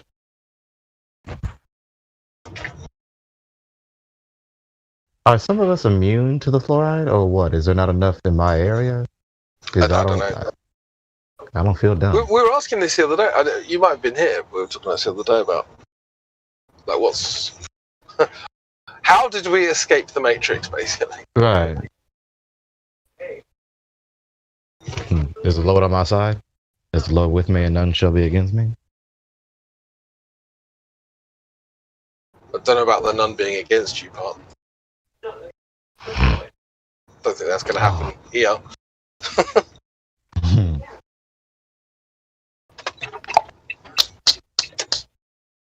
Crypto, let's be posh, shall we? Yes, GL. Is the sun what up would over you there? like to know, good sir? Isn't the sun up over there? Certainly is. I How's can the see it sun from up here. there? Surely it's not raining, is it? That'd be a bloody pain. It's not raining today, by God. Does it really? Does it really rain as often as it is supposed? Yes, it rains 366 days a year, 8 days a week. My God. No, to be Lord, honest, if I'm being honest, we normally have very nice summers where it's sunny all day, every day, for about maybe 3 months. So that'd be like May, June, July, maybe August as well, actually. But then most of the rest of the year is just kind of raining. Can anybody you somewhat aware- pronounce Italian words? Really badly. Yeah. You just need to add EO on the end of all words and you're Italian.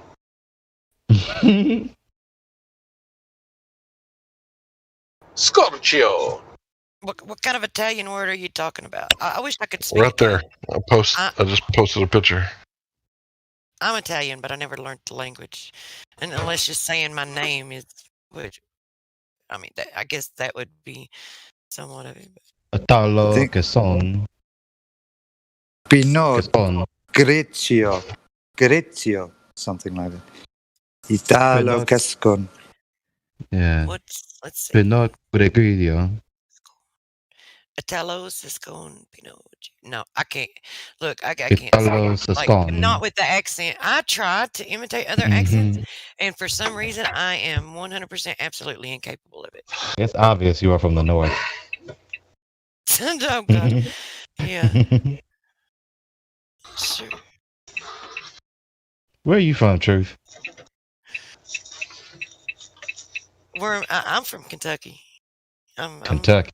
Southerner. Yeah. That twang, you ain't got no choice.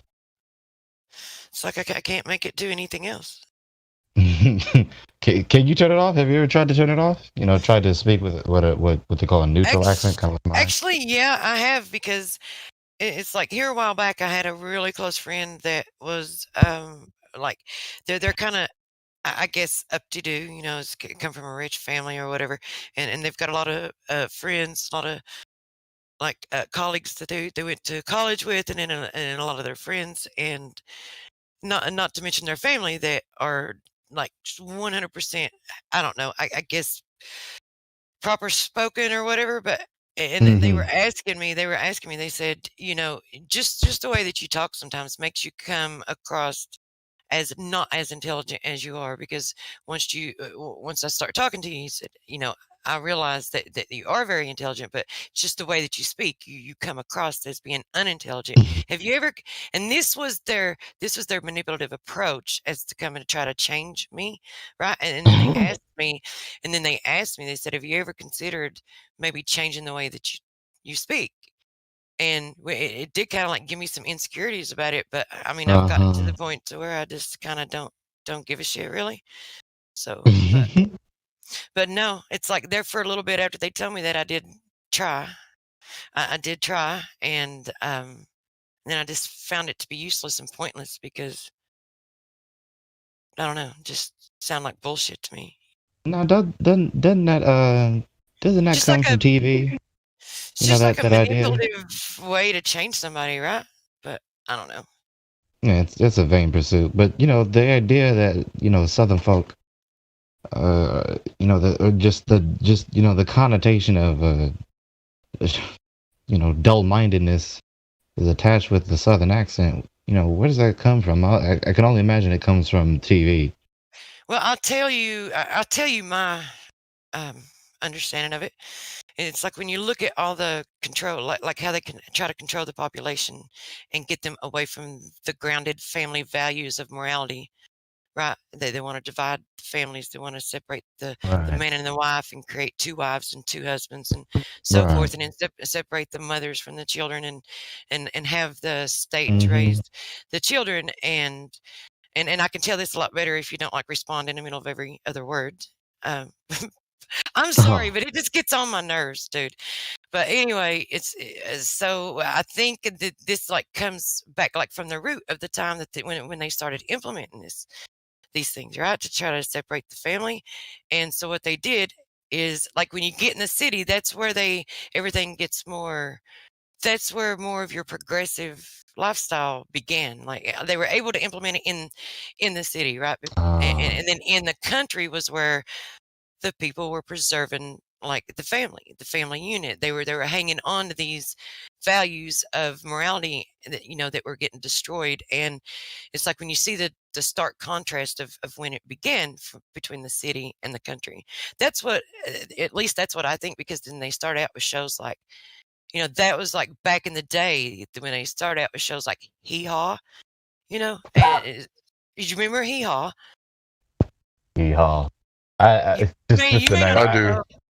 Yeah, I don't know. It's before my time, but yeah, this is the name.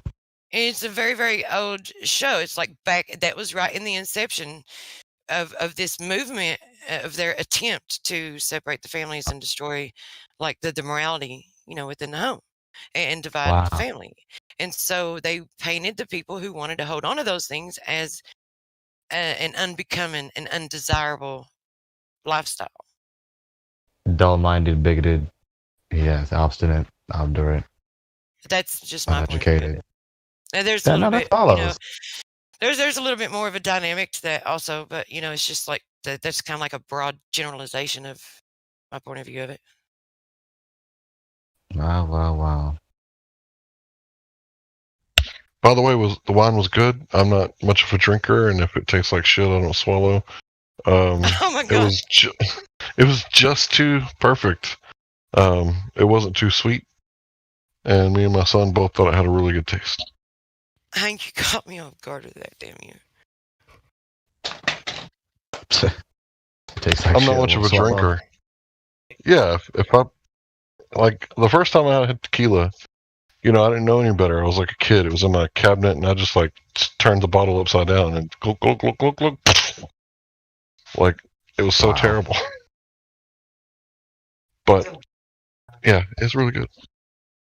Who in here has an itchy face with an itchy beard? I do. Who in here has a beard? Who doesn't? Yeah, who doesn't? Where's Crypto? Crypto, you didn't leave, did you? God damn it.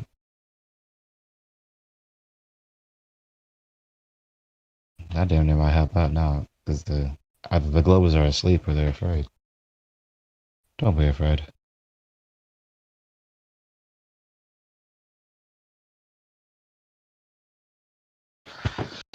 What the hell is there to be afraid of? Damn, it's silent. Silent where I am?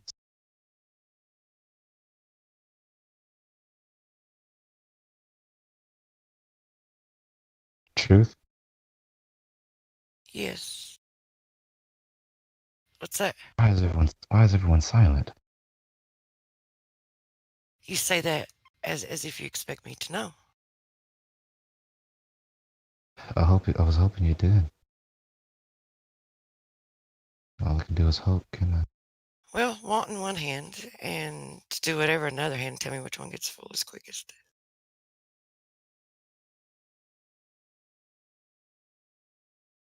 I swear to drunk that I'm not God.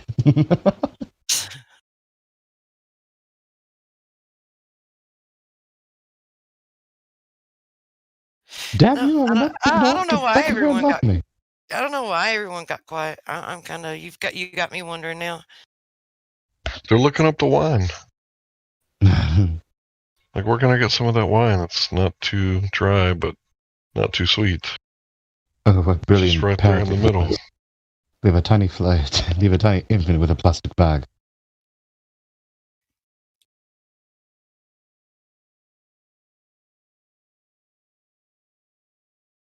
Because usually white wine tastes like Kool-Aid, too much sugar in it, or it's too dry and you have to cook with it. It's like never perfectly right there in the middle where you can drink it. Pinot Grigio? Connor says? You guys like cheese with that wine?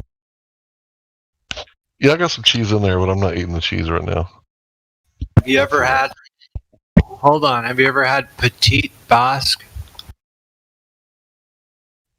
Can't say that I have, but I do like the rare cheeses. Telling you, it's a $50 block of cheese. You go to Whole Foods, go to the cheese guy, and you will fucking love me forever. It'll be your new favorite cheese, guaranteed. What kind is it? Because I'm a cheese person. So. Petite Basque. Okay. Waymer's Italian too, so Waymer might know some Italian. Guys, this cheese is like a popcorn to me, but it's not popcorn, obviously. It's like you can just eat it, the rind and everything.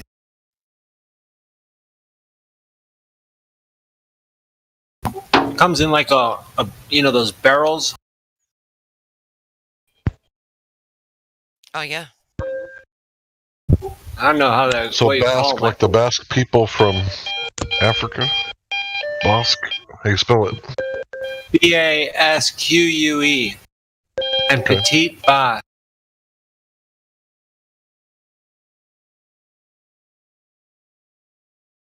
You got it at Whole Foods. You'll fucking both adore it. Guaranteed.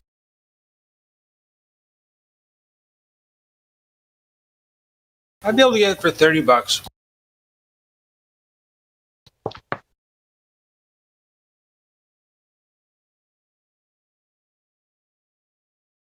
Who said they could get it for 30?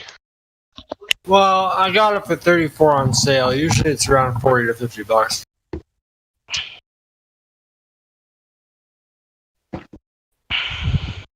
Damn, Walmer.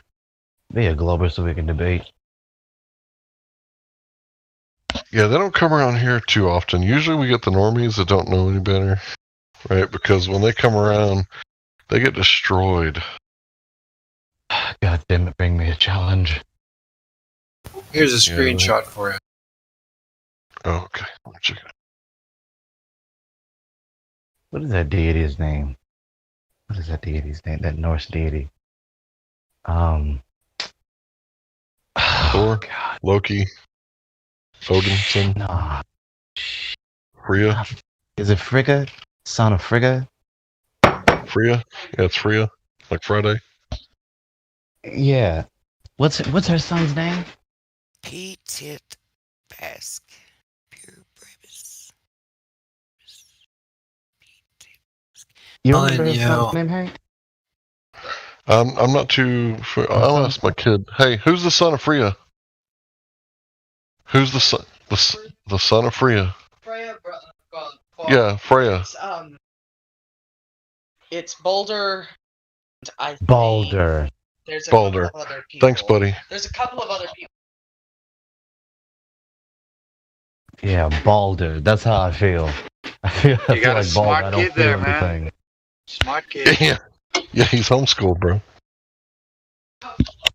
Does he play God of War? Hank? No, he likes to study the different religions like me. Oh, wow. He But can tell so you he probably doesn't play- about some. He's probably played it in the past, but Yeah. he hadn't played it since they first came out. He can hear me? You do have a pretty good broadcasting voice, though, Gregory. And I just wanted to say that, by the way. Give you a compliment. I've give you a hard time a couple times, but I wanted to give you a compliment. Oh, And no. Hank, No, I'm sorry.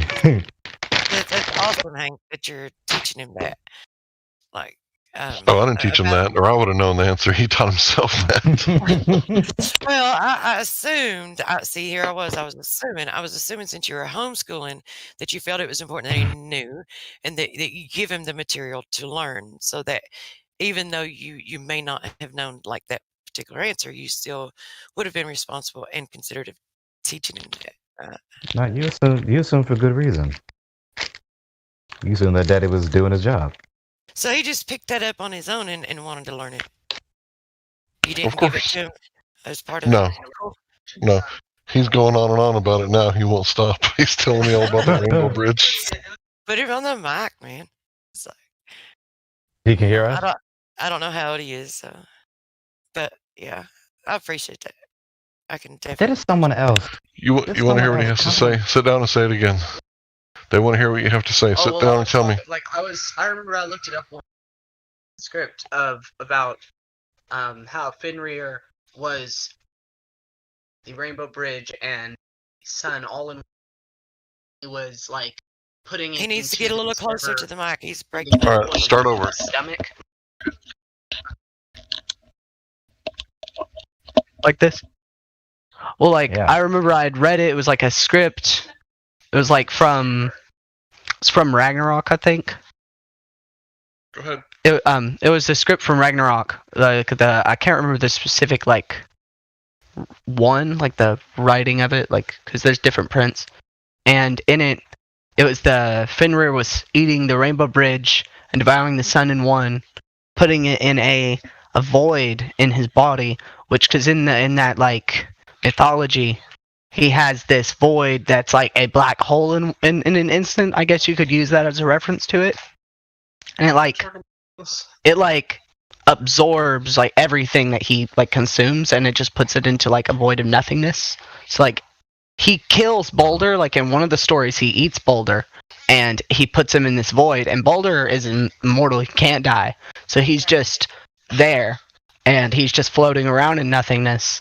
So like it's that kind of idea that he's that powerful, and it was really interesting because like Fenrir is the one that's supposed to be like bringing Ragnarok along with Thor killing, I believe it's Jormungandr, the world serpent, one of the world serpents. Mm-hmm. It's a lot of different stuff. I really do like that mythology. It's really interesting. The world serpent, and then the depiction in God of War. Thanks for that. That was very interesting. I appreciate it. Yeah. They do have different like depictions. I think I did see it because like there's Jormungandr, and I think I can't remember the other one. It's the other world serpent, and I think Thor kills one of them, and it starts like the end of the world because the world serpent surrounding the world and eating his tail. When he kills him, he stops him from eating his tail and causes the world to start collapsing, causing Ragnarok in one of the realms. Yeah, I think. Yeah, it is a reference to Ouroboros. Cardano's symbol. Broken, find the infinity. is present.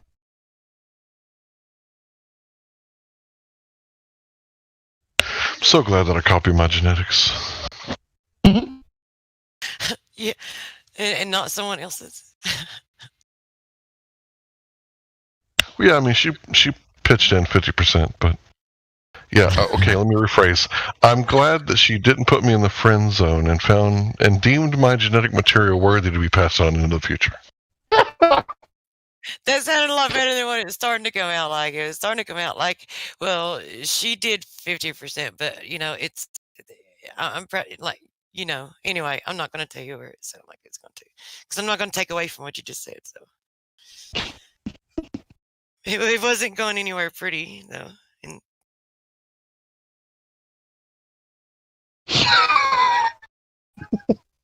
I just got a DM. I just got a DM for TL. Because when you do this experiment, it proves that the Earth is flat due to the Earth's curvature. The Earth should did. The Earth should. This got some grammatical errors too. When you do this experiment, it proves that the Earth is flat due to the Earth's curvature. The Earth should did if you get a telescope and put it level with the Earth and go to the sea and set it up, then dive a boat straight.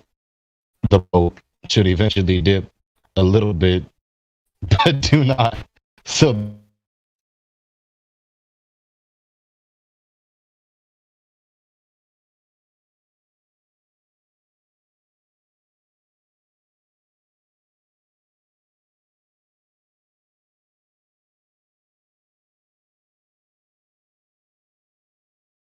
Did I cut out or did he?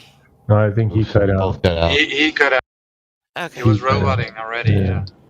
Everybody's cutting out, goddammit. No, it was you. Yo, Whammer. Yo, Sup, Whammer. lad? Yo, what's up, What Roger? up, bro? Yo, Whammer. That cheese is not Italian, bro. That cheese is French. Get your But he cheese said right. it's Italian. You said it was Italian. No, I didn't. Yeah. You said it was Italian. No, I didn't. You didn't. I know. How much do you want to bet? One Bitcoin? And fuck you, guy. Exactly. Okay, what kind of cheese is that? It's my favorite cheese. No, but what kind? From where? It's Yeah, at Whole cheese Foods. bag. Go to the cheese guy. Everybody on the Oh, server, bro, go that's a try it French out. You'll be cheese. That's a thanking me French for life. cheese. It's even more important than the Flat Earth because it's something you'll love. No, I'm no, going man. to, Whammer, for sure. That's just a regular brie. This is a brie Absolutely. cheese, man. Do you know what a brie is, Whammer? Bro, I know what brie is. Yeah, so this is like a brie. Just trust me. It's not soft like brie. This is, you gotta try it. Bro, you know how much cheeses I've tried in my life, bro? So are you saying it's different than the average brie that you... So Yeah, you're it's saying not like harder, a soft, super soft. It's like a harder, but it's, dude, I'm telling you. but it tastes like brie, though, right? You has, like, know, that no, I don't, creamy, not, creamy, dude. It's its salty? own different thing, dude. Are you sure? Guaranteed. Love brie, but it ain't no brie. Yeah, I love brie, bro. I love brie. I don't like brie. Really, I'm a cheese person. I really don't like brie. Oh, I love brie. I like the Parmesan and the Swiss and Gouda cheese. I don't like brie at all. So if it's anything like brie, I probably wouldn't like it. You don't like brie? No. Maybe it was. I've only tried it once, but maybe it was the brand that I got. But the one that I did try. Tried with a. Yeah, you gotta try it with a little bit of honey on top of it. Man, You gotta go to France, try some out there. It's a different story. I eat brie just like that. yeah, I if take you a have chunk of brie and I eat it like that. It's so good. of course, yeah, brie is Like the awesome. perfect dip. I don't dip it. I just eat it. I take a whole chunk of brie. I slice me a slice and I eat it like a pizza. Yeah. A pizza pie. Thanks for waking me up earlier, by the way. I didn't want to sleep too long. I didn't wake you up. Yeah, the hell you didn't. What do you mean? You were going off on somebody in the live stream, and I had a live stream playing, and I was sleeping, and I slept, I don't know, for 4 or 5 hours or something like that. And Oh, my bad.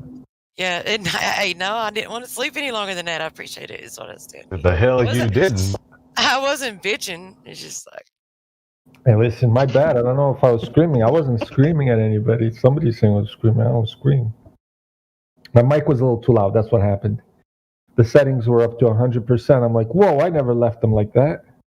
yeah, I was waking up when you guys were having that conversation about your mic. Yeah, that was when that was it. That was when it happened. That's right. Okay, who else do I need to bother really quick? Oh, we got this guy named Matsu Est. Matsu Est? Is he a Glober playing No Man's Sky? Yeah, he said, well, Must be a Glober. I'll let him answer, but he did say that he was. He's playing No Man's Sky. He's a Glober. Should I, at the moment, Cosmology reinforcement. Matsu Est, yes, man. Well, you're being questioned, bro. Are you a Glober or are you a flat earther? I'm neither one. No But way. You can play the No Man's Sky with Flat Earth, so. I know. I'm just joking around. Where are you from? You have a very serious accent. Estonia. Russia. Estonia. No way. At the moment, I am looking for a phone on my wife. So. Estonia. He has an Eastern European. He's not a Russian, though. The Russians have a different accent. Sounds like an Ivan, like a strong man, Do I sound like an Ivan? like a typical Ivan Hollywood. You know. I sound like Vlad. Yeah, but Vlad's 100% Russian. I don't talk like that. Come on, man. Why are you being so racist, bro?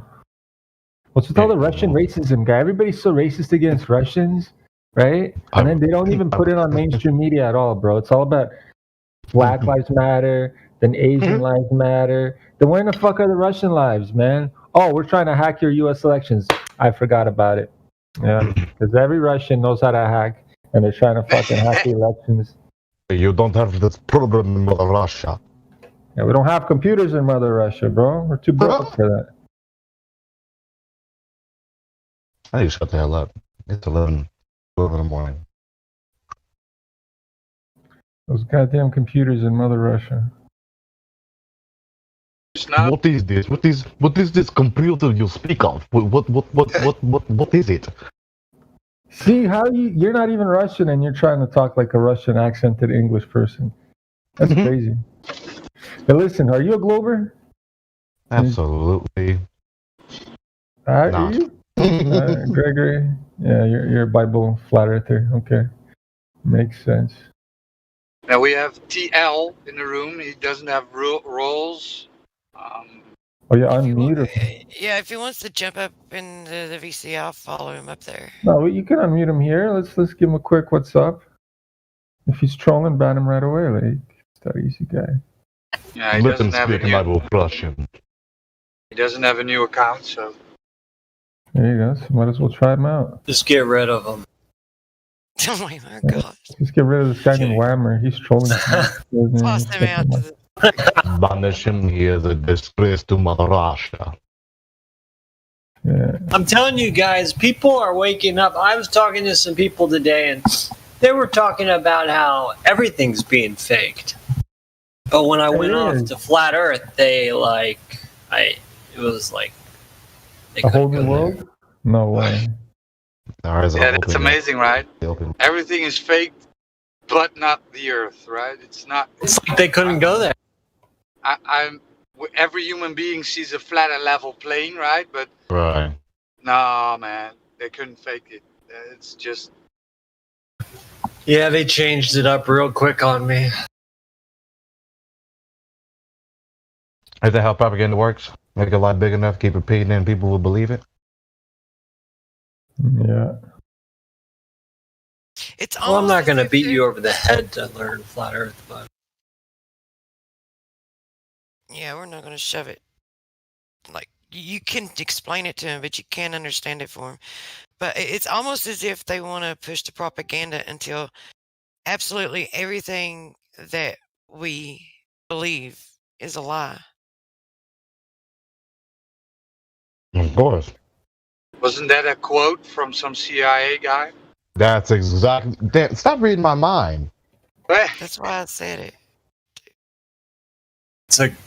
That's the oldest quote, I'm sure, to every common man throughout the ages. They've all said this shit at one point in time. Project Mockingbird. Or Operation Mockingbird, excuse me. There you go. Research it. YouTubers, those watching on YouTube, open another tab, type in Operation Mockingbird. No.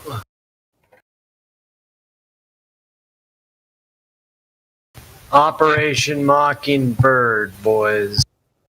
And it's amazing, right? They admit Operation Mockingbird, and then they tell you, no, we're done with that, right? There's never been any connection between the media and the CIA. They still say that, these assholes. They admit to Mockingbird, and then they go ahead and say, well, no, that's all done. We don't need that anymore. Unbelievable. Yeah, damn near everybody that shows their face on CNN is an employee of the CIA. That don't matter. Or a former employee for the CIA. I think the CNN is like an offshoot CIA. Yeah, it's like the face of the CIA. CIA, CNN, FBI, ABC. NSA. You guys are so smart, man. Who taught you all this stuff? What about the DEA? No, the DEA, what's it stand for? Goddamn Drug Enforcement Agency. Wrong. Can you believe that?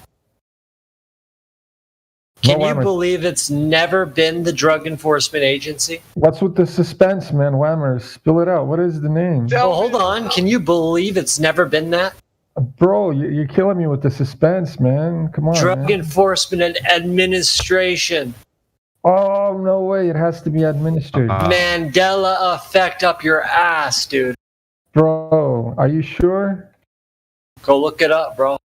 Well, maybe that was always like that. It's just people mispronounced it. Oh, that's where we get it, right? It's always been like that. It's always been like that, bro. I don't know what you're. It's always been like that. But My ass, bro. I never knew My the ass, acronym. bro. I never knew the acronym. Why you tripping, man?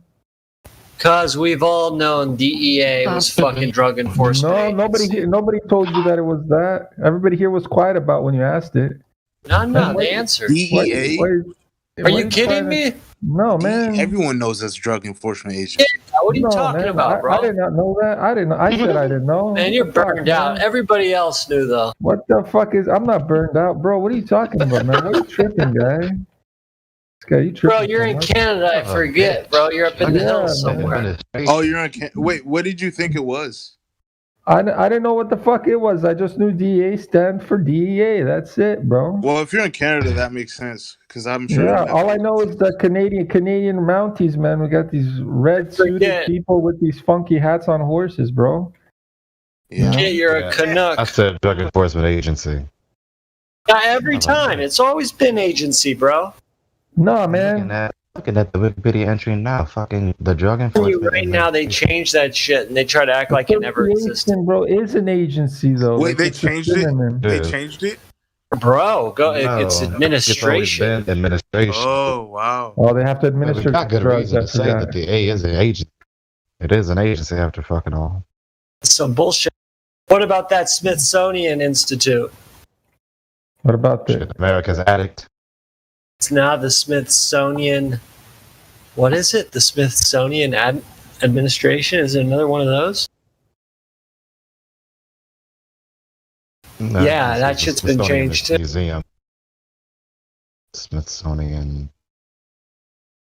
Pull up the fucking results already. It takes forever and a day.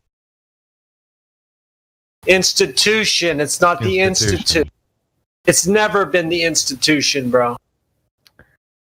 No way, Wham. You're blowing my mind with all this Mandela, bro. This is some real shit, dog. It's right in front of you.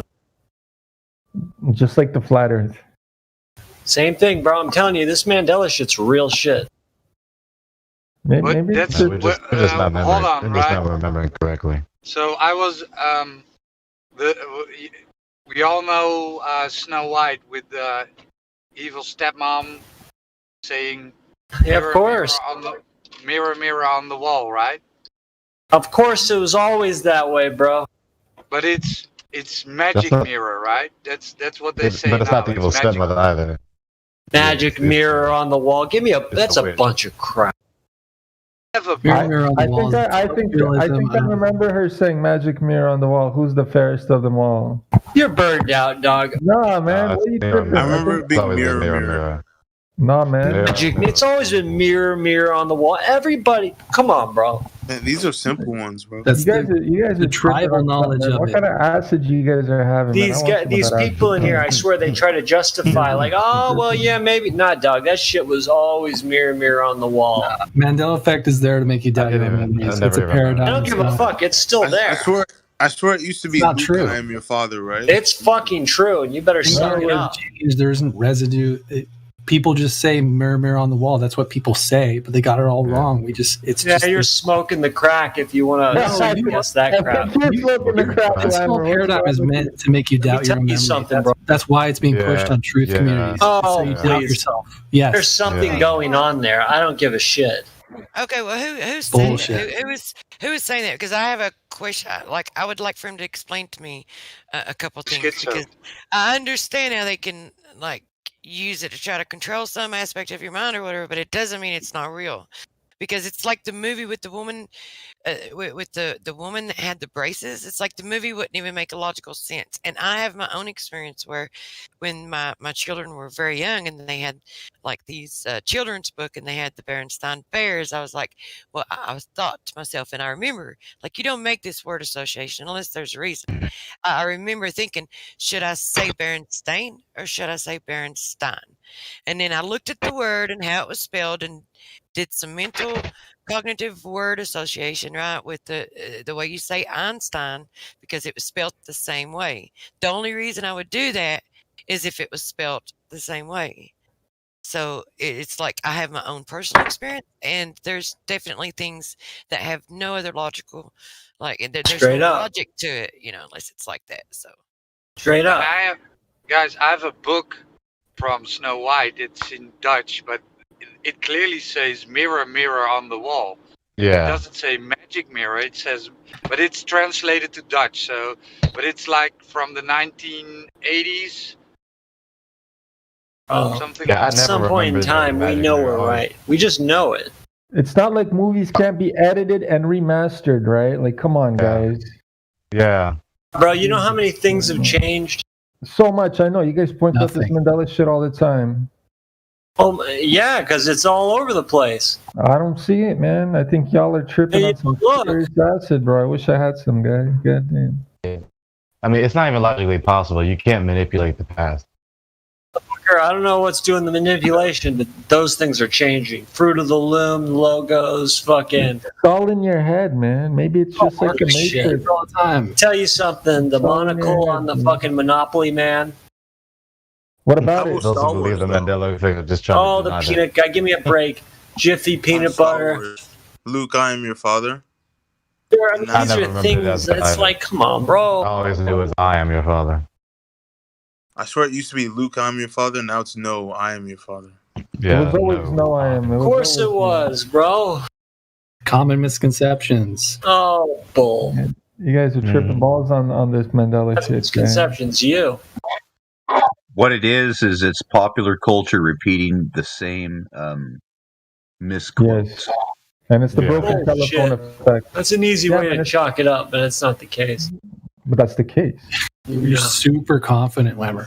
I'm absolutely Notice also confident. that You know the what? government's It's like I'm totally confident in aware the flat that earth. I'm just they- confident about it. I know it. It's there. I'm not going to second guess government- every memory I have just because. Man, don't trip too hard, though, eh? The government knows that if they start manipulating this and that, they discontinue this publication and they alter it a little bit and then they publicize it. They know these things. Like, these things are not difficult to plan, especially when they're notorious and infamous for performing. Maybe men are doing this. Maybe. But then there's other things going on that don't make much sense. I mean, these are the people who want to. these are the people who are the MK Ultra mind control. So of course they're going to try to manipulate the mind. They're doing a good Right. job. Well, that's the thing, Weimer. You just spoke about them like that, and now you're saying, "Oh, the Mandela this." Why isn't it just them manipulating what you think, bro, and then just making you trip? I don't know who or how it's being done, but I know it's being done. It's not being done. It's in your mind, bro. No, please, bro. Everything's in our mind. What's not in your mind? Well, why would you believe something that's logically impossible? No. See, that's the thing. You think it's impossible, but yet you have about 10 people here right now telling you it's possible. I didn't agree with that. So it's true. So it's possible because they tell me it's impossible. Well, there's definitely something going on, but it didn't even, like, this stuff didn't come about, and it didn't even exist. Like, we didn't even hear of it until after everything became digital. So in my opinion, it's just them fucking with shit. Yeah. Yeah, lost in translation, broken telephone. Again, I have a book from Disney which is translated to Dutch, and it clearly states "mirror, mirror" and not "magic mirror." So I don't know where. But maybe in Dutch it wouldn't sound right. You know? Oh, maybe this, maybe that, Yeah, but bro. because in Dutch maybe it sounds bad when you say bro. magic mirror on the wall. Maybe it doesn't Give me a rhyme the way break. it rhymes in English, right? In English it rhymes properly, you know? Magic mirror on the wall, who's the fairest of them all. It's easy to say, it like Magic runs off, mirror, bro. but it runs off your tongue I so never heard smooth. magic mirror. The I never fuck heard out magic of mirror. here. It's always You been guys are mirror, mirror. tripping. Are you This sure? guy. Let me go pull up that fucking scene right now. Is that explain ACS? because ASC? Magic Mirror, it's mirror, mirror on the wall is never In a book. magic mirror. In a book. It's always book- been mirror, book mirror. was mirror, How is this in a even book. like debate? In a book, it was mirror, mirror. No, In a movie, it's yeah, I magic remember mirror. it What's the being mirror, difference? mirror. To what end? What is the purpose of Oh, this? Everyone? What is please. the purpose of this, really? I don't know. Mind control? Fucking fuck with us? Who The knows? Major Tom. Fucking fuck with us? Who knows? The Major Tom. A lot of it goes back to the broken simulation theory. Get No, your but tripping really, balls, an man. example here. I was on was a medication for 2 years that made me not be able to form my memories correctly. Oh my God, And it's fraud. realizing whenever you're both in that state and coming out of that state, how placid your mind is and how easy it is to, basically remember things without recalling where they are and having Kinda like like deja hypnotism. vu and things not make sense. It's Our your minds are conclusion. not That's fine. You're entitled to it. But I think you're wrong. What's so hard to comprehend or consider that while you were under the effects of mind control back in the day, that you're misremembering things. On top of that, corporations. No, it's too have, convenient. Well, if you let me finish, corporations have no obligation to inform you when they change their intellectual property or when there's a misprint for their intellectual property. What's more cost effective for a company to go ahead with the misprint on the title of a book, or go ahead and read? Oh, there's like thousands of books, bro. See, what world? Seriously, guys, to what end? What is the purpose of this whole conversation? There is no purpose. It's a fucking Mandela effect, man. Have you been listening? What purpose does it, what benefit does it serve everyone to think, oh, well, they're messing with stuff, or maybe I just don't remember things correctly, or I may be mistaken? Like, what is the Maybe purpose? you're mistaken, but I'm pretty full. Maybe you're just a time waster and a fool. Not necessarily. Well, it kind of appears that way, right? I mean, look, you could say that about thinking about anything. Oh no, man! What better way to get a whole group of people who are just waking up and starting to use their discernment? What better way to sidetrack them and get them fighting with each other than to say, "Oh, you don't remember anything correctly," and everybody's just trying to mess with us? I'm not fighting with anyone. It just is what it is. It's a psyop. You're perpetuating a psyop. Psyop, bro. The reality is these things when you can't prove it. Can't prove it. Oh, I can prove it. It's in my fucking head. It's words. Mm-hmm. Yeah, I agree. It's words. Why are you just perpetuating this? It's silly. Like, there's no point to it. Words. You're trying to basically. No, you are trying. belittle a subject that's actually a pretty significant subject. Not really. Yeah. Can I interrupt just for a second, guys, if you don't mind? So here's the deal with the Mandela effect. If you're not affected, if it doesn't apply, let it fly. So I'm not a Mandela guy, right? I've never been. Hold on, bro. Let me speak just for a second, bro. Just give me a second. Yeah, I'm not a Mandela guy. I don't partake in the Mandela effect because I haven't been affected, right? So when they're talking about Mandela effect, I just act like a Muslim in a room full of Christians. I don't say anything. But it is off topic. That's funny. I like that one. It is what it is, but or a Christian in a room full of Muslims, vice versa. He's been around for a while when he rhymes. No, that was funny, Hank.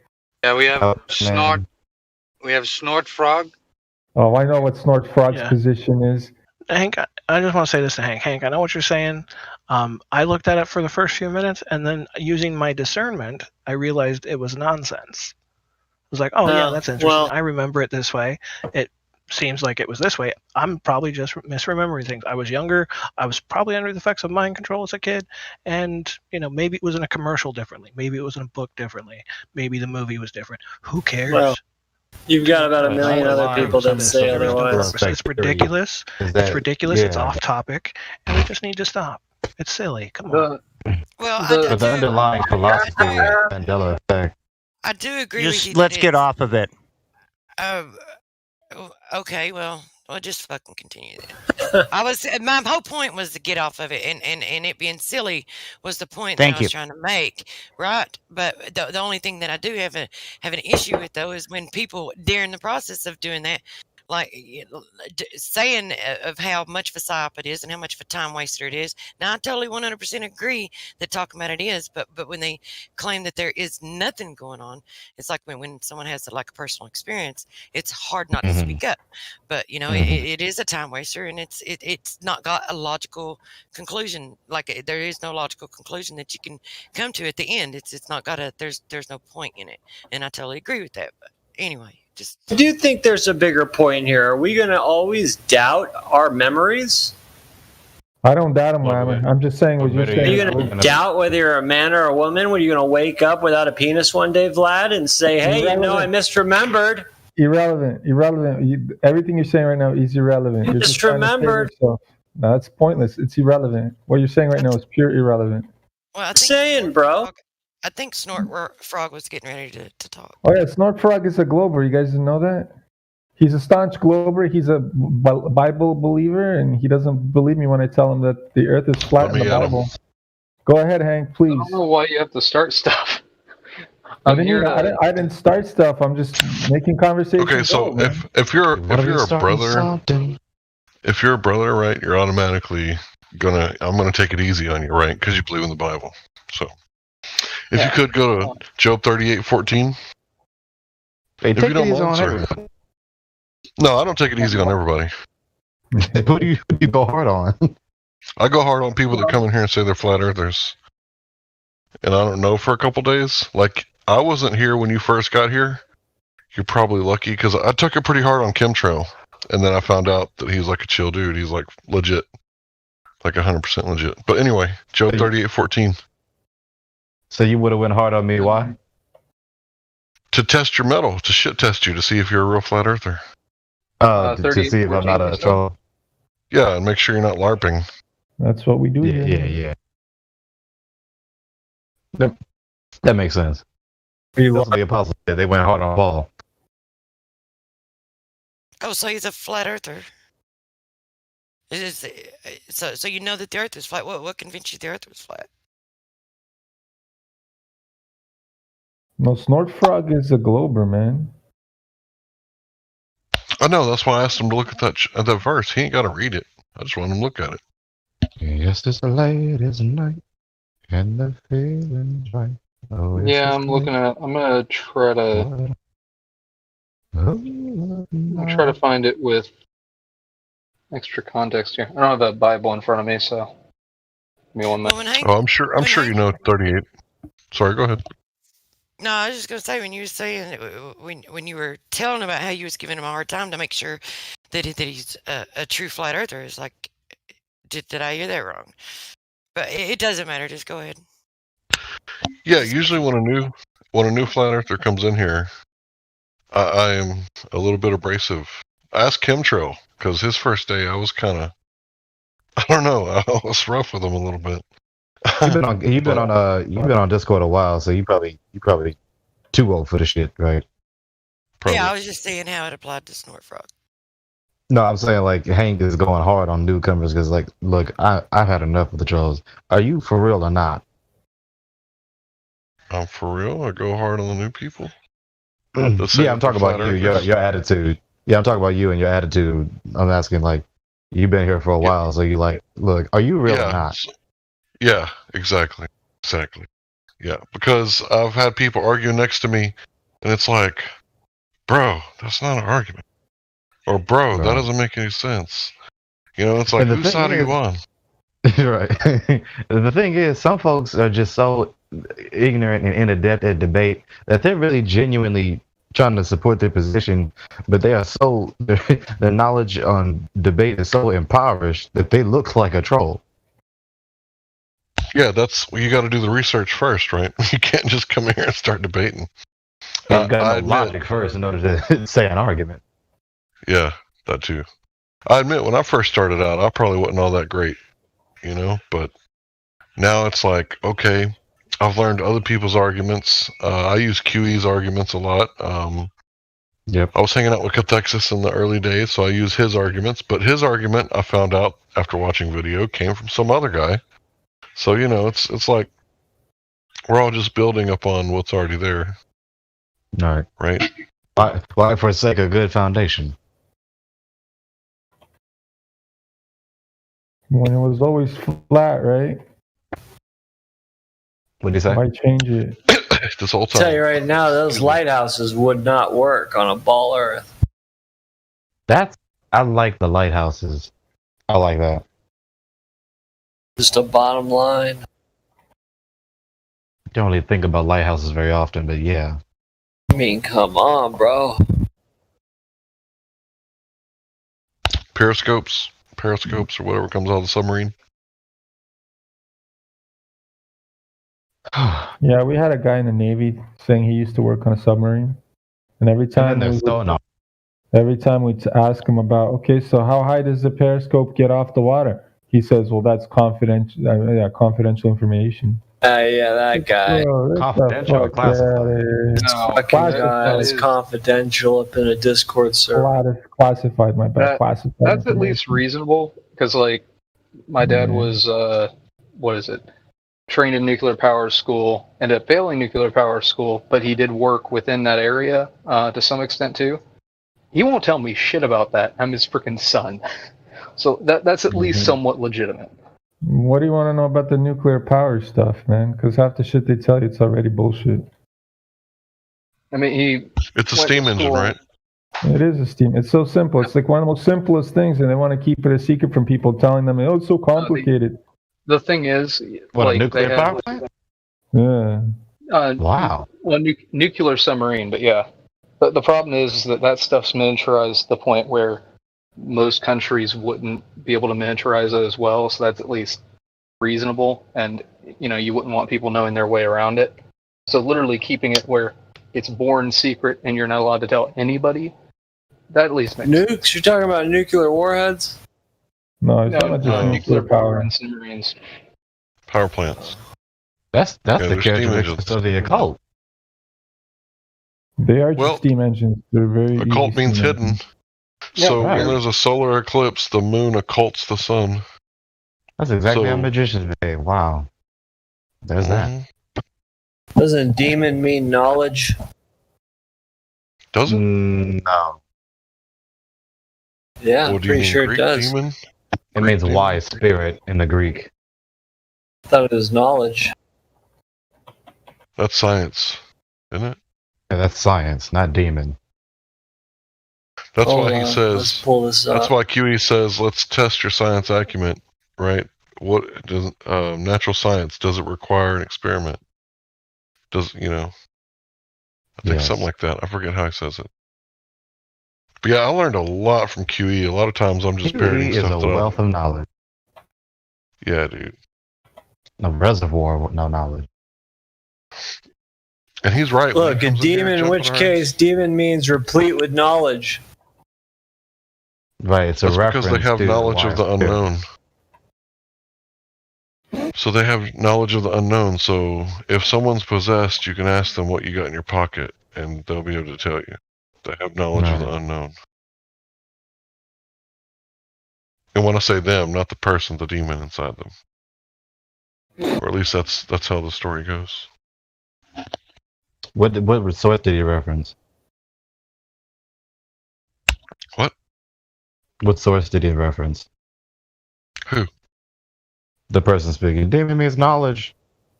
Oh. Oh, I just Googled it. Was it the Wikipedia entry? The first thing that shows up on Google. Yo, did you guys- Yeah, Wikipedia. Hold on. Eudian mythology. Snort Frog, did you check out what Ask Hank you, bro? Yeah, I'm looking for it and trying to I decipher didn't forget about you. Huh? What'd you say? Hank.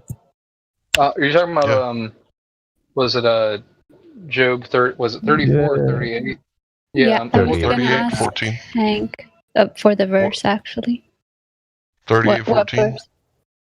Job 38, 38, 14. I believe that's the one where he says that the earth is like a clay seal or clay wax pressed under a seal. God And this damn, that is, sounds like a flat earth to me. Who's the pretty This lady is a- voice? This is a reference to the authentication of kings. They would press their ring or the king's seal, right? And then when the person got it, they would look at the seal, and if it matched correctly, then it was authentication, an original order from the king. If not, then anyone can order the king's men around. And there's an authentication in the Old Testament. The first sentence of the Bible talks about the Son of Man, nail in hand, something like that. Yeah, I the can't word remember exactly Reshit. how it goes. Yeah, the Hebrew word Bereshit. I can't remember exactly how it goes, but it's in the first sentence. It tells you the story of Christ. In the letters, I think, because in Hebrew the numbers are the letters, and in the letters there's meaning in the letters. Yeah. And then there's also meaning in the word. Triple entendre meaning. Mm-hmm. Bet Resh Aleph Shin Yod Ta. So, sound like Hebrew Israelite. You know your stuff. What's up? No, I just wanted to ask Nort Frog. I mean, it's not a long verse, so I just wanted to know what his thought on it was. Is that are you Mr. Mustafa? Trying to decipher. I'm sorry, both of you were talking at the same time. I didn't hear it. Go ahead. I'm sorry. I'm just asking this pretty lady voice. What was the question? I'm sorry. Are you Mr. Mustafa? Yes, I am. Okay. Go ahead, Snowfrog. Yes, Snowfrog. What did you say? I'm just trying to understand what the meaning of the verse is, and come on, it's not that hard, man. Come on. This is a really easy thing to understand. The angel in the whirlwind is speaking to Job, and he says, "Who is this that darkeneth thy counsel with words without knowledge? Gird up thy loins and answer me like a man." And that's pretty serious, right? It's the Lord is who is this guy talking who doesn't know anything? Pull up your skirt and get ready to answer me like a man. That's basically what he said. I love Pull up your skirt. Who the hell do you think you are? Are you God or me? Yeah, so whenever people get kind of hoity-toity a little bit, I'm like, go read Job 38. Yeah. Tell me what you know. What do you know, Precious? Like what do you know? Have you read the scriptures and just started cracking up? No, absolutely. Oh yeah, sneaky Jesus wearing that cloak sneaking through town. Oh yeah, man. I was like, you guys underestimate the sneakiness of Jesus. Like he was sneaking around all over the place, just blending in, like what's Assassin's Creed and stuff, just sneaking around. But you can't touch me. I mean, He said, I'll lay it down when I'm ready. Do you know how often the Lord is sarcastic? He's sarcastic. Oh yeah. And people it's no wonder. Like we have the ability to be condescending and sarcastic and facetious. Why doesn't the Lord? What I find funny is whenever you think of that God can create complete civilizations for a joke. So think about this here for a moment. Our legacy right now, one of the big things. Well, here I'll set up the joke. We have 50 states currently. They're trying to make Puerto Rico and DC a state. We had 13 colonies. 1352. 1352 is our legacy. Also, Pete Buttigieg. Fucking hilarious. What about Anthony Weiner? Was a politician who showed his wiener to like a kid and got in trouble for that. His name was Wiener. No, God set up entire lineages and entire civilizations for a joke. It's freaking hysterical. I mean, like enough. God enough. Jeez. Yeah, when anybody reads Job chapter 38, you walk in the room feeling like look at all this stuff that I know, right? And then you walk out of Job 38 like, shit, he's right. I know that I do not know. Yeah. Then the Lord answered Job from the whirlwind. Then the Lord answered Job from the whirlwind. He said, "Who is this who obscures my counsel with ignorant words? Get ready to answer me like a man. When I question you, you will inform me. Where were you when I established the earth? Tell me, if you have understanding. Who fixed its dimensions? Certainly you know. Who stretched a measuring line across it? Tell me. What supports its foundations? Or who laid its cornerstone while the morning stars sang together and all the sons of God shouted for joy? Who enclosed the sea behind doors when it burst from the womb? When I made the clouds its garments and total darkness its blanket, when I determined its boundaries and put its bars and doors in place, when I declared, you may come this far, but no farther, your proud waves stop here. Have you ever in your life commanded the morning or assigned the dawn its place, so it may seize the edges of the earth and shake the wicked out of it? The earth is changed as clay, as by a seal. Its hills stand out like the folds of a garment. Light is withheld from the wicked, and the arm raised in violence is broken. Have you traveled to the sources of the sea or walked in the depths of the ocean? Have the gates of death been revealed to you? Have you seen the gates of deep darkness? Have you comprehended the extent of the earth? Tell me, if you know all this, where's the road to the home of light? Do you know where darkness lives, so you can lead it back to its border? Are you familiar with the paths of its home? Don't you know? You were already born. You have lived so long. Have you entered the place where the snow is stored? Or have you seen the storehouses of hail, which I hold in reserve for times of trouble, for in the day of warfare and battle? What road leads to the place where light is dispersed? Where is the source of the east that spreads across the earth? Who cuts a channel for the flooding rain or clears the way for lighting? To bring rain in on uninhabited land, on a desert with no human life, to satisfy the parched, wasted, and cause the grass to sprout. Does rain have a father? Who feathered the drops of dew, father the drops of dew? Whose womb did the ice come from? Who gave birth to the frost of heaven, when water comes as hard as stone, and the surface of watery depths is frozen? Can you fasten the chains of the Pleiades, or loosen the belt of Orion? Can you bring up the constellations in their season, and lead the bear and her cubs? Do you know the laws of heaven? Can you impose its authority on earth? Can you command the clouds so that a flood of water covers you? Can you send out lightning bolts, and they go? Do they report to you, here we are? Who put wisdom in the heart, or gave the mind understanding? Who has the wisdom to number the clouds? Or who can tilt the water jars of heaven, then when the dust hardens like a cast metal, and the clods of dirt stick together? Can you hunt prey for a lioness or satisfy the appetite of young lions when they crouch in their den and lie in wait with their lairs? Who provides the ravens food, and when its young cry out to God and wonder about the lack of food? Do you know when mountain goats give birth? Have you watched the deer in labor? Can you count the months they are pregnant so you can know the time they give birth? They crouch down to give birth to their young. They deliver their newborn. Their offspring are healthy and grow up in the open field. They leave and do not return. Who set the wild donkey free? Who released the swift donkey from its hardness? I made the desert its home, and the salty wasteland its dwelling. It scoffs at the noise of the village, and never hears the shout of a driver. It roams the mountains for its pasture land, searching for any green. Would the wild ox be willing to serve you? Would it spend the night in your feeding trough? Can you hold the wild ox to a furrow by its harness? Will it plow the valleys behind you? Can you depend on it because its strength is great? Would you leave it to do your hard work?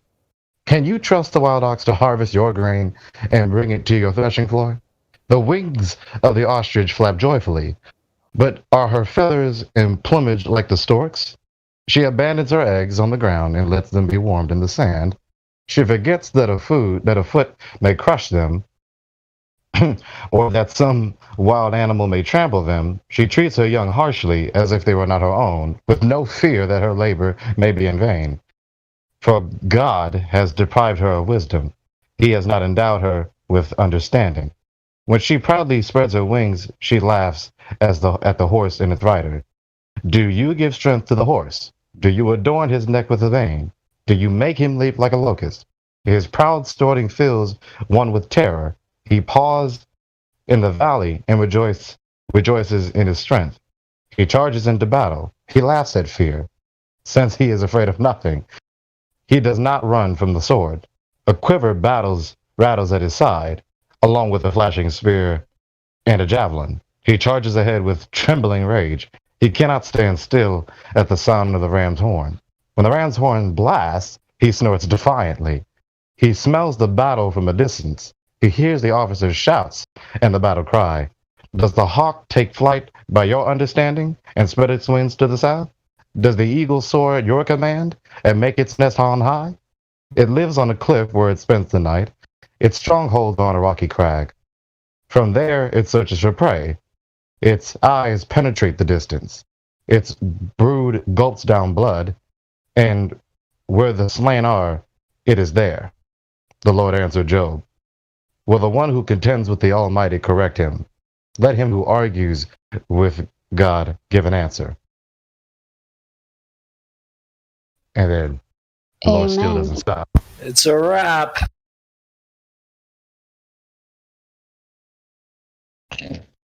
Yeah, that pretty much shuts everything down.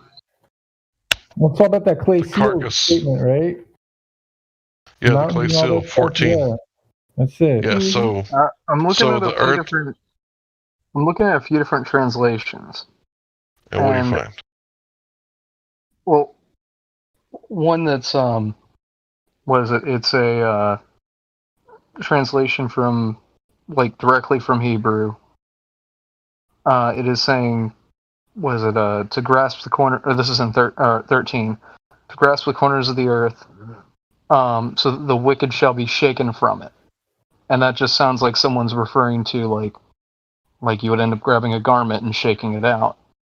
I'm not sure about the seal thing, because if you split them up, think about this. It's the numbers were added much later. It doesn't directly indicate a, flat Earth or. So yeah, I know why the number was put there, because at first it was talking about that in 13, and then it said the world is like, or the Earth is like.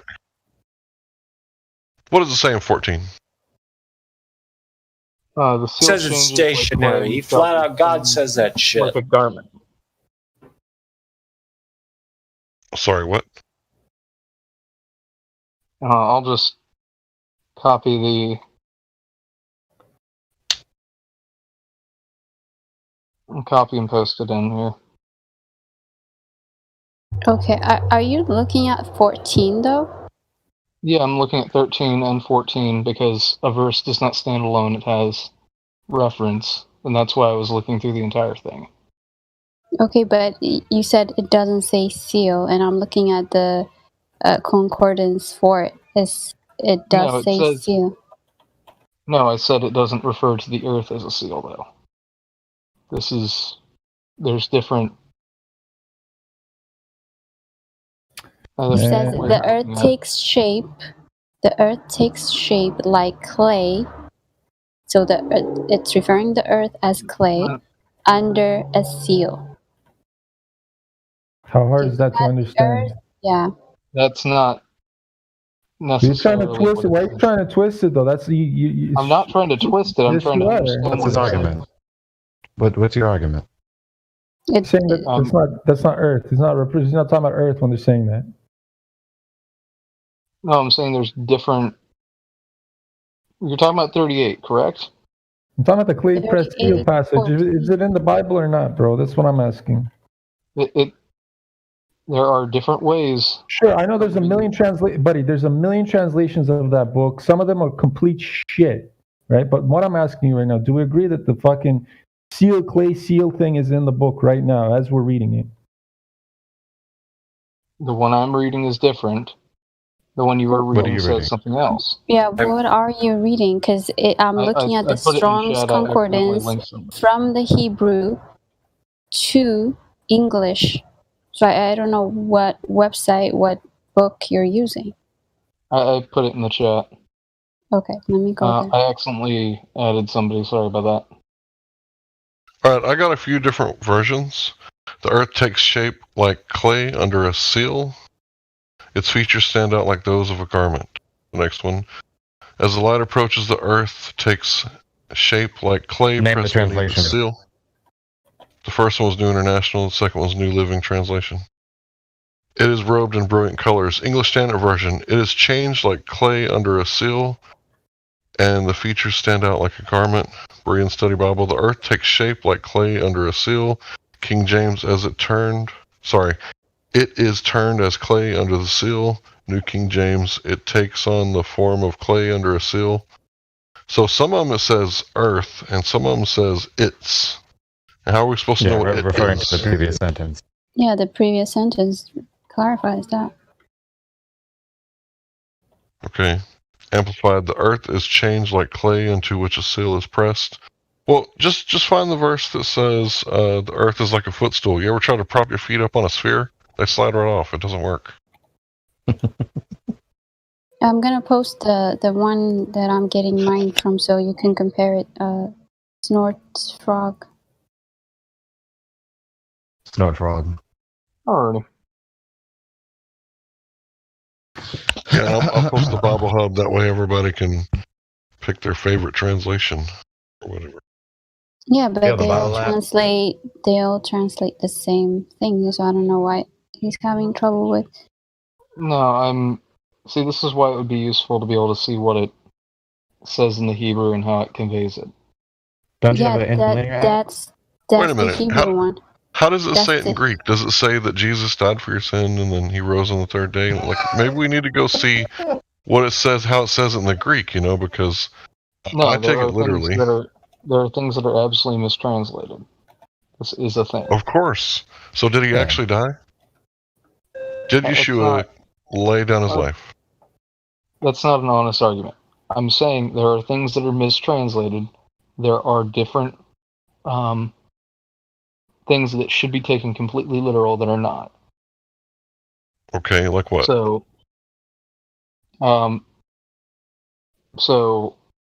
one example is I'm reading through right now, Exodus, and I'm doing a Bible study with a few other people. There's a part that talks about, the golden calf, and Aaron simply says, oh, we just threw, all of this gold into the fire, and, out came a cow, or a golden calf. Mm-hmm. And, well, if he said, we constructed it, or if they constructed it, they would have said, basically that they constructed it. No, there is something there. There is some weird magic. And I'm going to have to do a deep dive on this and figure out what it's about. But, I can tell you what it's about. They came out of Egypt, and Egypt worshipped the scarab, which is like a dung beetle, and they worshipped the mushroom and the bull, because if they ate mushrooms out of the bullshit, they'd get really high, right? So Egypt was known for having like full carcass of bulls, like mummified bulls, right? They worshipped the bull, right? And they were moving into a different age, right, where they weren't supposed to be worshipping the bull anymore. Another thing they did is they created a centralized banking system. When they put all their gold together, God didn't tell them to do that. He didn't tell them to make no idol, right? So I think quite a few people died that day.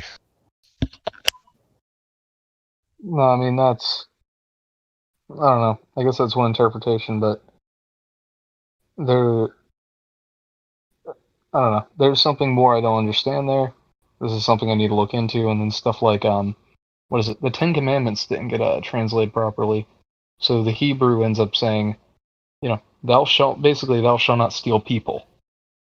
And once you understand that, slavery makes a lot more sense in that following passage. Because there's, ways you can become a slave. But thou canst steal my car. No, it's what's clarified that you can't steal other places as well. So it's not saying that you can't steal, like you can steal. It's saying explicitly in that wording you're not allowed to steal people. And it also calls for, basically if someone's caught stealing your, whatever, coveting or stealing, and they end up, stealing a, piece of livestock, there is basically a penance you have to pay back to that person. So, I mean... So where in the Ivrit does it say, you shall not steal people? Where is the word people, the equivalent word people in the Ivrit? I don't know, just the Ten Commandments, this is the way it was in the Hebrew. I do not speak Hebrew. This is where I ended up having to look back at it and reference. See, this wouldn't be a problem if we had our own educational system. If we were doing the 7 liberal arts, our kids would know like 5 languages, including ancient Hebrew, ancient Greek, Latin, right? Snortfrog, Snortfrog, forgive me for interrupting. I just want to, because we talked about this the other day, Snortfrog. Did you watch that video of Rob Skiba's breakdown of the translation of the words for ball and sphere in the text? No, I didn't get a chance to. Yeah, you really need to watch that, because I don't think we'd be having this conversation, or this conversation would be happening in Bible study if you had watched that. So, wait, what? It's still in your DMs. Yeah, no, I see it here. If anyone wants to download a interlinear Bible app, I posted in the link post the link in the voice text. I think it definitely says the earth is immovable, stationary. I mean, that's right. But about Job 38:13, how do you, Snortfrog, interpret that passage? What is that saying to us? It depends on which one you're reading. What the translation, you mean? Yeah, there's different ways to interpret it based on how it's phrased. And also how you end up perceiving it, while you're reading it. Well, what translation are you reading that makes you interpret it differently? I posted the, the translation in, Voice here? So it's up to the interpretation of the reader? No, he's saying the interpretation is relative to the translation. If the translation is not accurate, then of course the interpretation. Go down this rabbit hole. Would not be accurate. Which is coherent, which follows. Just has to be substantiated to be the case. So, Frost, what translation you reading? Yeah, I'll just. Oh, I'm sorry, that's me. I was reading from. Frost. I meant Snortfrog. Okay. Look, we don't need the Bible to see that it's flat. You're right. I just want to say Job is the oldest book in the Bible. It predates, the 1500 Counter-Reformation where Copernicus and Galileo and all them started the whole Earth in motion thing. Yep. I don't know how people pin this, new cosmology telling the donkey to the old books that were written thousands of years ago, like they were all sun worshipping heathens. You know what I'm saying? No. just taking the lie and disappearing for the truth.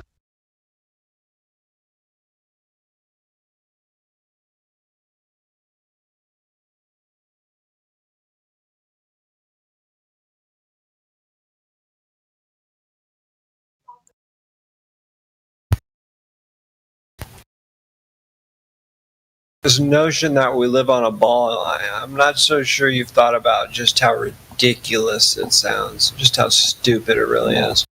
Wait, I'm sorry. I do have one question for Snortfrog.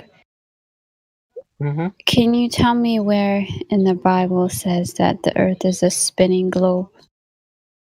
Or even, it depicts that or alludes to or implies that. I'm currently reading back through the Bible. I have not sat down and read it, from front to beginning or beginning to end. So I would not be able to tell you. Have you read Genesis? I read through Genesis. You have read through Genesis? Yep, just finished it. I think 2 weeks ago. Okay. About ready to finish Exodus. Okay, perfect. So,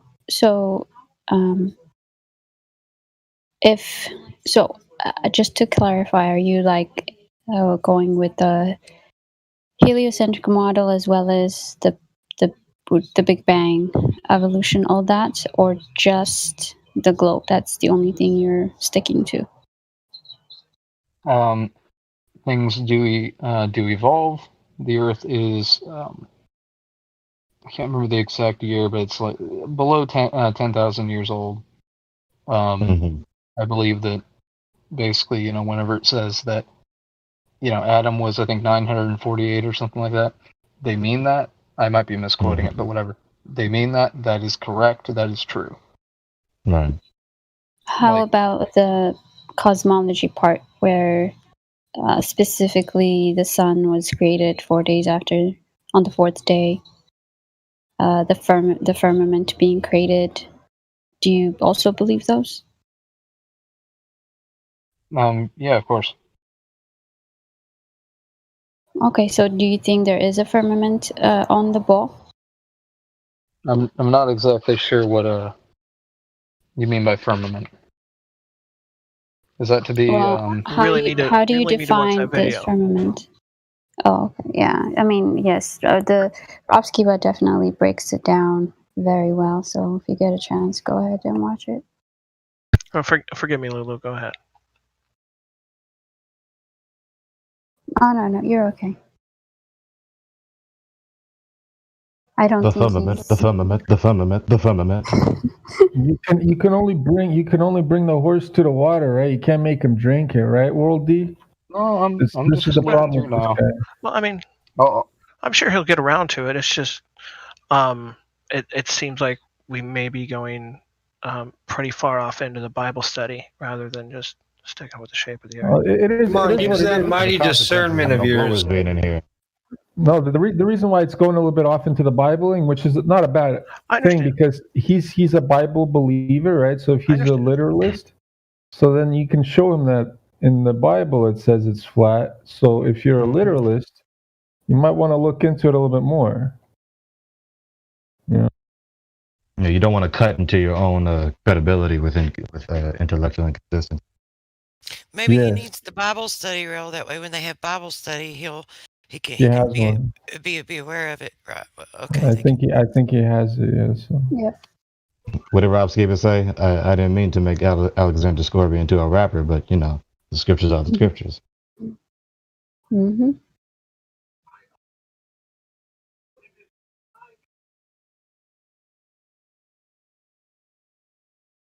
Well, and God said, here's the let thing. there be a firmament in the midst of the waters, and let it divide the waters from the waters. And God made the firmament, divided the waters which were under the firmament from the waters which were above the firmament. And it was so. And God called the firmament heaven, and the evening and the morning were the second day.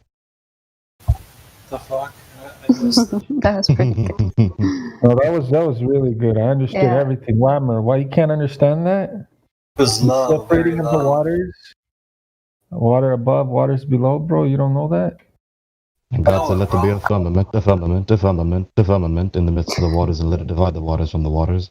And God made the firmament, the firmament, the firmament, and divided the waters which are under the firmament, the firmament, the firmament, from the waters which are under the firmament, the firmament, the firmament, and it was so.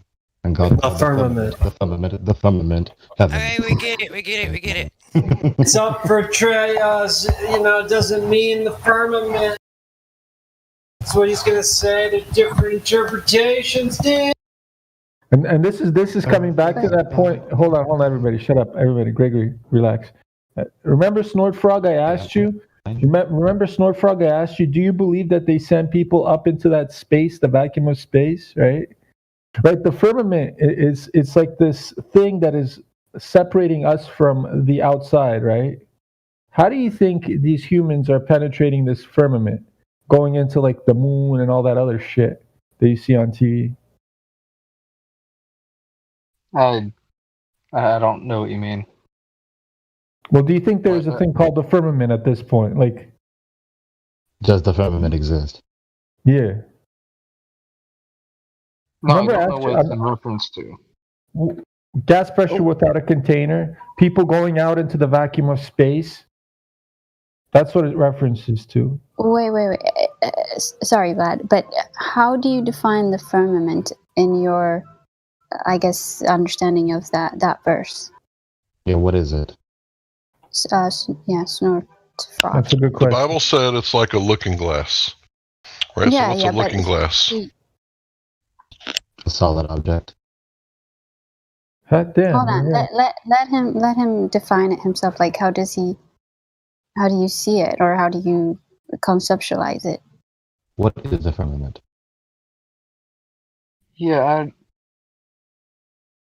I'm not exactly sure, so I'm just gonna. I'll come back to this whenever I figure out what. Oh, come on! It's always raised. No, I don't know. He doesn't know. He hasn't watched the video. Just Google it. Check it. Check out. Unacceptable. He's a Bible literalist. You're unacceptable, Saying I don't know. He doesn't know. That's fine. Yeah, everybody who's saying that that's unacceptable, it's perfectly fine if he doesn't know what the firmament is, right? That's not an everyday word. But when you look it up, intellectually honest. it refers to an expanse, like hammered out brass. So some people might interpret it and say, an expanse, I know what that is, that's space, right? And others might say, hammered out brass, you mean like a shield? Or some sort of barrier, right? And it's up for you guys to figure it out. And I'm not the type of person to like push religion on people. I often tell people, like, you got 100 years to figure it out. Good luck. Hope you figure it out. Good luck. Are they saying it's an expanse? It's actually not me. Yeah. It's actually what the original Hebrew meaning of the word meant. An expanse, like hammered out brass. That's why they translate the globe. Christians try to justify the universe expanding or something like that. Oh shit! Yeah, but one last thing, Snort Frog. I'm posting in the live stream. Because I've heard that argument before. I'm posting in the live stream. This is this was made by. He's not a flat earther. It's a globe earther. He has a PhD and he's a scholar that studied the Old Testament, and he made basically the conception of the universe from how the Hebrews saw it, right? And how how it says it is in the Old Testament. So check it out. It should be part of your study, I guess, if you're going to be looking into things. But if you look at this is definitely not a globe. They did see it as a flat Earth. That was their cosmology. And of course, he has. Well, the person who made this and who wrote about this has his own reasoning to why he believes in the globe and why he thinks back in the days, or why God would show this interpretation rather than the globe. But nonetheless, the Bible is a flat Earth book, and you cannot deny that. That would just be intellectually dishonest from your perspective. Okay, I got a question. Is that from the idiot versus the scholar Rob Skiba video where Rob Skiba says, look, I'm an idiot. I don't know what. Okay. Yeah, that scholar right there, look into that guy.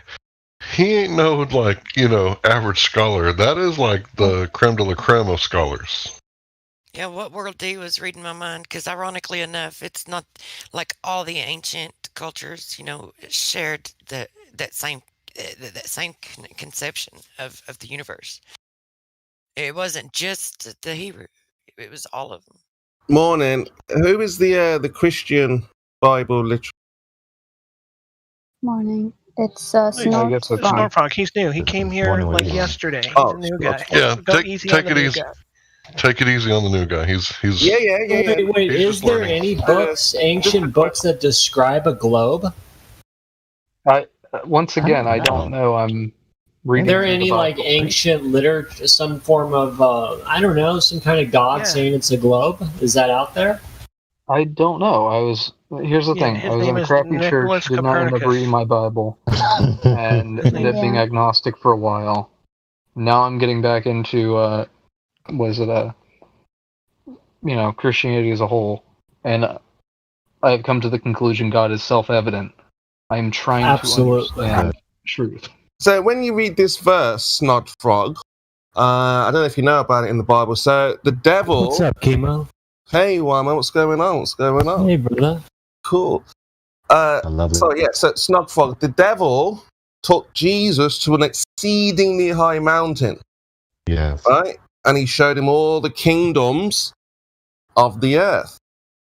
So how can that happen on a board? How can you see all the kingdoms on a board? Refraction. He was on. I don't know, because there's also, once again, things are not always. I know. I just want your meaning. What do you think it means when the Bible says Satan took Jesus to a exceedingly high mountain, exceedingly high, for a reason to show all the kingdoms of the world, and said, "This can be yours. Just bow down, bow down to me, and this is all yours." So how can Jesus see all the? What did he just see the area around him? How much land do you think he saw? If God says all the kingdoms, do you think that means some of the kingdoms? No, I don't. From that, definitely that translation of it, it would indicate there's a flat Earth. I don't know if that was what was intended. This is where it requires, a lot of pursuit and understanding how it was. I just want your understanding, and not just like how you interpretate that. If I take you, for example, to a very high mountain and say, look, you can see all the kingdoms here from this height. How would I see like Australia kingdom or underneath the board kingdom?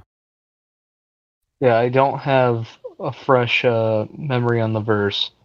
That would indicate, though, if that is the way you're saying, the Earth is flat.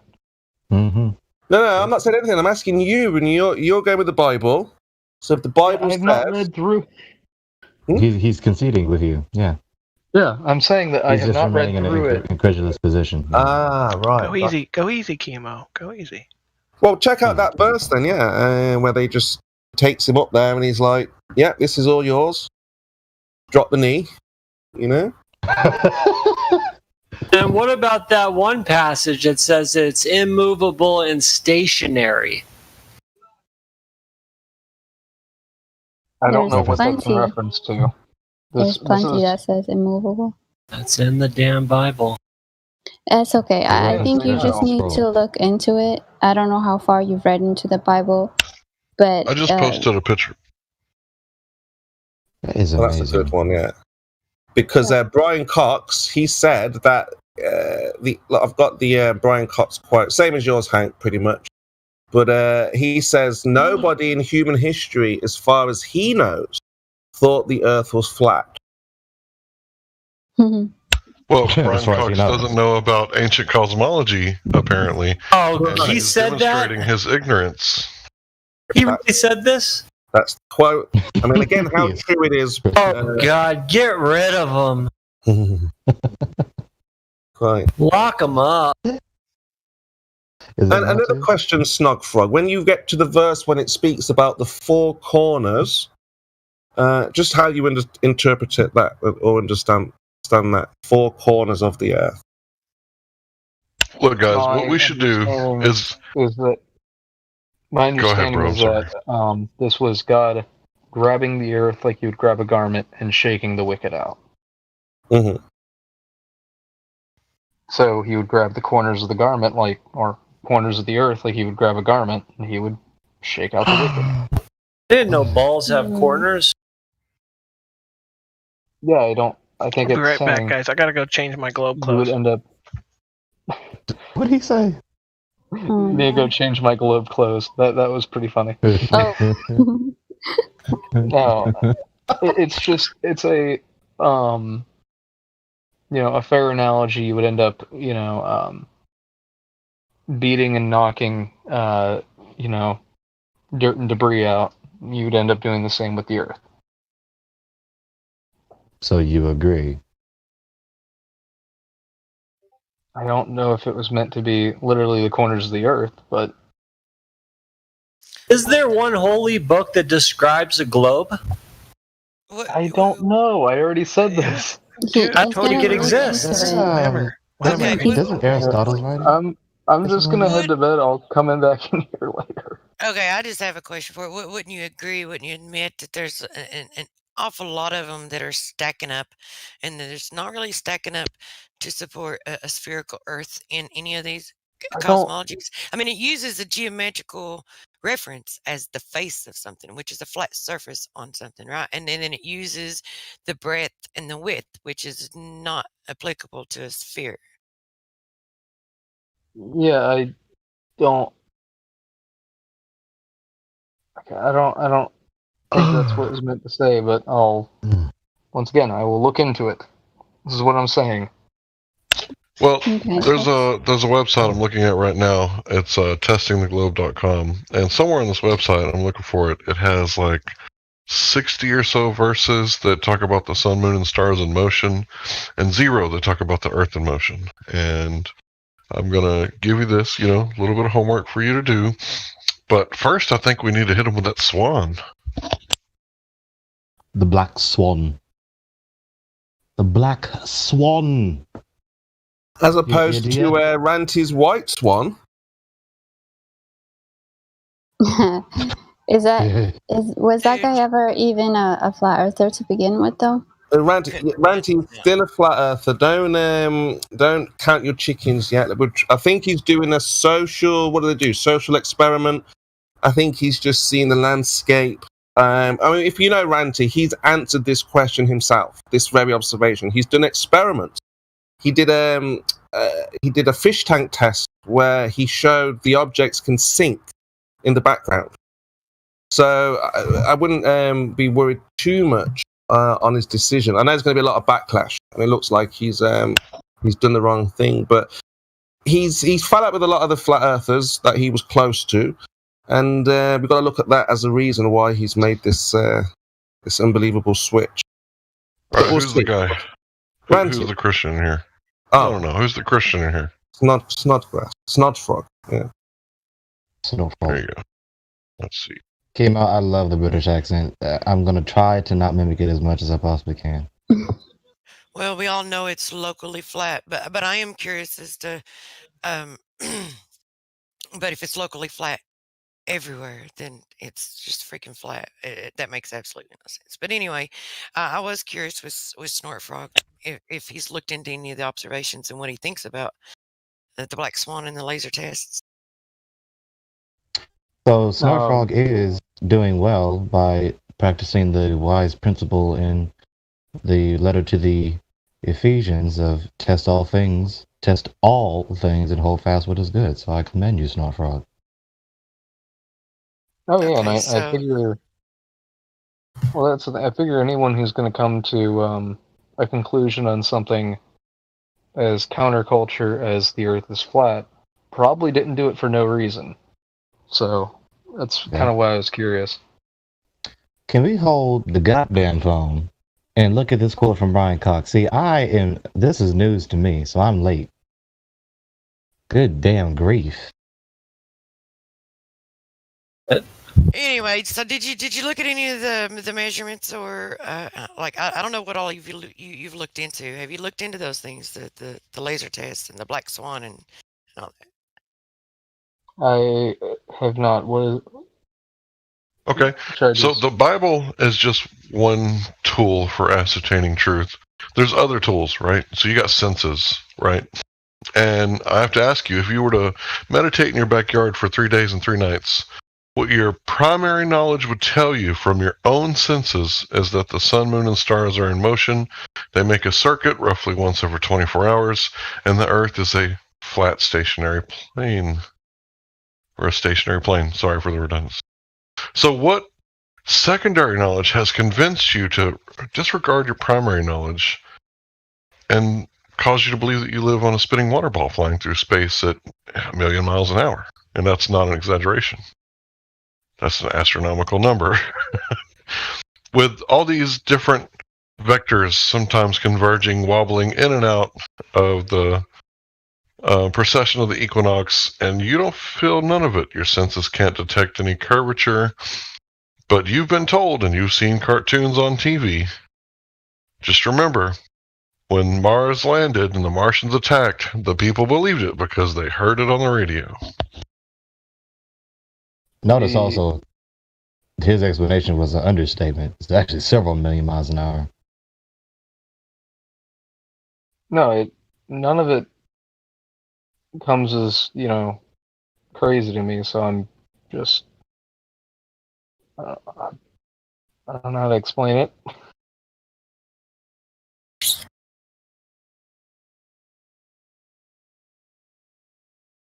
In any of your experiences in your daily life, have you ever experienced anything that has led you to believe that it is a sphere or that it is moving? Other than, I mean, we know that they've taught you that, and you already have this preconception in your mind. But just in your daily experience of living life and what you observe, your personal experiences, has any part of that been any indicator that the Earth is a sphere or that it's moving? I don't know. Gone to the beach, seen, basically no curvature. So that was just kind of like, yeah, okay. And was it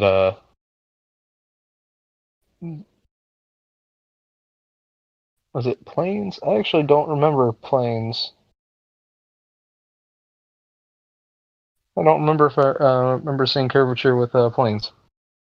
I won't be getting on one anytime soon, so that's kind of out of the window. Have you ever seen a plane nosedive into the horizon? Would you agree that if the Earth were a sphere, and you see a plane like that's what they would have to do if they're flying around a sphere? Have you considered they wouldn't have to nosedive. If they're going around a sphere, why wouldn't they? Or if they just continue to go straight out in front of you, continue level as they wouldn't they be going out into space? Or their so-called space? So there's no vertical drop on a sphere. If you're standing on top of a sphere, there's no vertical drop as you move. No, I think the problem, truth prevails, is when we question ballers like this, they take us into their model, which is why he can say, "Oh no, not on our model. The plane wouldn't dip like that. It doesn't work like that in our model. In our model, the plane just flies level with the ball." So this is where they kind of conflate their argument, okay, and say, "Well, in your world, yes, but in our world, no. The plane would act with the forces that are acting on it, right? Snodfrog, yeah, that's why the plane doesn't need to level up, because it would just follow. I understand, and when you ask them that mentally and they're automatically going to go there, and they're going to try to present explanations from there. But I still like to ask these many different questions so that it's in their awareness, so that when they continue about their daily life, they will start making these observations and actually, regardless of what they say in here, even if they come up with some sort of explanation, when they go about their daily life, they will consider these things, because logically, a lot of it, there is truth. I don't think he will, because I think how the ballers work, he's going to argue that plane follows instead of predicting what they're going to do, let's just it's okay to bring up these suggestions and ask them these questions, because I get different answers. I actually, it was just yesterday that last night that I had a conversation with somebody, and I asked them a series of 5 or 6 different questions like that, and then their response was, I had never thought about that, and you're right, I'm going to have to look into this. So you don't get the same response every time, and I think it's kind of naive of us, and maybe a little arrogant to assume and predict what they're gonna what they're gonna say and how they're gonna respond. Yeah, absolutely. I agree with what you're saying, but it seems to me that he's talking from a model. So because he is talking from a model perspective, we can make predictions on what he's going to say in his model. So if he's saying the plane doesn't go off into space and it goes down the curvature, the only reason that can be is because of gravity. There's no other reason why you wouldn't have to tilt the nose down, right? So do you feel I shouldn't ask these questions because there's a prediction made, or no, not at all. Talk from the model? Not at all, no. Not at all, no. I'm not saying that. Let's let him talk from the model and just ask him the questions. That way, it's in his awareness. If that's what he chooses to do, that's fine. But you would be surprised that you would get a different answer each time. No, you're right. I'm not arguing. I'm just saying that some people don't speak from the model, so they say, yeah, that makes sense, because I know gravity's not a force, or it wouldn't work like that. I get it. But if someone's talking from the model, then that's all they're going to come from and walk away and say, well, we've got a model, this is gravity does it, they don't understand. And so I'm not saying you shouldn't say that. It's just that I'm getting from him, he's talking from the model only. Right. Just him. Well, he may be, and the person that we're talking about was actually trying to say something, and so I guess I'll let him. No, I was just gonna say it depends on what you mean, because if you mean, like most planes do not have the force necessary, to be able to go in a basically, let's just say a 10-degree incline until they're in space. That is not something that really any planes, unless you're talking about, assuming by the way this is You're not understanding our point. Okay, imagine you got like an airplane like you did that were made out of like cast metal, like back in the day with the toy Hot Wheels cars, right? You got an airplane, you stick it on top of a basketball. Now, in order to go from, let's say, the North Pole to South America, your plane has to follow the curvature down around the ball, right? But what we see is that when you take a gyroscope or an app like that on a plane and you fly around the world, let's say you take a flight to Africa, right? A really long flight, the gyroscope isn't going to tilt, and you're flying level for hours on end, right? And I could send you another website that gives you the actual math, right? And when you look at the actual math of how much you would have to dip several thousand feet per minute, because you're following the curvature rate of an Earth, which is 8 inches per mile square of the mile. So for each mile, I don't know how many miles in between Texas and Africa, but you times those miles together, then you times the inch, and then you divide 12 for the feet. It's a big number, right? But the whole time, your app on your phone on the whole flight will tell you that you're flying level. You're not tilting the nose down. You're not flying around the curve. Now, I'm going to cite my source in just a few minutes about the numbers.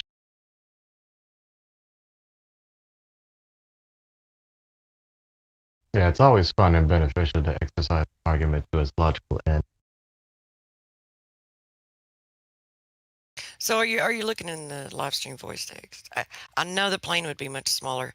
I know its trajectory wouldn't actually be like directly straight down. It would be in an angle, but it would definitely like dip into the horizon if it were going around a sphere. I was going to say as well, it would end up, to make the argument, it would end up leaving eyesight before it would go around the curvature. So you could track a plane that would be, farther out, and maybe you could track it over the curvature. And you can definitely do something like that with, for example, the moon, if you're on the beach, or the sun if you're on the beach. So I don't know, that's a little bit difficult. Yeah, you kind of missed the point. Given the fact that planes don't do that, then that is patently indicative that we don't live on a ball. Because if we did live on a ball, then they would do that. But they don't. Therefore, we don't live on a ball. Therefore, they're not flying around a ball. No, I'm saying you wouldn't be able to see it going over the curvature. Because by the time it goes over the curvature, it would be well out of your sight. You're distracting yourself with red herring. And what site is that? I'm talking about how far you were physically. Yeah, how far is it? At what distance? I'm not sure off the top of my head. I do know there is a max distance you can see, though. Effectively, you can enhance this with over telescopes or high power camera lenses or otherwise.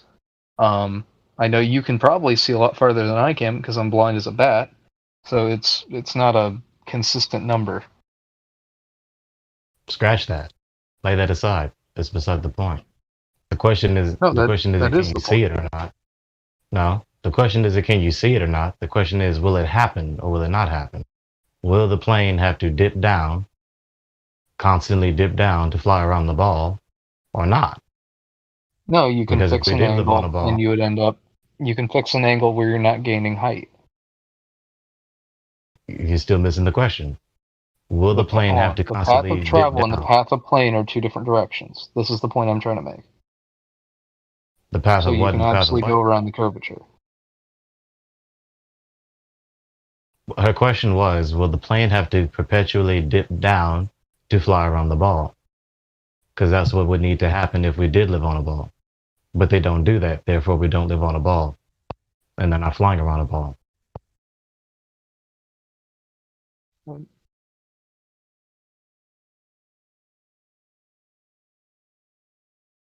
Can anyone else hear him? Yeah, I just don't. Okay. I'm gonna go ahead and head to bed. I'll think about this. Sleep tight. Yeah, Have a good one. Peace. Love you. Just be more aware of your reality and consider these claims that the heliocentric model makes as you go about your daily life. It's Yeah, I all I'm got you. trying to, yeah, and just question things, man. Require verification if they, make claims and give you a story. Like, just check them out. And not just about the Earth, but about everything. As you've already been doing, testing all things and holding fast what is good. No, I definitely think that there's stuff like what is it? The moon landing is more than certainly if not fake, there was some stuff faked. Absolutely fake. So they're lying to you about every fucking thing. Are you really surprised if they're lying to you about the shape of our planet? He obviously is sick of the shit. Well, I think it is either a donut or an egg. You wouldn't be surprised, right?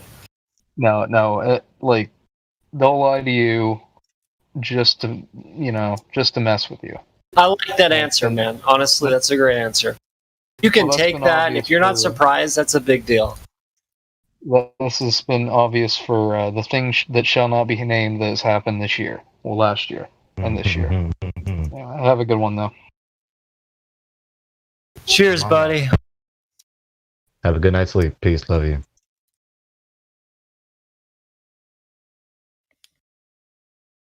Any about Globers who would like to prove that we live on a ball?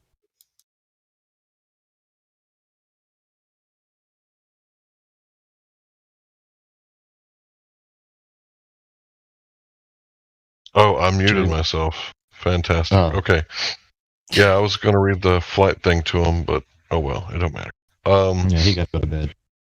So I posted, the Globe Terminator, right? And I think we need to start using these different arguments, right? We always use the no vacuum for space and the black swan, but the Bolivian salt flats is a black swan argument.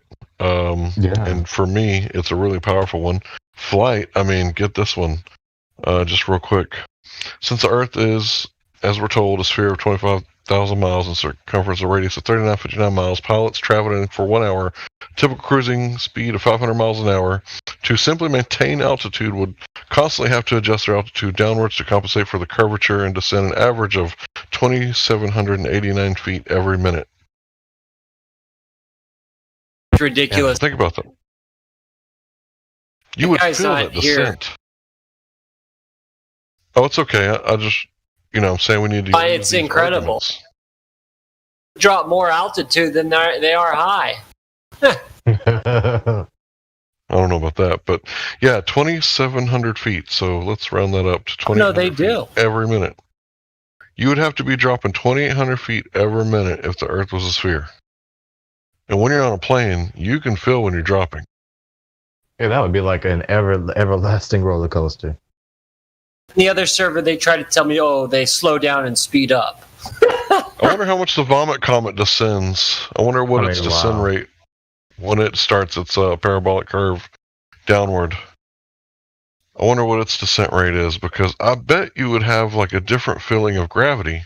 They wouldn't be able to pass out drinks because they would probably experience, a tiny bit of weightlessness, right? 2,700 feet per minute? Per minute? That would be more, yeah. That would be How more fast than does a Vomit human Comet. fall at terminal velocity? These are the questions that we got to look at this stuff and, put them side by side and just show people. Like, this is not real life. And If that was happening, that would be a disemboweling Airbus. Right. And then the salt flats, it comes with all kinds of music, but if you could mute it and just read it, 9,000 square kilometers with less than 1 meter of drop. And, you know, that's not us saying that. That was actually a college that went out there and surveyed it. And they're always like, but the surveyors, here's some surveyors for you. Wow. Right? Like, come on, man. Like, these are folks, like, they know the supposed Earth radius. Their minds are darkened. That's it. Yeah, the salt floods was one of my favorites when I joined the Flat Earth Discord here. And I want to point out that it explains also the impossibility, it debunks gravity, because in the globe model you have divergent gravity. And how can salt flat surfaces form on the surface of a sphere? It's impossible to have flat surfaces on a sphere. Yeah. Get where are you from? Romania. Romania. Yeah. When I first saw a picture of the salt flats, I thought I was looking at it like a fictitious, depiction. I'm like, where is this? Where the ground is reflecting the sky. But I'm like, oh shit, this is a real place. Perfect mirror. Yes. Yeah. It's mind blowing. Like, why the hell is that where the ground is a mirror? When I click on the link for he's citing the source here for Oxford Journals, it's telling me my connection is not private. Attackers might be trying to steal your information. Do you guys get the same thing? I'll post the link.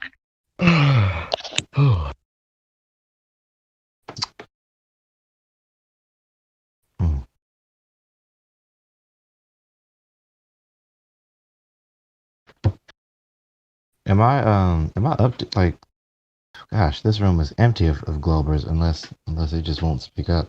It's morning time somewhere. Right now, it's probably morning in Australia.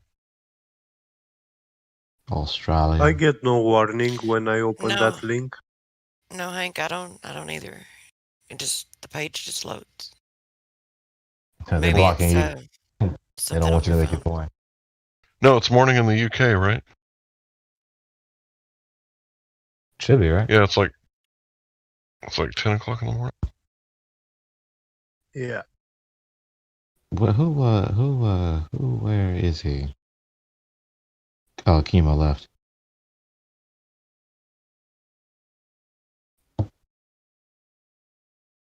Yeah, we might have to bring that up to QE. Well, it doesn't do it for me. I mean, it lets you go through? What is the site? And Gibby said that it lets him go through too. Maybe my phone's a hater. Yeah, I think it's infected.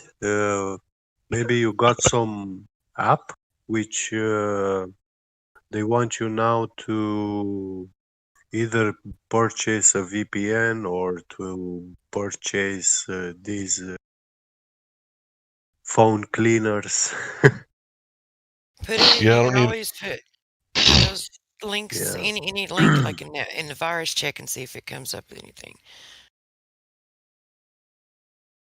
Go easy and drop 5 minutes to start. Yeah, that's right. What world? Meditation's hard. You have to find which app is causing that thing. Oh, I'm not worried about it. As long as other people can click on it and see it. Because it's definitely one of those sources that, it's like, hey, we're not saying this whole thing is flat.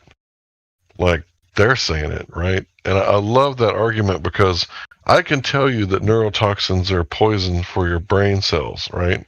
But I'm just a pizza guy, right?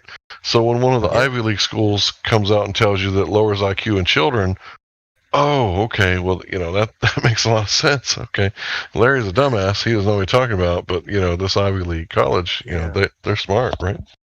Like the high priest said, so some will believe them. The appeal to authority, it's default maneuver. You do not need to suspend the usage of your own intellect. You are human, just as they are. Use your mind that God gave you. Yeah, Hank, we were talking about going easy on a new guy, and you tell him to go outside and meditate in his backyard for 3 to 5 days, or 3 days and 3 nights to accept his senses. And I'm like, well, no, just try 5 minutes, bro. Go easy. Yeah, it's funny. Gypsy, we're wrong, aren't we? Tell us why we're wrong. Gypsy? Yeah, the Jindo, the Gypsy. 7033.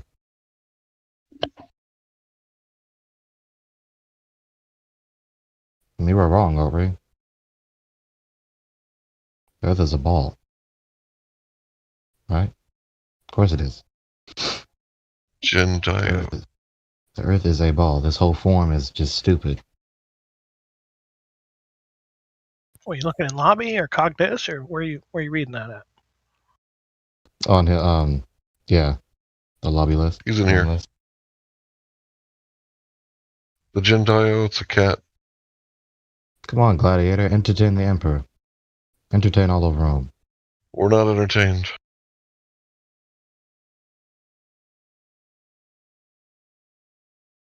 Yeah, I think there's like a stigmatism for this Discord. And they say that they get muted, right? But really they're not afraid of getting muted, right? Because people get muted all the time.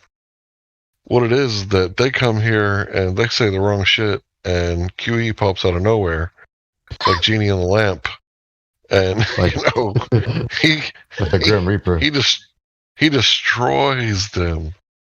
He completely discombobulates them, and then they destroying the firstborn. They tuck their tail and they run, and then they tell their friends like, "Man, I just got muted." Never mind those 50. Go ahead. I was going to say they'll claim victory. They'll be like, they couldn't handle the facts I was speaking, man. I totally beat them in debate, man.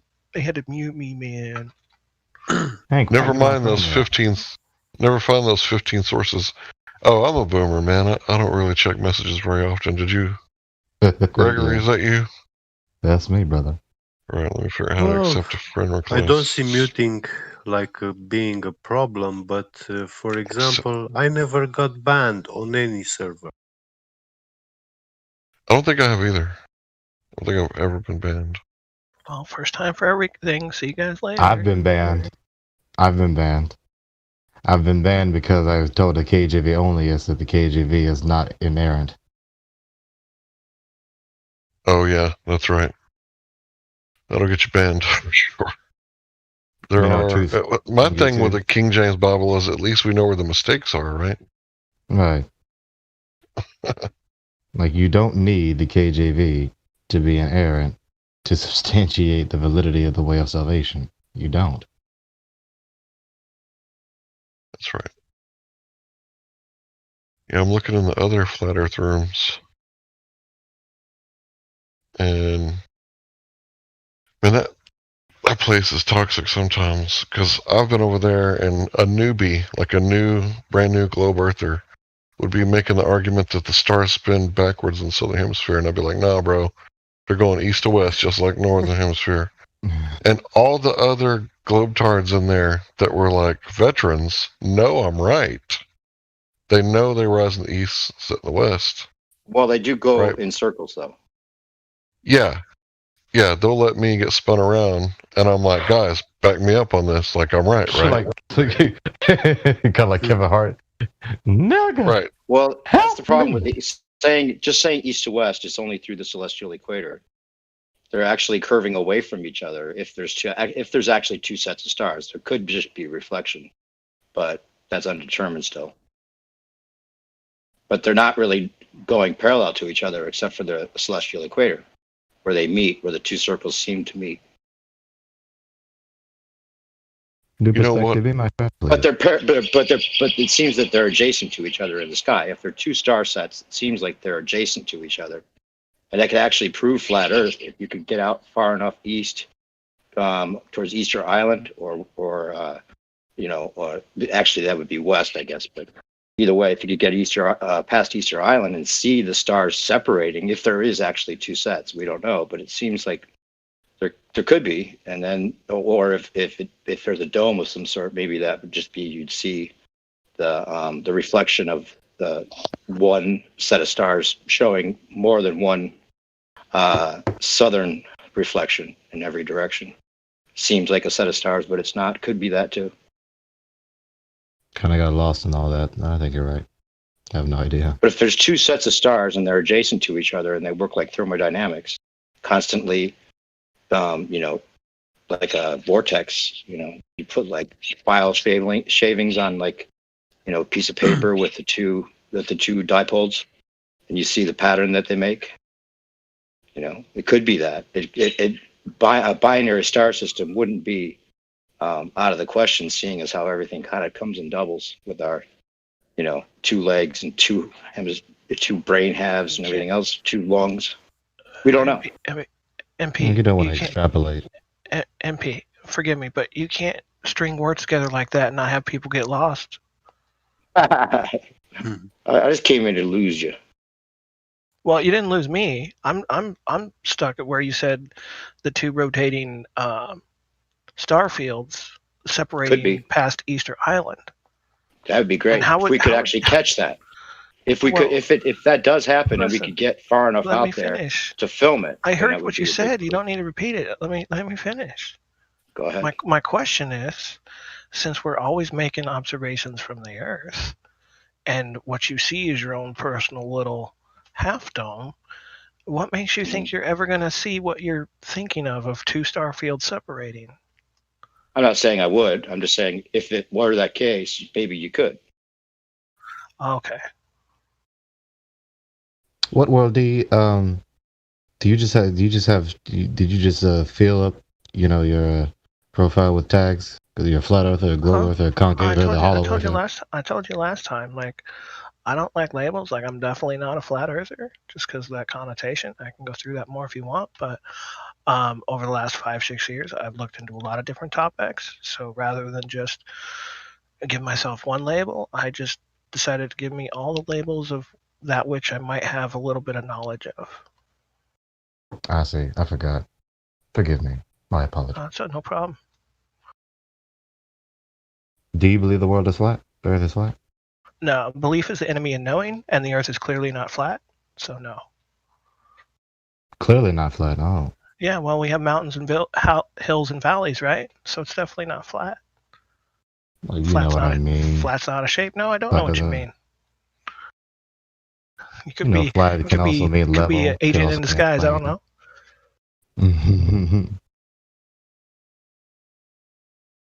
But you know what I mean. No, I'm all about specificity when speaking in an intellectual discussion, and meaning what I say.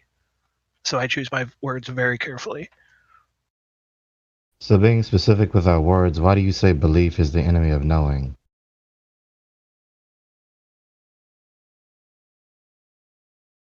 Because you can know things, you don't have to believe them.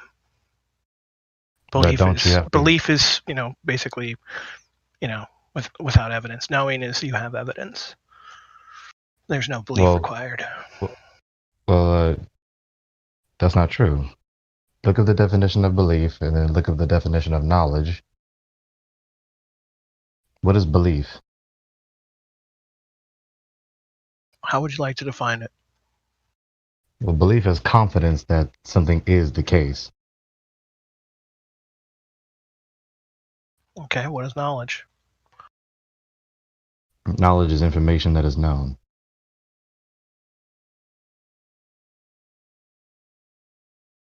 What is truth, sir? What's the difference between confidence and belief? Truth is that which is consistent with fact. Right. That which is. Fact is that which is verifiable. Sorry, go ahead. No, Yeah, that's so that's where I belief was is going. That's where I was going, Hank. I was going to ask him. I said because when it was kind of vague when he said belief is confident in knowing. Is that what you said? no confidence in something being the case. Okay, confidence in something being the case, like confidence in just within you without having any evidence, right? No, you guys keep presuming. You keep like unnecessarily invoking without evidence, because one can believe truth. Verification, like just confidence. Well, if you had, listen, it's implied that there's no evidence because you're only just confident. Like, Yeah. Whereas No. knowledge is you have evidence to back it up. You have proof. You have truth. No. Yeah. What World? So You weren't here earlier, and we got off on this discussion because a Glober came in and was talking about how do we say that we know there's a creator if we can't prove it in the way that they can't prove gravity? And it was a perfect lead into them, gravity being the god of heliocentrism. I call myself a recovering heliocentrist, not a flat earther. Oh, there you go. I like that one. But the point was that the reason that what will come in and say, we want to keep this on topic here, is because when we start proselytizing that there is this fact of this creator in the image, the way that you're describing it with all of your adjectives that are personal to your own conception of what that is, then it gives them the opportunity to say, well, there's no solid proof, even though you may have evidence. And that's a belief. So you're just as guilty as we are. Now, I'm not saying it makes it true. I'm just saying for the sake of the argument, we like to keep it to the what is level. And that's very undefinable for a lot of people. We're talking about the creator in relation to some context that they aren't familiar with or don't adhere to. Well, one doesn't need to refrain from saying the truth that they will disagree with or fallaciously. But you can't call a belief truth is the point. No, that's not true. You guys it could be your truth. Guys don't know we're what talking belief about is. We're talking about trying to establish an objective reality that we can all agree upon. And assuming that they have to accept your truth of God is part of the problem when we get into that discussion. On just here, not that it's not true or not that you're not right, but that's the reason we don't try to be too preachy here with the God and saying that it is a fact, because they can totally just run away from this argument and say, well, it's a Bible thing, just like I thought, instead of it being, no, we're talking about science. We're talking about the objective reality. But you're disqualifying things that ought to be. Not disqualifying anything. I'm just saying the reason that we keep it separate is so that straw man can't be used. Yes, to avoid that straw man. But again, you guys are just not understanding what belief is. Belief is not the enemy of knowing. Every single one of us has knowledge. And knowledge is either true or false. Not both and not neither, but true or false. You and I, everyone else, believe that the true knowledge we have is the case. Belief is not the enemy of knowing. There's no good reason to presume. Again, a lot of times the ballers will say, you can't have belief and knowing are the same thing. They'll say that because we're saying you believe in gravity and it's not real, and they say, well, beliefs and knowing are the same thing in the way you're saying it, but in different context. Because they say, you only believe you know something. You don't really know anything. You just believe you know it. So it's the same thing. Let me jump in, please, if you don't mind. So the reason that belief is the enemy of knowing, let's say that I was an arrogant Texan and I said, Texas is the best state in the whole world. There's no other country, state, or union that compares to Texas, right? And I never travel outside of Texas and maybe Buenos Aires or maybe one other country in the Middle East like Syria or Iran or maybe North Korea is better than Texas or maybe China or Japan, right? And I don't actually go check out that information because I believe I don't need to study, right? I already know what I believe, and what I believe has to be true or I wouldn't believe it. So that's why it could be considered the enemy of knowledge, because once you're set in your beliefs, like most men in their 30s and beyond, old dog, new trick, etc. A lot of people here believe in God, and maybe in the same way you do, but not with the same description, or maybe they believe in a God that can't be known or defined in any way and thinking that they could define it might be actually making them miss what it really is, because they're expecting one thing, and then if it comes along and another thing is obviously there, but they can't even see it because they've defined it before they even saw it. Can you believe the true knowledge you have?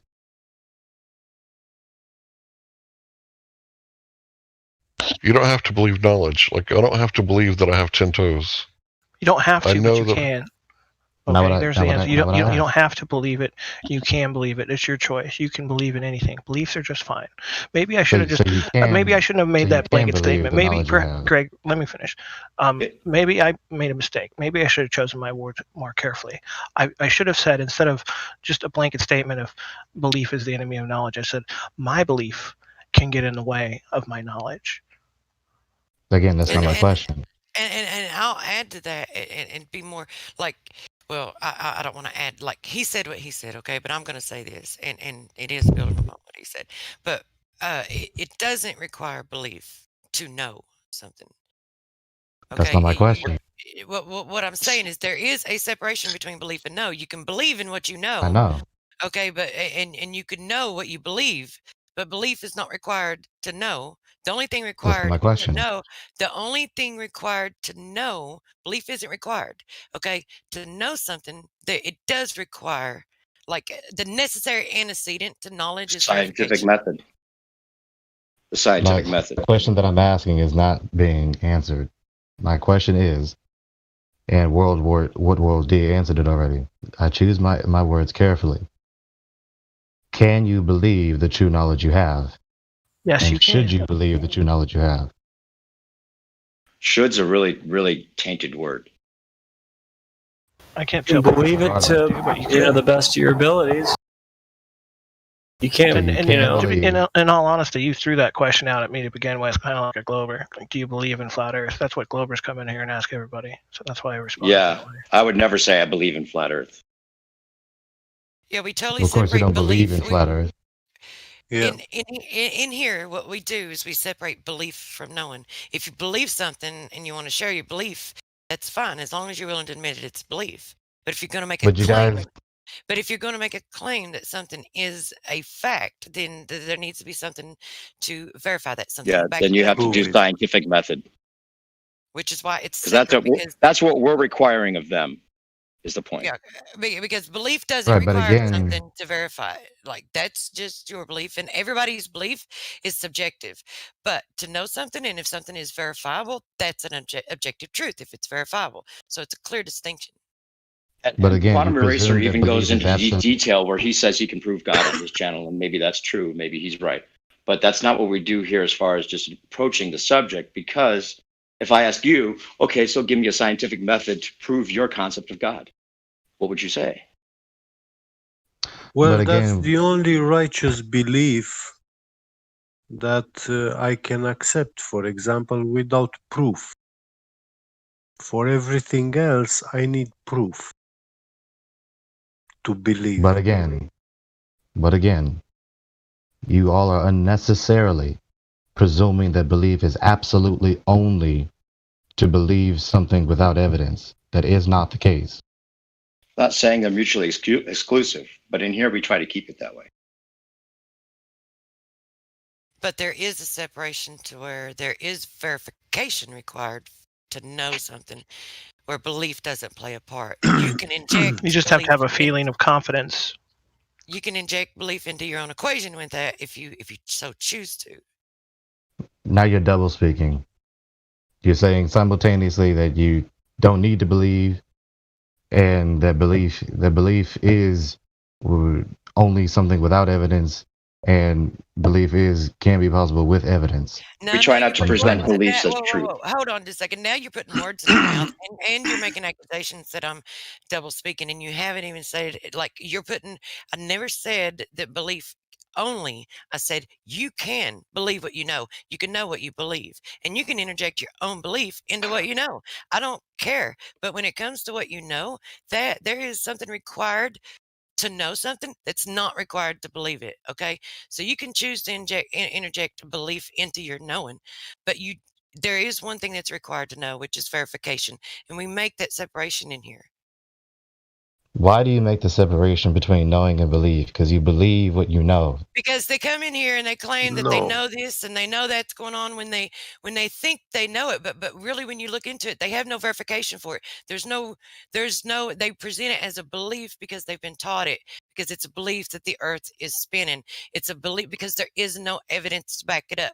There is no measurement of curvature. There is no measurement of movement.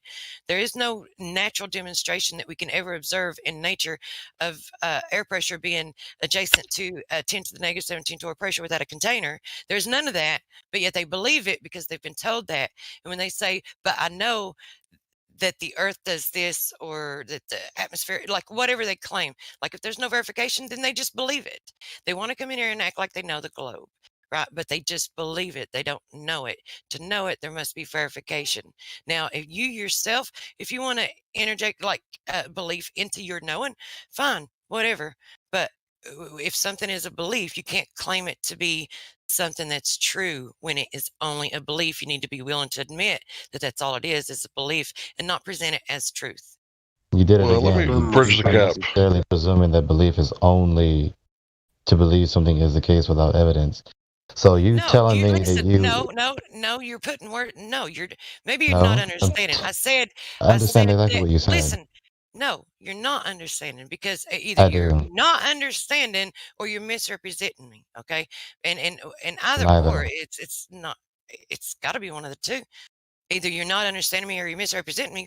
Because here's the thing: when it comes to knowing, you can know, and it doesn't require belief. Okay, and you're just saying because knowing doesn't require belief doesn't mean you can't believe the true knowledge you have. But you made a claim that I said something that I didn't say. But you did. You can't believe the true knowledge. You said believe. Go ahead. You said that I believe that. Okay, repeat it again. Belief only that you said you claimed when you claimed I was double speaking. Tell me what you said again. Because you used the word only, and I did not use the word only. I actually give 3 different examples of it.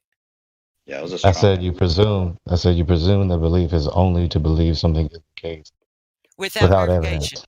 But you can have knowledge and you can know something and believe what you know, and you can interject belief into your own thing.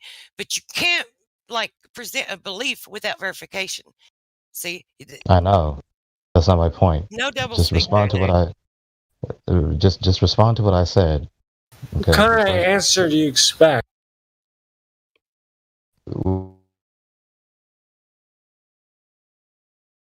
Can I bridge the gap with some definitions? Please, Hank, try. Thank you. All right, so this is Webster: a state or habit of mind in which trust or confidence is placed in some person or thing, like a belief in God, belief in democracy. I bought a table and believed that it was an antique, right? And then the third one is kind of what he's going with, right? Conviction of the truth of some statement or reality of something being a phenomenon, especially when based on an examination of evidence, right? So here's another one. A mental act or condition or habit of placing trust or confidence in another. Right now, let's go to knowledge. The state of fact or knowing, the sum of range of what has been perceived, discovered, or learned. Familiarity, awareness, or understanding gained through experience or study. Right, so there's no belief involved. I'm sorry, you gotta repeat yourself. I'm sorry, you gotta repeat yourself. I cut out. What did you hear? Nothing. Nothing. It was just my voice. I hate repeating myself, so I'm gonna have to ask someone else to do it. I'll post what I got, okay? I don't mind you repeating yourself, Hank. I think it bears repeating. We'll try to be here when. Yeah, it's a pet peeve. That's why it's a pet peeve of mine too. Oh, repeat yourself. Fuck. Here, I'm posting it, bro. Relax, calm down. I'm posting These Globers make you repeat every fucking sentence. Yeah.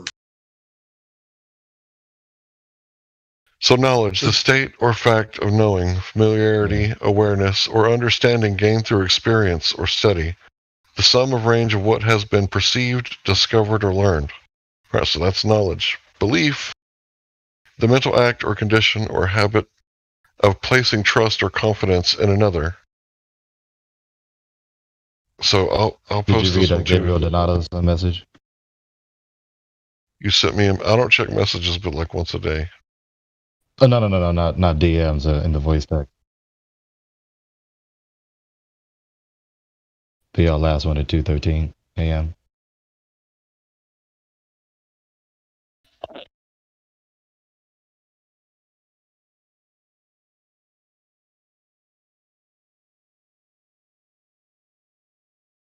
Right. So, given all these definitions of the word, there's no good reason to say that belief is the enemy of knowing. It's unnecessary. You got really triggered with that, didn't you? It appears he did. That's why I actually took my words back. I said I may have misspoke. What I meant to say was my beliefs can get in the way of my knowing. Okay. Yeah. If you I shouldn't have made a blanket statement. And what like we're that. telling what we're telling the ballers is that their beliefs are getting in the way of their knowing. And that's the their point. false beliefs That's are getting the in the reason. way of them knowing the truth. Well, you want to say that there's false beliefs and true beliefs, but that's the problem, bro. He wants to say that belief and knowing is pretty much the same thing. Is that No, what that's you're not what I'm saying? saying. No, that's not what he's saying. Well, he's saying yeah, that but he's saying that criteria- beliefs and knowledge are not enemies; they are similars. That's fine. No, there's true knowledge and false knowledge, and beliefs are in either true or false based on the knowledge that's being believed, relative to the knowledge. Beliefs are very personal. You A can play belief is semantics true with all if that.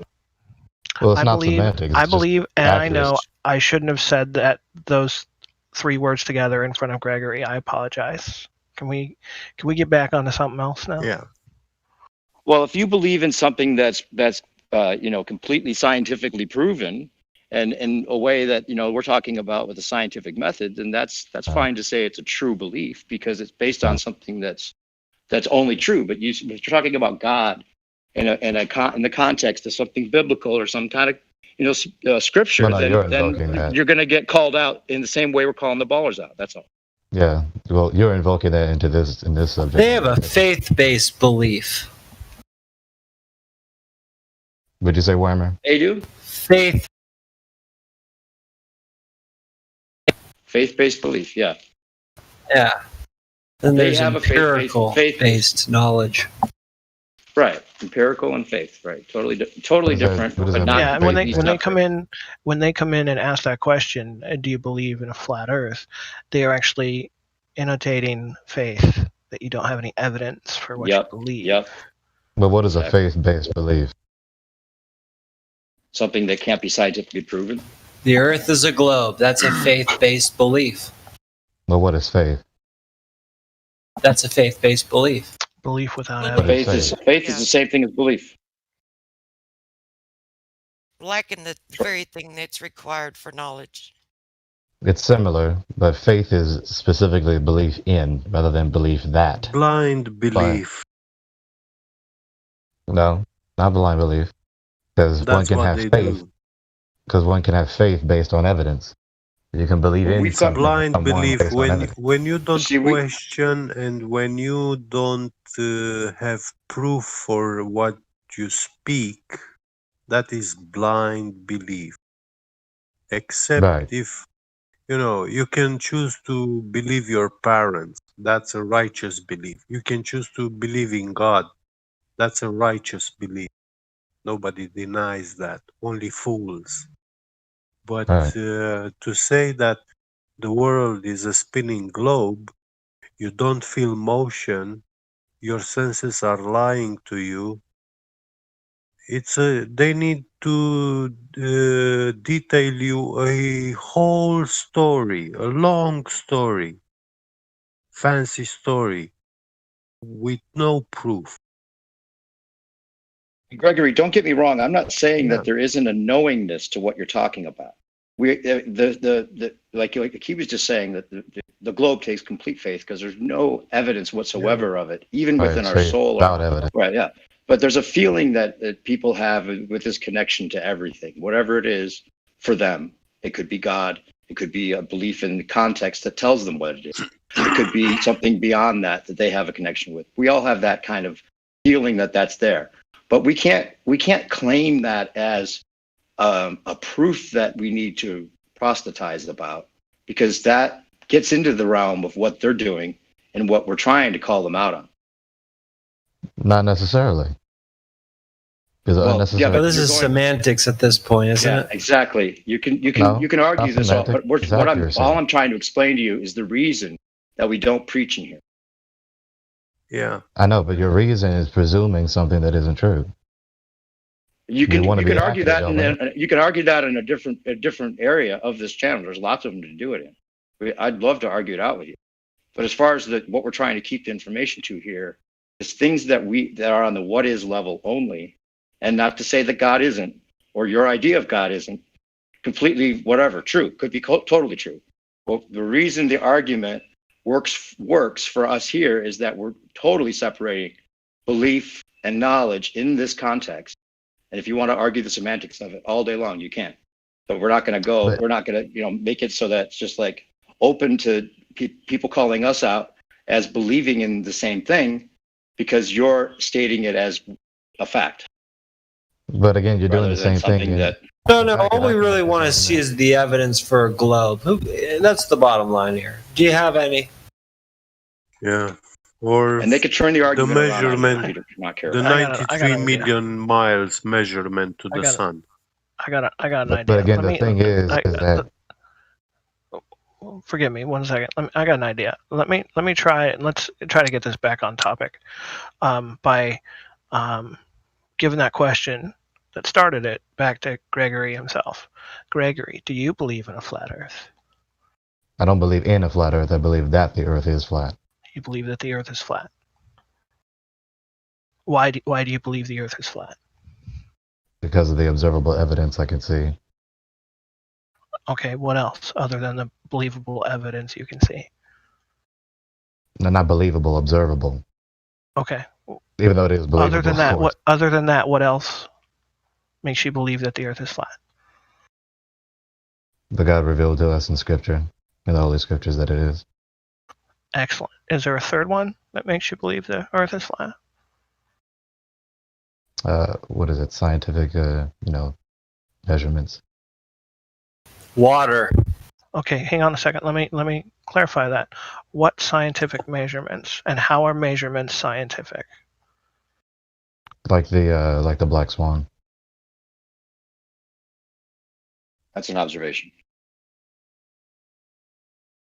It's also a measurement, but measurements are just measurements. They're not scientific.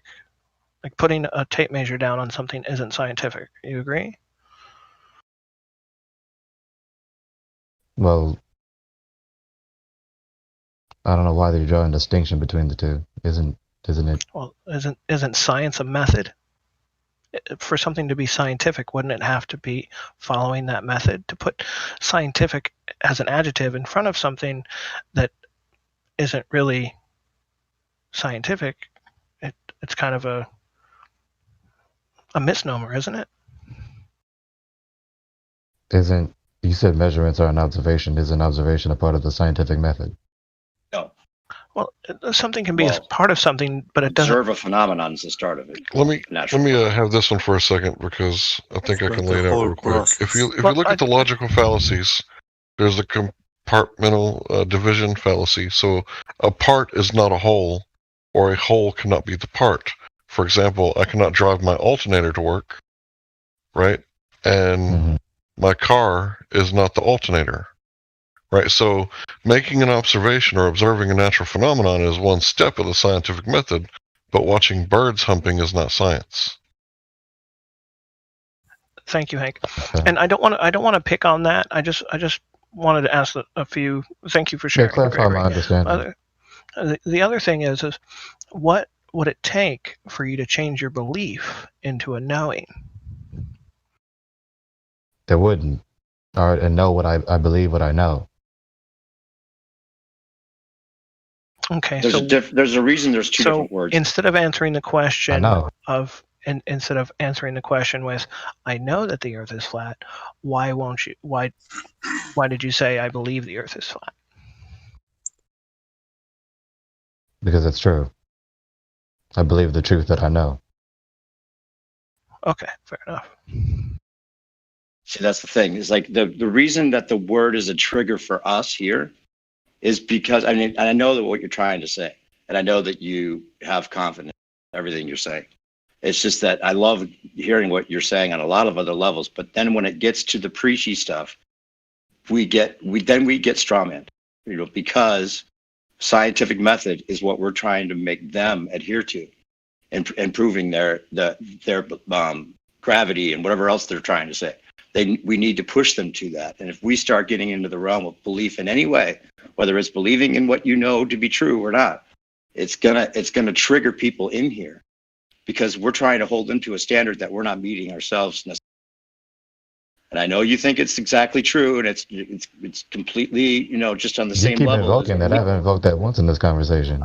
I mean, I get it now. I'm saying that I know you've gotten a little bit, and I like to hear what you're saying. That's the thing, is that you're cool as hell. I'm glad but you're new to this arena, at least, and that's the only. I'm just trying to explain it to you, because I know you kind of felt a little bit insulted or a little bit miffed that people were trying to get you to not go that direction with it.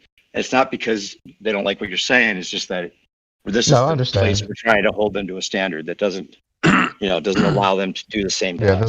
This place is designated for trying to. We all get off into the field sometimes. It's very difficult. We're just trying to keep it to a minute. Yeah, it's difficult to say what you believe too. A lot of us say what we believe in here, but we just try to keep it to a minimum.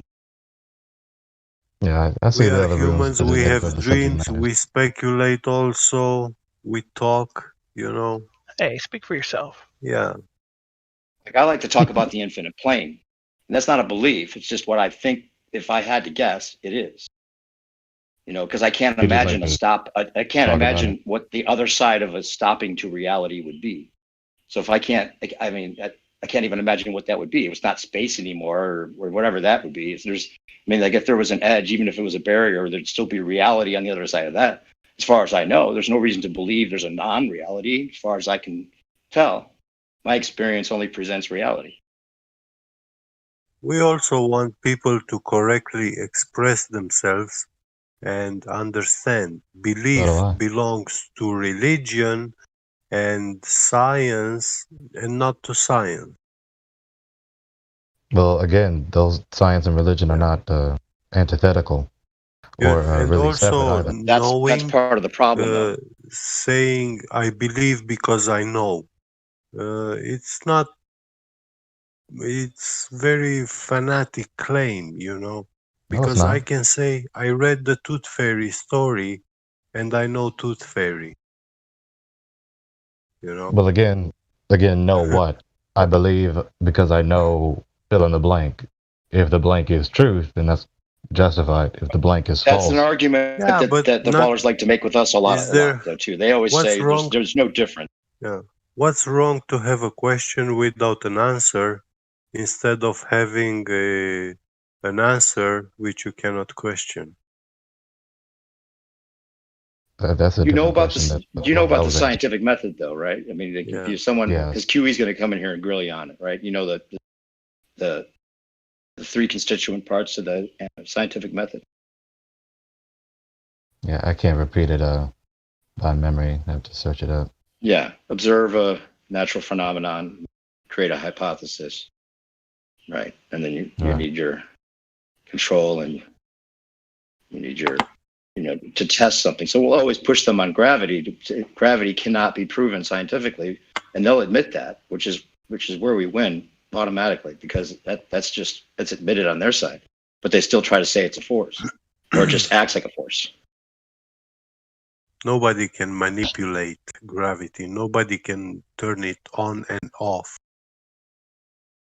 What's the how the scientific method works? It's an dependent control variable. Sorry, go ahead, Ro. No, it's all right. Go ahead, Hank.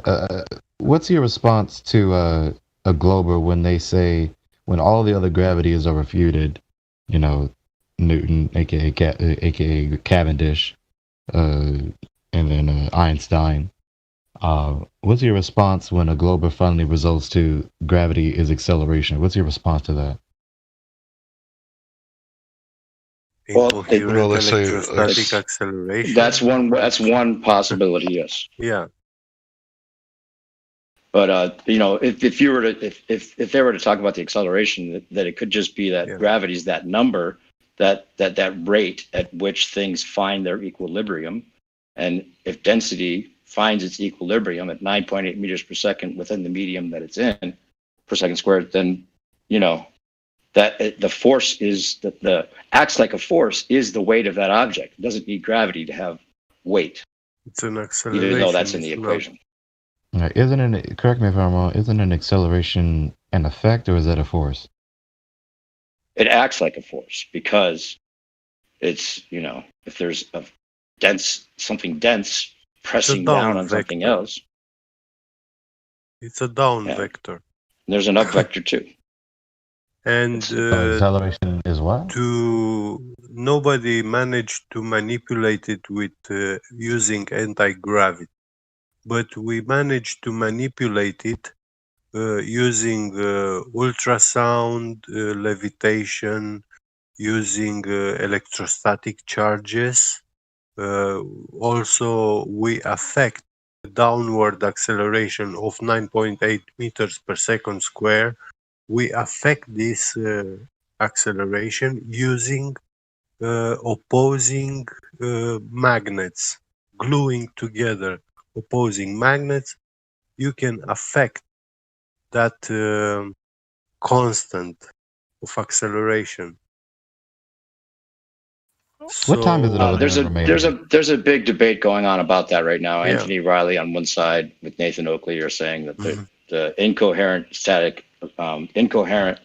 electrostatic acceleration is not necessarily the case. But I'm hearing a lot of things, but I'm not sure if Gregory's question has been answered. Has it, Gregory, or did you need to ask it a different way? Maybe I'll just repeat it again. I was saying, my question was, what is your response when a Glober says, after all gravity has been refuted and debunked, what is your response to, well, gravity is acceleration? Okay. How would you respond to that? As far as I know, I would just say you're just unnecessarily giving acceleration a second name, essentially. Because acceleration is acceleration. There's no need to call it gravity.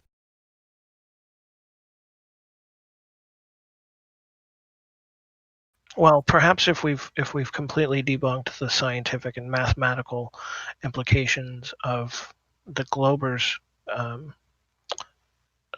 term gravity, we can reduce it back to what it etymologically and currently also still means, which is weight. And since you're never going to find a cause for that alleged effect, it can be relegated furthermore to a law of nature, much like the law of entropy. It's just something that happens always. You know Dice law?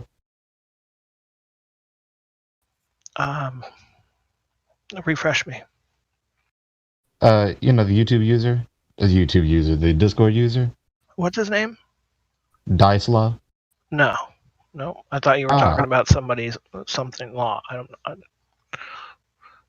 What about it? Yeah. He's, a great enthusiast of, very knowledgeable and enthusiastic about the ether. And he was explaining that things drop. And I'm probably not going to quote him correctly, but things drop because they're trying to find equilibrium, something. He said the words, null pressure, something. Yeah, null pressure mediation, equilibrium, or something like that. Coming to rest. Because when I think about things, fancy way of saying coming to rest. That's right.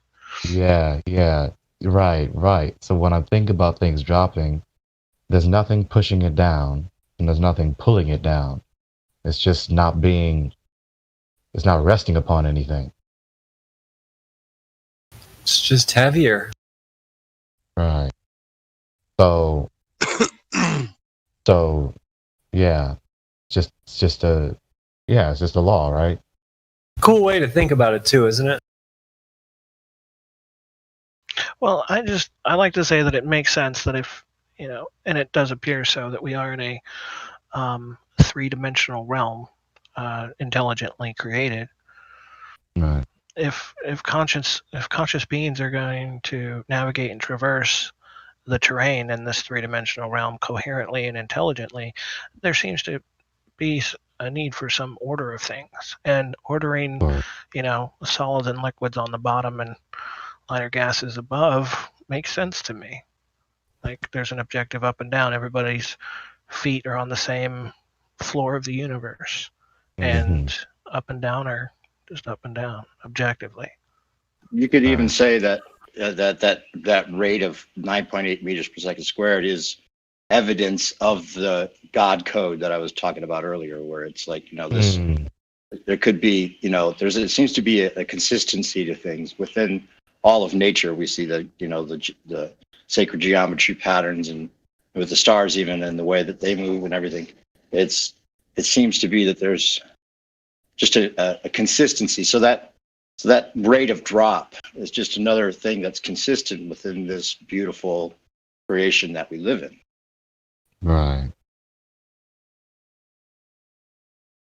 I'm on a plane. Also, a very interesting theory is the theory of information. What did Apostle Paul say in 1 Corinthians? Let all things be done decently and in order. Exactly what we see in creation. By the way, Gregory, you did a great impression of Neil deGrasse Tyson earlier with that whole "what is gravity?" that was great. That was sounded just like straight from the reel. I don't know if anyone else here heard it, but it was good. I don't know if I heard it, but I'm sure I can imagine what it sounds. Do it again. Gregory, listen, do you make music? Exactly. Anyway, Gregory, do it real quick for us. Do the "what is gravity" thing, because it was perfect. What is gravity? I don't know. Next question. That's pretty good. I heard that interview so many times. He said, I don't know. Next question. Then he said, we can measure it. You had to laugh and everything last time. You did the laugh and everything. Yeah? You had his laugh down perfectly. What is gravity? I don't know. Next question. We can see it. We can measure it. But when you ask what it is, I don't know. Right? It's perfect. Yeah, and quote Neil deGrasse Tyson so many times. Sounds so. It's almost like music now. When you're watching YouTube doing your research, all these pseudoscientists, high priests. Have you done theater in your life? Because you had the accents down pretty well too. It's funny that you say that because I took theater for half a semester. Ah, okay. Well, I guess in high school. You just have a natural dramatic sense to you.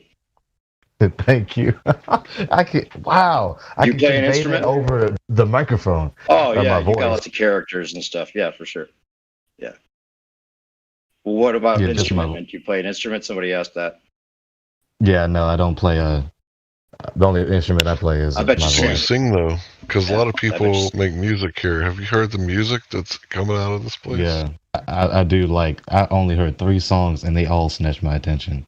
Yeah, dude, I don't. The music coming out of here is tip top shape. The rappers, I mean, the talent that man, look.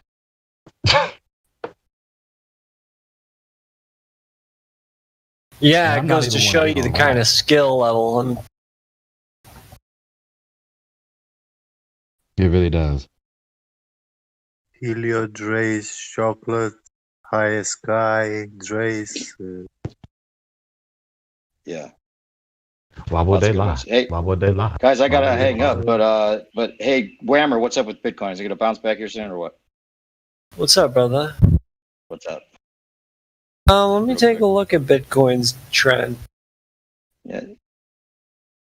Anyway, we'll talk about that on the other server or something.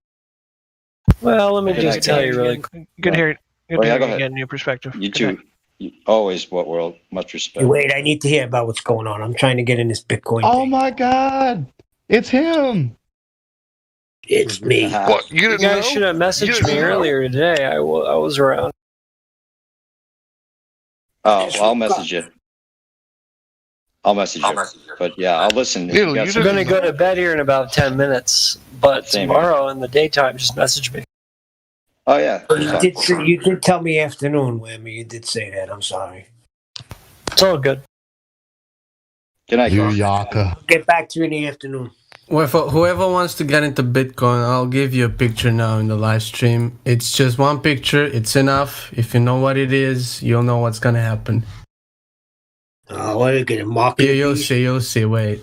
Here we go. It's related to your Bitcoin stuff. I've been into it enough. But this one should be enough for the people that know what this is to just be a bit skeptical about it. There you go. Oh my God. Just stop. What is it? I can't get there. It's a Bitcoin ATM and it has an Illuminati sign on it. Andrew. Shut up. Shit. Make the money while you can. Bro. You know what fun is? Hold on. Dude, I made $3,000 with crypto and I got out. What does that represent? All right. Here's my chart. If it stays within the daily trend, I'm bullish. Every currency is freaking Illuminati. And that's the daily right there, boys. Hey, shit, that's not the daily. Hold on. I heard it was Dogecoin day today. How the hell do y'all understand Bitcoin? I don't understand that at all.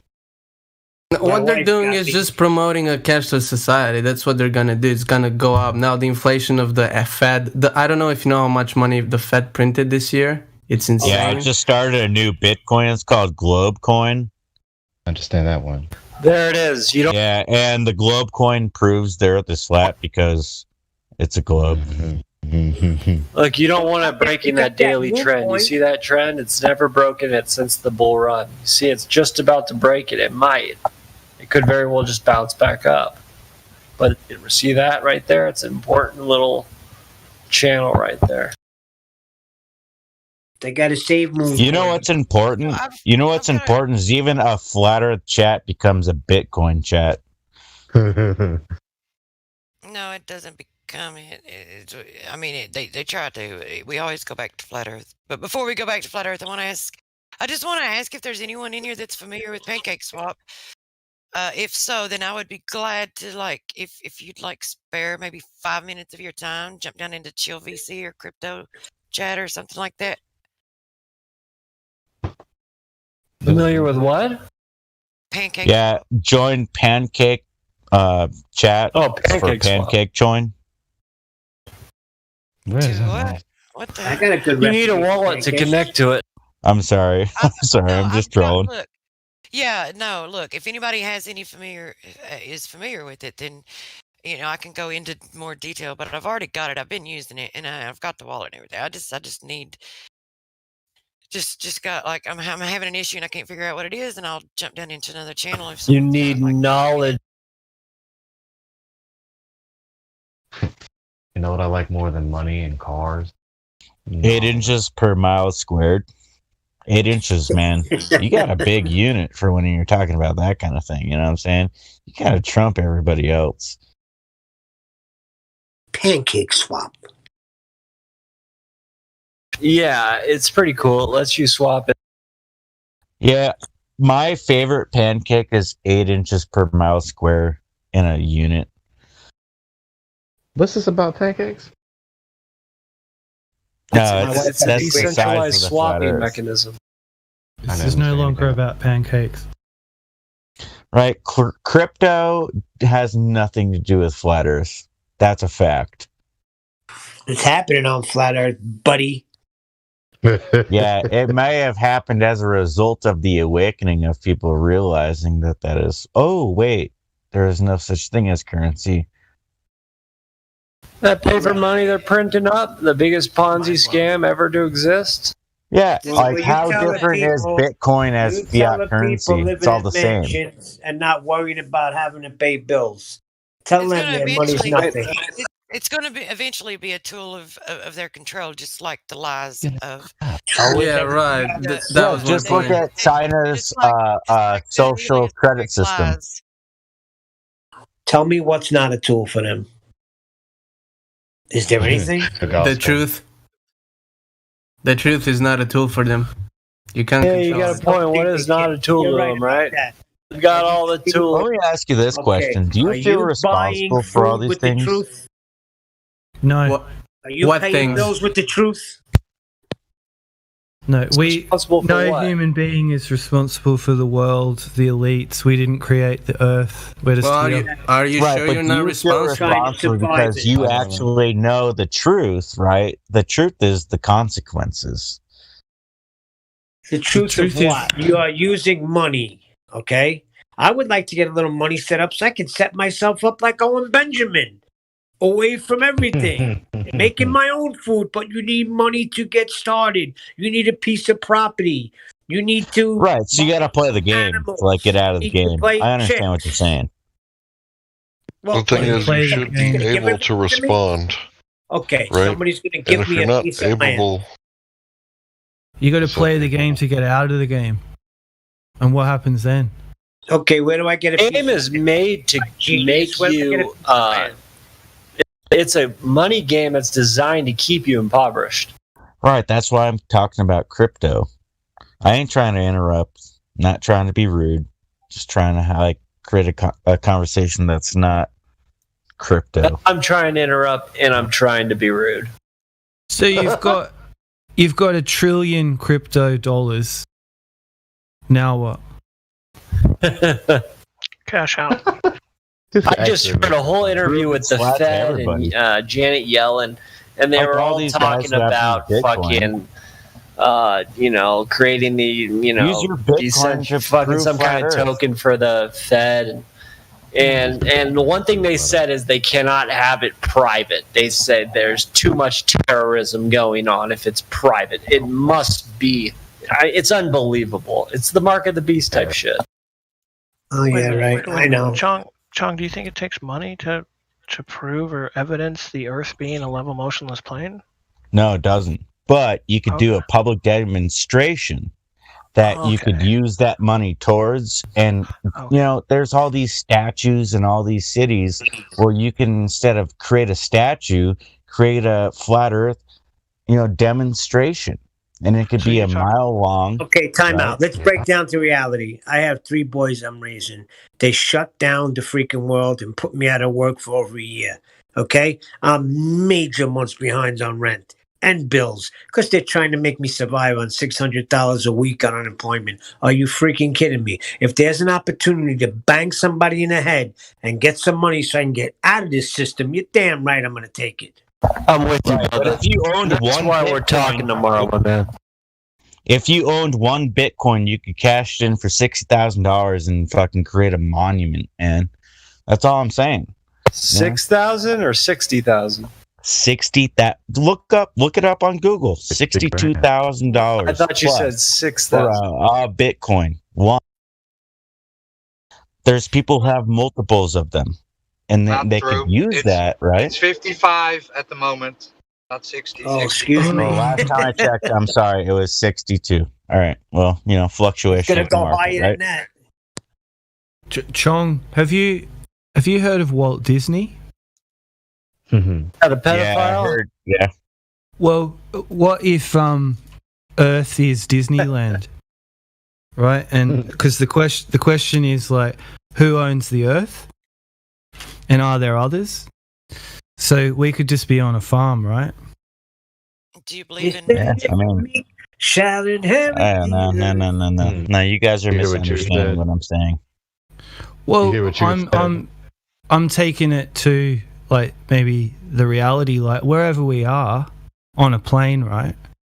Someone owns it. Someone runs this thing. It's heavily regulated. There's no doubt about it. Not really. Yeah, absolutely. I understand that completely. It's without a doubt. Nah, if anybody actually runs it, in the end, they're gonna kill themselves. Well, who brought Jesus on a mountain and told him to look at all the, what do you call it? Kingdoms of the earth. Right. He said, all this was given to me, and I could give it to whoever I want. Just bow down and worship me. It was. I just want to know how there's millions of men who supposedly died, fought to, gain this country, and their sons and ancestors, after them. Our forefathers shed blood to conquer the country, and yet their children are broke. I mean, what's that tell you? Let me ask you this. So the owners of this world know that it's flat. Wait a minute. Whammer, are you under the misconception that the United States of America won the Revolutionary War? Right. Probably am. Go ahead. Well, the winner of the war writes the treaty, right? Yeah, word. I hear you. So what happened? I think we've always been hand in hand. So take a look at who wrote the treaty for the Treaty of Paris that ended the Revolutionary War. It was written by the king. Just tell me. It was written by the King of England. Just tell me. We all know that. Okay, but it's what, King George? Yeah.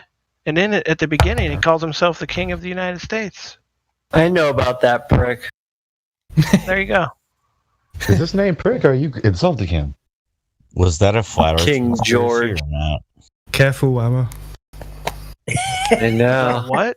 Long Squad might show up. Don't mess around. We'll get some crack villain on you. What did you ask, Sean? I mean, just a bold-faced ass lie they told us. Hey, whoever lives in London or Europe, what is illegal for you to say? Like, what is... Say that again, Sean. I said it twice, The dude. people that live in Europe are not allowed to question certain things about the Holocaust. And they're not allowed to make racial slurs. What do you mean Holocaust? It's just the Holocaust? That's it? What's the Holocaust? I think they're not allowed to talk about it. Landmines I'll be wrong ahead. Talk about it? You mean they can't talk about What do you mean? It's all over every movie. They remind you of it every day. Okay, hold on. I might be wrong. It might be Germany. You're not allowed to question it. I think you can question it in the UK. You can't question it in 14 countries. It's frowned upon. It's illegal in some. You go to jail if you question it in about 14 countries. I mean, why even bother doing that? Like, you're just validating the naysayers. Like, don't you get it? I just feel like they're pushing a belief on me. Like, I've been seeing things about the Holocaust since I was 5 years old. Like, why are you trying to tell me so much about it? Are you trying to make me believe something? I don't know if it happened or not. I don't know. Well, there are revisionists that go to jail a lot, so there's something there, obviously. Of course there's something there. It is there. No record shows there. I'll go ahead and tell you the truth, guys. It never was about what we think it was about. It was about exterminating Germans. Huh? The Holocaust never was what we thought it was. It was about eliminating as many of the population as we can. Okay, in World War II, there was a city, and I can't remember the name, but it was like a safety city where the old men and the women and the children went. The Allies bombed the crap out of that city. And once the smoke cleared and, they started to clean up the people and, they bombed it again. This is where carpet bombing comes from, right? And it's against the Geneva Convention to bomb the eggs. You're not supposed to bomb anything but military targets, right? Yeah, it's a war crime. Right. So they committed atrocities. Wait, when was the Geneva Convention formed? After World War II, correct? What? When was the Geneva Convention formed? Before World War II. Before? Okay, so... Yeah, it was a war crime. Yeah, it was after World War I. I can't remember the name of the city because I'm not good with names. So when did the United Nations start? Dresden, that's it. It was Dresden. Yeah, thank you, sir. So yeah, if you look at what they did to Dresden, obviously it wasn't about what we told it was about. It was about what it was actually about. And it was about killing many Germans as possible, because the German Empire was competing with Europe. Sorry, the UK. Tartaria? No. Well, that was part of it too, because Tartaria was, those people were exterminated too, and that was wiped out of our history books. That's why we can find. I'll have to learn about it. That's what I'm saying. We don't know what's true anymore. I throw my hands up. I don't know. Okay, well, I'm telling you what I've uncovered in my research. That these Germans were slaughtered, men, women, and children, raped from 8 to 80. They were slaughtered. They were hunted down, and they fled into the seas. They fled into the snow. They fled everywhere they could, and they were exterminated for lack of a better word. I'm not saying you're not talking what happened, but how do you know that? Okay, so all right, let's look at the numbers. All you have to do is look up the Holodomor. The Holodomor will tell you right there in the history books. Well, you don't want to fall into the fallacy of. We can't believe these stats that are out there. No. Let me. I have a point to make. If you actually take the 6 million Jews that were supposedly killed, Hank, why don't you just drop a 6 million in the live stream voice text for everyone to start their own research, and we can get off this topic and go back to the shape of the Earth, please. Why, you can't talk about that? Okay. What else can't we talk about here? Yeah, Neil, maybe not that. I don't know. Just give me the list now, so I don't have to bring it up later. You can talk about. Listen, I'll just address this real quick for Neil. Neil, you can have any conversation about anything you want, but in the live stream, we try to stick to the shape of the Earth. Does that answer your question for you? No. Because I hear stuff talked about all the time. Sometimes 5. Well, honestly, the flat Earth is connected with the swastika. 100%. That swastika is a very beautiful symbol, and I believe it is the flat plane with the 4 corners. I thought it was taken from the what do you call it? Constellation. Big Dipper. Nah, I think it's the 4 corners of the planet, dude. Planet? The planet? The planet. Or the fucking place we're at. You know what I fucking mean. I know what you mean. Forget about it. I'm getting out of here. You guys drive me nuts. Just get the meaning I want. Bye, Neil. Tell me how to strike and rich in Bitcoin so I get out of this planet. And when you do get rich, it's like, well, all you realize is you're not that rich. Neil, you crack me up. I just want to be able to not sweating. I want to be able to. You just want to eat. I want it a little easier. You want to be able to go out. You want to go to a vacation. You don't have to worry about the fucking bills. There you go, guys. Exactly. It's in the hey, and I'm warning you, this site is uncensored. So if you start, looking on other videos, there's going to be stuff you may not want to see. I like seeing that stuff. But since you guys are researchers, I'm sure you can handle your own. No, we can. We want to see the stuff that you don't want me to see. Yeah, if you want to see what you're not supposed to see, that website has some of it, and it has a bunch of garbage on there too. But does it go into the occult, Hank? I don't believe there's any occult in there. What I just posted was evidence of genocide on the German people after and during World War II. Yeah. Take the red pill, and I show you how deep the rabbit hole goes. Follow the white rabbit. Shout out to Pete Shea. Offering is the truth. Nothing else.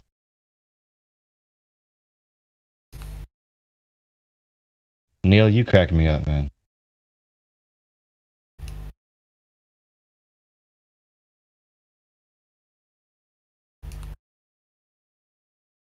The problem, I cracked myself up. There's this game that I'm like fucking mining coins, and I can take those coins and dump them on the exchange.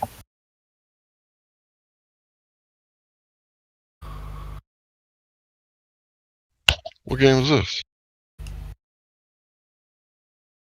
Oh, TLM. I'll get into it. We'll get into it. Tartarians' lives matter. Alien world. Is that really how it is? Wow. The Big Dipper's. Wow. Yeah, that swastika's a really beautiful symbol. It is. I mean, it is what it is. So it's the clock in the sky. What is I hate the term swastika. What is it supposed to mean? What is it supposed You to want say the to drink? me? Clink. It's the peace symbol. See, we've been brainwashed by the peace symbol from the 60s, which is an upside down broken cross. But before this was the peace symbol. It was on the street signs of the Native Americans before World War II. It was a Hindu symbol before Nazi Germany. Mm-hmm. It was, it was a peace sign, literally. Hey, look at Mac.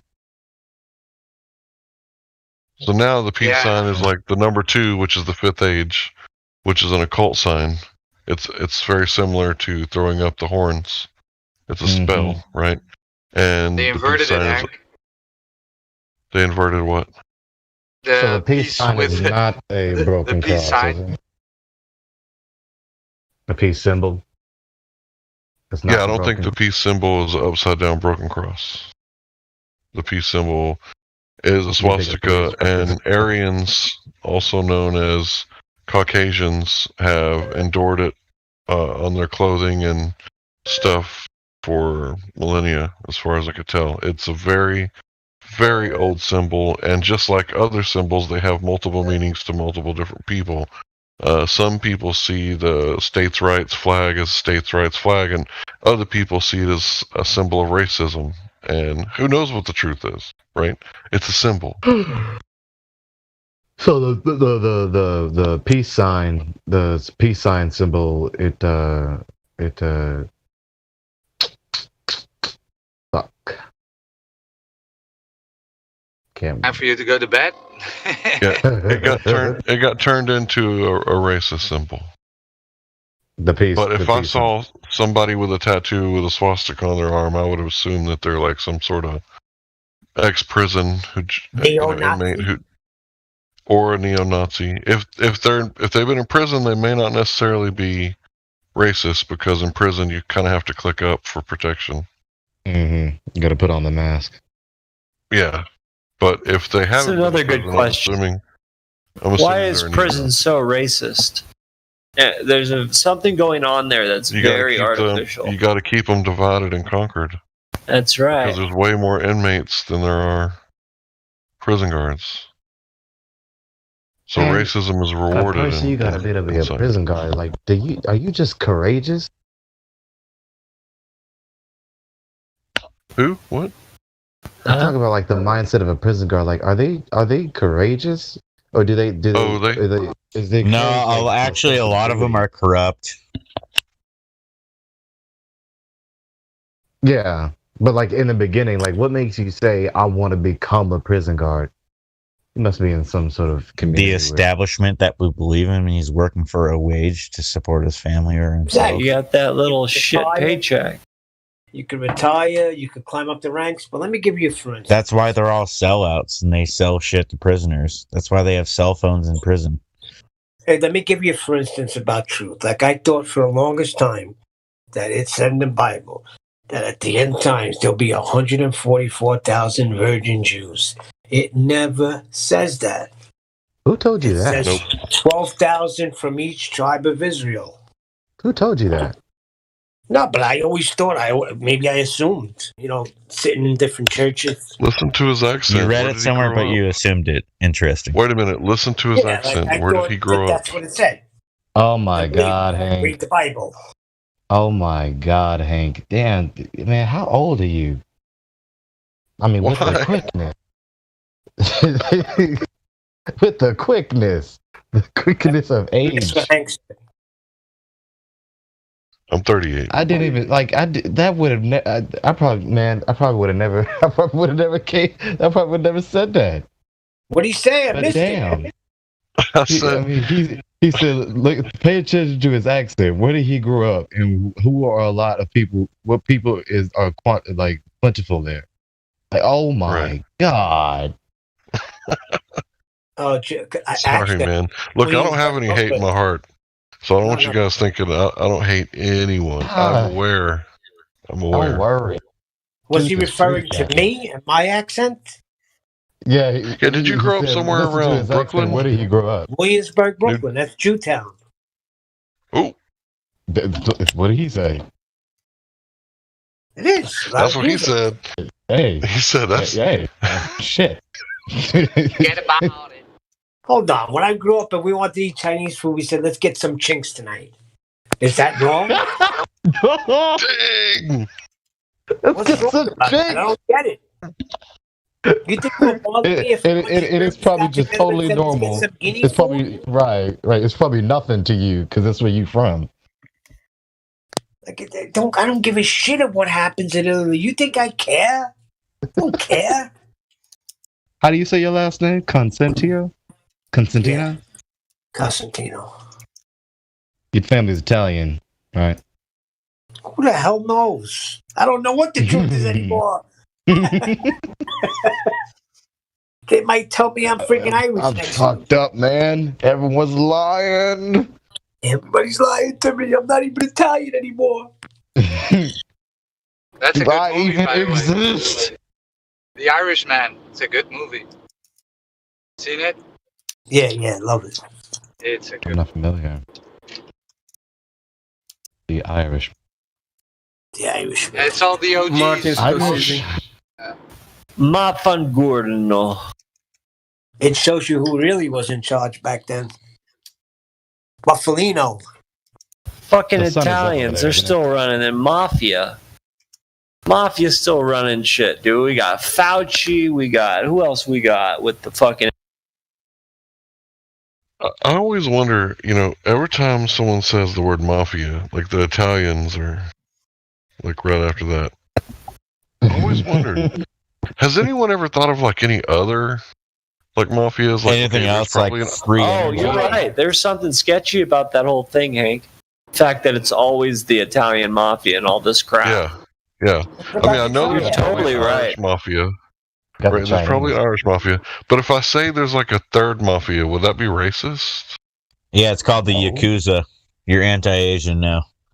No, not that one. The other I don't hear much funny-eyed people. Hey, you went to Pablo Escobar. Sure as hell didn't run any drug trade. He was just some farmer off the fucking land in Mexico. Right, like he just doesn't like Cubans. It's all right. Like nobody. Let me ask you a question. What was Al Capone? I don't know. He's an old school gangster. Right? Al Capone was not mafia. He was not part of the Cosa Nostra. He was a gangster, and that's it. Exactly. He's an old school gangster. Right. They ran him out of Cosa Nostra. A mafia member and a gangster. Huerta. Neo. What's that? Neo Marta? There's a difference between a mafia member and a gangster. My brother has that tattooed on his fucking stomach. One makes a mean Cubano. That's what I say. You got to get into that guy Michael Francese. Look at some of his videos. He got out. Father, 103 years old. You know how if I was one of those guys, I'd just make like, how like all these basketball players make like the George Foreman and like Shaq has this thing. I'd be like, hey, sandwich press, make a Cubano. You know what I'm saying? I know what you're saying. You know who I don't hear much of? I don't hear much about the triads. I just said triads 4 times while you were saying mafia. First thing I said when Hank was asking the mafia, I said triads. I haven't heard MS-13 represent. That's true. They're out there. They're all out there. What about What purpose do they have? Los Diablos, senor. Si, Diablo. See, the mafia was supposed to be sophisticated. It was supposed to be just about making money outside of the establishment where they weren't able to make any money and survive. Well, they took over Italy. They took over the United States. Does anybody here know about Chabad Lubavitch? Yeah. Yeah, I was there. You were there? Yeah, I was 13 when I started. So it's been a plan the whole time to trick America into fighting wars for her allies. Right? I'd say it's hard to speak the Jewish language. Like that's what the first name of what you said, is that what it was? Like it sounds like you're clearing your throat. You couldn't talk. Yeah, you couldn't speak while you were eating. Oh shit! A bunch of Persian friends, Jewish friends. They all talk Farsi. It sounds like shit. Yeah. Try Dutch. Wow. Try Dutch. Try to talk Dutch. Man. Try saying that with a mouthful of food. That's all I'm saying. My Persian friend had so much hair on his body, he was like a bear wolf. He had to get laser surgery. He was so embarrassed, but he had like hair like you've never seen. I bet the laser traveled in a straight line. Oh yeah, but you know what? He lasered his whole back and his stomach, and guess what? That hair grew back 2 times thicker. Like Kramer in Seinfeld when he shaved his chest. This motherfucker's got hair on his forehead, fucking his nose and shit. Yeah, but would that laser be over? Hold on, would that laser go straight when it goes over his shoulders? It would have to be curved. Yeah, it curves around, dude. Yeah, see? It's kind of like the hair growing back thicker. It's kind of like when a Glover tries to argue against the laser test, their cock disc is thicker every time. It grows back thicker. Man. It's thick. He had a big unibrow, big Persian unibrow. It doesn't mean that there's more follicles. It's the fact that the follicles get deeper. So, yeah, that's like cognitive get deeper or they split? No, they don't split. They get wider. Okay, well, think about this. If it's like here we're gonna talk about freaking hair follicles, man. Well, I told the dude I'd lay him down and run a lawnmower over him and see if that worked. Nah, they grow back. I'm telling you, couldn't take his shirt off when we were younger to jump in the pool because the chicks would be like, "What the fuck?" Oh. Nah, we still loved him. His name was Amir.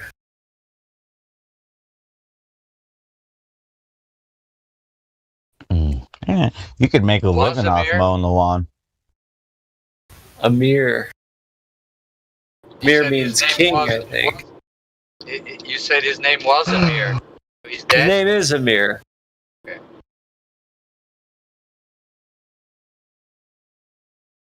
Anyway, how about that globe?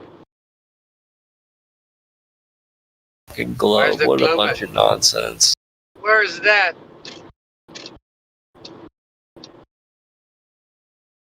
They got the whole world teaching this shit. So just that alone tells you it's a one world gig. I mean, when the whole world's teaching one curriculum, yeah. I mean, what the fuck? Yeah. I mean, what other variable do you need? Think about what's been on every website, every door, every business, everything.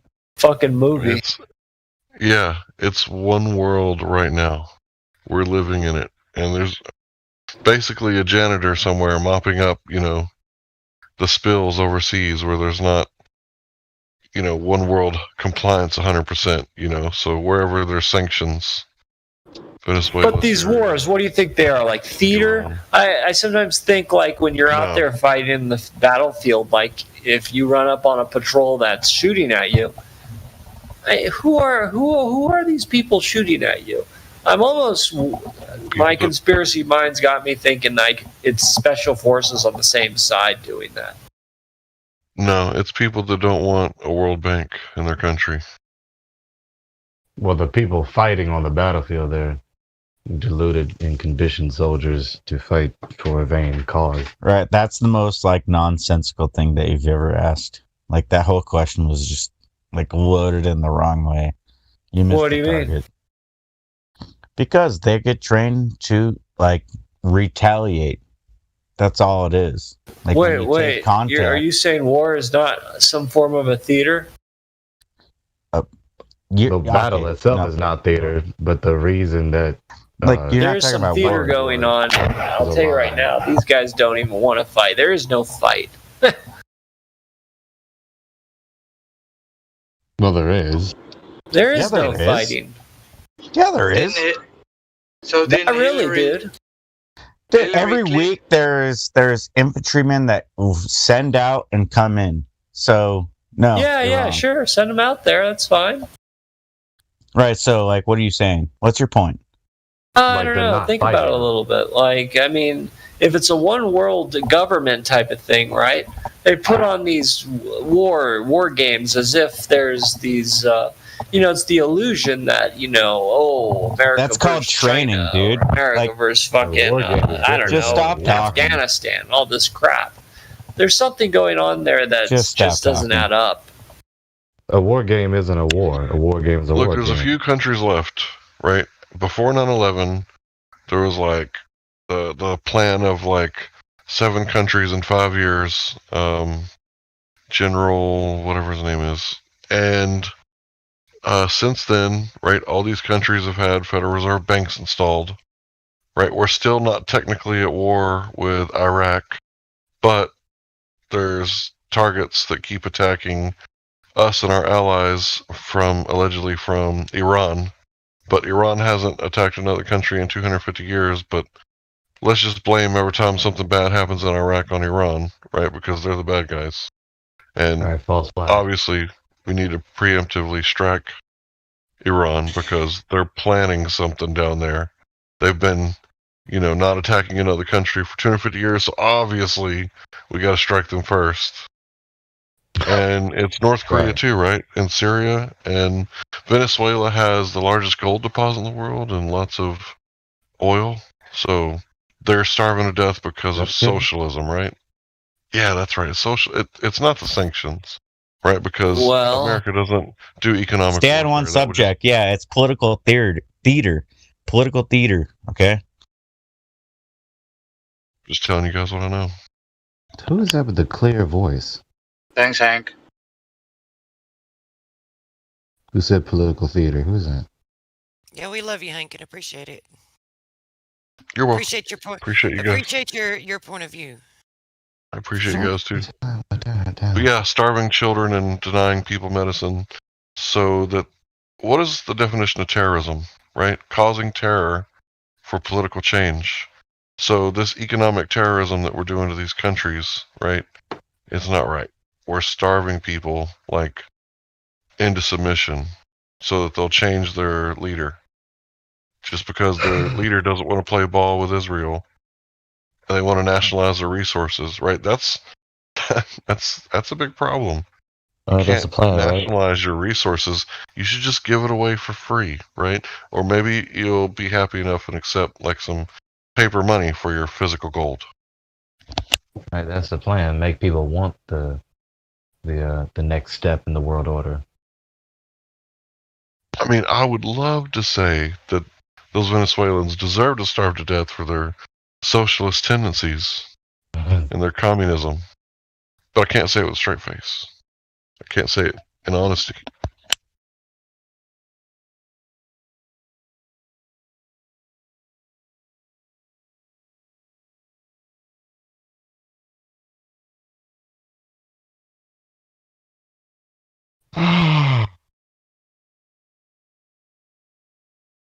Is the Earth a ball? Not today. Not today. Globers, tell us. We're wrong, aren't According we? to the Glovers, it depends on atmospheric conditions, whether it's a ball or not, right? You went to a place that doesn't exist, can't exist, or we're there for the Or long. wait. Yeah. Does anybody want to hear a story? Or Let's wait, hear not so much whether it is a ball, but just it depends on the atmospheric conditions, what size the ball is. King Right. Shasti's in here. He's on the fence. You think maybe, I don't know, King Shasti, have you had any revelations, or Do you have any new questions? What's keeping you on the fence? Shiesty.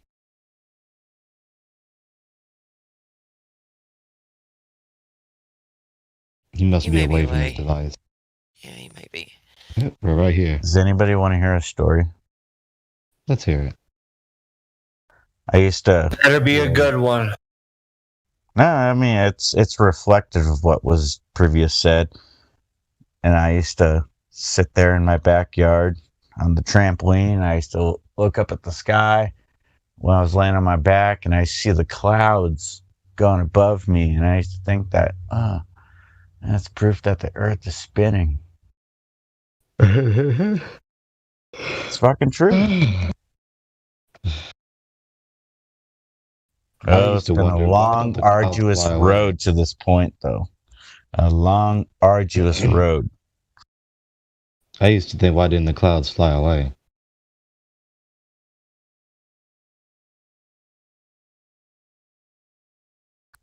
Mm.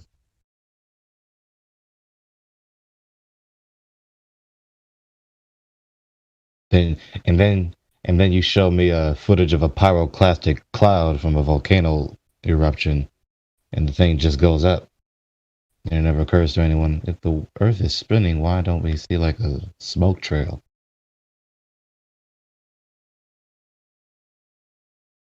Being wrapped around the Earth as the Earth spins. Yeah, it's true.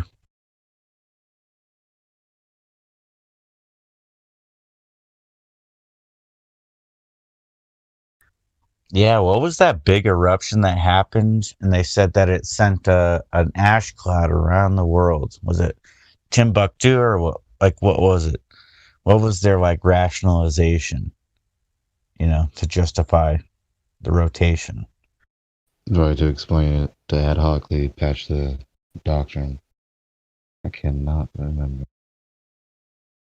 Big ass explosion. It could not Pompeii. Not Pompeii. That was like something. No, it was something like modern. I forgot what it was. Look it up. Share it with us. I'm just chilling. I'll just mute myself. Sean, how long you been on Discord? I initially made it to like play games with friends, and I didn't use it too often. And then I found about Flat Earth, and then years later I realized there's a Discord, and so I joined it. I don't know, maybe like 4 months ago. But I've been privy to this information for years, so I don't know. Globers. Hey, I don't know shit about shit. So come prove us dumbass flat earthers wrong.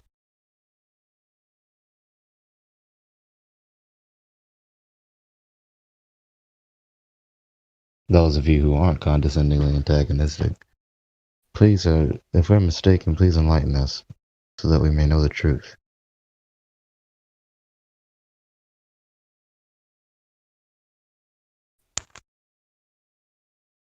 Is it time for me to go to bed? Yes, Gregory, it's time for you to go to bed. In my world, I've been doing a lot of soft disclosures, with like friends and family and stuff. So slowly getting them interested in a, relatable way, I should say. Mm-hmm. Jesus Freak Computer Geek 2 on YouTube? No, I don't. He has like these little subtle tactics that he uses in regards to, what is it? It rhymes with Bovid 18, right? In regards to that, he has yeah.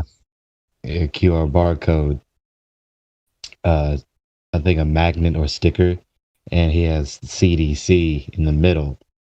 And so he puts it here and there, and people presume that it's actually from the CDC, when really it takes them to his website exposing the COVID-19. I said it. Right. I appreciate. guys, we can't talk. Go ahead and finish. I don't know if you guys haven't read the new welcome. Forgive me, I have to do this. You guys, if you guys like this platform and you like being able to come here and talk, you can't talk about any of that. Read the new welcome. There's a new announcement from the admins and from the rest of the mod team.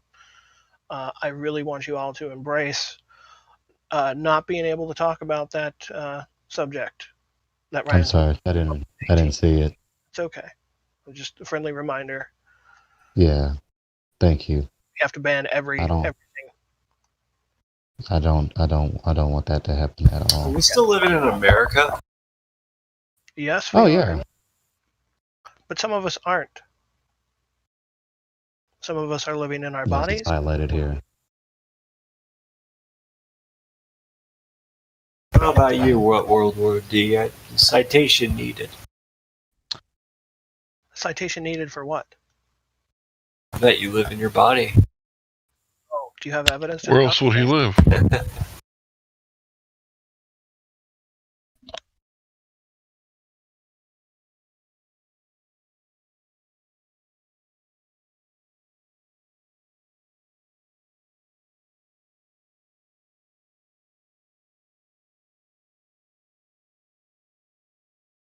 Any evidence of gas pressure without a container?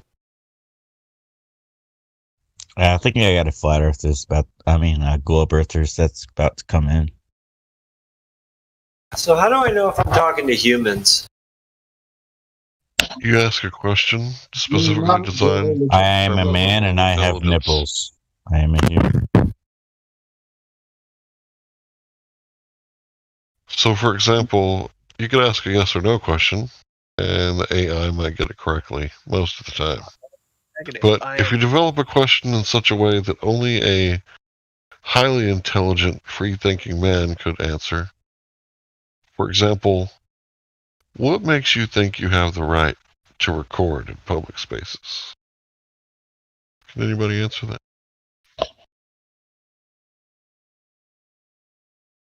What was it? What makes you think you have the right to record in public spaces? What makes me think? I make me think.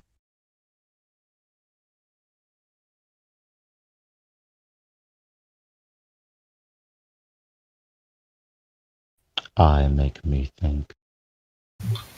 And since I make me think. Where do rights come from? The law. Here's a paper. Nope. Of course you do.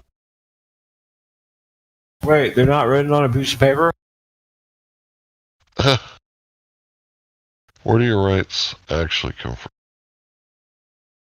The God. The creator, Hank. We can't talk about That's right. Where? Natural born rights. The creator. Yeah. Your rights come from the creator.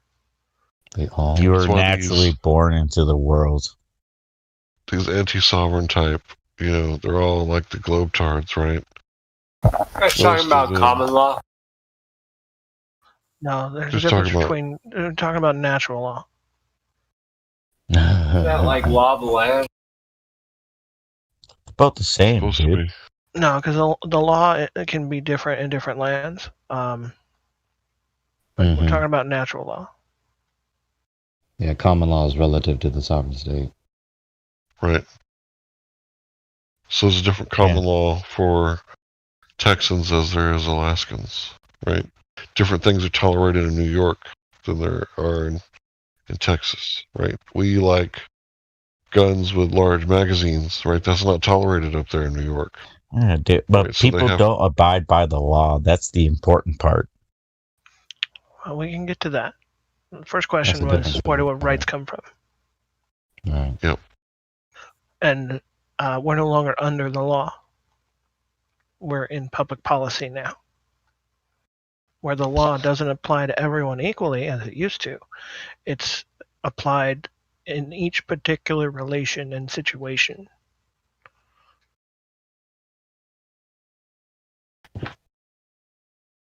What is the difference between law and policy? just kind of described it. Law applies. Both rely on an establishment.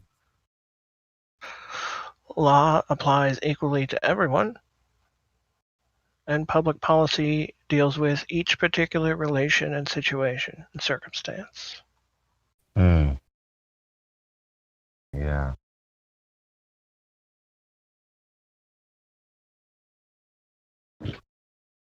Any proof of gravity?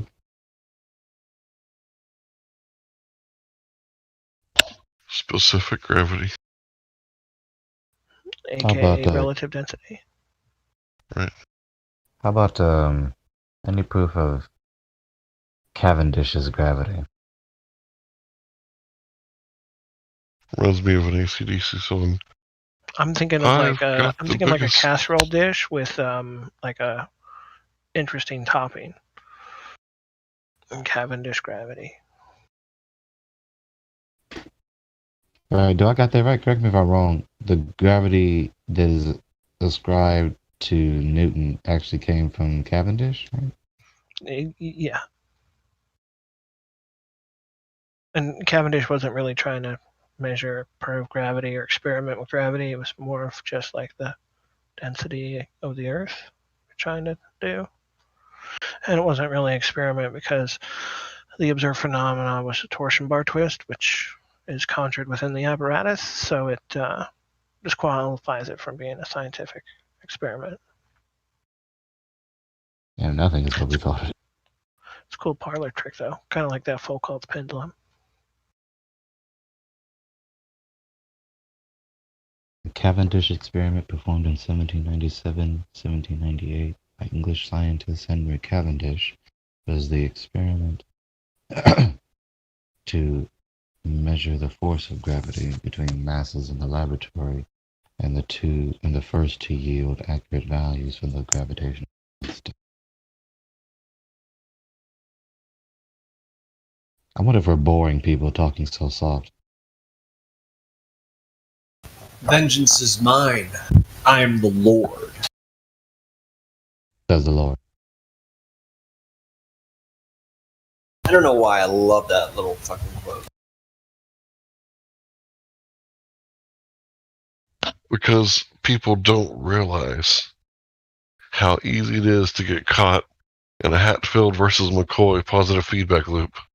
And that, it starts off like Romeo and Juliet's cousin or whatever, where I slap you, you punch me, I stab you, you shoot me, my cousin kills your cousin, and pretty soon, who's going to run the farm?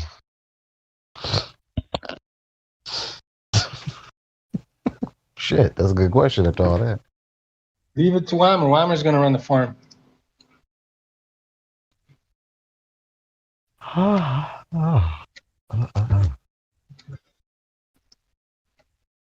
Any signs of geometric Earth curvature? Not yet detected. 2,000 years and still searching. Yeah, the road's clear. I feel like on the elite level, they're dealing in another form of currency. It's not paper money. It's something else. They're probably not even like paying things. They're probably just trading. Like, oh, we're on the same team. You want this? I'll take it. I want this in return. Is it gold? No. It has to be something else. Secrets and favors? Commodities, including humans.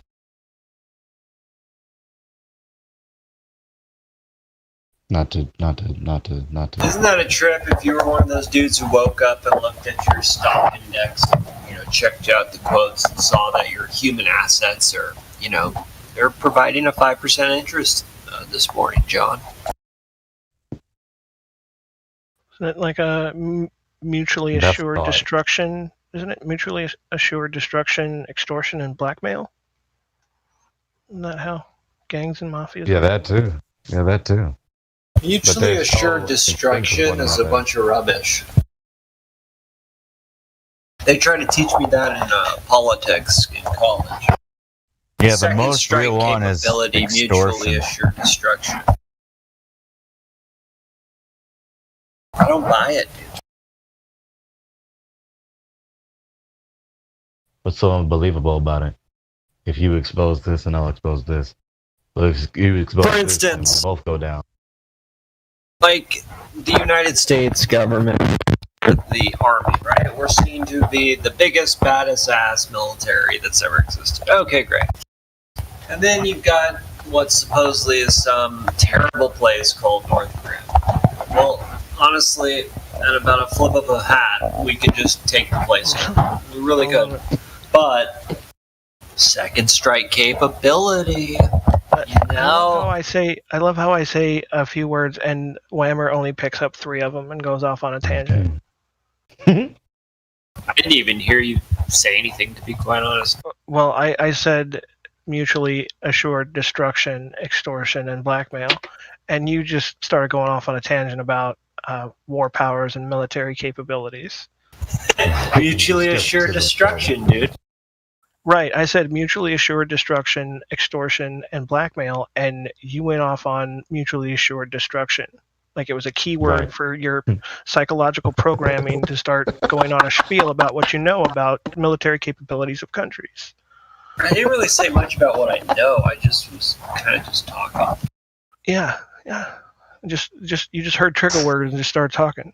I don't know. Is it okay with you? You know, another guy talks.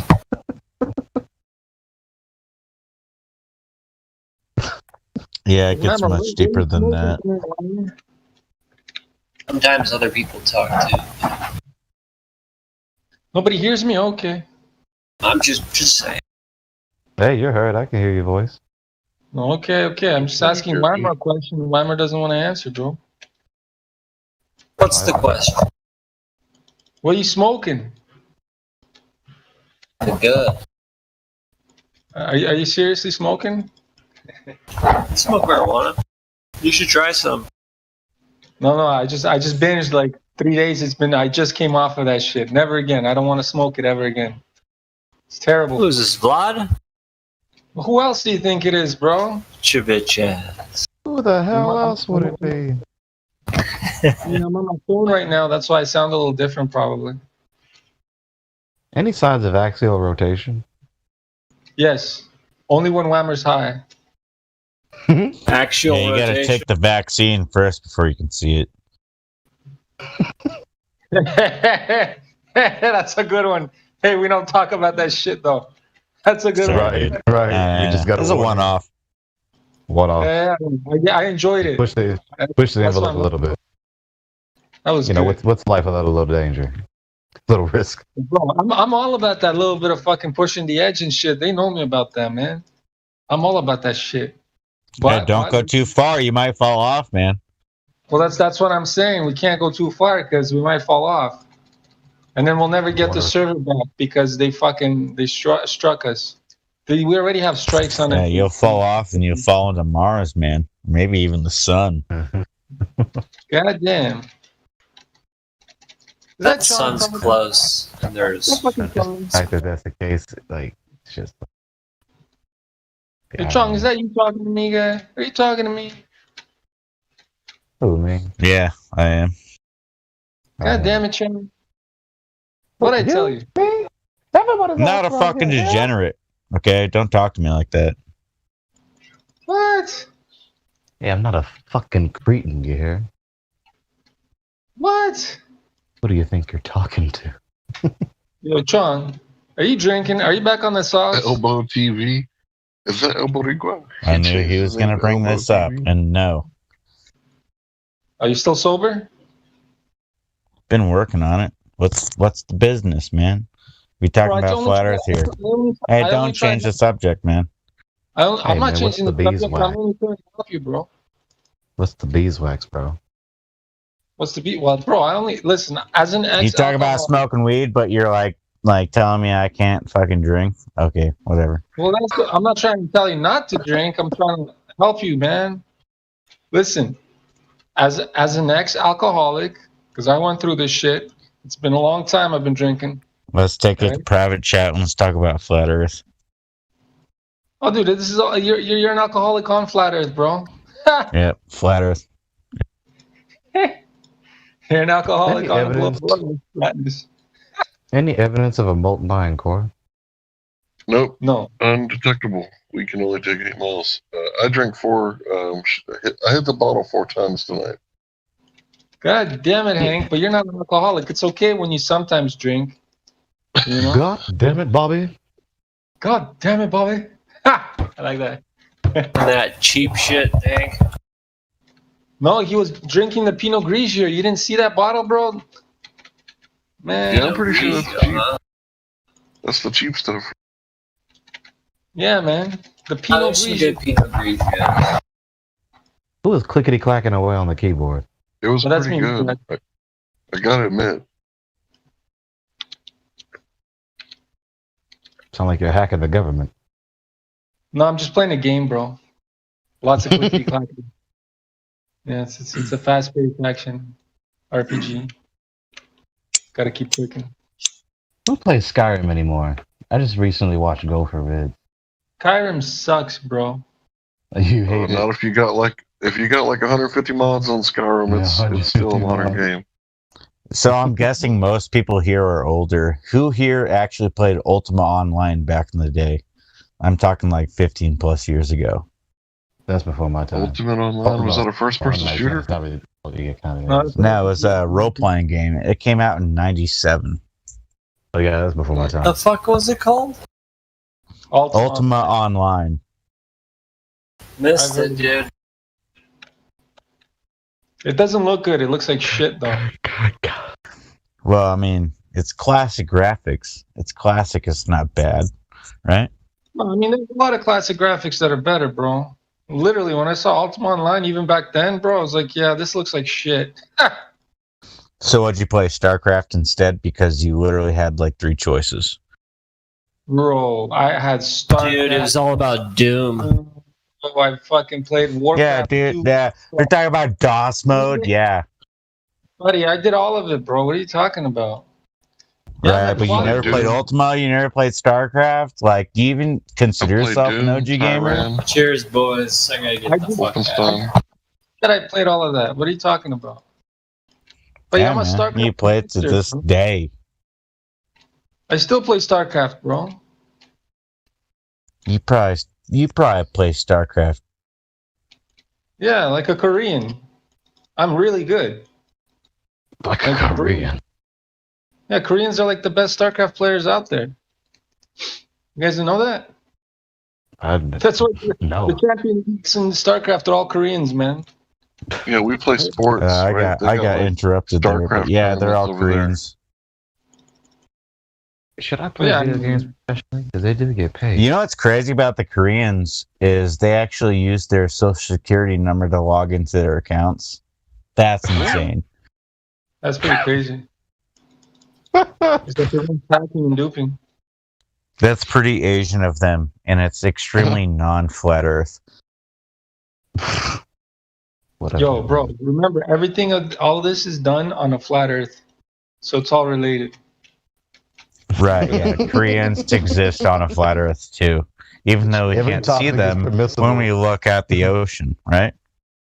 Why are Koreans so pale?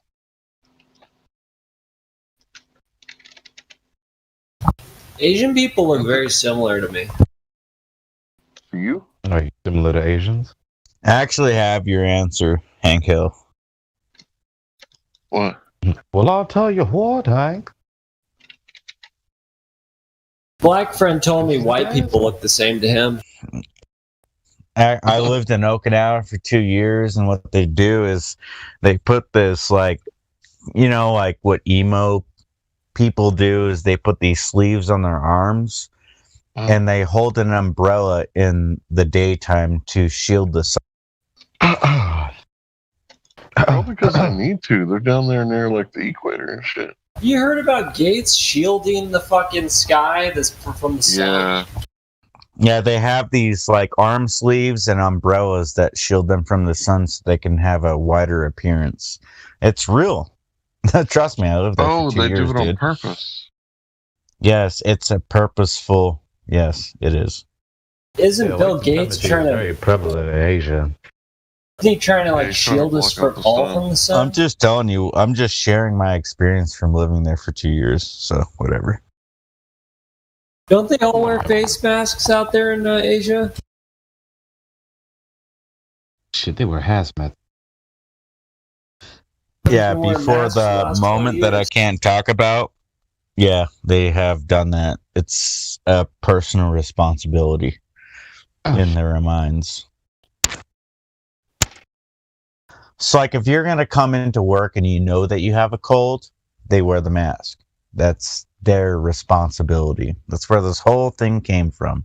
But off the subject, Earth is flat. Any signs, any evidence? No. Any scientific evidence of Earth radius? Hey, are there any real asteroids? Floating rocks? Is there any legitimate, like, yo, that's a fucking asteroid and it's been confirmed? Is that or is that all bullshit? Yes, there's evidence of rocks flying and crashing onto the Earth from a place that does not exist. Okay, so the earthy planets are in the inner solar system, and there's an outer solar system where all the gassy planets lie. Right. We're talking about asteroids. Okay, so does anybody want proof of all of that? Because I can provide it to you. Proof of asteroids? So there's rocky planets on the inner solar system, and then there's the, asteroid belt. And then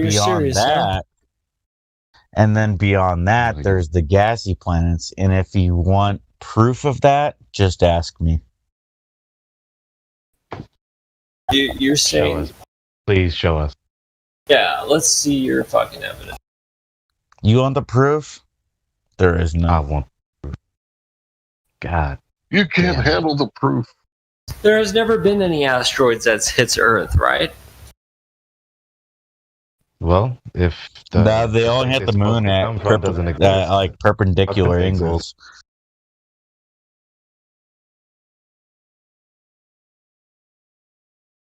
So, right, and where is you see a flying star? What the fuck?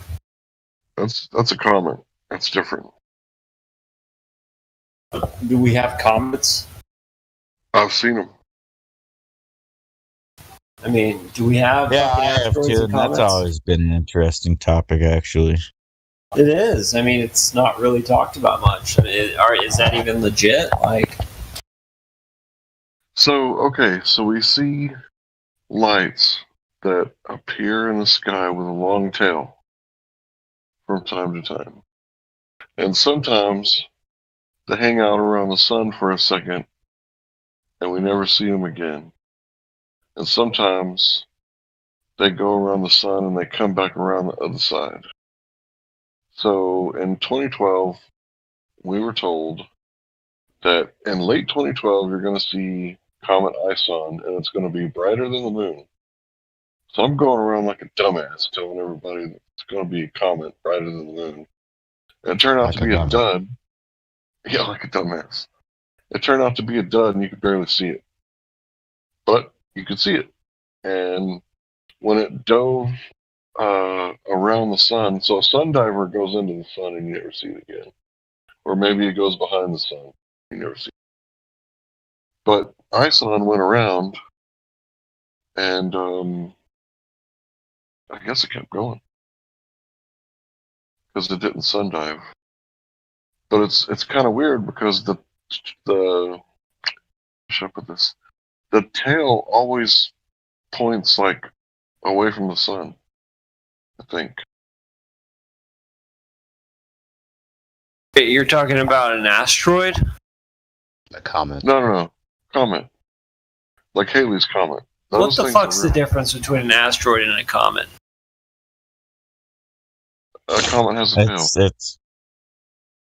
So the electric universe theory says that it's ions, right? It's negatively charged, and as it comes closer to the sun, right, it causes this positive charge to cause ions to come out the back. And the mainstream old theory is that it is ice and gas, and as it gets closer to the sun, it starts losing some of the gas. But I think, that's a stupid ass thing to say, because so Halley's Comet's been losing gas for like hundreds of years, and it's, still that big. Thousands of years. And then they came up with the Oort cloud theory, because how do we have these comets that, this Oort cloud is an area like on the outer skirts of our solar system where some of these things come from, because how do these things keep coming around, right? And they haven't burnt out, because they hang out on the outskirts, they come in around the sun, they either dive or they don't, and then they go away. And then sometimes they come back. But what you're explaining is time is on your side. Because the things that relay into the same times, like it's a relay race on the same circuit over and over and over again, as they move outward, they delineate themselves at a lower level. But comets are different because they just need something that it's like throwing a curveball on a fucking baseball game, man. It's just simple as that. So you're saying we do have comets? I believe I've seen them. I believe they're there. I can't explain what it is. So has anyone ever gotten a piece of a comet? No, I actually saw one when I was a kid. What, on the Earth or in the sky? Fucking anywhere. Like, I thought they had a museum where you could test the sample. No, it's legit. No, asking him where he got the comet. I'm talking about moon rocks. So a meteor is a falling star. A meteorite is one that has crashed, and you can go see it. And they say that when a comet hits the Earth, it's like a extinction event. But yeah, can I say something? Go ahead. Yeah, so like as a flat earther, I know it's flat, but still, how are they able to, predict meteor showers? Because they used to predict meteor showers when I was a kid, and I had a little telescope, and I used to look at them and everything like that. And I think that ties in with eclipses. So, how are they able to do that, right? Did they predict them or did they foretell them as a prediction? Check the volcano. What makes you think they can't do it on a flat Earth? It's post-diction. It right. So, at the time that I used to observe these things when I was a kid, I was totally yeah, it's a globe. I'm learning about the globe right now. But now that I realize that it's flat, so how does that correlate? That's a very good question, Chong. What happens is for thousands of years, mankind has been looking up into the sky for entertainment, for TV and phones and telescopes. And they've mapped, tracked, and charted all the patterns and regularities of the clockwork of the sky. So claiming that whatever the sky is doing and saying that it's a prediction based on a model is just basically a post-diction to try to prop up a claim. Right. Hijack. Yeah. Is it a prediction or is it just a foretelling? But actually, based on prior knowledge in the guise of a prediction? Right. There are ancient stories that say that meteorites are actually falling rocks from exploding volcanoes. In these stories, they speak of volcanoes or gods who can throw up things high in the sky, so hard and high that they never fall back.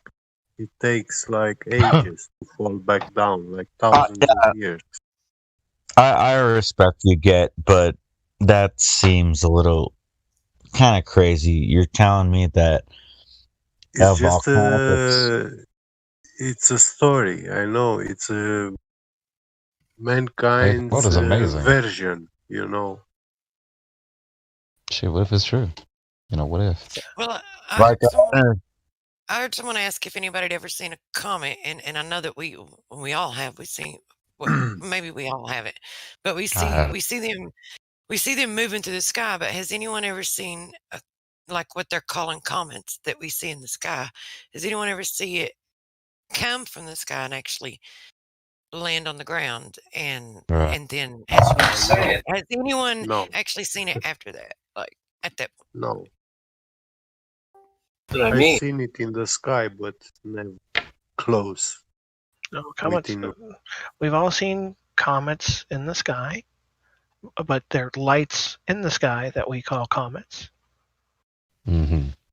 Asteroids would be claimed rocks, floating rocks in like an asteroid belt in between the Earth and Mars. I just want to say Jupiter, on a heliocentric model, and then if a rock were to enter the Earth, it would be a meteorite, right? If it enters the atmosphere and lands on the ground. Mm-hmm. If it enters the atmosphere, it's a meteor. If it hits the ground, it's a meteorite. Yeah. So those are the distinctions.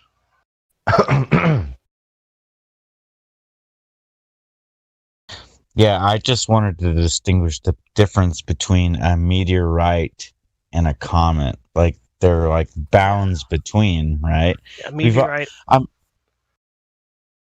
No, that's fine. Go ahead. Allegedly touches the Earth, and a comet only remains in the sky in like an orbit, allegedly.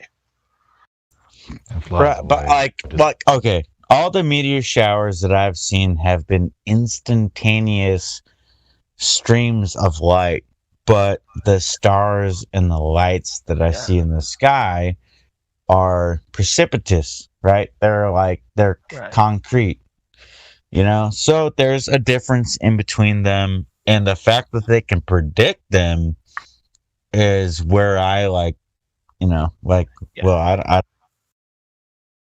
what will they say it again? Me as a flat earther, I want a concrete argument against it, you know? Okay.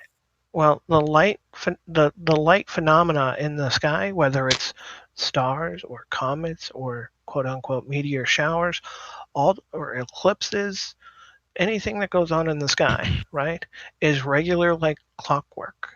It's been mapped, tracked, and charted for thousands of years. And for thousands of years, different cultures have come up with stories and explanations and reasonings and predictions and interpretations of what all those lights are, what they mean, why they're there. And nothing's changed in thousands of years. We still have it happening today.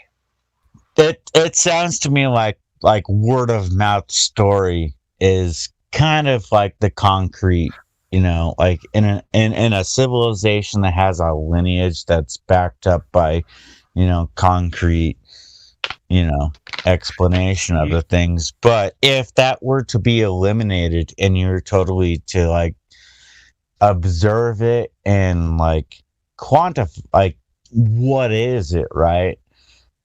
You know, what would you say it is? Well, I'm not saying what it is, because it's all just speculation and conjecture.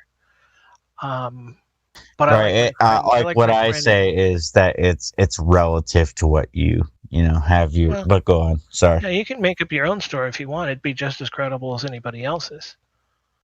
But like, you can go back to the Chaldeans or look up the Saros cycle, where literally every single light phenomena in the sky, even the regular yearly or annually or biannually meteor quote-unquote showers, happen on a regular basis. That's not a prediction based on any type of model. It's just the recorded history of the light phenomena in the sky that happens like clockwork. And I like my friend Issa's explanation, or what he thinks of it. Actually, it's not his explanation. He just thinks that, like, I don't know, there's a tree at the center of the world, and the stars are like leaves on the tree, and those meteor showers that happen regularly are like the leaves falling off the tree. Right. If it was so like an electromagnetic tree. So no, I actually there's a story for you. You know, I'm not saying it's true. Yeah. It's just a way to look at it. Kind of like Yggdrasil. No, I actually want to ask. I want to have a little discussion with what real quick, if that's okay.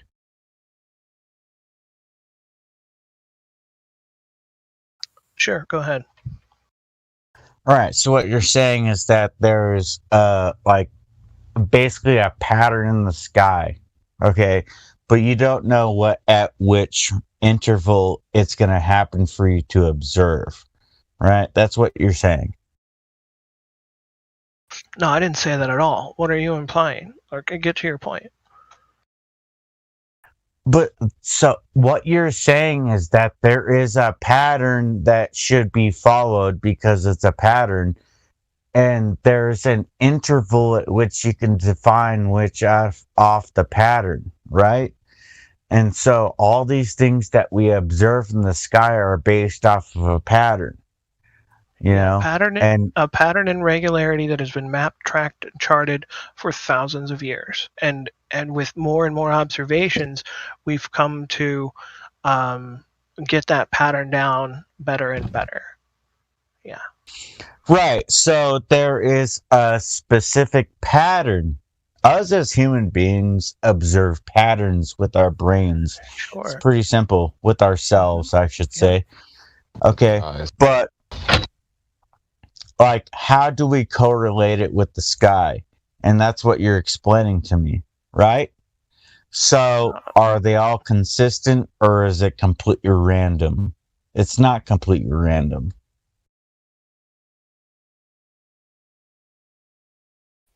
I wouldn't be able to make a definite call on that. I'm not sure if it's all regularly and patterned like clockwork. Some of it might be random because I don't know the current technology that mankind has to create different light phenomena in the sky. I know I've read articles where they can make stars by exciting a sodium layer in the atmosphere. Right, but how do you predict a shooting star or a meteorite shower that happens and we can observe in certain parts of the world? Well, maybe like that's something that we're like, you know, like, and I can't do that as a common person. Okay. All right. Because I'm not invested in it, right? That's fine. But I still, you know.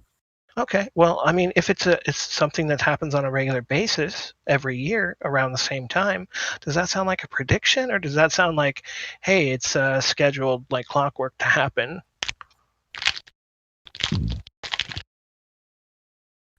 Right. It's either of the two. I agree with you there.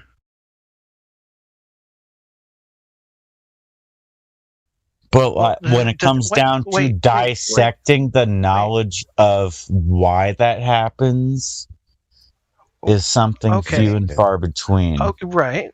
But listen, keep missing it. Are you ever gonna explain or find a cause for the effect of what you see in the sky? Or how are But if you were to investigate it, what would you find? Right. Well, wouldn't you only just find observations that you couldn't nail down what's causing it? Because can you go there? Can you get your hands on it? Or are you just making observations and declaring things like they have been for thousands of years? I'm on board with the observing things and declaring things, but when those things that we're talking about in nature that we observe for ourselves, it's a problem that does not rely on oneself. It's one that is transcended into, generations to observe. Because how many solar eclipses can you observe in your one life if they're to be planned? Wasn't even sequitur with this question.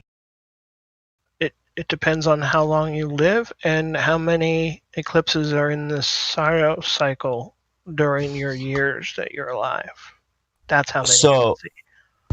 So my point is what you answered, is that there's a limited amount of data that we're to be able to, delineate from, but it's important to observe that at the same time and record it, right? Well, why wouldn't it be? But there's a 99% majority that doesn't care about it. We're the 1%. That's what you have to realize. Regardless. But regardless of the fact, then you have to observe it with your own eyes.